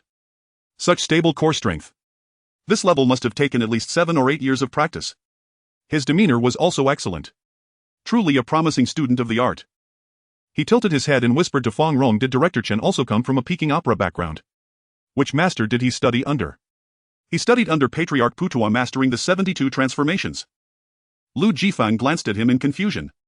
Did old Fang drink fake wine? What nonsense was he talking? Forget it, ignore him and keep watching. In the center of the hall, Chen Xiao squatted down, performing a gesture of gathering flowers, smelling them, looking at them, pinching them and breaking branches. The movements were elegant, his gaze filled with poetry and charm, tinged with a hint of sorrow. It was as if after being abandoned by Emperor Xuanzong of Tang, he had to entrust his emotions to the flowers before him. Chen Xiao slowly stood up, turning in circles as he did. He stepped back with his right foot, squatting down to lie on his right side, his body pressed against the ground on his right foot. Lying flat on the stage, his right hand rested on his chest as if covering a wounded heart. Lu Jifang's eyes widened, slowly nodding, unable to help but applaud. When he performed the lying fish pose, he rested his right hand behind his head while Director Chen placed his on his chest. The chest was indeed the right place. It made one feel the heartbreak of Yang Guifei rather than just drunkenness. This gesture was brilliant. Under his lead, the whole audience applauded. Chen Xiao stood up, smiling and nodding in acknowledgement, took off his costume and walked back to his seat. However, the surrounding actors quickly gathered around. Director Chen, your core is really stable. Which master did you learn from, Director Chen? Your demeanor is amazing, truly a flower that must be picked at its prime. Thank you, Chen Xiao said with a smile, then looked at Lu Jifang. Teacher Lu, is this acceptable? Lu Jifang replied readily, of course, I think Peking opera could use some changes. Your method of performance is excellent. Director Chen, may I ask which master you studied under? Fang Rong pouted. It must be another television thing. However, this time Chen Xiao replied, Master Mei Lan Fang. Lu Jifang nodded with admiration, pondering for a moment and murmuring, I don't think I've heard of him. Is he still alive? He is no longer with us. Chen Xiao stood up. If we have no issues here, I'll go next door to check. You all continue practicing. With that, he left the rehearsal room under the astonished gazes of everyone, heading toward another room. The spinning and lying fish sniffing flowers gesture was completed. Next, it was time to confirm whether everyone understood their roles correctly. If he had time, he would guide the actors through rehearsals so they could shoot directly without having to perform on stage. As for the Cannes Film Festival starting on the 10th, he would wait until the last day to collect an award. He wouldn't go earlier. Going over would just mean dealing with reporters clamoring for interviews. It's better to focus on creation here. At the Capital Arts Theatre, a black Maybach was coming and going daily. In the blink of an eye, more than half a month had passed. The time was now November 15th in the afternoon. In a rehearsal hall of the theater, Lu Qi stood up with the script. Thank you, Director Chen, I understand now. I'll go and experience it again. You're too kind, Teacher Lu. Lu Qi walked towards the door with the script, murmuring, though a person may possess countless abilities, they ultimately cannot overcome destiny. This line was truly well written. Lu Qi opened the door and glanced back at Chen Xiao. Everyone said that Titanic was well made, showcasing humanity in the face of death in a thorough manner. But perhaps it's a matter of personal taste. In his view, Farewell My Concubine was even more remarkable, capturing the myriad helplessness of living. You ought to consider where the plays in this world have reached. Though a person may possess countless abilities, they ultimately cannot overcome destiny. One must fulfill oneself. Each line was beautifully written, articulating the helplessness of life. To write such lines at a young age shows a truly profound literary and philosophical foundation. Lu Qi sighed softly, just about to close the door. Casting director suddenly strolled over, greeting him respectfully, and took the doorknob to enter the room. Upon entering, he saw Chen Xiao spinning a pen focused on the script in his hand. He sat down beside Chen Xiao and checked his phone screen. It was already the 15th. The Cannes Film Festival was held from the 10th to the 21st. Why hadn't Director Chen gone yet? Everyone had been discussing this matter privately lately. While having the overall director help them understand their roles was a good thing, how could he just sit still? Online there were overwhelming reports about the Titanic crew attending Cannes. Winslet and DiCaprio graced the red carpet. The Natural Heart Diamond series shone alongside the female stars at Cannes. The production team gave media interviews and discussed foreign distribution plans with international companies. Yet the overall director was nowhere to be seen. Many foreign media were curious. Where was the director? Where had the overall director gone? Domestic media were even camping outside the theater daily, asking anyone they could find why Director Chen had not yet left for Cannes. Some even speculated online that Director Chen was trying to appear indifferent to Cannes. If he didn't win an award, he would say, "I never cared anyway, it doesn't matter." This way he wouldn't lose face. With the online buzz like this, he seemed as if he was unfazed. Was he not online? Suddenly scratched his head and asked, "Director Chen, Cannes has already started. Are you really going to wait until the 20th to go?" Why not go earlier? If you only go on the 20th, what if, I'm just saying, what if you don't win an award? Wouldn't that be a wasted trip? That would definitely make him feel bad, right? In reality, he felt they wouldn't win an award, but in front of Chen Xiao he still wanted to keep up appearances. Repeatedly saying, what if? It's fine. Chen Xiao said calmly, as if going to Cannes had nothing to do with him. He picked up the script beside him and said to the assistant director, "Please ask Teacher Zhang Fengyi to come, we still have some scenes to discuss from yesterday." Suddenly pursed his lips, his eyes filled with speechlessness. Fine, it's truly the emperor who is not anxious while the eunuchs are. He must be worried for nothing. If he can sit still, let him be.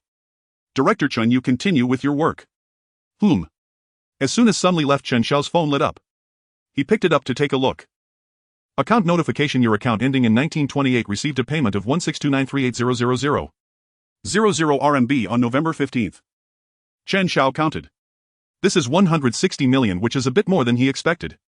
At the same time, a chat message popped up at the top of his phone. Uncle Zhang Xiaochen, the box office and diamond shares from last month should have been credited by now. After tax, feel free to take it. In the future, Titanic will charge on various platforms and will also be released overseas. It is estimated that remittances will come to you every month, so pay attention to that. Thank you, Uncle Zhang. After replying to the message, Chen Xiao opened the text messages, staring at the string of numbers. There should be about 200 million before tax. The tax rate in this world is relatively low, so the deductions are not very noticeable. In the previous world it could have been deducted directly to 100 million. Not calculating it further, it's giving him a headache. The money has arrived. 160 million. Suddenly he felt a strong desire to spend money. What should he buy? A house. If he won a villa in January, he wouldn't be able to live in it all. Let's get another car. A flashy Maybach seems a bit ostentatious, and he's been stopped by journalists lately. He needs something more low-key. A domestic Hongqi would be less eye-catching in the capital. Then tonight he would take his parents out for a nice meal. After the training ends on the night of the 19th, he would treat the crew to a meal. That's a car plus 2 lavish dinners. The desire to spend money was finally somewhat satisfied. He felt relaxed. After a brief plan, Chen Xiao turned off the text messages and opened the notes. He deleted the plan for performances from November 23rd to November 30th. During this training period, the actors had understood the basics and had simple rehearsals, so there was no need to run through it on site again. The Ancient Street is also nearing completion. After the training ends, he would take a day off, go to Cannes on the 21st and return on the 22nd. Filming for Farewell My Concubine would start on the 23rd. 6 days passed quickly. In the blink of an eye, it was November 21st, the last day of the Cannes Film Festival. It was 5:30 in the evening in France. In the southern coastal city of Cannes, a huge square is located on the Boulevard de la Croisette. A red carpet was laid out from the center of the square extending to the steps of the Cannes Film Palace. On both sides of the red carpet there were 3 levels of steps with media from various countries standing above. The crowd was bustling and the flash of cameras was constant. 3 black sedans drove into the square. The first car opened its door and Leonardo along with Winslet stepped out in succession. As soon as they got out they attracted the attention of countless onlookers and the distant media prepared their cameras eagerly watching the two. As a film in the main competition, Titanic had already screened 5 times at the Cannes Film Palace for the jury, filmmakers and investors to view. During the latter half of the 12-day film festival the international reputation of Titanic rose rapidly. Many international media outlets were paying close attention to the leading actors. The last car's door opened and a mature middle-aged man stepped out waving to the crowd. This man was Zhang Wei, whom many in the media recognized. The actress who played Molly Kai, she also got out of the car. Following that the third car arrived. The actor who played Carl stepped out. Leonardo and the others walked over, greeted each other and then looked towards the car. The media were puzzled who were these 5 waiting for.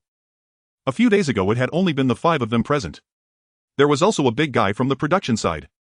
Were they really going to have him walk the red carpet too? No way, right? Just then a tall young man stepped out of the car wearing a calm smile and greeted the other 5. Most foreign filmmakers were left with a question mark in their minds. Who is this? Everyone quickly searched their memories of the film trying to recall what role he played. But they couldn't remember at all. He was probably a supporting character like the violinist or one of the 5 who went back to save someone. Since he was a supporting role nobody thought much of it and continued to focus on Leonardo and Winslet. However, the next scene left countless foreign media frozen in place. The 6 walked onto the red carpet taking their positions in order. That supporting character was in the front. Leonardo and Winslet obediently walked on either side of him, slightly behind, stepping onto the red carpet. Soon some foreign media reacted, recalling they had checked the director's photo of Titanic before. The director in the photo appeared too young. They thought it was photoshopped and didn't pay much attention. But now the one walking in front of the male and female leads was none other than the director from the photo. It was actually the original photo.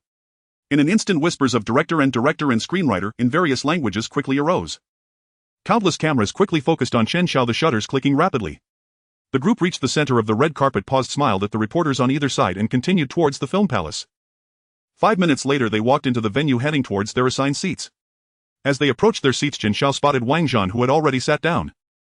"General Wang, long time no see," Chen Xiao said with a smile as he sat next to him.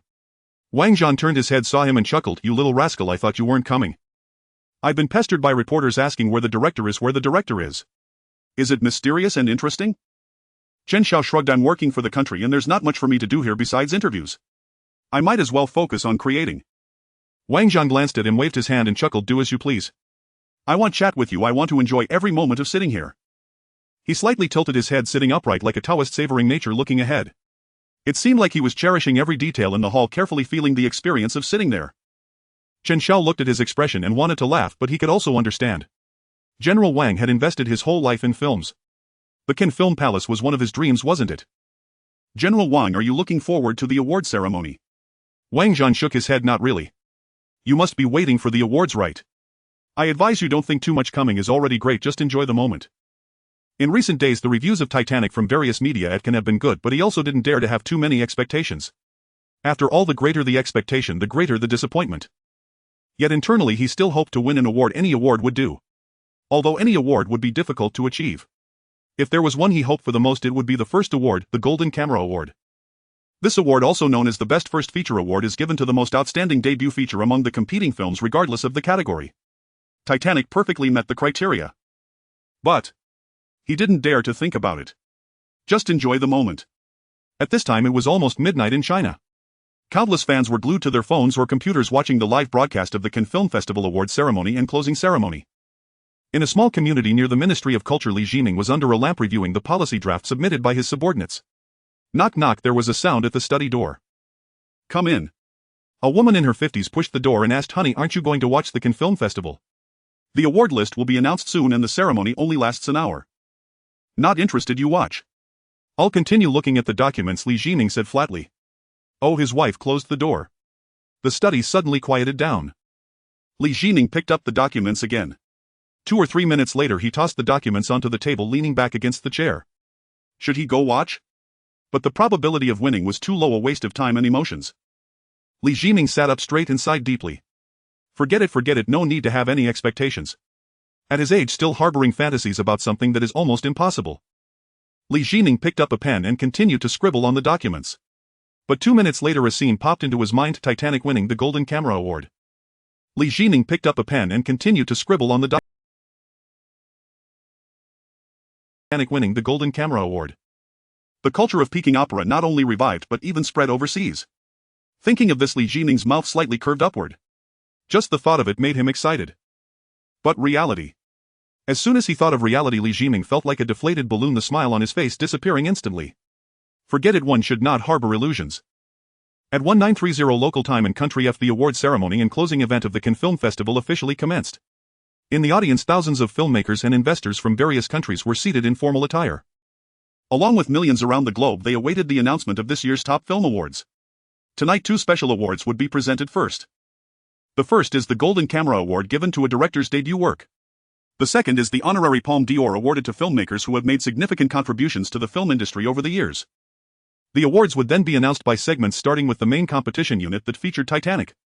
On stage, the renowned actress Diane, with her golden hair flowing, walked to the center in an elegant black gown. "Ladies and gentlemen, good evening, I am actress Diane." After a brief opening speech, the award presentation began in earnest. "Next, let me introduce the guests presenting the Golden Camera Award." After Diane's introduction, 2 award presenters walked out from behind the stage. Accompanied by music, the 2 filmmakers approached the front of the stage. A middle-aged male actor spoke in French. "Good evening, everyone. The Golden Camera Award is an outstanding accolade that recognizes the first work of young filmmakers to encourage them to inject new blood into the film industry." As he introduced the award, major domestic video platforms were simultaneously translating his speech into Chinese, displayed in the subtitle area. Netizens excitedly flooded the comment section. "This one has the most hope. Oh my, I'm so nervous, my hands are shaking. Director Chen's debut definitely meets the criteria. I recently saw on foreign websites that foreigners have good reviews for Titanic. The Golden Camera Award should be secured. Please give it to Xiao. He is only 23 and needs encouragement. If this one is lost, it might be over. Please just give it to us."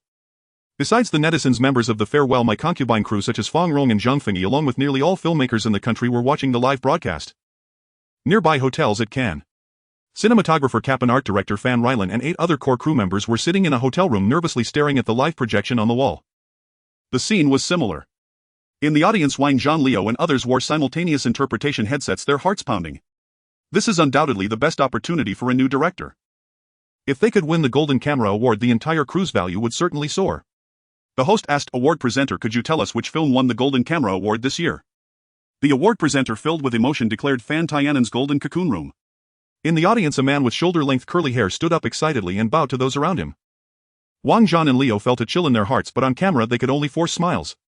Everyone felt as if they had been drenched in cold rain. With the most probable award lost, were they really going to return empty-handed? Wang Zhan's nose tinged with sourness. Indeed, the feeling of hope turning into disappointment is truly unbearable. At that moment, a calm voice broke through. "Don't be sad, there are still many awards to come, just wait and see." Wang Zhan looked at the speaker. Chen Xiao sighed lightly and patted his shoulder without saying more.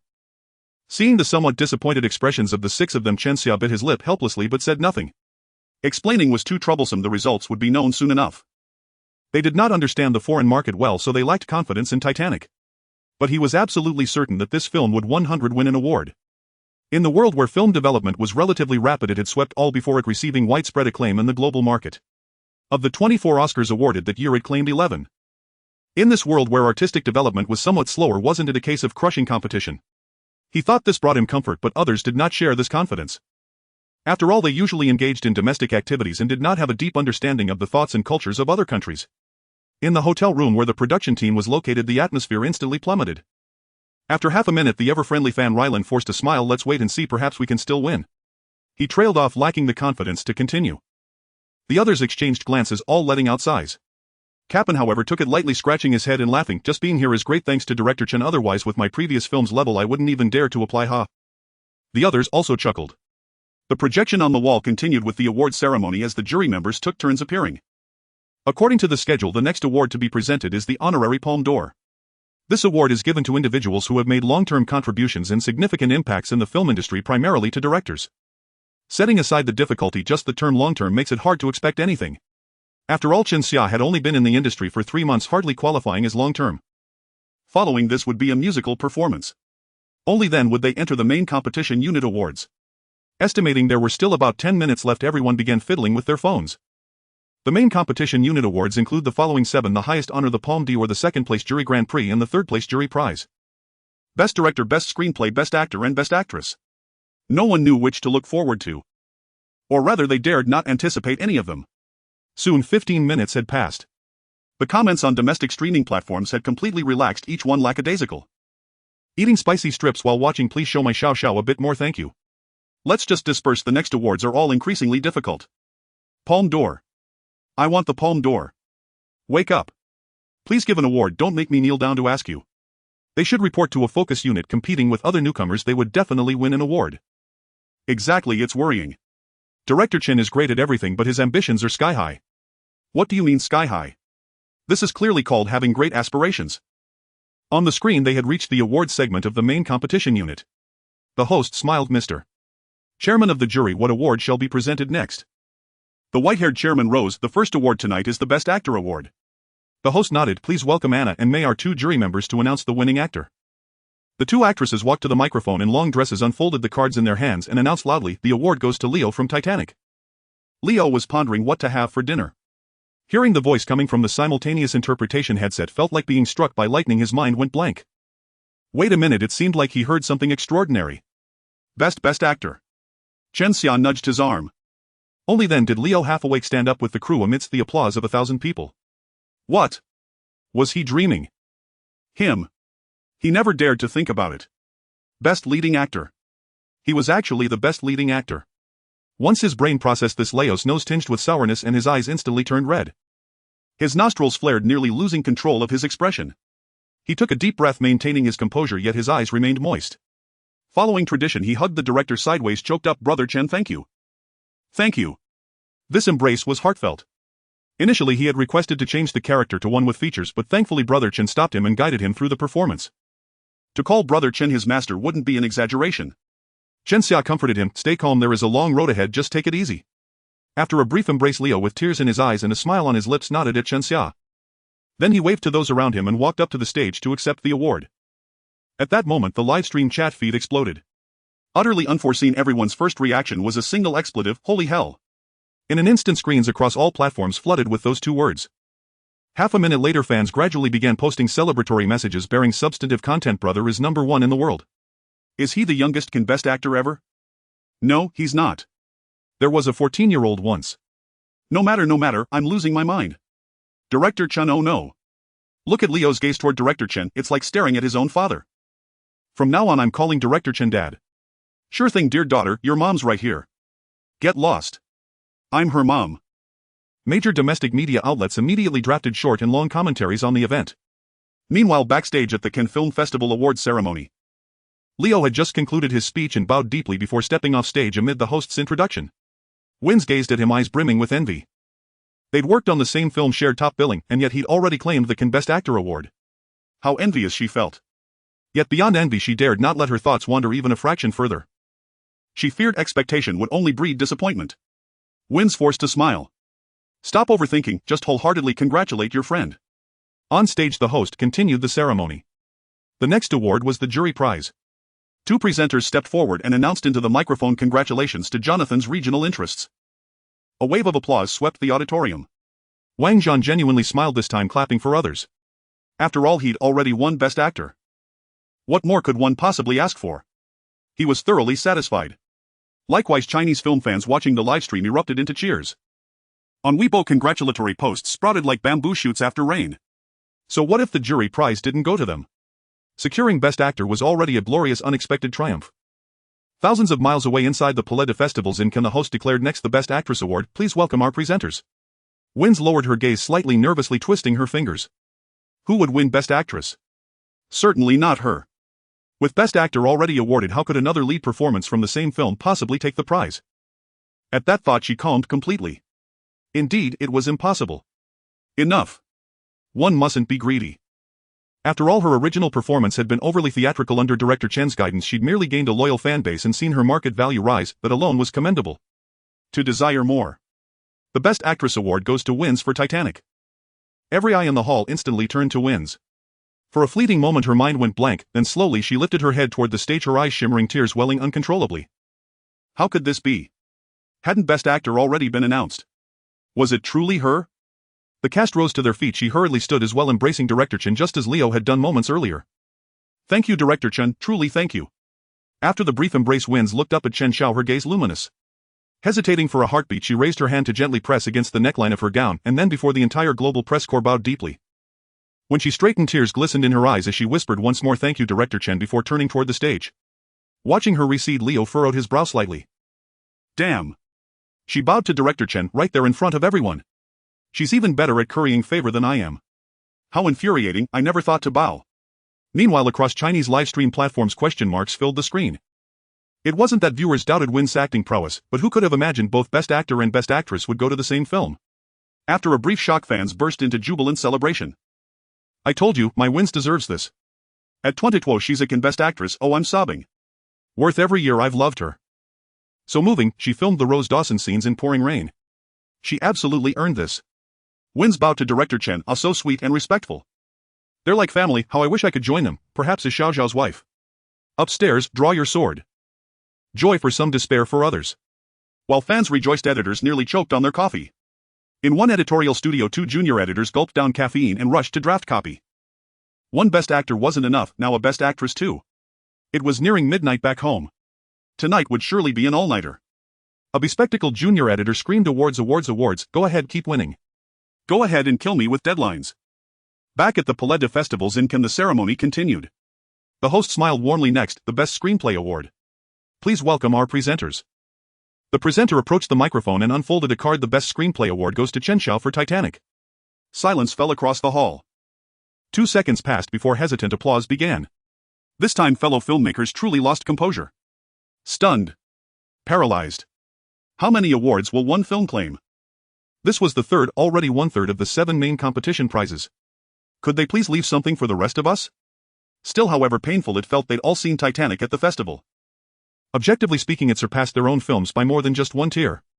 They understood, yet still wanted to weep. Why did fate pit them against such a prodigy in the same edition? Please stop, leave at least a few awards for others. Amid thunderous attention, Chen Xiao ascended the stage. Thank you all, I'm deeply honored by the jury's recognition. I also sincerely thank every member of the production team, the producers and the distributors, for helping bring this story to audiences worldwide. Moving forward, I hope to share more meaningful stories with the world. Thank you. Chen Xiao offered a graceful, modest bow. Warm applause swelled beneath him. Just as he prepared to descend, the jury president rose and smiled gently, intercepting him. Mr. Chen, please wait a moment. Murmurs rippled through the audience. What was happening? Even the jubilant Titanic and Farewell My Concubine crews tensed with sudden anxiety. Could they have announced the wrong winner? No way, that's impossible. Yet truth be told, it wasn't entirely implausible. After all, Titanic had already claimed Best Actor and Best Actress. Perhaps a staff error had occurred in the documents. Everyone stared intently at the jury president on screen.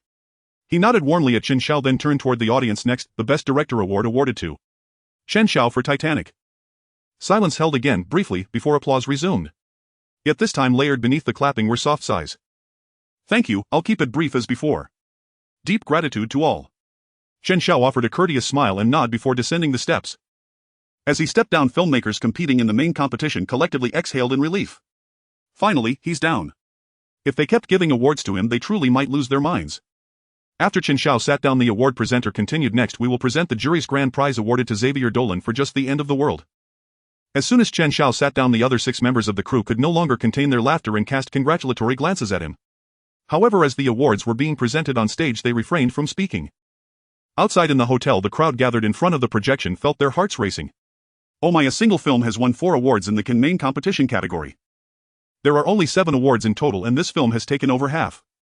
This is a historic first in the Cannes film industry. The cinematographer Karpang wiped away tears from the corners of his eyes, saying, I was just here to fill and I didn't expect to catch a flight. I really picked the right team, even a pig could take off here. The others were left both amused and bewildered. How can someone speak so poorly of themselves? Karpang choked up and asked, can we start preparing for the celebration banquet? Fan Rylan looked towards the projection, his eyes gleaming with desire. Wait a moment, perhaps. He didn't finish his sentence, but everyone shared the same thought. The Palme d'Or. One of the highest awards at international film festivals. As a filmmaker, winning this award would truly be fulfilling for life. On the screen, the recipient of the jury's grand prize stepped down from the podium. The host flipped her long hair and elegantly smiled, saying the exciting moment has finally arrived. Now I would like to invite the chairman of the jury to present the Palme d'Or. The chairman with white curly hair walked to the front of the stage and slowly began to speak. It is well known that the films in the main competition category are screened multiple times at the festival. When the jury first watched this film, 1/3 of them were in tears. On the second viewing, everyone had tears in their eyes. What moved us was not only the love depicted in the film but also the humanity within it. This film also reminds us of the thousands of victims who sank to the bottom of the sea a century ago, honoring our fallen compatriots and ringing the alarm for the manufacturing industries with its realistic portrayal of facing death. The winner of this year's Palme d'Or is Titanic. Hearing the long list of comments from the jury chairman, regardless of whether they agreed or not, everyone stood up as per tradition and applauded loudly. Grand and majestic music resonated throughout the venue. The 7 of them stood up together, waved to the audience around them, and walked up to the stage. Chen Xiao shook hands with the award committee members, nodded at the guests, and accepted the trophy shaped like a golden leaf standing in front of the podium. The other 6 stood behind him. Perhaps due to the grandeur of the atmosphere, bursts of gasps erupted from the audience. The applause continued for a full half-minute before finally subsiding. With a gentle smile, Chen Xiao raised the trophy, placed it on the table, and spoke into the microphone. Thank you to the crew, the producers, the distributors, the theaters, the film festival, and all the viewers. Thank you all for your support and hard work. He continued, the purpose of the Cannes Film Festival is to revitalize the film industry, which is also our wish. Winning this award is not the end for us but a new beginning. We will work even harder to bring better films to everyone and provide more ideas for our peers in the industry. Thank you. Hearing these words made the 6 people nearby tremble in their hearts. Especially Wang Zhan, who felt he had reached the pinnacle of his life, broke into a cold sweat and couldn't help but sigh inwardly. Chen Xiao shouldn't bring him along. He's already quite old, and to think of starting over. What if reporters ask him what kind of heights he plans to reach in the future? However, the others, especially the 2 young actors, were filled with excitement from his words. A greater height. Yes, winning the award is recognition, but the essence is to make better films. Therefore, this award is not the destination but the starting point for further progress. After taking a group photo, the 7 returned to their seats amidst the admiring gazes of the crowd. After a while, Wang Zhan quietly said to the others, in a bit we will hold a press conference. Everyone prepare, it will end in half an hour. After that we will celebrate internally and go out for a big meal. Chen Xiao nodded. He usually dislikes dealing with reporters, but he certainly couldn't avoid it this time. Might as well go. Meanwhile, as the news spread, the domestic film industry was shaken like an earthquake. Filmmakers were either happy, envious, or regretting. Fans of Titanic, actors and directors, all fell into a frenzy. In major cities like the capital and Magic City, fans even decided to hold large-scale celebration events. Thousands of media personnel who had already fallen asleep were dragged out to work overtime and quickly write articles. The internet was buzzing with excitement. Meanwhile, in the neighborhood near the Ministry of Culture, Director Li was quietly reviewing documents. Suddenly his phone rang. He picked it up to see it was a call from his secretary. Hello Xiao He, what happened? DD Director. On the other end came a stuttering voice. Director Li's brow furrowed. What major event has occurred? Is there a fire in the department? He said in a deep voice. Calm down, what happened? CC Cannes won an award. Director Li's eyes lit up as he instantly stood up. Won an award. Great. The domestic film industry hasn't won an award at Cannes for a long time. This is a joyous event for the entire film industry. It will greatly benefit their promotional video. He smiled calmly, saying, Xiao He, take it easy. You're a public servant, what's with this tone? Go ahead, what award was won? Best Actor. Director Li nodded. He remembered that leading actor, not bad. Chen Xiao really knows how to train actors. It seems. And Best Actress, Best Screenwriter, Best Director, and the Palme d'Or. Director Li's smile froze and he blinked. Then he sighed lightly. Xiao He, how long have you been a secretary? Why can't you stop the unnecessary chatter? Don't tell me about the various awards, just tell me which one was won. It was all those just mentioned. Director Li. All those. A heap. It seems I've heard something beyond my comprehension. Director Li sat up straight. Repeat that, what awards were won? Aside from the jury's grand prize and the jury prize, all the awards in the main competition category were won. Director Li inhaled sharply, goosebumps rising all over his body. All. Doesn't that include the Palme d'Or? Tonight the film industry is bound to tremble. A 23-year-old director making his debut winning the first Palme d'Or. What kind of monster is this? When Farewell My Concubine begins filming, he must personally go see it. All right, I understand. Director Li spoke calmly and hung up the phone. He immediately stood up, left the study, and looked at his wife, who was sitting on the sofa eating an apple and watching the live broadcast. Honey, did Titanic win 5 awards? Yes, it did. Come, rewind the live broadcast, let me see the award ceremony. He found it hard to believe unless he saw it with his own eyes. At Ken at 1030 the crew finished their celebratory dinner on the third floor of the hotel. Chen Xiao went to his room to grab his suitcase, said goodbye to Leo and the others, then took the elevator down to prepare to head to the airport and fly back home. There was nothing else to do here. If he stepped outside he would be surrounded by reporters, so it was better to leave quickly. Just as he reached the lobby, Wang Zhan incredulously stopped him. Aren't you going to take a nap before leaving? Do you think you're Superman? 7 hours later it was already the afternoon of the 22nd in the capital. Chen Xiao, wearing a face mask, wheeled his suitcase out of the airport and settled into the rear seat of a black sedan. Director Chen, congratulations, smiled the director's assistant seated in the driver's seat. Director Fong couldn't reach you by phone, so he asked me to check should tomorrow's commencement ceremony be postponed. No postponement. Before departing for Ken he had taken a day off on the 20th. Having just dined lavishly aboard the first-class suite of the flight he felt utterly refreshed, no fatigue at all. Tomorrow's shoot involved a grand-scale scene with over 100 people on set. There was no justification for delaying the schedules of hundreds of cast and crew members from Farewell My Concubine simply because he had attended Cannes. Moreover, wrapping filming a day earlier meant claiming the treasure chest a day sooner. How could a gambler resist the allure of a treasure chest? Understood. The assistant nodded his admiration for this chief director, still younger than himself, deepening once more. The next morning, Chen Xiao drove his newly purchased Hongqi sedan to the production's upcoming 20-day shooting location, Old Street. Old Street had been completed just 3 days earlier, constructed on an empty lot within the Third Ring Road adjacent to another filming site, the Prince Gong Mansion. To foster synergistic cultural tourism, the Ministry of Culture had deliberately situated Old Street beside it. After parking the car, Chen Xiao walked to the street entrance, presented his credentials and entered the set. In the morning at the commencement ceremony venue, every actor portraying a named character had made time to attend. After all, the chief director had just returned from receiving an award at Cannes. How could anyone decline such an opportunity to meet him? Following the brief commencement ceremony, the crew immediately began preparing the set for the first scene. Filming proceeded sequentially following the script's order at each location. The opening scene, Xiao Lu and Dai Yi entering the gymnasium, was not shot here on Old Street, it would be filmed later. Today's first scene depicted Yan Hong bringing young Dozi to the marketplace to watch a performance and join the troupe. It was a large-scale sequence. It required 300 to 400 extras. The props department swiftly arranged banners and vendor stalls along the street while the assistant director coordinated the extras. Preparation time 1 hour. At that moment the first take would commence. Meanwhile, at the Ministry of Culture, Director Li set down his documents and looked up. Is Farewell My Concubine commencing filming this morning? Yes, by now the commencement ceremony has likely concluded. Do I have any other appointments this morning? None. Let's go observe, without disturbing the crew. Understood. Promptly the ex-soldier driver had the car waiting at the gate. The two descended the stairs and boarded. Half an hour later, the trio, wearing masks and presenting their credentials, entered Old Street and followed the direction of drumbeats, gongs, and lively clamor. Soon they spotted the film crew on the open ground between the end of Old Street and Prince Gong Mansion, cameras already mounted. Noticing the crew was actively filming, they quietly ascended a staircase 7 or 8 meters behind the set. From the higher vantage point they could see crowds in Mandarin jackets and coarse cotton garments encircling the frame. Opposite the lens stood young troop members costumed as monkeys. The clapperboard snapped. Scene 2, take 5, take 1. Action. Immediately Li Jiming watched as the extras erupted into boisterous energy. Among the young troop members a boy clad in yellow theatrical robes moved his lips slightly, as if rallying himself. A moment later his voice cracked as he shouted, "Damn your ancestors." Then turning slightly he declared with bold swagger, "Gentlemen, please stand still, no movement.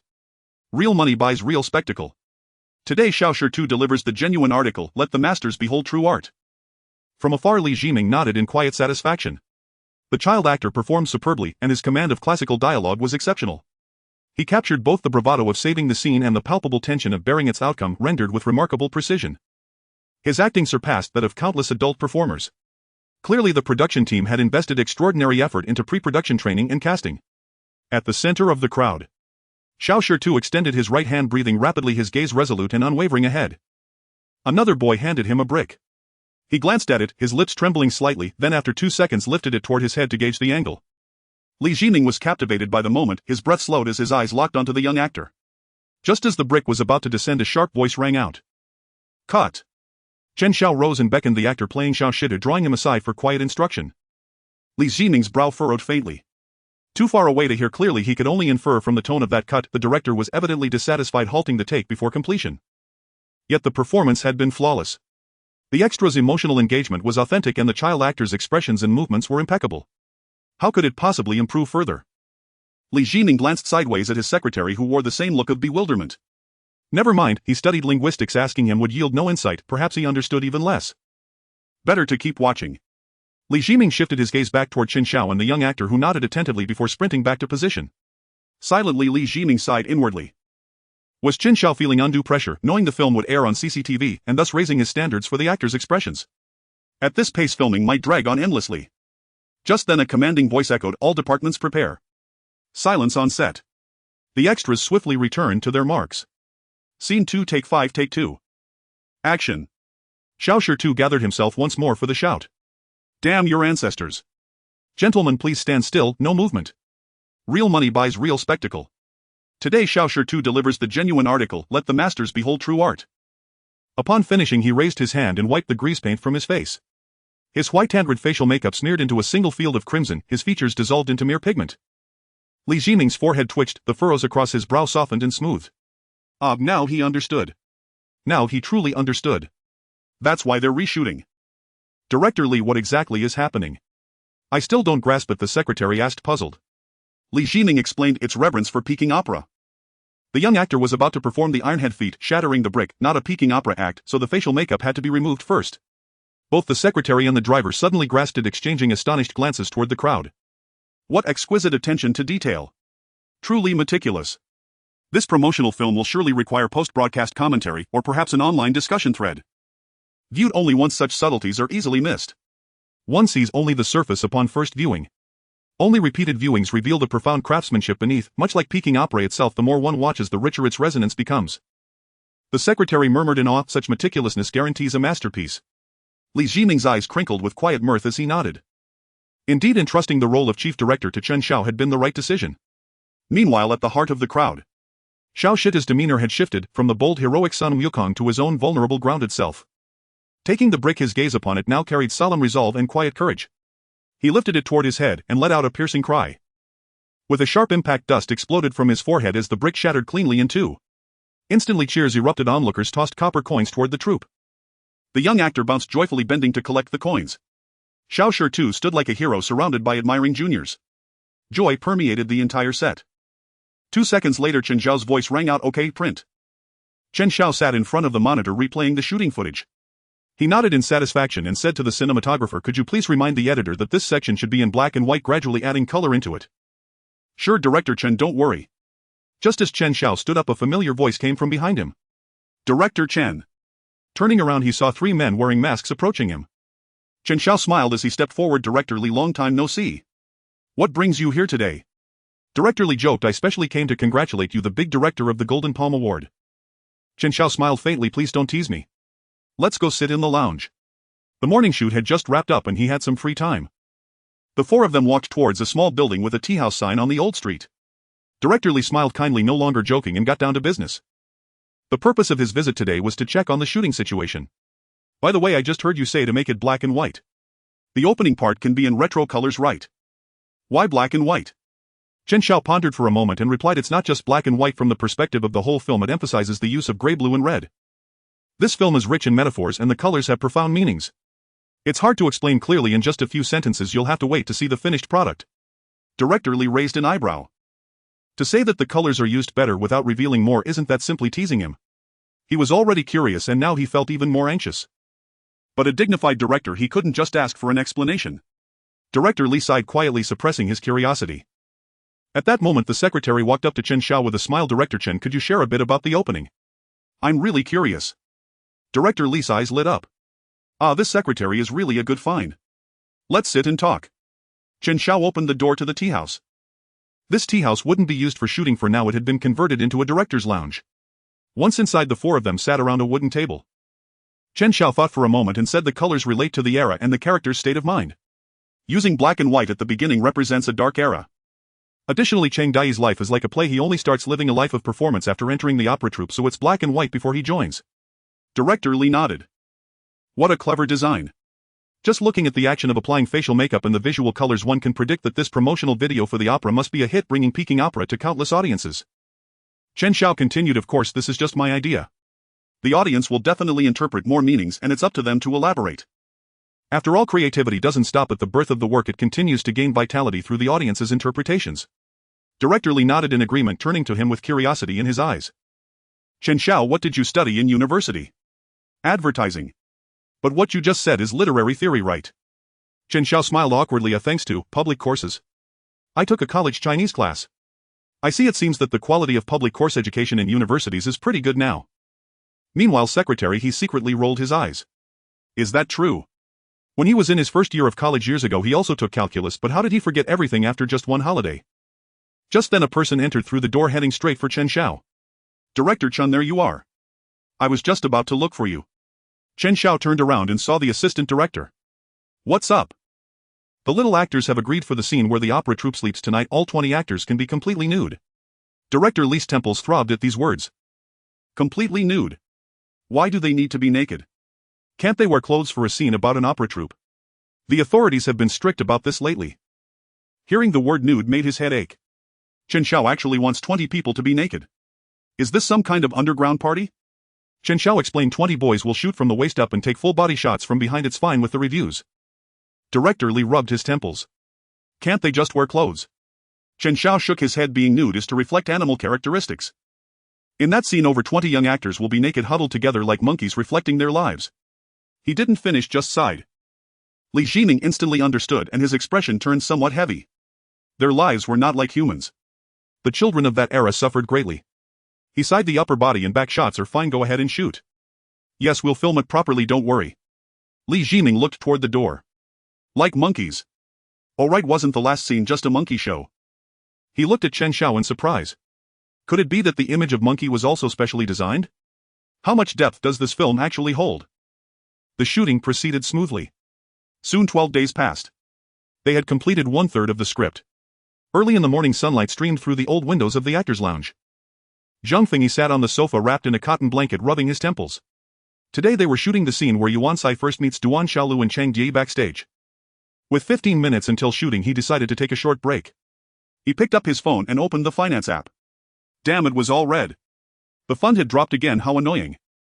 Knock knock. There was a knock at the lounge door. Zhang Fengyi, feeling a bit irritable, called out, come in. The door opened and an elderly man with half-white hair walked in. Zhang Fengyi turned his head, saw who it was, and quickly composed himself, smiling as he spoke. Oh master. The visitor was the national first-class actor Lu Qi, who played Master Guan in the drama Duan Xilus Master. Good morning, Fengyi. What brings you here? Haven't you had any plays recently?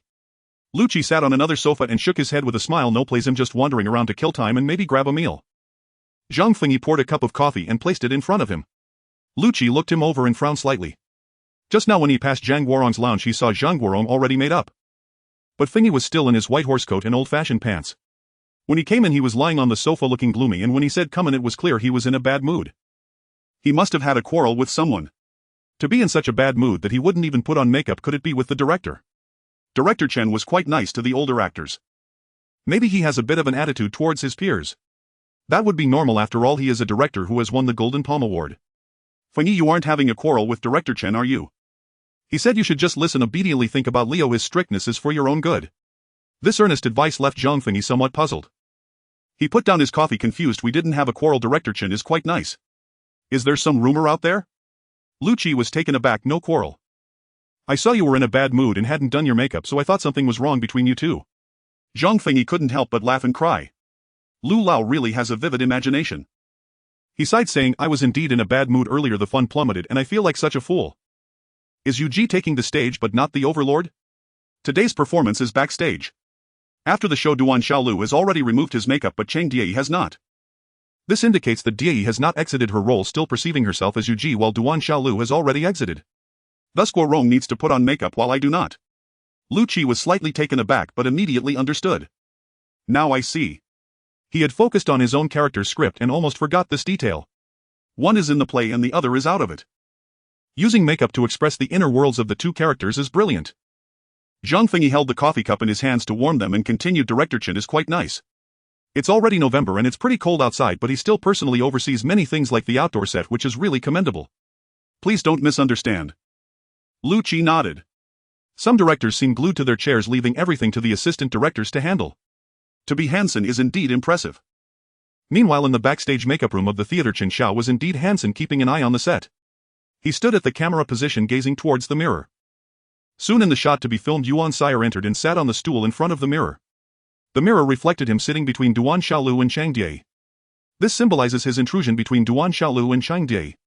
The stool in front of the mirror needed to be precisely placed. Chen Xiao focused on the camera, telling the prop crew move it 2 centimeters to the left. Okay, right there, thank you for your hard work. 15 minutes later all the actors had arrived. Lu Qi, who came to Mucha Meal, also showed up to watch the fun. Generally unrelated personnel need to leave the filming site. However, being a national first-class actor, others felt uncomfortable saying anything while he was present. Soon all departments finished their preparations and the venue quieted down. Snap. The clapperboard fell. Chen Xiao softly said action. In the feed from the monitor, the wooden door of the makeup room was pushed open. Yuan Sire Guyu stood at the door, followed by attendants and the theater owner.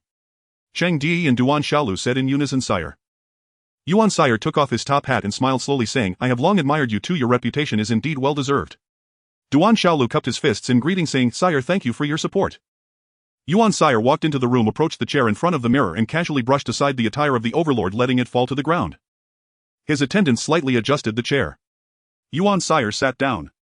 In the mirror behind him, Cheng Di and Duan Xiaolu stood side by side with him, perfectly positioned in the middle. Seeing this, Chen Xiao's lips curled up slightly.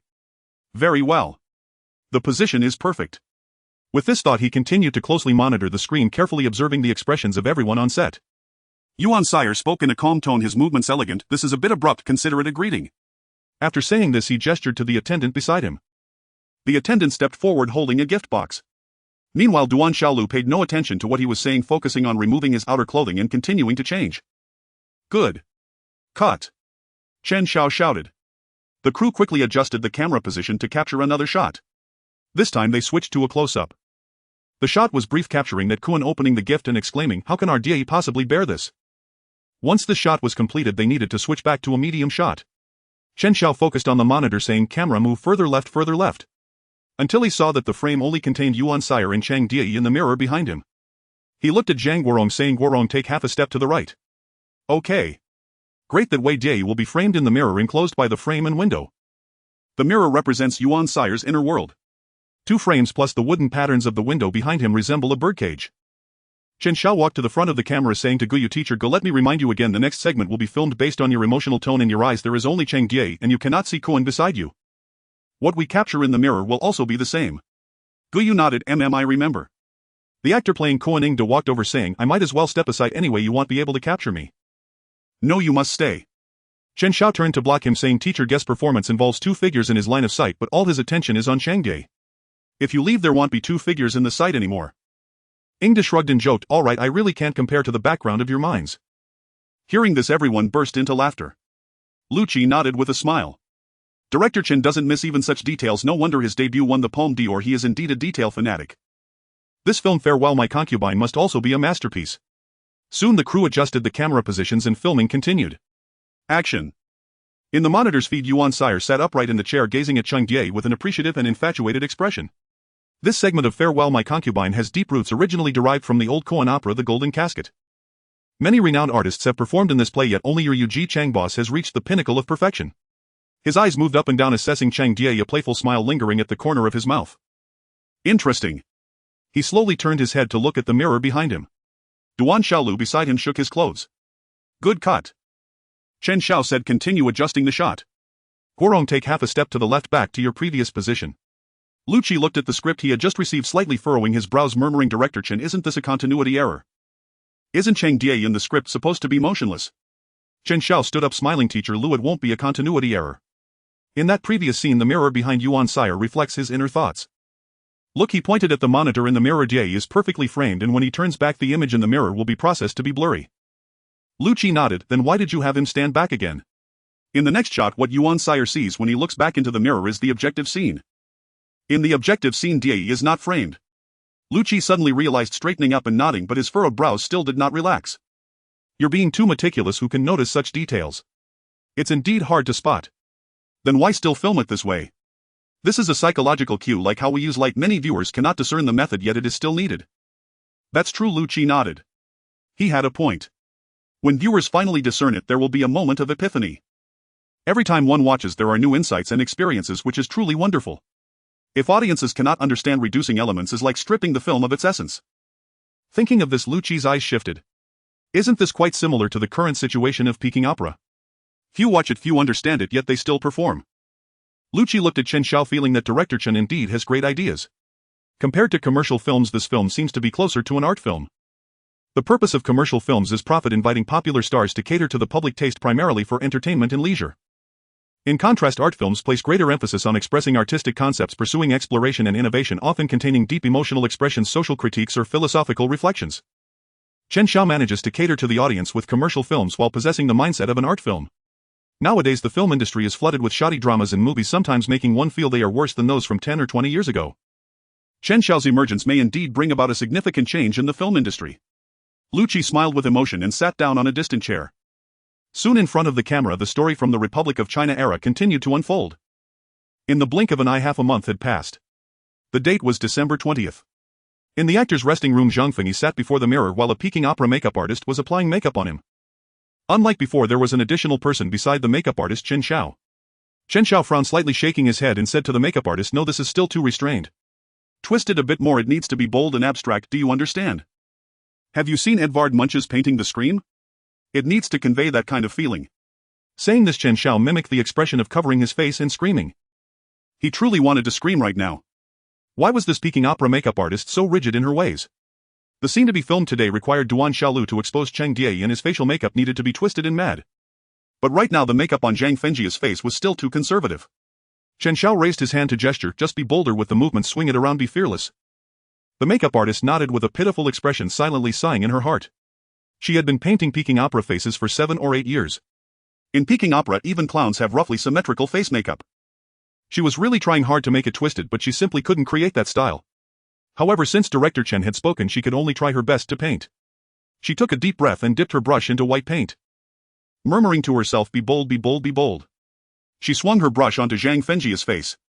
A flowing and graceful white ribbon appeared on his face. Chen Xiao raised his hand to his forehead, feeling a wave of helplessness in his heart. Forget it, it was indeed a bit too much to ask a Peking opera makeup artist to create a twisted and mad look. He looked at Zhang Fengyi and extended his right hand toward the makeup artist. "Give me the brush, you'll do it." Zhang Fengji's eyes widened in shock and he instinctively recoiled. Wait, Director Chen, have you ever painted with oil paint?" "No, but I can draw, trust me." Saying this, Chen Xiao sat down in the makeup artist's chair. Zhang Fengyi felt like he was about to break apart. Trust? What kind of trust was that? He had just told the makeup artist to be bolder and swing the brush around. Damn. What if he couldn't control the brush and poked someone in the eye? Zhang Fengyi immediately raised his hand and moved the chair back with his foot. "Brother, I think the makeup artist is suitable. We should give her a chance."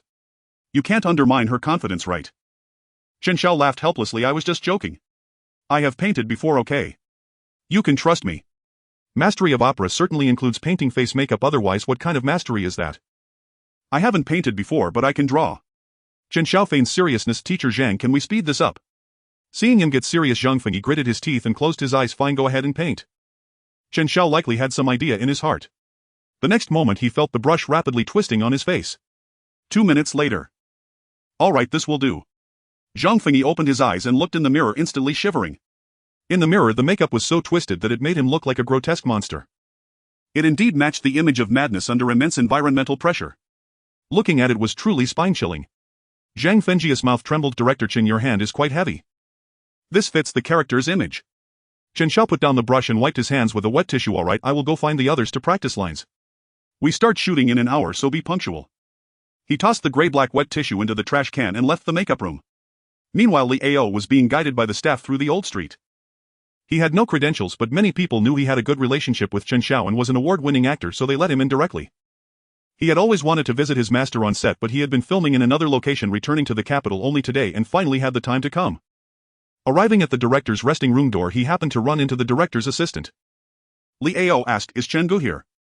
The assistant shook his head. "Not here. I heard he is applying makeup on the actors." Li Ao's brow furrowed. Applying makeup on the actors?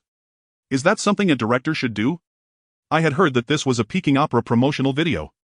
I had found it strange how Chen Gu, who knows nothing about Peking opera, could be the overall director. After thinking for a long time, I concluded they probably made him the overall director to attract traffic. Now it seems that this is indeed the case. The assistant director and executive director, relying on their seniority, made him do the odd jobs. Damn. Thinking of this, a surge of anger rose in his heart. But this crew was backed by the Ministry of Culture, so he didn't dare to explode. Li Ao snorted coldly, picked up his phone. "Are you so short-staffed? I can call a makeup artist over." The assistant quickly shook his head. No need. We have a makeup artist." Director Chen thought her work was too rigid, so he took over himself. Liao narrowed his eyes. Why didn't you say so earlier? My blood pressure just rose. What a waste of anger. May I ask where he is now? The assistant scratched his head. Please wait a moment, I'll make a call to ask. After a while the assistant smiled and pointed south. Director Chen is at the intersection rehearsing with the actors and checking the set. If you follow this direction and walk for about 5 or 6 minutes you'll get there. Liao thanked him and walked toward the intersection. 5 minutes later he arrived at the intersection. He saw crew members hurriedly moving about, indicating that they were about to shoot. Continuing forward he soon spotted Zhang Guorong dressed as Yu Ji along with Director Chen. Just as he was about to approach, a piercing scream suddenly erupted. Retribution. Liao was startled by this sudden wail. He immediately stopped in his tracks. That voice must be from Chen Guorong. Right after that another piercing scream echoed. Retribution. Retribution. The trembling tone sent a shiver down his spine and he raised his hands to hug his arms. This time it seemed to be Guorong's voice. Such abundant emotion. Forget it, he should better not disturb their performance and just wait aside. In the center of the intersection Chen Xiao gestured left and right on the ground. Guorong, your expressiveness and emotional state are both excellent. Let me remind you about your positioning. The cameraman will be following you with a handheld camera, so your steps need to be in sync. When you mentioned Juxian, step forward, and when you mentioned the state of the world, step back. When you reference how we arrived at this point, walk towards Juxian, and finally when you say retribution, come back. It will take 2 rounds in total. Okay, no problem, don't worry. Good, then you practice first and I'll check the set. Alright, thank you, Director Chen. Chen Xiao stood up and walked toward the roadside. Behind him the voice of someone practicing the lines resounded with grief and anger. I will expose. Expose the vibrant flowers, expose the crumbling walls. Liao met up with Chen Xiao and sighed. Chen Gu, these lines are amazing, right? Why didn't you write me some of this kind of rich cultural lines back then? Chen Xiao smiled helplessly. That's not written by me, it's from the Peony Pavilion. Originally vibrant flowers bloom everywhere, yet they all end up with crumbling walls and broken wells. Cheng Die is a famous character who can express such words. About Jack's words. Chen Xiao did not continue, but Liao could sense that Jack was indeed not suitable. Chen Xiao turned back to look at the center of the road. The lines from the Peony Pavilion reflect how noble Lady Du Linyang discovers that the vibrant colors accompany broken wells and walls unappreciated, lamenting the beauty of youth being imprisoned and stifled. The situation of Peking opera and literature during the Cultural Revolution was quite similar. Thankfully this world has focused on technological development in the past 2 to 3 decades and thoughts have not been overly restricted. Apart from some instructional videos, other films are less restricted. This level of content is acceptable for broadcast on CCTV. Just as he thought of this, the bustling sounds of the crew pulled him back to reality. Fang Rong, wrapped in a down jacket, walked to the center and shouted, "Props team, bring over the firewood." The assistant director stood at another intersection holding a megaphone saying, "Supporting actors, get ready to go on stage." The cinematographer stood in front of a fixed position pointing at the center, instructing the cameraman, "In a moment you will carry the camera and walk like this." Chen Xiao turned his head toward Liao. "You didn't give me a heads up before coming, I may not be able to attend to you for now. Brother Chen, please don't worry about me. I've just been idle lately, ever since winning it. I've been traveling abroad and hadn't had the chance to thank you properly, so I dropped by to visit the set. No need for formalities, I'll head over now, let's have dinner tonight." Alright. 2 hours later. Filming had already been underway for some time. The scene where Duan Xiaolu exposes Cheng Die and Juxian picks up the sword had just wrapped. Next came Cheng Die's emotional collapse, his decision to denounce and testify against others. The crew adjusted camera angles, props were set and actors took their positions. From afar the drama unfolded within the frame. Vibrant red banners fluttered in the wind. 300 to 400 people in green uniforms formed a tight circle. Inside that ring over 30 members of the opera troupe knelt before roaring flames, dressed in full stage costumes, faces painted with traditional opera makeup, each wearing a large white placard around their necks. The placard around Duan Xiaolu's neck read, "Down with the Peking opera tyrant Duan Xiaolu." A dark crimson X slashed across his name, though misspelled as Duan Xiaolu instead of Duan Xiaolu. Perhaps the person who wrote his accusation had never even met Duan Xiaolu and thus recorded his name phonetically without knowing its correct characters. The cinematographer stepped forward with his camera crouched before the blazing fire and aimed it across the flames at Cheng Die. Take 132, shot 5. The clapperboard snapped shut. Action. Chen Xiao called out, then sat before the monitor, eyes locked onto the image. Beyond the roaring fire. Cheng Die wore the only placard among all present bearing no accusation whatsoever. Tears shimmered in his eyes, despair etched deep across his face. "You've all deceived me, every single one of you." He fell silent for 2 seconds, then suddenly wrenched free from the hands restraining him and rose screaming, "I denounce too. I denounce the resplendent hues, the purple and the vermilion. I denounce the crumbling walls, the broken ramparts. He staggered forward a few steps, then turned, bowed low, raised his arm, and pointed accusingly at Yuan Xiaolu kneeling on the ground, his forehead pressed hard against his own placard. Yuan Xiaolu, you've lost every trace of human conscience. You're heartless, worse than beasts. All that remains is your hollow human skin. He staggered toward Zhu Xi and cast her a glance and said bitterly, ever since you clung to this woman I knew it was over, everything was over. You think today's chaos is the work of petty villains, calamity fallen from the heavens. No, it's wrong. No, it's wrong. He drew a long shuddering breath, then stepped forward again, shouting in fury, it's us, each of us, who walk step by deliberate step to this very precipice. This is retribution. I ceased being human long ago. He placed his hand over his chest, then slowly turned, pointing once more at Yuan Xiaolu, his arm trembling violently. Even you, the hegemon King Chu, have knelt to beg for mercy. He lowered his arm, his voice thick with desolation and helplessness. Then how could Peking opera possibly survive? How could it possibly survive? Cheng Die threw back his head and laughed, a raw shattered cry piercing the sky, then whirled, flinging his hand toward Yuan Xiaolu with furious finality. Retribution. Instantly figures surged forward to restrain him, clamor erupted. Cheng Die's desperate shriek tore through the air once more. Retribution. Chaos continued, then after 2 seconds. Cut. The director's voice rang out across the set. No one spoke aloud. Extras and principal actors held their positions unmoving. Only the camera shifted perspective. No one dared disturb the actor's emotional continuity for the next shot. 10 meters behind the monitor stood a 2-story building. On the second floor, Leo and Professor Lu sat by the window gazing down at the set. Leo's mouth hung slightly open, transfixed upon Zhang Guorong amid the crowd. This intensity, this sheer explosive power, was extraordinary. Though he'd won an Oscar for Titanic, even he doubted whether he could embody such utter despair, such terrifying unhinged anguish, in this very scene. Incredible. Leo stared out the window murmuring, Professor Lu, how long did you train him? But no reply came. He glanced sideways only to find Professor Lu staring downward, pale-faced, cheeks and shoulders trembling faintly. Was she afraid? Noticing Leo's gaze, Professor Lu pressed a hand to her chest and forced a fragile smile, her lips quivering. Forgive me, I need a moment to compose myself. Leo instantly understood. At Professor Lu's age she might well have lived through scenes like this firsthand. Let me help you to the sofa. Yes, thank you, thank you. 1 week later. Capital Stadium's indoor basketball court. Filming had reached its final scene. On the monitor, time rewound to 1977. Beneath a beam of azure light, Yuan Xiaolu and Cheng Die rehearsed Farewell My Concubine. Midway through, the hegemon king abruptly dissolved, reverting to Yuan Xiaolu himself. Yuan Xiaolu bent over, gasping for breath. It's not working anymore. At 65 his stamina was waning. He waved a hand, took a few steps forward. I can't keep pace, I'm old. Cheng Die watched his retreating figure, then offered a gentle, tender smile. Yuan Xiaolu turned back, met his gaze, and memories of their youth flooding back lifted his voice in song, a young nun barely 16 years of age.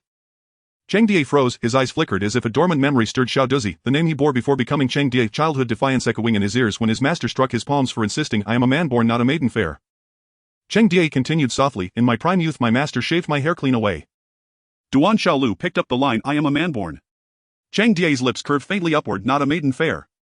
Yuan Xiaolu raised his hand, wrong, again wrong. Cheng Die's pupils contracted. Wrong, again wrong. That familiar phrase rang out once more. In that instant, he fully became Xiao Duzi once more. His smile faded slowly, his gaze drifted aside, tears welling in his eyes. His voice deepened, roughened, repeating in hushed hollow tones, I am a man born, not a maiden fair. A moment later he sighed sadly, then looked up at his senior brother again. Let's begin anew. Xiao Duzi sang, quick, grant me your treasured sword. My lady, no, do not take your life. My king, quick, grant me your treasured sword. Under no circumstances. My king, quick, grant me your treasured sword. Xiang Yu turned his back, waving his hand, under no circumstances. Xiao Duzi reached out, placing his hand upon Xiang Yu's arm as they stepped forward together. Xiang Yu took 7 paces. Xiao Duzi sang, my king, the Han troops, they're breaking in. Xiang Yu strode sideways where? Xiao Duzi turned his head slowly and smiled faintly. Then he drew the sword. Yuan Xiaolu spun around and shouted. Dai. Clang, the sword clattered to the floor. Yuan Xiaolu whispered gently, Xiao Duzi. Silence blanketed the set for 2 long seconds. Cut. Rap. Chen Xiao spoke quietly. Scattered applause rose around him. Crew members offered strained smiles.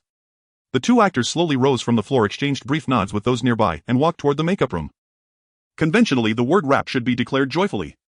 Yet this final scene, the suicide of Yu Ji, was also the suicide of Cheng Die. Everyone felt its weight, spirits ran low. Everyone take a moment, no rush to pack up the props. Chen Xiao rose from his chair behind the monitor.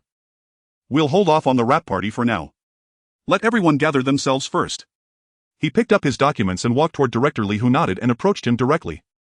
2 days earlier, hearing the promotional film would wrap, Director Lee had been startled, yet fortunate to have free time, he decided to come personally on wrap day to assess quality.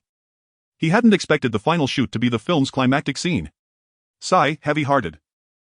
He patted Chen Xiao on the shoulder and said that was quite a good shot, it really tugs at the heartstrings. Indeed it does. The two sat down on a nearby bench. Director Lee sighed, I never expected you to finish shooting so quickly. If the shooting is easy, the post-production work must be quite heavy, right? Indeed it is quite heavy.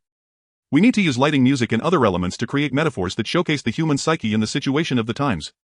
Director Lee nodded. It is indeed quite complex. Today is December 27th. The new year is on February 5th, the Lantern Festival is on February 20th, and the winter vacation ends on February 28th. If we can finish production in 45 days, we could release it between the Lantern Festival and the winter vacation, showcasing the film to a broader audience. However, that might be too much of a challenge for the crew. He tentatively asked, how long do you estimate it will take? About 20 days. Director Lee frowned.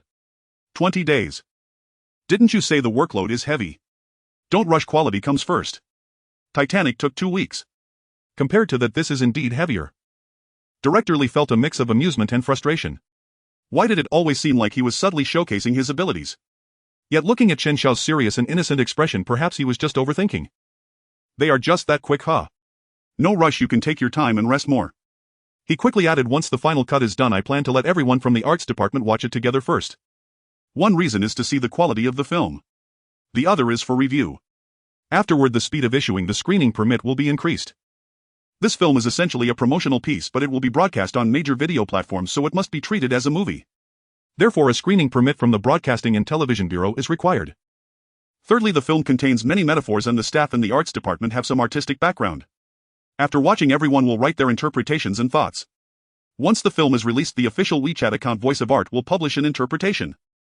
This will attract some followers to the official account and garner more attention for the arts.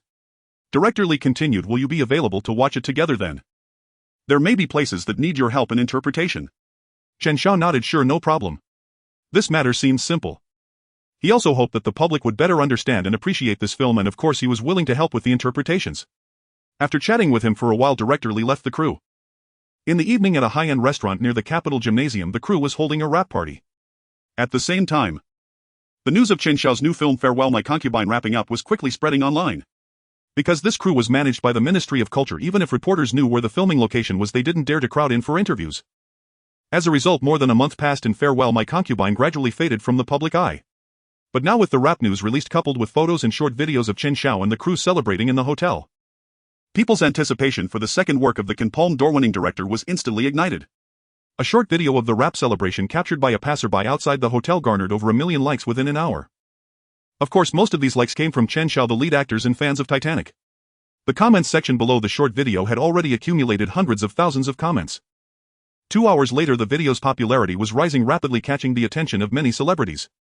Popular stars like Wins and Best Actor Zhang Wei directly retweeted and commented on it. Wins, I look forward to director Chen's work. He mentioned this project during Cannes. It is rich in cultural connotation and must be a masterpiece. Zhang Wei, I heard it will be broadcast on CCTV. Looking forward to director Chen's new work. Thus, the rap news of Farewell My Concubine exploded in popularity within the entertainment industry, climbing to the top of the entertainment charts. Fans, onlookers who follow the entertainment industry, and Peking opera enthusiasts all flocked to join the excitement. I heard there are a lot of veteran actors. It should be a major production, definitely worth watching. I expect the visuals to be beautiful and the production to be exquisite. But this is a promotional film for opera. What's there to watch? Yeah, can director Chen please make a romantic drama? Making an opera promotional film, aside from the visuals, what else can I enjoy? Opera. I can't understand and I'm not interested. I might fall asleep after 3 hours. After watching Titanic, I've been in a drama drought for so long I feel like other dramas have no meaning. I'll watch the opera promotional film too. Although I also, as a fan, I need to put his photo aside to motivate myself to watch it all the way through. That's what a qualified fan should do. Online discussions were heated. The wrap party was already winding down. Everyone was a bit tipsy, especially Chen Xiao. He could hold his liquor, but he couldn't stand it when people kept toasting him. Chen Xiao stood up, pushed open the glass door and walked onto the terrace to get some fresh air and avoid the drinks. As soon as he stepped out, he saw the director's assistant sitting in a rattan chair holding a tablet. Chen Xiao walked over to the assistant and casually glanced at the screen in his hands. The photo on the screen was of him. Although he didn't know what the assistant was doing, Chen Xiao had no interest in peeking at someone else's screen. He shifted his gaze, dragged over a nearby stool and directly asked, "What are you looking at?" Only then did the assistant notice him and shudder. "Director Chen, I was looking at the comments online." Chen Xiao sat down on the adjacent rattan chair, leaning sideways against the backrest to look at the assistant. He joked, "I just caught a glimpse of your screen and the title seems to be Is Chen Xiao's new film really worth looking forward to?" "What's this, are you my little hater?" The assistant hurriedly waved his hands. No. In noting which media outlets are criticizing us. Once the film is released, he'll bring it up to hit back at them. Chen Xiao smiled and waved his hand. "You really have too much free time." However, their suggestions can be referenced. Show me what they said. The assistant handed the tablet to Chen Xiao. Chen Xiao glanced at it briefly. The main points of the content were as follows. First, do young people really enjoy watching opera promotional films? Second, will films made by the government be too limited and formulaic? Third, does Chen Xiao, who probably doesn't understand opera, really write scripts that can promote traditional drama? Fourth, there's a recent saying that the emergence of genius Chen Xiao can bring a new atmosphere to the domestic film and television industry. The editor feels this statement is too exaggerated. How much impact can he have alone? The article concluded by mentioning that even great directors can flop, hoping he won't peak as soon as he debuts and fall as soon as he peaks. Chen Xiao flipped to the last page, his expression calm as he nodded and returned the tablet to his assistant. Based on the information they have, their doubts are quite reasonable and not malicious. Stop looking at it and take a break. We need to go to the post-production base the day after tomorrow. With that, Chen Xiao stood up. The assistant was a bit dazed. Director Chen, aren't you angry that they doubt you like this? What's there to be angry about? It's too cold sitting for too long, I'm heading back. After saying that, Chen Xiao rubbed his hands and returned to his hotel room. The media had not seen the final cut of Farewell My Concubine. In pursuit of views suggesting new ideas was quite normal. Behind him, the assistant looked at him with admiration. Director Chen truly has a good mindset. It's also because of his good nature that he hardly gets scolded for his own mistakes. That's why he's always thankful for Director Chen's tolerance towards him. Now, seeing the media questioning him, he wanted to remember these media outlets to slap them back later. But since Director Chen said so, let it be. After a day of rest, Chen Xiao brought his team to the post-production base. Post-production included editing, sound processing, color grading, visual effects, final output, and quality checks. During the production of Titanic, he had focused mainly on the soundtrack. But this time there were many opera experts in the crew. With the accompaniment of opera, he naturally didn't need to worry. Moreover, the Ministry of Culture anticipated that he would create pop songs but wasn't adept at heavy styles, so they specifically invited an elderly composer to handle the theme song. The theme song also saved him the trouble of doing it himself. It was quite good, leaving some creative space for other crew members. Plus, this time he indeed didn't want to manage the music. He wanted to focus his energy on color grading and visual effects. The tones and effects were filled with metaphors. Leaving it to others made him uneasy. After 2 busy days of editing, New Year's Day arrived. After a brief 3-day break, the post-production team returned to the base. Time flew by, and in the blink of an eye 10 days had passed, arriving at the morning of January 14th. At the post-production base, in front of 3 monitors, Chen Xiao sat side by side with the visual effects artist. On the screen, clips from Farewell My Concubine were playing. Duan Xiolo, for self-preservation, publicly distanced himself from Zhu Xian. The next scene slowly faded in. The visual effects artist pressed the pause button. The camera shot from below, making the audience feel as if someone was lying there looking up. Above, flames burned fiercely, and this person seemed to be lying on a battlefield of failure. Director Chen, are you referring to this image? Yesterday, the effects for this segment had already been completed.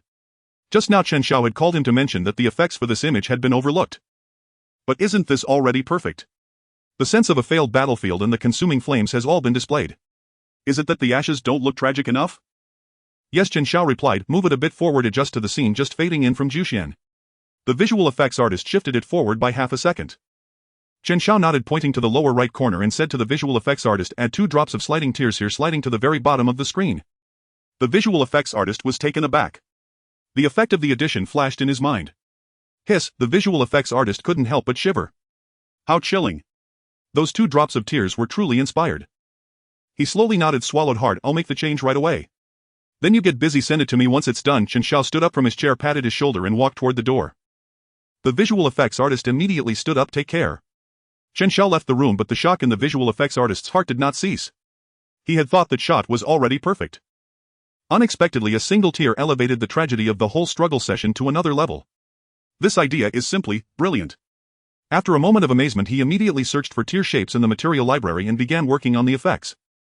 A week later, on a sunny afternoon, just when netizens thought they would have to wait another month or 2 to see Farewell My Concubine, Chen Xiao had already brought the DVD to the Ministry of Culture.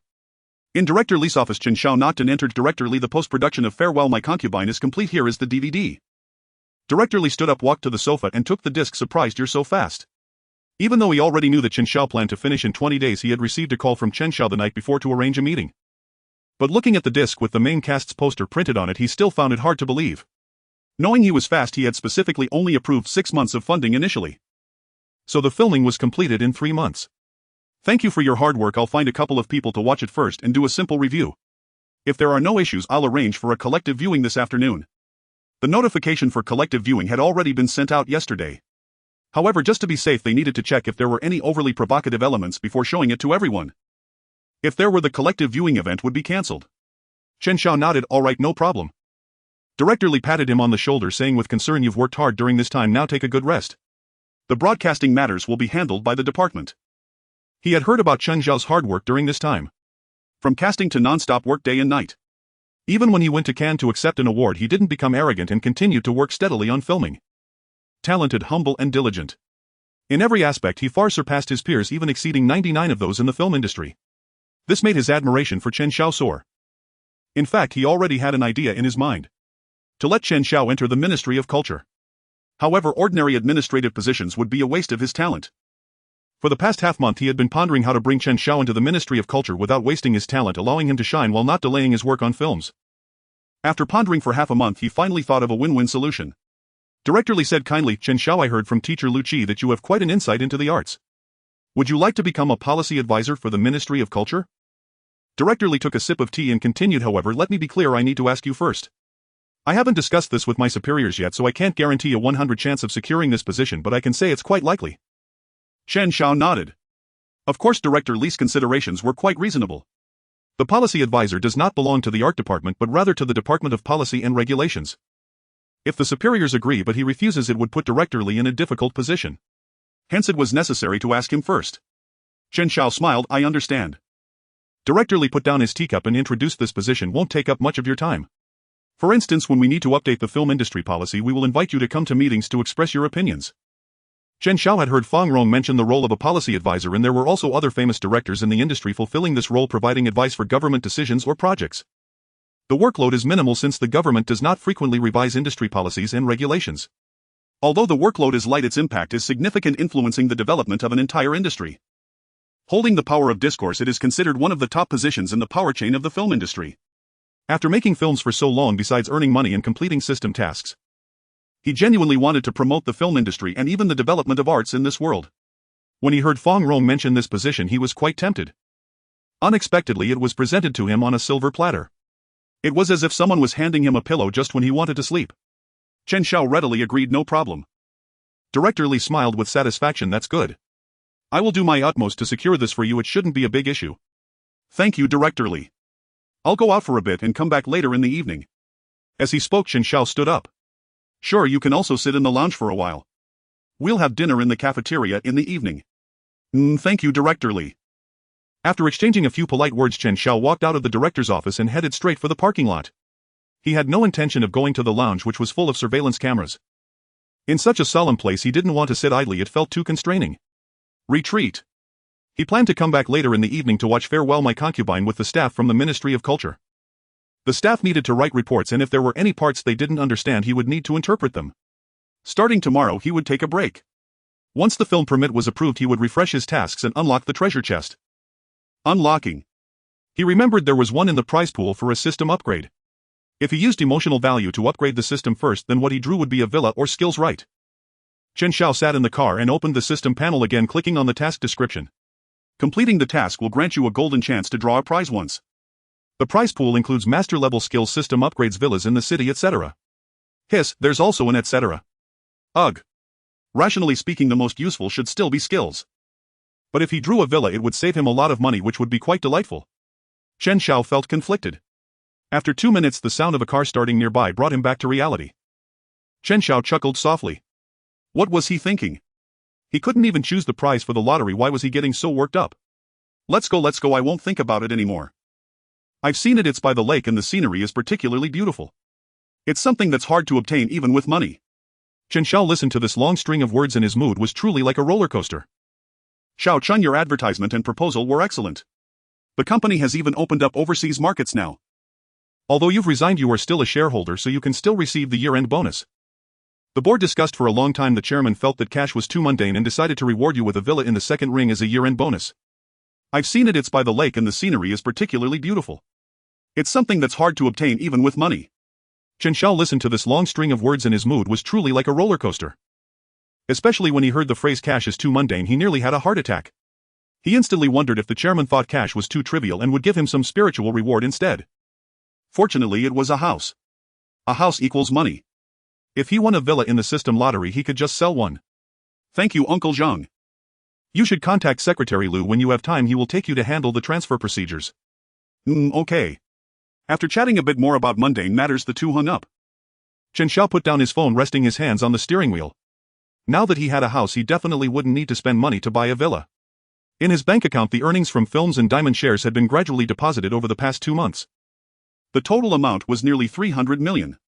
For the next film, why not just shoot it himself? But what should he shoot? Thinking this, Chen Xiao slapped his forehead. He felt foolish. He had forgotten about that dog system. He would wait for the system to send down the next task and determine it based on that. Chen Xiao refocused, pressed the accelerator and drove out of the Ministry of Culture wrapped in his down jacket, taking a stroll around the scenic area.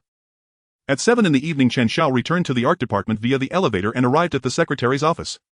Secretary, he poured a cup of coffee and placed it in front of Chen Xiao. Director Chen, please wait a moment. Director Li is in a meeting and will be here soon. When he arrives, we can go to the second floor screening room together. All right. Chen Xiao nodded and took a sip of the warm coffee. Downstairs in the art department was the personnel department. In an office section, Chief Wang, who had just finished organizing the assessment forms, yawned after sealing the forms in an envelope. He turned to look at Section Chief Li, who had come to find him to go together. Why are they making us preview the promotional video shot by the art department? Do they think we understand? Moreover, which department understands cultural industries, cultural markets, or cultural technology better than us? Why are they dragging us in to fill the gap?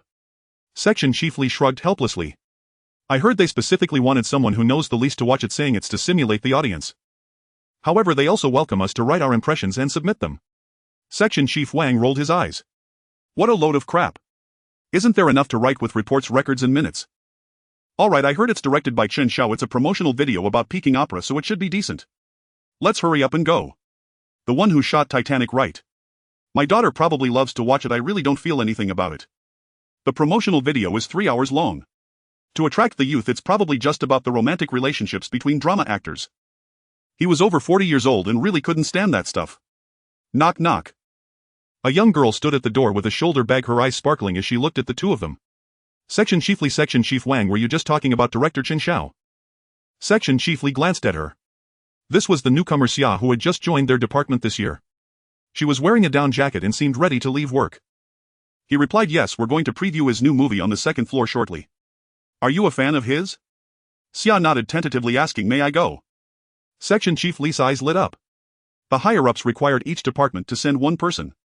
He wasn't particularly interested in watching movies, so he might as well let her go. Sure, you can go. You can also submit your impressions. Yes. Xia nodded eagerly. If it weren't for the two section chiefs being present, she would have jumped up on the spot to see Director Chen's new film in advance. She was going to go crazy. Section Chief Wang smiled wryly. His subordinates were busy with reports and he was the only one free, so he might as well go himself. The Peking opera promotional video released before the new year should be quite festive, right? Let's watch it as a form of relaxation. After watching, he would happily go home. Alright Xia, you can come with me. Yes.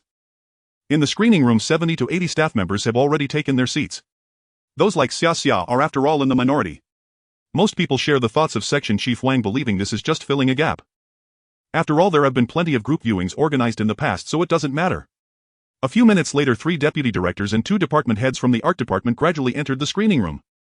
It seems that the entire art department is mobilized, Wang thought to himself. Soon Director Li and a stern-looking middle-aged man walked into the screening room side by side. Following them was Chen Xiao and then several department heads. Upon seeing this group, everyone stood up to greet them. Hello, Director Li.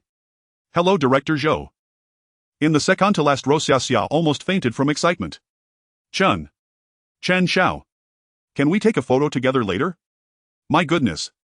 Earlier today she was still complaining about how she had to run errands every day since she got here. But at this moment she suddenly felt that she absolutely loved her job. The group that had just entered took their seats in the middle row. The middle-aged man who came in with Director Li was Zhou Wen, the director of the Policy and Regulation Department. Because Director Li strongly recommended Chen Xiao as a policy advisor, he came today specifically to see Farewell My Concubine. They happened to meet at the entrance and came in together. In the fifth row right in the center, Li Jiming sat in the middle with Zhou Wen and Chen Xiao on either side. Li Jiming looked at Zhou Wen and said, "Most of our colleagues are here. Let's start watching so we don't waste everyone's time. We can chat afterward." Zhou Wen nodded. "All right, let's begin." Hearing the secretary, he in the back row signaled to a junior staff member in front of the computer. Immediately the lights in the screening room gradually dimmed. The film began. The screen gradually lit up. In 1977, in the capital city, within a gymnasium, music from Singing to the Motherland wafted in from outside. Two Peking opera performers dressed as Xiang Yu and Yu Ji slowly walked out. After a brief exchange, a spotlight illuminated the stage. The time shifted back to 1924. In the black and white scene, vendors were shouting in a bustling marketplace, selling windmills, playing the arrow and more. A woman with graceful poise walked forward holding a child whose face was wrapped. A strand of hair on the left side of her forehead swayed in the wind. "Oh, isn't that Yan Hong?" Suddenly a man dressed as an elder appeared. Yan Hong smiled at him. The man reached out to touch her face, saying, "I haven't seen you in ages, I missed you so much." Yan Hong forcefully pushed him away and continued walking forward. The man was left behind cursing, "You filthy whore." Yan Hong hurriedly hugged the child and continued on. Director Li nodded in satisfaction. The opening was shot very well. The immersive feeling was strong and the conflict was compelling. In that era, some lived shamelessly while others struggled to survive. The female actors' expressions were also very well done. The story gradually progressed on screen. In an era when bones froze on the road, Yan Hong, in order to find a way out for her son Duzi, cut off his sixth finger and sent him to the opera troupe. After leaving her cotton cloak for her son, she disappeared into the icy wilderness. Duzi entered the opera troupe. Due to his background, he was ostracized by his senior brothers, but his elder brother Xiao Shita stood up for him. While practicing, Duzi cried out in pain as he used a brick to stretch his tendons. Xiao Shita kicked away a brick to help him relax, thus receiving a beating from their master, kneeling in the snow with a basin of water on his head from day till night. Despite the punishment, he bore no resentment and did not regret it, joking around to cheer up his junior brothers while receiving his punishment. Frozen and covered in ice and snow, he returned to the apprentice's room muttering, "Today I practiced the 9 turns golden furnace's fire dance skill. I'm going outside to cool off." In front of the screen, Zhou Wen, the director of the Policy and Regulation Department, quietly asked Li Jiming, "Old Li, is this Xiao Shita the man who plays Xiang Yu at the beginning?" "Yes." Zhou Wen nodded appreciatively. He first used his head to break the bricks to help the opera troupe out of trouble, and now he is looking after his junior brother. He has a sunny disposition, is loyal and righteous, and can be called a true overlord. A protagonist like this is quite good. Li Jiming, who had read the script, smiled faintly. Is the protagonist a true overlord? Perhaps he is for now. The scene changed on the screen. By the lakeside, the cold wind battered the trees and snow danced in the gusts. The apprentices of the opera troupe stood with their hands on their hips by the lake, singing in unison lines from the Peking opera, "Farewell My Concubine, with strength to pull mountains, my spirit conquers the world." They grew from childhood into youth. The master walked up to the dangling Xiao Lizi, Xiao Shitu and Duzi. He checked each of their performances of Night Escape, Farewell My Concubine, and Thinking of the Forbidden. Xiao Lizi couldn't say, "I can't forget loyalty and filial piety," and was punished. Xiao Shitu, with his back to the lines of Xiang Yu, also got a beating as he meekly reached out. This was the master's way of reminding him to memorize it better next time. Duzi, dressed in a Dan roll costume, however, recited, "I was originally a boy," and naturally he got punished too. In front of the screen, Zhou Wen shook his head and sighed. It's too harsh to punish Xiao Shitu even when he is facing the wrong way. Li Jiming shook his head, his tone somber. It's not just harsh, the long take of 1 minute here should hint at the fates of the 3 characters, right? Director Chen. Yes, Director Li has a keen eye. Chen Xiao nodded. As expected of the director of the art department, he could discern the implication of the shot just from having read the script. Xiao Lizi will soon forget loyalty and filial piety and choose to end his life to escape. Xiao Shitu successfully played the overlord but was crushed by the times, losing the spirit of the overlord, and became submissive and was beaten. As for Duzi, he is forever trapped in the phrase, "I was originally a delicate girl." One shot hinted at the destinies of the 3 men. On screen, the story continued. Duzi and Xiao Lizi opened the door to escape, arriving at the theater where they saw the leading actors performing Farewell My Concubine. Amid the applause, Xiao Lizi was brought to tears. How did they become stars? How many beatings did they have to endure? He cried, feeling hopeless, and asked, "How many beatings do I have to endure? When will I be able to become a star?" Hearing this, everyone in the screening room sighed. In the second-to-last row, Section Chief Wang sat next to Xia Xia with colleague Section Chief Lu on the other side. Section Chief Lu sighed lightly. That was filmed really well. I used to sing Peking opera and it was truly hard work. Outsiders watch for fun while insiders watch with a heavy heart. After graduating from elementary school, he entered the opera school. He had to get up at 6 every morning to practice the basics, running around the stage, stretching, kicking, balancing, tiger leaping, flipping, and also studying cultural subjects. For the balancing act, all the weight rests on the arms while inverted, causing his arms to tremble, beads of sweat dripping down as he counts them. He lived this life for 6 years. Unfortunately, he later suffered a severe back injury and had to give up this path. Otherwise, perhaps he could have become a renowned Peking opera master like the one on stage. In the adjacent seat section, Chief Wang whispered, "I guess they will soon talk about how Duzi and the others endured hardships to eventually succeed, right?" Section Chief Lu nodded. "It's a promotional film, so it will probably highlight the hard work and success of these 3 young actors." "Definitely. After watching so many of these promotional films, one could guess the direction with their knees." Section Chief Lu patted his shoulder. "Stop criticizing, at least it was well shot with genuine emotions." "Alright, let's watch." Saying this, Section Chief Wang yawned. Returning to the theater troupe, Xiao Duzi received a severe beating. Xiao Lizi quickly swallowed the candied hawthorn in his arms and chose to end his life. The audience in front of the screen looked a bit dazed. "Wait a minute, isn't this a promotional video for opera? Why does it feel so heavy in my heart?" Section Chief Wang stared blankly at the screen, murmuring, "Director Chen, has this film gone off topic?" Xiao Xia instantly caught the words Director Chen. Off topic. Impossible, absolutely impossible. Although she hadn't seen the latter part, she could make comparisons. Xiao Xia took a deep breath, mustered her courage, and said to the Section Chief, "Director Chen previously shot a diamond advertisement creating a love disaster film that made diamonds popular. This time should be similar. The charm of Peking opera should be revealed later. Moreover, Xiao Liza's death is closely related to the times. It cannot be entirely blamed on Peking opera." Section Chief Wang nodded, still a bit skeptical. Not only him, but everyone's attitude in the room also changed. They initially thought this was a promotion of how beautiful Peking opera is. Now it seems that this film is not directly promoting Peking opera but rather integrating Peking opera into the lives of the actors. This indeed makes for a more compelling story than simply shooting a promotional video appealing to a wider audience. However, the specific effect still needs to be seen. On the screen, the story continued. Master Guan spoke to Xiao Duzi, who was kneeling before the portrait of the founder, discussing the play Farewell My Concubine and the principles of being a person. Yu Ji drew her sword and committed suicide, loyal until the end. Tears welled in Xiao Duzi's eyes as he raised his hand to fan himself. He understood. He was wrong. He should remain loyal until the end. Since he chose opera, he must end with opera. The blood flowing from his hand onto his face felt like signing a contract before the founder, again vowing to sincerely perform opera from then on. Once again, there was a scene transition by the lake. This time, however, it wasn't the winter with snow dancing in the wind, but summer with lotus leaves covering the pond. The comparison between the two transitions resembled Xiao Duzi's contrasting states in the theater troupe. Previously it was a struggle, but now it was rapid growth. Inside the troupe, the theater owner Na Kuan came to the troupe to book a play commissioned by Zhang Gonggang. He spotted Xiao Duzi in a red outfit practicing his voice at the well's edge. Xiao Duzi was called over to pay his respects to Na Kuan. Before Na Kuan, he mistakenly sang again, "I was originally a man, not a delicate woman, why?" Seeing Na Kuan getting up to leave the troupe in order to save the troupe, and Xiao Duzi, Xiao Shi too snatched the pipe from Master and shoved it into Xiao Duzi's mouth, stirring it around. "In making you wrong. In making you wrong." After a punishment, the other children resumed practicing the play, leaving Xiao Duzi dazedly sitting on the chair. After a few seconds, blood dripped from the corner of his mouth. With tears in his eyes, he spoke, I was originally a delicate woman, not a man." The sound of drums suddenly stopped. Everyone turned to look at him. Amid the 2 beats of the single-skin drum with blood at the corner of his mouth, he stood up and began to sing the Kunku opera Si Fan anew. "The little nun is just 28 in her prime, having had her hair shaved by Master. I was originally a delicate woman, not a man. Why is my waist tied with a yellow ribbon, wearing a straight robe, seeing couples scattering pairs dressed in brocade, making one anxious like fire? I tear the kasaya apart." As he sang, his expression gradually changed. From expressionless to a slight smile, and finally to a smile in his eyes. It was as if he had fully compromised and achieved harmony with "I was originally a woman." As the scene shifted, he had become Yu Ji, standing on stage singing at the hall. His voice was melodious and his movements were graceful. "Since I followed the great king, battling east and west." The audience watched.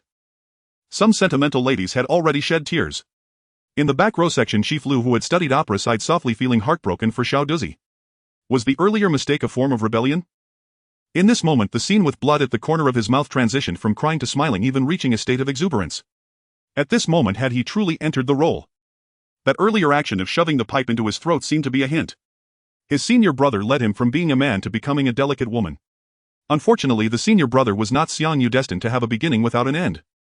Section Chief Wang did not feel so pained. He was a rough man and could not comprehend such delicate emotions. Based on his years of watching dramas and novels, he estimated this was a story of struggle. First, it spoke of the hardships faced by Peking opera actors enduring countless trials. Next, it would show success, showcasing the beauty of Peking opera and the glory of the actors. He whispered to Section Chief Lu stop sighing, he should finally have endured through it. Next it should be all glory, right? Section Chief Lu nodded in agreement, it should be. The scene continued to unfold.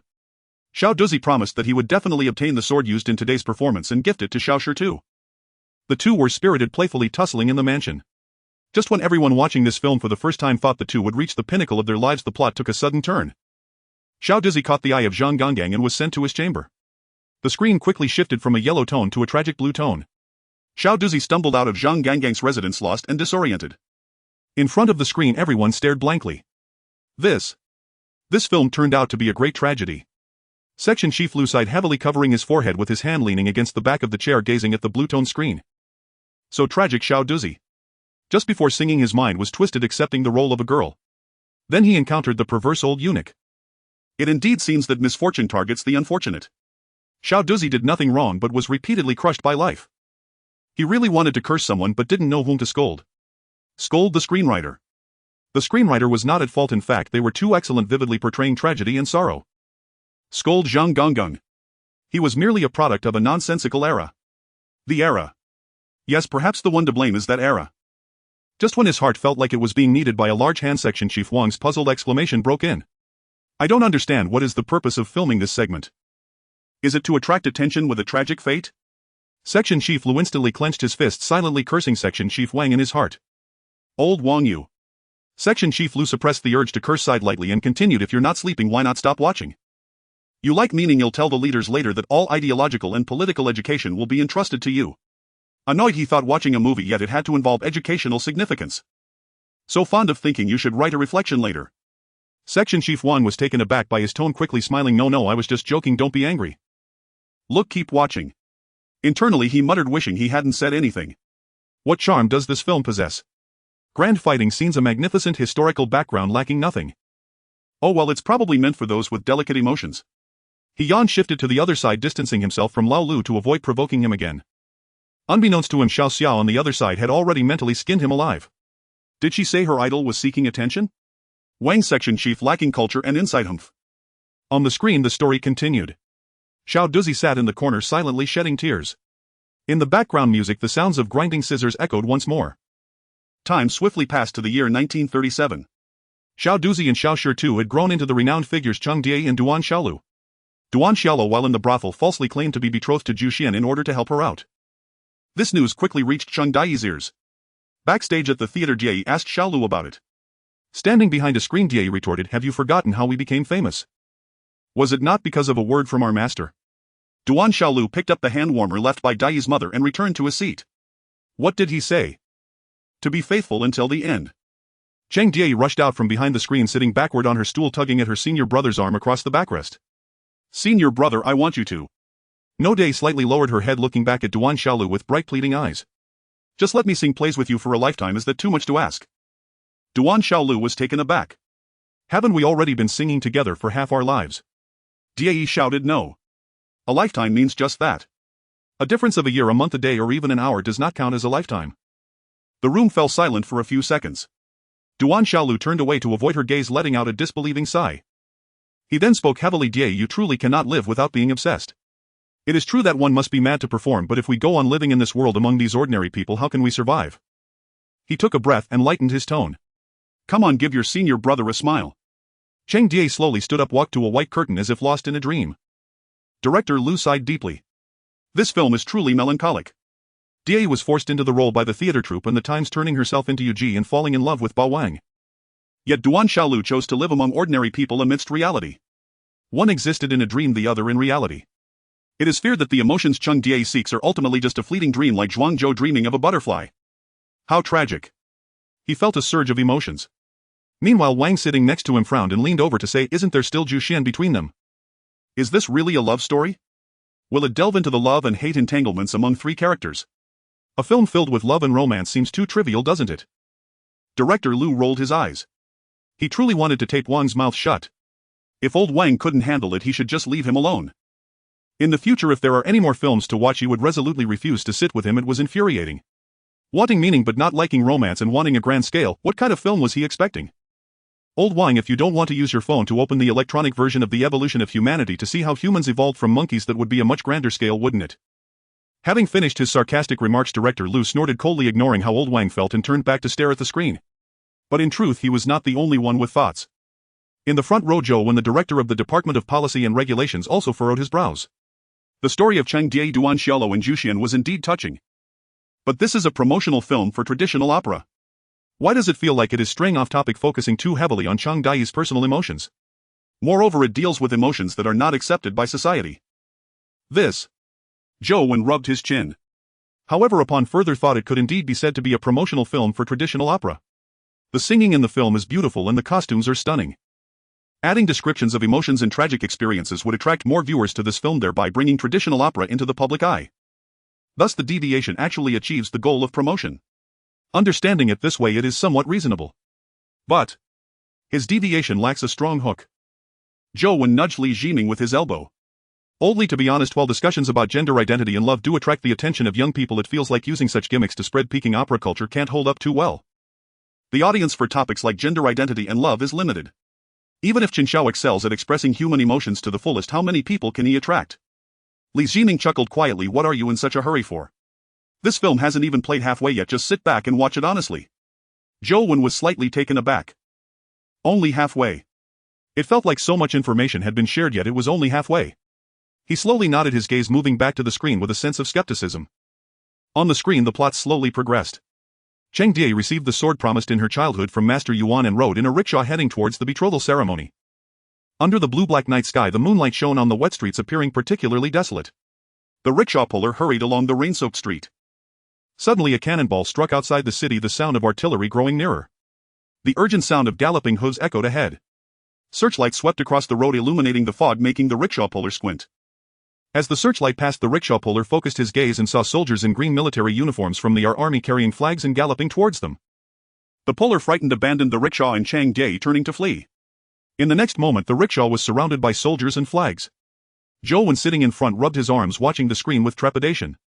At this point, he suddenly realized that throughout the previous scenes there had actually been the sound of artillery, only it was overshadowed by the story and he had not paid much attention. Now the sound of cannon fire suddenly intensified. The sense of an era where personal destinies intersect with national fate overwhelmed him. Zhou Wen exhaled softly, his eyes glued to the screen. He suddenly felt as if he were viewing the tragedies and joys of another ant from the perspective of one ant. Cheng Die and the others were not high officials, nor did they possess martial skills, they were merely small individuals at the bottom. In the face of the times, they were as powerless as tiny ants. At this moment, the shift of eras surged in like a torrent. As ordinary ants, they could scarcely fight back, merely seeking a way to survive while maintaining their identities, drifting with the tide. Zhou Wen stared at the screen, his heart racing. It seems that the perspective has opened up. Li Jiming grunted, saying no more. Next, the repeated changes of dynasties indeed broadened the perspective. On the screen, the curtain of the rickshaw was lifted, and facing a large group of armed soldiers, Cheng Die, with her makeup smeared, clutching the sword in her arms, appeared indifferent and lifeless, as if living in another world. At this moment, all she wanted was to hold on to Ba Wang. Everything else was irrelevant to her. After the cavalry passed, she walked directly onto the chaotic streets towards the betrothal ceremony, throwing the sword to Duan Xiaolu. Let him recognize it. To recognize the sword with which she once promised, if Ba Wang has this sword, then you shall be the rightful empress. Yet Duan Xiaolu did not remember this sword at all. Cheng Die turned and left, drawing a line between them each to sing their own tune from then on.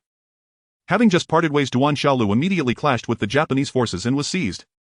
To rescue him and to reclaim the overlord from Zhu Xian, Cheng Die performed the Kunku opera, the Peony Pavilion, before a high-ranking Japanese officer. After the performance beneath a deep indigo night sky, Cheng Die and Zhu Xian stood before the city gate awaiting Duan Xiaolu's release. A row of armed officers flanked them, distant snarls of guard dogs echoed intermittently. Suddenly they spotted Duan Xiaolu descending the stone steps and rushed forward. Xiaolu. Senior brother. Zhu Xian stepped beside him, steadying his arm. Xiaolu, are you unharmed? Duan Xiaolu gazed down at Cheng Die standing one tier below. Did you sing for the Japanese commander? There was a man named Qingmu, he understood opera. Spit.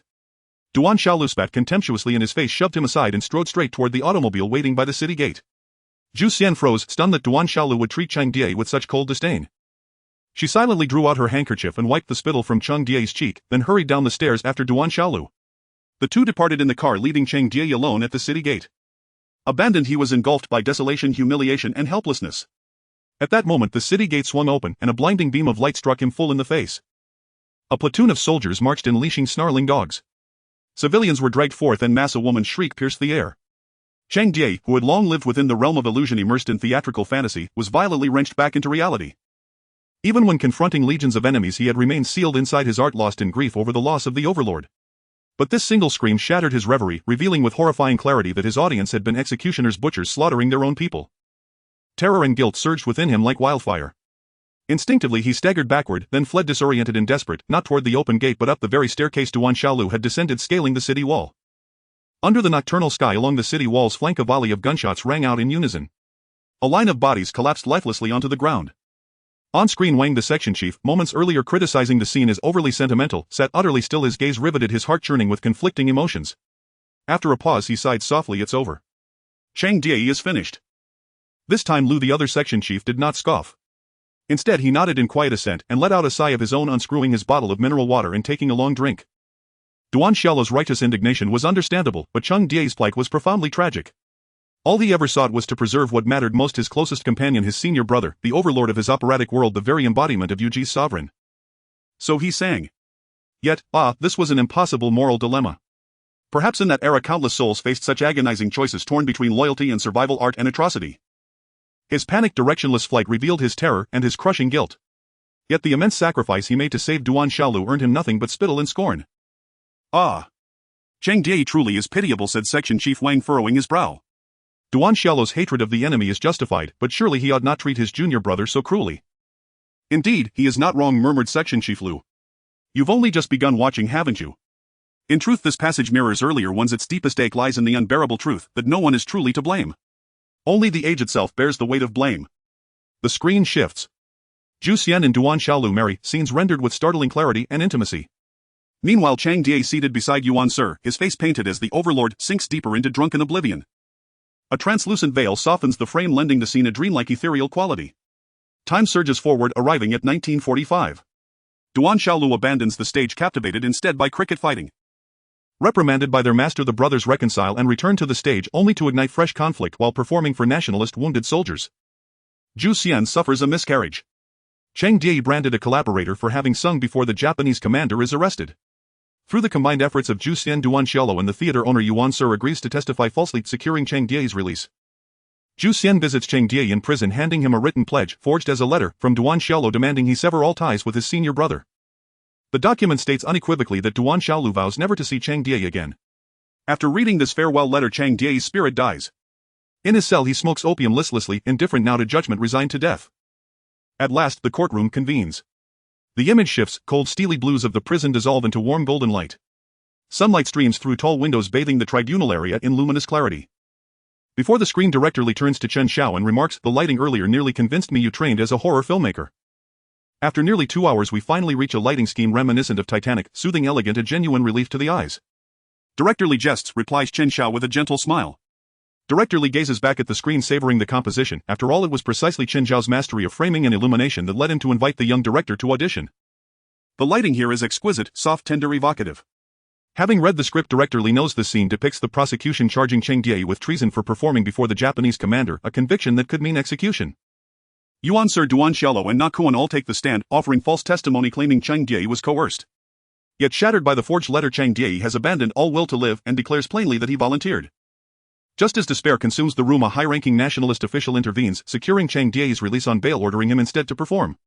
Back in the film, the audience, aware Yuan Sir will testify, feels reassured, thus the lighting remains gentle.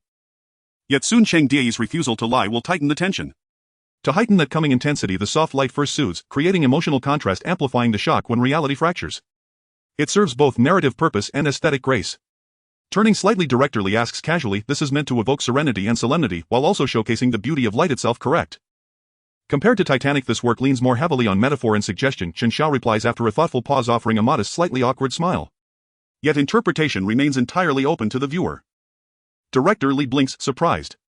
Metaphor. Suggestion. Wasn't this simply about atmosphere and visual elegance? He fixes his gaze on the screen once more, mentally revisiting the script.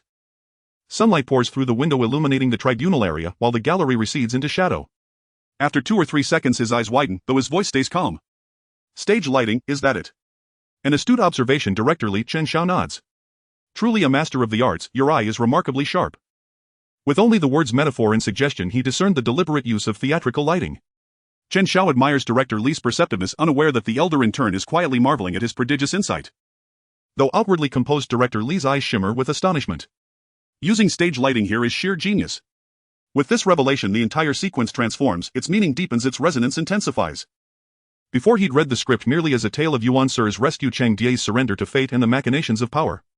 But now, amid that shaft of stage light, the essence of theater emerges unmistakably.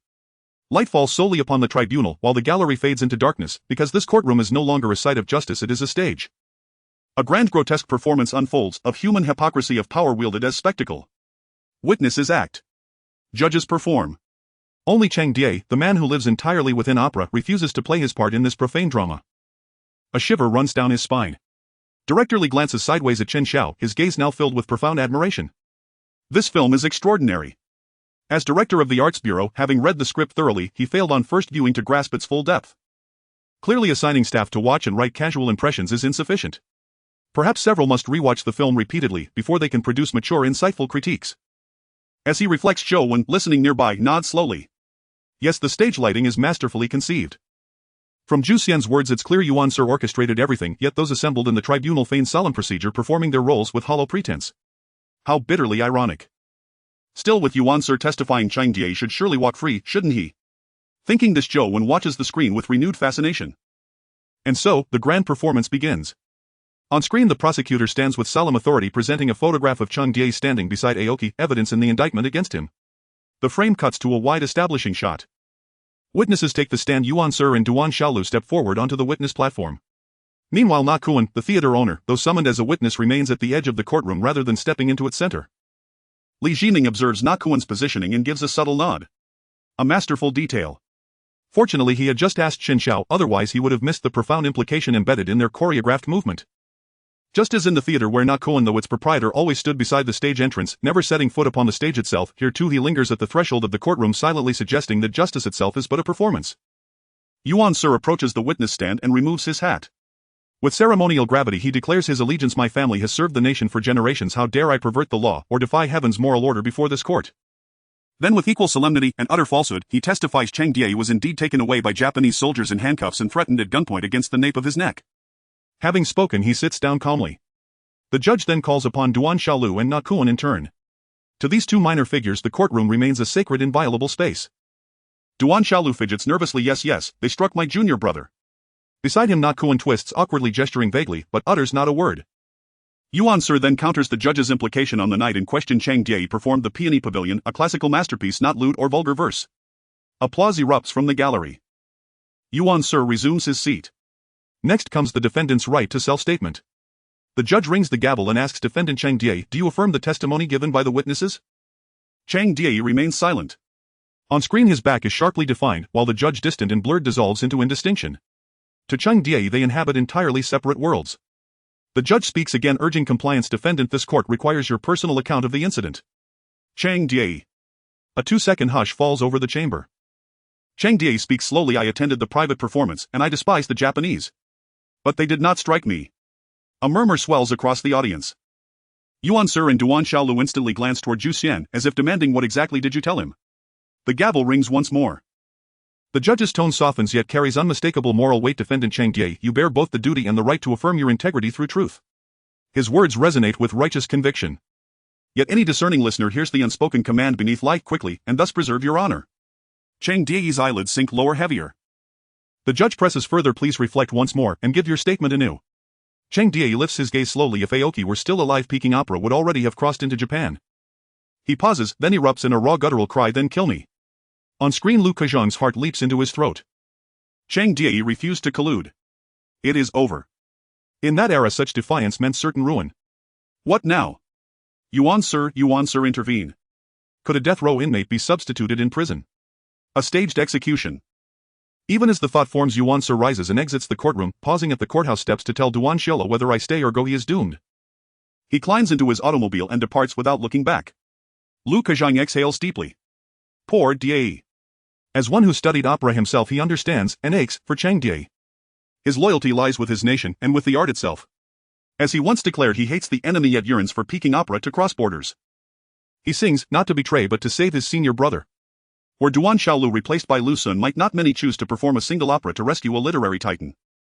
To Cheng Die, Duan Xiaolu is everything, even more. And singing is not espionage, it is pure cultural exchange.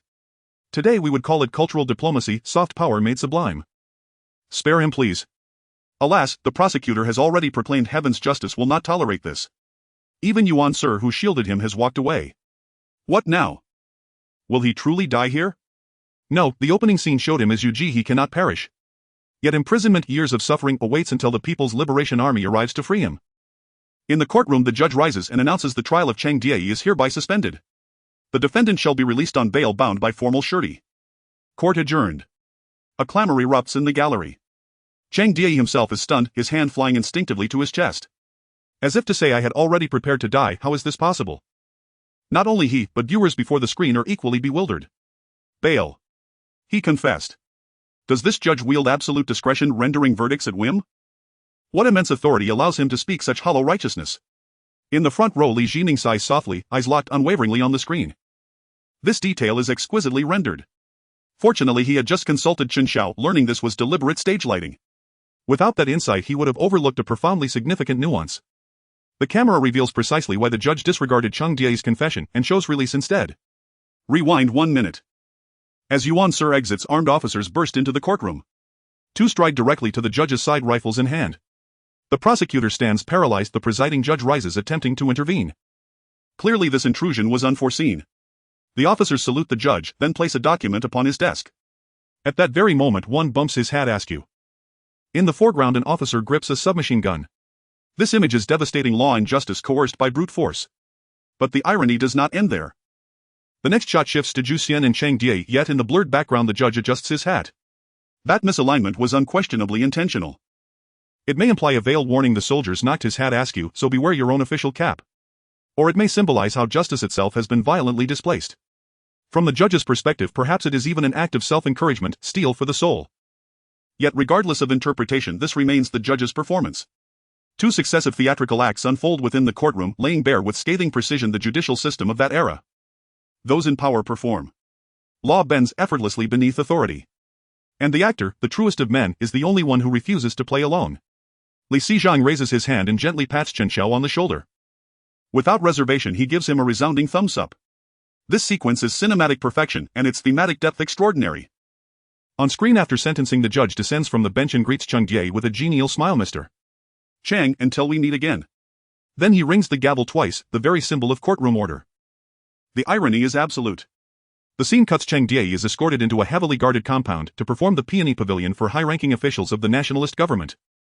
That same peony pavilion branded by the prosecutor moments earlier as lewd and lascivious verse. The screening concludes tomorrow, lights up, curtain falls. Before the screen the audience sighed in unison. They were also captivated by Cheng Die's exquisitely rendered appearance as Du Lin Yang in the peony pavilion. Zhou Wen murmured, I must admit, though this film features only a handful of theatrical scenes it alone suffices to revive and champion traditional opera. Having just overheard director Li's conversation with Chen Xiao he realized the film brimmed with meticulous detail. If it could entice viewers to watch it repeatedly surely some would fall irrevocably in love with its operatic artistry. He himself now longed to hum a few lines in imitation. Director Li nodded thoughtfully. Yes, the visual splendor of opera makeup was undeniable, but what truly moved him was the script's rigorous architecture and its profound sense of predestined tragedy. Consider the span of time alone. The conflict begins when Cheng Die performs for the lowest-ranking wounded soldiers of the nationalist army and ends when he sings before its highest echelons, forming a flawless self-contained cycle. Yet whether before the regime's base or its apex, Cheng Die remains nothing but a plaything, his fate manipulated at will by those in power. Now compare this across successive historical phases. From his very first portrayal of Yu Ji onward, at every turning point in history he is singled out and claimed by the powerful.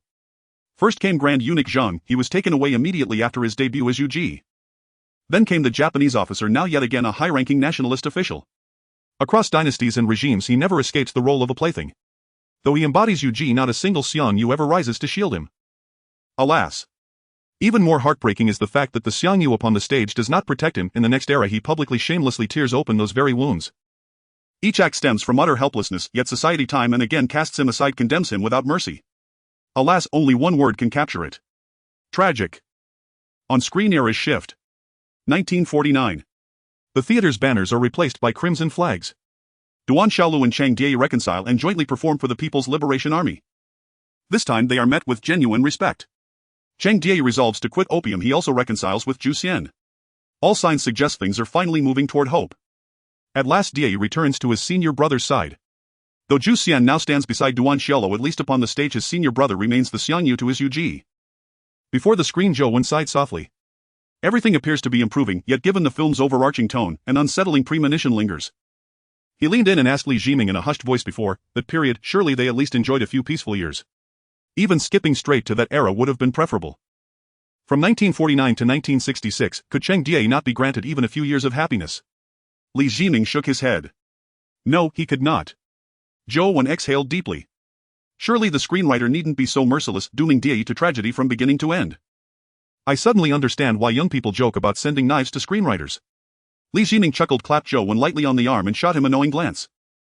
As if silently saying, the screenwriter is right here, do you really criticize him aloud to his face? Zhou Wen smiled awkwardly and turned his gaze back to the screen. Soon Zhou Wen's foreboding proved true. On stage Xiangyu remained Xiangyu, but Yu Ji had been replaced. And the one who usurped Chang Die's role was none other than Xiao Si, the abandoned infant he had rescued and raised as his own disciple. Before the screen director Wang muttered furiously, damn ungrateful wretch. Director Lu whispered, I've always sensed Xiao Si yearned to rise, remember how ecstatic he looked when Master Yuan Sai fell. He craves stardom, but also seeks to supplant the great figures who came before him, Master Yuan Sai and even his own master. Director Wang paused, startled. Yuan Sai. Xiao Si. Their names are uncannily alike. Hey, you're right. Director Lu blinked in surprise. Indeed, Xiao Si had been especially jubilant when Master Yuan Sai was toppled. It seemed he recognized his chance to seize mastery, overthrow the former authority and claim their place. From his personal vantage, who was his master? None other than his own teacher Chang Die. Thus he eagerly attended meetings, seized power, and displaced Die. Director Lu sighed softly. As a member of the underclass he exulted in toppling Yuan Sai, and seizing his voice as a disciple he toppled his master and assumed Chang Die's role as Yuji. Exactly. Director Wang nodded, then suddenly stiffened, slapping Director Lu's shoulder. Now that you mention it, I wonder, will he treat his master the same way the underclass treated Yuan Sai? Ruthlessly. Irreversibly. And no, surely not. Director Lu recoiled inwardly. Neither spoke further, but the analysis left them both with a chilling nameless dread. From the perspective of fate, such ruthless destruction of Chang Die seems all but inevitable, only the manner of its unfolding remains unknown. 16 years pass. 1966. Storm clouds gather heavy with portent. Night falls. Torrential rain lashes the city. Amid the crackling radio broadcast, Duan Xiaolu and Zhu Xian burn old possessions inside their home. Zhu Xian dons her wedding gown, her heart uneasy. She asks Duan Xiaolu, surely you won't abandon me. He clicks his tongue as if to say, why would you even ask such a thing? Yet he offers no direct reply. After a tempestuous embrace, the scene shifts. Xiao Si forces Duan Xiaolu to denounce Chang Die. You must thoroughly expose Chang Die. Of course you may refuse, but you've seen Master Yuan Shiqing's fate. Director Wang spat. Damn it. He refuses to bear the infamy of betraying his master, yet still plunges the knife deep into Die's heart. Director Lu patted him helplessly. Old Wang, first he complained the film was too dense to follow, then he raged at it. His moods shifted like the wind. Wang, calm down. Calm down. My blood pressure's skyrocketing, just get rid of Xiao Si now. Lu shook his head with quiet resignation. On screen the story continues. Duan Xiaolu and Chang Die, clad in full opera regalia, are forced to wear placards labeling them counter-revolutionaries and paraded through the streets under guard. Duan Xiaolu hears the thunderous chants of condemnation ringing in his ears, like Xiangyu besieged on all sides at Gaixia. Zhu Xian and Die stand flanking him, one to his left, one to his right. Neither abandons their Xiangyu. Yet before the roaring crowd, Duan Xiaolu, his face grotesquely masked, begins his denunciation, first targeting Die's performances, his opium use and his relationship with Master Yuan Shiqing. Then publicly and coldly he declares he loves Zhu Xian no longer and severs all ties with her. A devastating betrayal, striking both women at once. From that moment Chang Die loses forever the Xiangyu who in the opera refused to cross the river east. For him only the opera itself remains. After a tear-streaked flame-lit transition, Chang Die, still robed as Yuji, collapses motionless before the Confucian temple. Zhu Xian hands Die the treasured sword she'd snatched from the fire where Duan Xiaolu had just thrown it. Zhou Wen murmured, this scene is masterfully filmed. Visually alone it conveys the crushing powerlessness of the individual beneath the weight of history. But look deeper, the Confucian temple symbolizes Li ritual propriety while Die's opera costume embodies Yu music and harmony. This scene evokes the collapse of ritual in music. Li Jiming nodded. Precisely. Zhou Wen sees the collapse of ritual in music. Li Jiming sees something else entirely, the sword completing its final perfect circle. With Duan Xiaolo it began holding the sword. He told Die, with this blade Xiang you would have slain Lu Bang long ago and you'd be his empress. In the end he held the sword once more only to discard it, surrendering Yu Ji herself. On Zhu Xian's engagement day the sword appeared at the ceremony. She loathed it, yet later plunged into the flames to retrieve it, returning it to Die. Master Yuan Shiqing gifted the sword to Cheng Die, sparking their intimate bond. Later the sword returned to Yuan Shiqing's hands when he went to court to save Die, marking their final irreversible parting. Even Grand Eunuch Zhang was bound to this sword, first appearing as its haughty sovereign possessor, last seen reduced to a beggar hawking cigarettes on the street. Duan Xiaolu and Cheng Die stood before him, sword in hand. One blade binds every protagonist together, a design so exquisite it can only be described in a single word: sublime. A single thread weaves them all into one indelible tapestry.